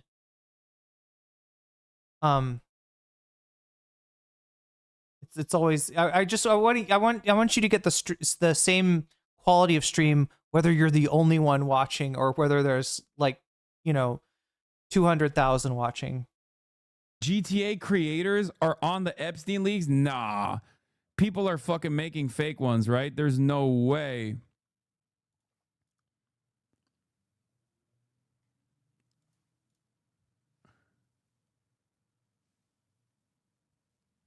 Do we get cool emotes? I haven't figured out what to do with like all this stuff. I haven't figured out what to do with like the membership availabilities and stuff like that. It is legitimately a lot to it's kind of overwhelming. There's a lot like if you're streaming on YouTube, including the memberships, which you probably should do. But you can kind of see like a more human side of Hasan in that he is out of his element here. It's weird. It's weird. It like, I mean, I can remember, the first few times streaming on YouTube instead of on Twitch, it felt weird. I was like nervous. Sometimes I'm trying to remember. But obviously for Hasan, it's just that there's a whole bunch of shit that he has to take care of that he's never really thought about before. It's a little surreal. It's kind of overcut. He's getting the yips, says Purple. I forgot about the yips. Who is this person that said yips? So I'll figure it out.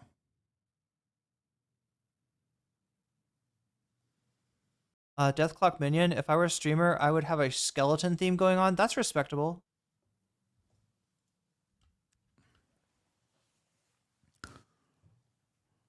But yeah.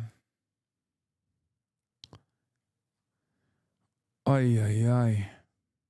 The other thing about dual streaming is it keeps you humble, because you're not going to be able to flex big, you like theoretically, if you were to, just stream on one, maybe some of the people that watched on YouTube would watch you on Twitch if you're on Twitch, or vice versa. So maybe your numbers would look bigger to the outside viewer, right? But obviously, if you're streaming to more people across, 2 platforms, that is always going to be better.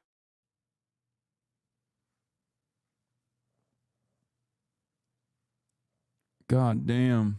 This is pretty funny. Yeah, shout out DGG. Destiny, I will have more concurrent viewership than Hasan by 2025, he said, in 2024, when my audience had oh shit. This is so good, chat. This is so good. Left me behind because of the Israel stuff. When a big chunk of my audience left. Reading Destiny's logs.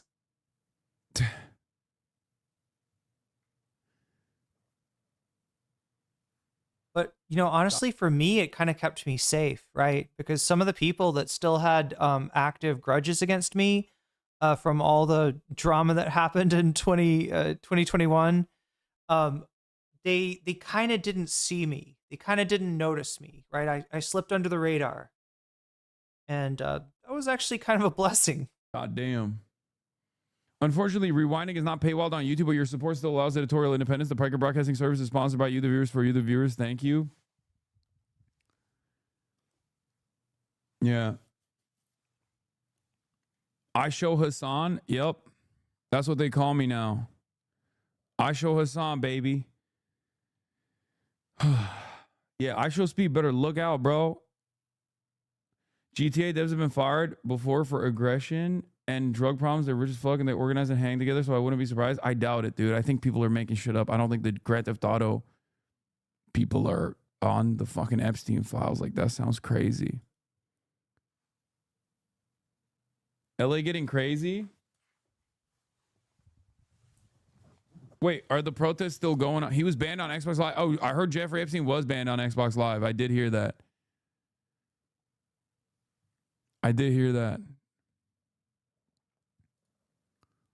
Let's see what's good here.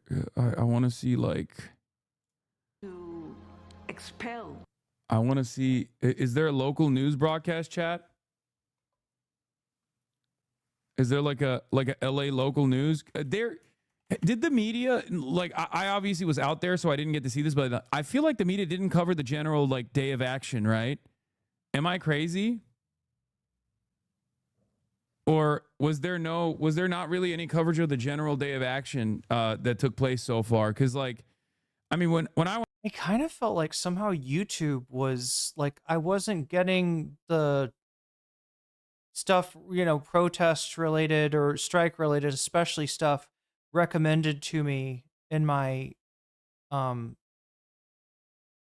wasn't getting it recommended to me in my on my homepage, in my feed.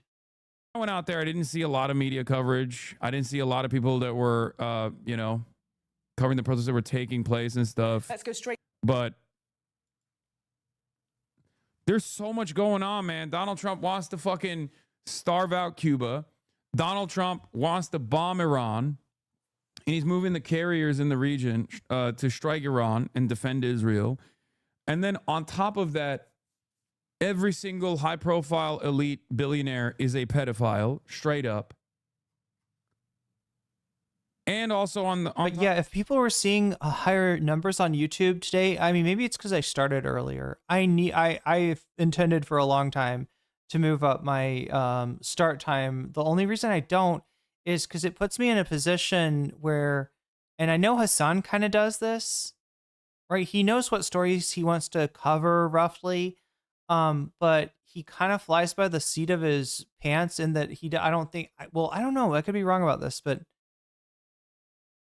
like I get the feeling that people send him like links and he kind of, chooses and cultivates whose links he's going to look at, right?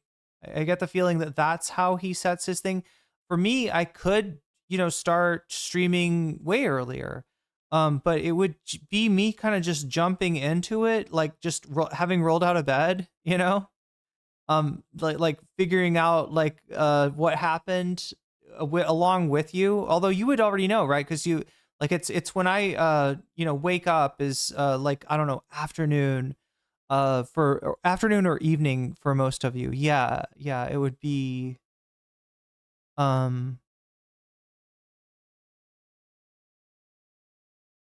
what is it like? Yeah, 6 o'clock Eastern time or 3 o'clock Pacific time. But I don't do that because I feel like I'm not doing you justice if I'm not doing enough of like a little bit more research. Like to submit a proposal to reorganize the letters of LGBTQIA2S. It is too clunky, really doesn't flow. I would suggest 2Q lit bags. Rolls off the tongue, much easier. Lit.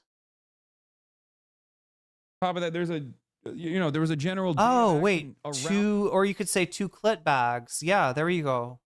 I think that's what you intended, right? I was like, Q lit bags. That's wonderful. On the nation, with tens of thousands of people that were participating in these demonstrations, and yet for some weird reason, I don't know. I feel like the media is not covering. The media is dropping the ball on the day of action. You were walking around like a crazy person, like a crazy person. Did you like go outside, Hasan? That's crazy. Not defend, serve. He wants to serve Israel. All right, let's look at these Epstein leaks. Straight to Washington for the latest on the big developing story tonight, the release of millions more Epstein files. Our US correspondent James Matthews is looking through the documents for us. And James, what have you uncovered so far? Yeah, hi, Gillian. Wait, is there a strategy? Like, is it better to watch the British coverage of the Epstein stuff? Like, what's he watching here? A bit to go through more than 3 million pages, 2,000 plus videos. And in terms of the number of images, bro, they got the Epstein wall again. Oh my God, welcome back. We're on the Epstein Cook corner, and there's a lot to talk about. Right, we're on the Epstein Cook corner once again. Look behind me. That right there is an international pedophile, Jeffrey Epstein. More than 180,000. This was publication day by the Department of Justice. Belatedly, of course. They all should have been out 6 weeks ago by law. But there's a lot in there. We have lifted some of the detail, and there are some familiar faces in there. Prince Andrew, or the man formerly known as Prince Andrew, gets a mention. So does Lord Peter Mandelson. Let me read you, Gillian, a few email exchanges. First of all, between Prince Andrew and Jeffrey Epstein. Interesting for a number of reasons, one of which is they've already stripped Andrew of the title, so they wouldn't have any sacred cows to protect. I mean, yeah, and ostensibly they are not ruled by these pedophiles like we are here in the United States, right? I think that's the problem, is too many of the people that would be implicated are powerful. And it's like, well, there's an easy way to change that, right? Like, I mean, they're not going to have much clout once they are exposed as pedophiles. Ease of access that Jeffrey Epstein appeared to have to Buckingham Palace. Let's go through just some of the emails. I forget that these guys mostly covered the. I forget that these guys mostly are going to cover the English angle. You know what I mean? On the 11th of August in 2010. Oh, I thought he was doing that on Epstein purpose. sent an email to former Prince Andrew, and he said this. Like, I thought there was some strategy. He's like, wait a minute, why are we watching the British version? Why did I click on this? I was like, well, if it's Hasan, there must be some method to his madness. What is this, Barry Weiss? Okay, so he continued to stream for a couple more hours. But now there are freaking communist invading radicals. I am mostly interested in what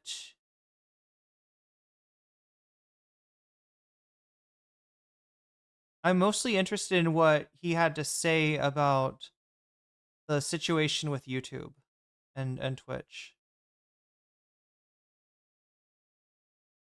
He goes full screen here. Zionist pig. Ultra Oh my God, no, he meant it in a nice way. He meant it in a nice way. He didn't mean it in a bad way, okay? He loves pigs, chat. It's a hilarious track record that I have. Meanwhile, streamers are out here fucking slipping N-words and shit, you know what I mean? While they're doing Slur Saturdays on the Burnt Toaster Peanut podcast or whatever the fuck they're doing. I'm out here revolutionizing the game. I'm out here revolutionizing the game in ways that most human beings would not even perceive as hate speech.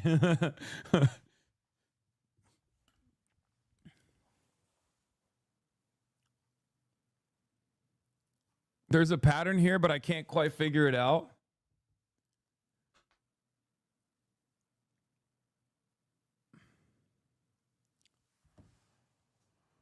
Oh, yeah, I'm the reverse racist gold medalist, dude. Epstein, I hope that's not the path they're doing. If there are real, legitimate investigations based on what they've learned in the files, those should proceed without any interference or involvement from President Trump. And as we mentioned, the Deputy Attorney General Blanche said that unredacted files would be made available to lawmakers who coordinate with the Department of Justice. Is there a plan to do that? I mean, obviously, it's a lot of files. Is that even possible? I know that Congressman Khanna and Massey have written a letter asking to review those unredacted files. I think the Democrats on the Oversight Committee and hopefully Republicans as well will be talking about how we can coordinate to review those unredacted files. I certainly want to understand what's been redacted. Chat said show us. Yeah. Look. It's not like you can see anything. Chat's like, bro, the screen is off. Can you please show us? Okay. No, you just unredact it. Yeah. I mean, they did actually make it so you could unredact some of the files because they just like, I don't know, like put a black background on them without doing anything with the text. It was in one of the tranches.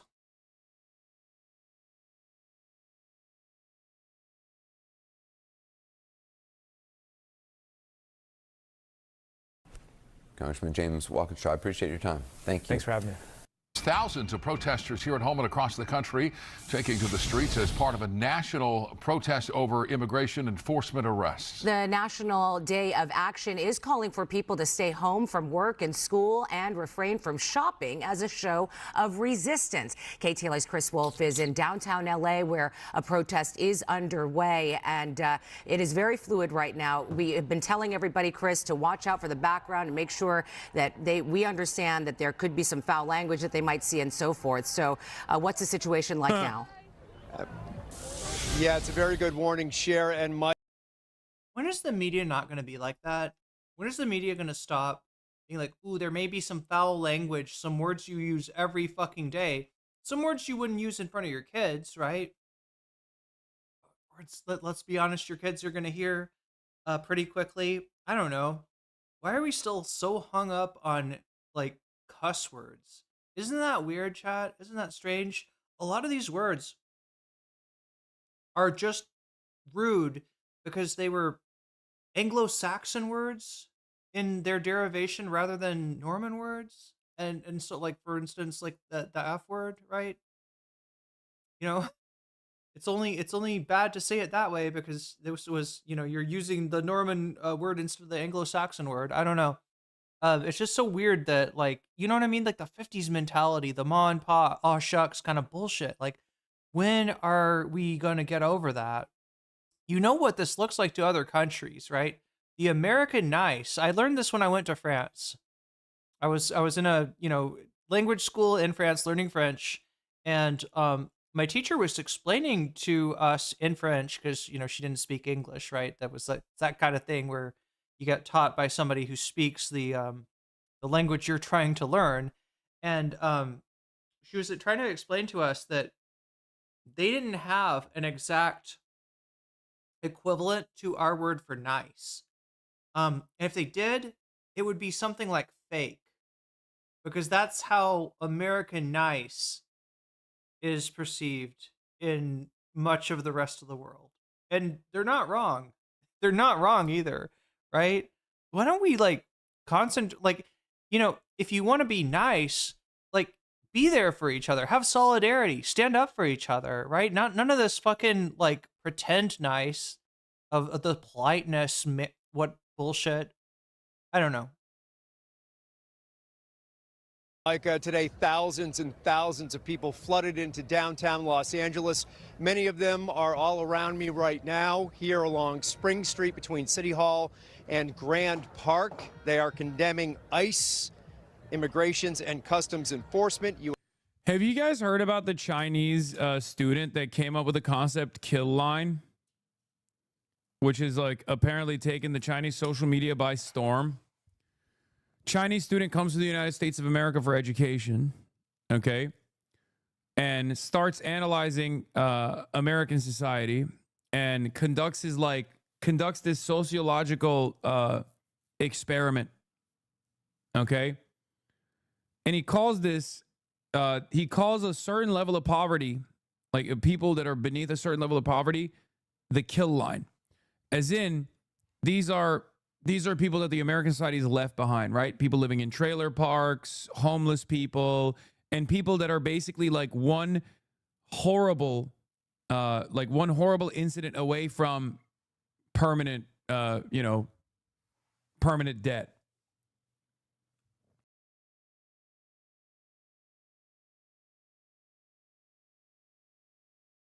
How many percent of Americans do you think that is? I think the answer might astound you. I think it's shockingly high. How many people are literally, one hit away from total disaster?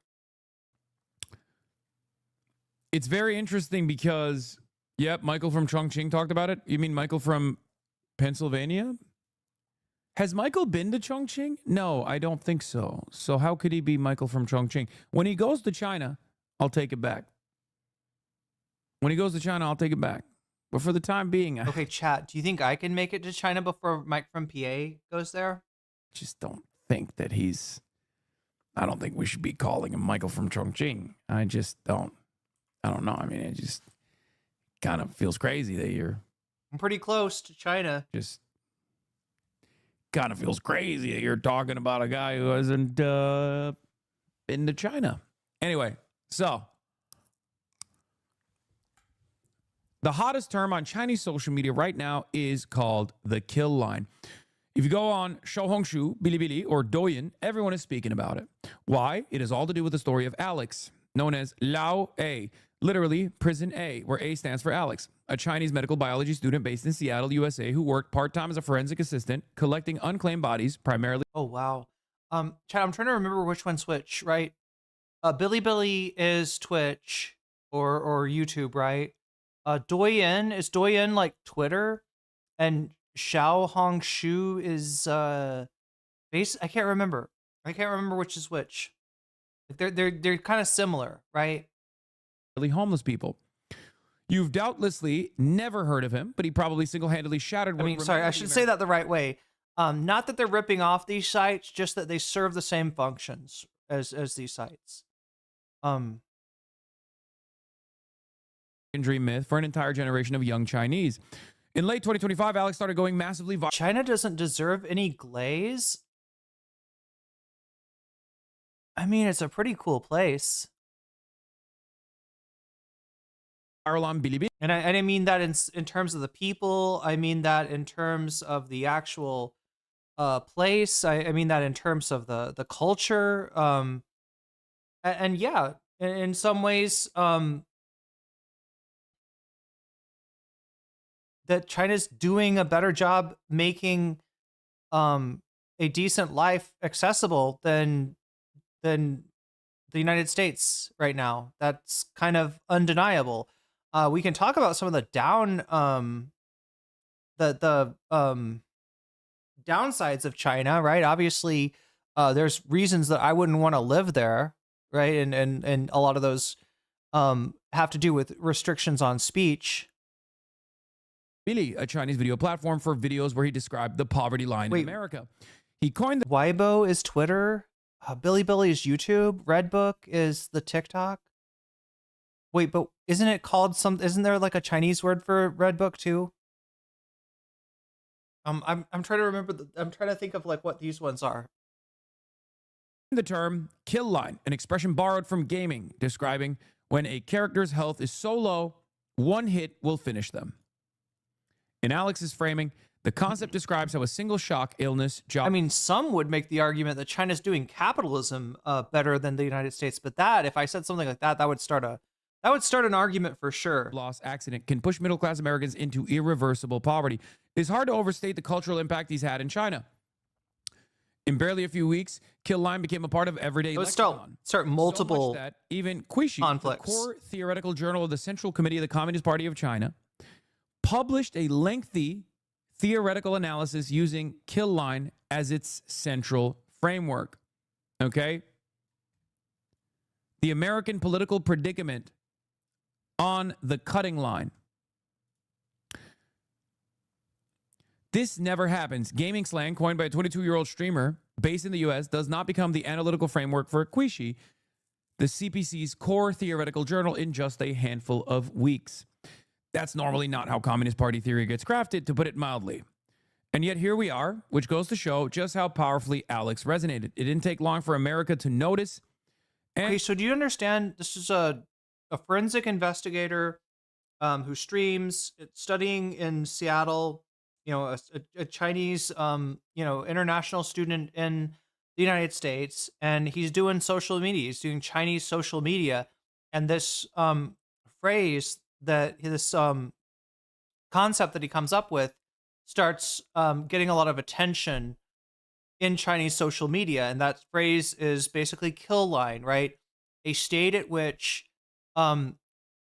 you cannot, you know, really suffer a financial blow, even a single, you know, unexpected cost, without being put in an impossible financial situation that is really often life ruining, right? Homelessness, inescapable death, et cetera, right? And you know, to the Chinese, to the Chinese perspective, this is kind of a fucked up thing. This is kind of a strange thing. This is not something they recognize. This is not something that they have like really an equivalent to in China. And I would say that the existence of that kind of economic precarity in the United States actually is as useful, you know, to the to making China, to kind of papering over some of China's faults when it comes to, you know, free expression, as the existence of as the Russians rolling tanks, you know, for instance, into Hungary was propaganda, positive propaganda for the U.S., making the U.S. look better in comparison, even though the United States had its own issues with free speech during the Red Scare, right? It's kind of like, you know, the United States looking so bad that it allows the other major world power to not, look as bad as they really are. This is the thing about, any world power, is that the fault of one makes the others look better in comparison. And yeah, would be, would serve as a distraction. I think that's what he's trying to say, or that's what Hasan's trying to say, just so it's not, just as long as it's clear. And for Alex's problems to start, due to the staggering resonance his content was having in China, Alex became the target of an extremely vicious doxing campaign by Chinese dissidents. He also got targeted by Western media, with the New York Times, among others, publishing a piece. Why China is suddenly obsessed with American poverty. State media embracing the gaming phrase kill line is asserting China's political superiority over the United States, deflecting focus on China's own economic challenges. This is from, 20 days ago, approximately around. Sue B says the poor are still fucked there too. Not as fucked as the poor in the United States. About it. Identifying him as the origin of the phenomenon, which they described, unsurprisingly, as communist propaganda meant to deflect the criticisms of Chinese leaders. I just wrote an article telling the full story. It ends with Alex escaping the China in an extraction worthy of a Cold War spy novel. Think about how extraordinary this is. A Chinese student fleeing to China for safety because he feared for his life after being harassed for describing poverty in America.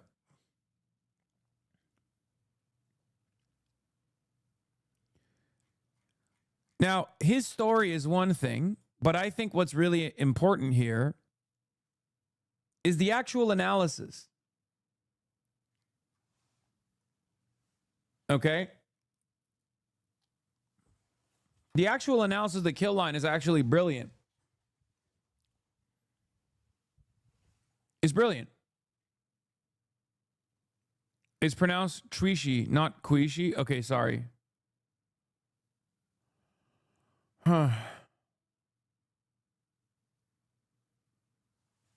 So, I mean, it's been observed multiple times by Americans moving to China that for, if they are of a lower, to middle working class status in America, their life in China is, at least on a material level, an unbelievable improvement. Now, obviously, there are drawbacks, like I mentioned, right? And it might not be worth it to some people to have those sort of, if you really like to talk about the faults of every government, no, you're not going to be able to do that in China, right? You're not going to be able to, criticize. Well, I mean, you can criticize the Chinese government in some ways, but yeah, they do have Trump glazing instead of China glazing. I don't know. I'm trying not to glaze anyone here.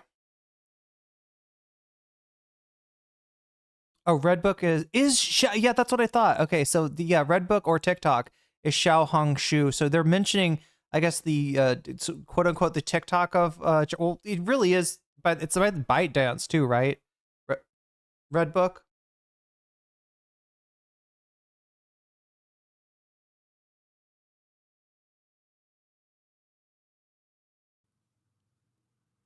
I think Lao is starting to grift a bit off of his fame. My mom's been listening to his interviews in China, and some of the stories he tells don't pass the smell test. Maybe. Or maybe he is doing full tilt propaganda.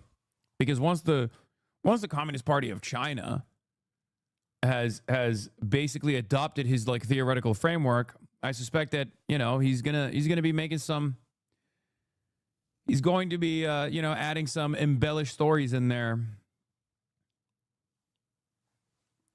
However,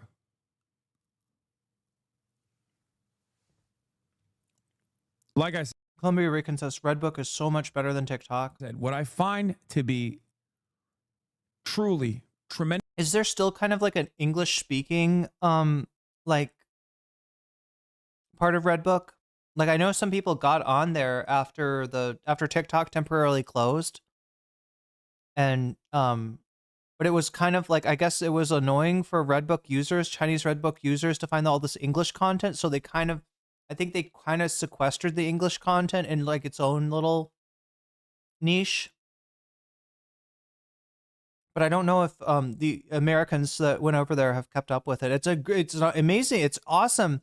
Like the best thing you can do, right? If you're a China critic, if you're a U.S. critic, right, is talk to people from other countries, right? Is talk to people from China, because it's the only way to really figure out like whose government is lying in which case. Because chances are both of our governments are lying in certain times, right? And it's only by when we put our kind of brains together that we can sort of see the world for what it is, rather than what the powers that be would like to present it to us as. Tremendous critique about the regular affairs in the United States of America is the concept of a kill line. What I want to expand on with this kill line, I also want to learn Chinese sometime. Analysis is also I got to learn Thai quick. Douyin is actually TikTok by Byte. Oh, Douyin is TikTok by ByteDance. Xiao Hong Shu is so Red Note. What is Red Note? What, like, is there an analog to Red Note, or is it just its own thing? Like, what kind of a social I'm guessing like some kind of vertical video sort of platform. So the bottom of the barrel, the lump and pearls in American society that are usually firmly committed to the Republican Party. Okay? The people that are actively on disability payments, who live in, trailer parks and things of that nature, who just steadily consume a incredibly unhealthy diet of Fox News propaganda, Newsmax, OAN, and maybe even more far-right radicalization funnels that they engage with. These are the so it's like similar enough to TikTok is what Columbia Rican is saying. People who are below the kill line. And not only does the American government not care about them necessarily, but usually they use them. In a bipartisan way, they use them as proof that if you don't work really hard, you will one day be beneath the kill line as well. Like the homeless people that you see on the streets is a somber reminder. If dual streaming ever became really, really fucking easy, which I gotta admit, it should be pretty easy for me. I have been dealing with issues lately, but I think they're due to YouTube changing their API and the program that I use to multi-stream stream elements not catching up with it. They just did have a they had a like I did an update before stream today, so hopefully I'll be able to get it on shorts again, or like dual stream multi. Well, I am multi-streaming, right? It's just the shorts thing that's the issue for me. But if it ever became super easy, I mean, it would be so cool to be able to have like some presence on a Chinese platform, right? And kind of bring in like I bet we would hear like amazing shit from chat on that side. That should terrify you. That if you don't show up to work every goddamn day and hug and kiss your boss, you too might be that homeless guy one day. I find that fascinating.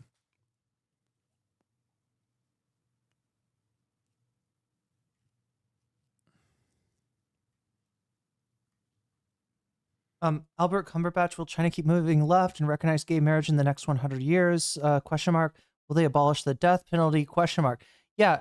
One thing that puts pressure on countries to be better is if their rival or near peer superpowers are better in a way that challenges them. So, strangely enough, the best thing we can do to help as Americans to help China move left, as you say, is probably to try to get our government back so China's actually got some real competition. Because right now, we're going straight from a unipolar United States world to a unipolar China world.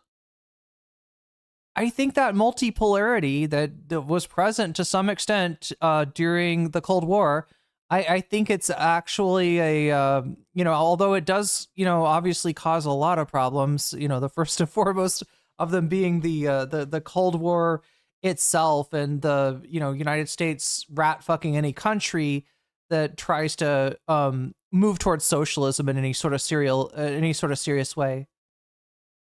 But yeah, the best incentive for superpowers to progress is going to be for the other superpower to be challenging them in that, right? And when the United States just like slips back in all of our progress on LGBT rights, then it's not the right incentive. You need permission from your parents to get HRT in China. Wait, I think you need. Are you talking about what if you're an adult, Severa? Because that I believe is true in a lot of the United States as well. Or if not, they're swiftly moving towards that. Yeah, Luigi Mangione has been. They have eliminated the death penalty as a possibility. Right, so I think what was it? Some of the charges were dropped or something. But yeah, he won't be getting the death penalty. We know that for sure.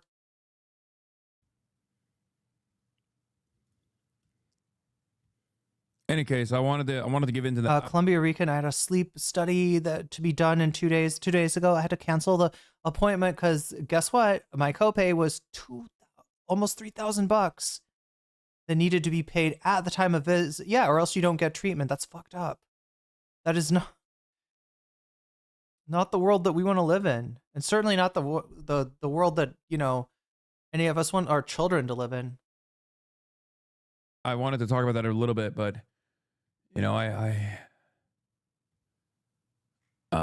you want want to get us get less competitive in others, in the sense, of maybe trying to the grand game of geopolitics, right?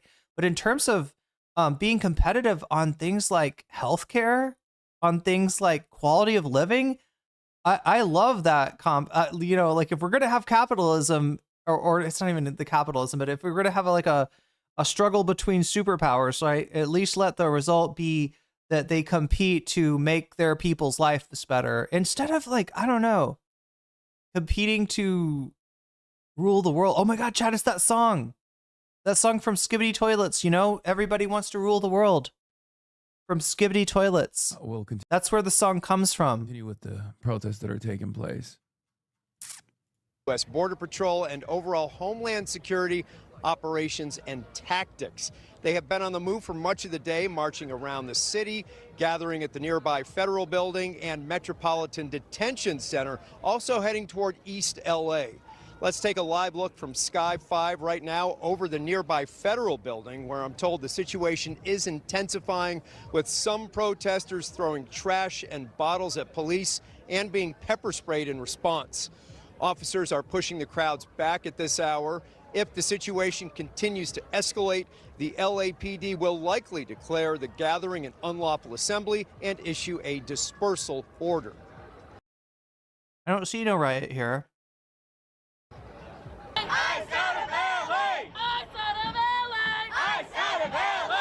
They covered the streets of downtown Los Angeles outside City Hall this Friday afternoon, thousands strong and determined and united in a public condemnation of the Trump administration and its immigration law enforcement operations, including deadly encounters with civilians. However, federal agents insist those shootings were in self-defense. The people united will never be defeated. Some demonstrators defaced public property, but the vast majority remained peaceful, vocal, yet non. Is this KTLA again? Yeah.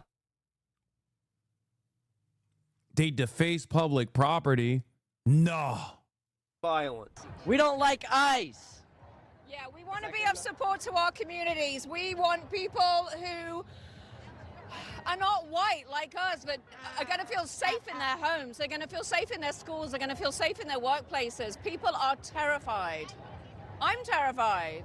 I just want to go to school, make sure that my friends are safe. I don't want to feel scared for my friends, for their safety. We just have to keep fighting the good fight. You have to, stand up for what you believe in, and I believe in love at the end of the day, and that's kind of what we're all here for. Are you concerned about what's happening in the country right now? I am definitely concerned about what's going on in the country, because they're deporting people, they're killing people, they're doing a lot of things in the world, and it's just a tragic time right now, and we're just trying to make sure that everyone stays close together. So we can I'm coming from a family. Chat, I just thought of an evil protest tactic, okay? Like, if you want to discredit your the other side, right? You hire what's that band from South Africa called? Die Antwoord. You hire the Die Antwoord to go over to their protests and be like, yeah, I fucking believe in this cause 100%. I am the, like, right?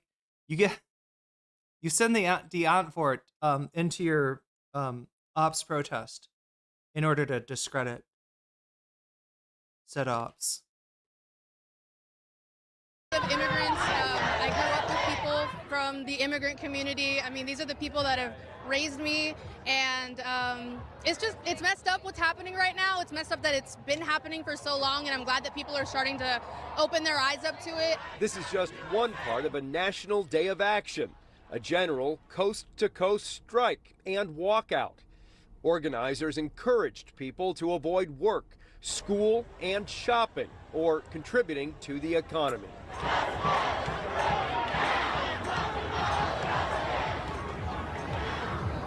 Here we are outside City Hall at this hour, where protesters are covering Spring Street. Yeah, Die Antwoord are some pretty scummy people. They've got some serious allegations against them too, apparently.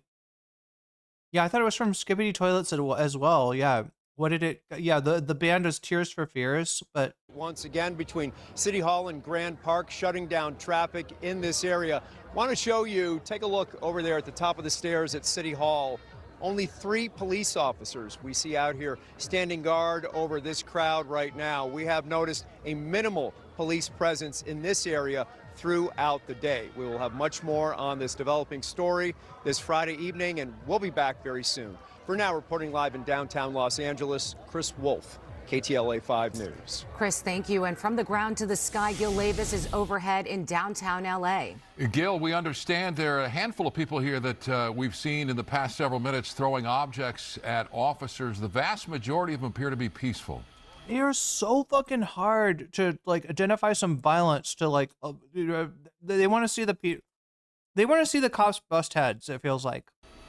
Yes, that's true, Mike and Sherry. You're looking at Alameda, where Alameda is shut down here south of Aliso and north of Temple. Now, when this crowd arrived here, I could tell you that there was some federal police that had set up a skirmish line on the sidewalk here, keeping the protesters out of this area, but they started to retreat and made their way all the way back into the building. That's when the crowd pushed in, and that's when the trouble started. You can see all the debris that's been thrown at the federal officers here. They have trash, they have boxes and pallets of wood that were put up in front of those doors here. Now, they shut the doors for some time. The trash piled up. They were spraying some pepper spray at the crowd, but they opened the door a short time later. They said enough's enough. They made a push out of the building into the parking area there, but then since then they have retreated back into the building. But you can see they're leaving the sliding door open here as we've seen some of these protesters throwing items. Like, look, as somebody who doesn't think that police should be, or somebody who doesn't think that journalists should be neutral during like important social inflection points, right? You know, neutral to a degree when it comes to like the political horse race, but not neutral when it comes to reality and morality. And instead of, you know, even a neutrality, what we're seeing from them is just like absolute framing of everything we see in a way that portrays the protesters as misbehaving children at best and dangerous terrorists at worst, and it's just completely like cop-headed, right? This is just cop-headed. At the officers, it's calmed down a little bit here, but the bulk of the protesters are staying on the street here. Just a group there, a small group there, pushing in towards the building. But for now, we're not seeing any sign of LAPD. But if this continues, we'll likely see. Well, see, like, you don't really see like neutrality generally like on the facts unless you're talking about like Fox News or even like Newsmax or something like that. Like, they will actually distort facts from time to time. But in general, the media starts with the same facts. It's which facts you prioritize.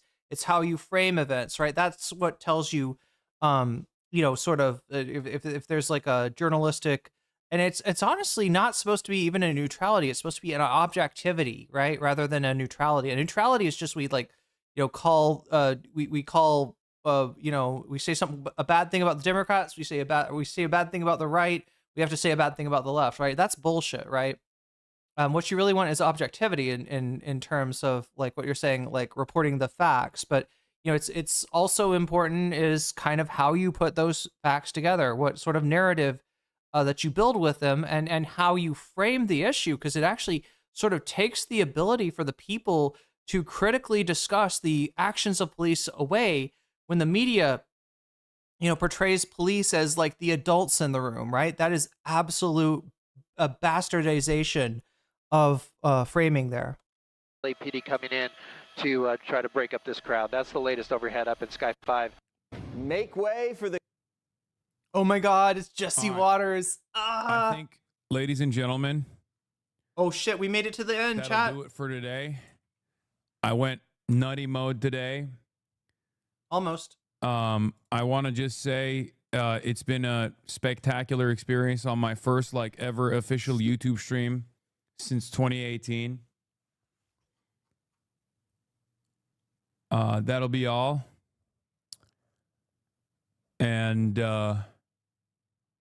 yeah, I'll give you guys the numbers on my socials. Please don't forget to subscribe if you're watching, and get your friends to subscribe as well. I don't know exactly how to end the stream, but it's been 8 hours, but I'm going to end the stream. And you don't know how to end a YouTube stream. Okay. Available as well. But what a fucking day it's been. I'm the luckiest person on the planet. I have the best goddamn community on the planet. Straight up. And like I said, I'm probably going to be donating to Sherla, the like immigrant defense fund here in Nice. Los Angeles. All right, of the chat. super chats that you guys gave me today. But wow. Let's end it off right. Wow. What a fucking day. Let's end it off right? So the as far as I can tell, it sounds like he's gonna dual stream. I'll keep you apprised if anything else comes to my attention. This is if he does become a YouTube streamer and a Twitch streamer. I predict it's gonna make him grow overall, right? He could have done this at any time. And he got 10,000 subs his first day, right? He just like one live stream, 10,000 more subs on YouTube, right? And what that's going to have a knock-on effect on Twitch. My prediction is instead of like him because you might think that like, oh, he's dual streaming, now some of the people will watch him on Twitch. I kind of think that long term this is going to make definitely his overall numbers grow, and probably his numbers on Twitch will grow too, right? He's going to be more visible, and definitely he has eliminated in this stream, and if he does what he says he's going to do, all the advantage that Asmongold had. Anyway, chat, thank you for being with us. Thank you, mods, for keeping us safe. Let me read off my Patreons who I'm rating you into Cosmopolitics. If you were, it looks like you're about to get rated in. Let me try to read off the names really quick. So shouts out to everybody at the supports me on Patreon at the $5 level or above. So shouts out to users, shouts out to JMB, shouts out to Brian, shouts out to Emily, shouts out to Big Al, shouts out to Daraful, shouts out to Sarah, shouts out to Izzy Mandius, shouts out to Steven Sayers, shouts out to Animus, shouts out to Infallible Fowl, shouts out to Oral Ellipsis, shouts out to Nadia Yvette, shouts out to Choki, shouts out to Moe Noip, shouts out to Funky Monkey, shouts out to Temporal Insanity, shouts out to Good for Gabby, shouts out to Jules K, shouts out to Crystal Saphira, shouts out to Buffy Geek, and a fancy shout out to Rachel K, Omega Star, and Zara Xerix. With that, chat, thank you, mods. Thank you, chatters. Thank you, everybody. It's been an awesome stream. I will be back tomorrow if I possibly can. Obviously I overdid it today. So if I have to take a day off tomorrow, I don't want to though. I do intend to stream tomorrow. We may talk about wrap up what Hasan's doing. I know there'll be another live stream on YouTube, a small live stream from him, so that might be worth getting into. There's a lot of drama surrounding Hasan that I haven't covered, and as always, there's a ton going on in the news, so we'll definitely have I like these shorter streams. Wait, what are you talking about, Woody? This is like 9 hours. Oh my God, you gotta be trolling me. I gotta go to bed. You gotta go to bed. We gotta go to bed. Much love, everybody. Stay strong out there and protect yourself at all times.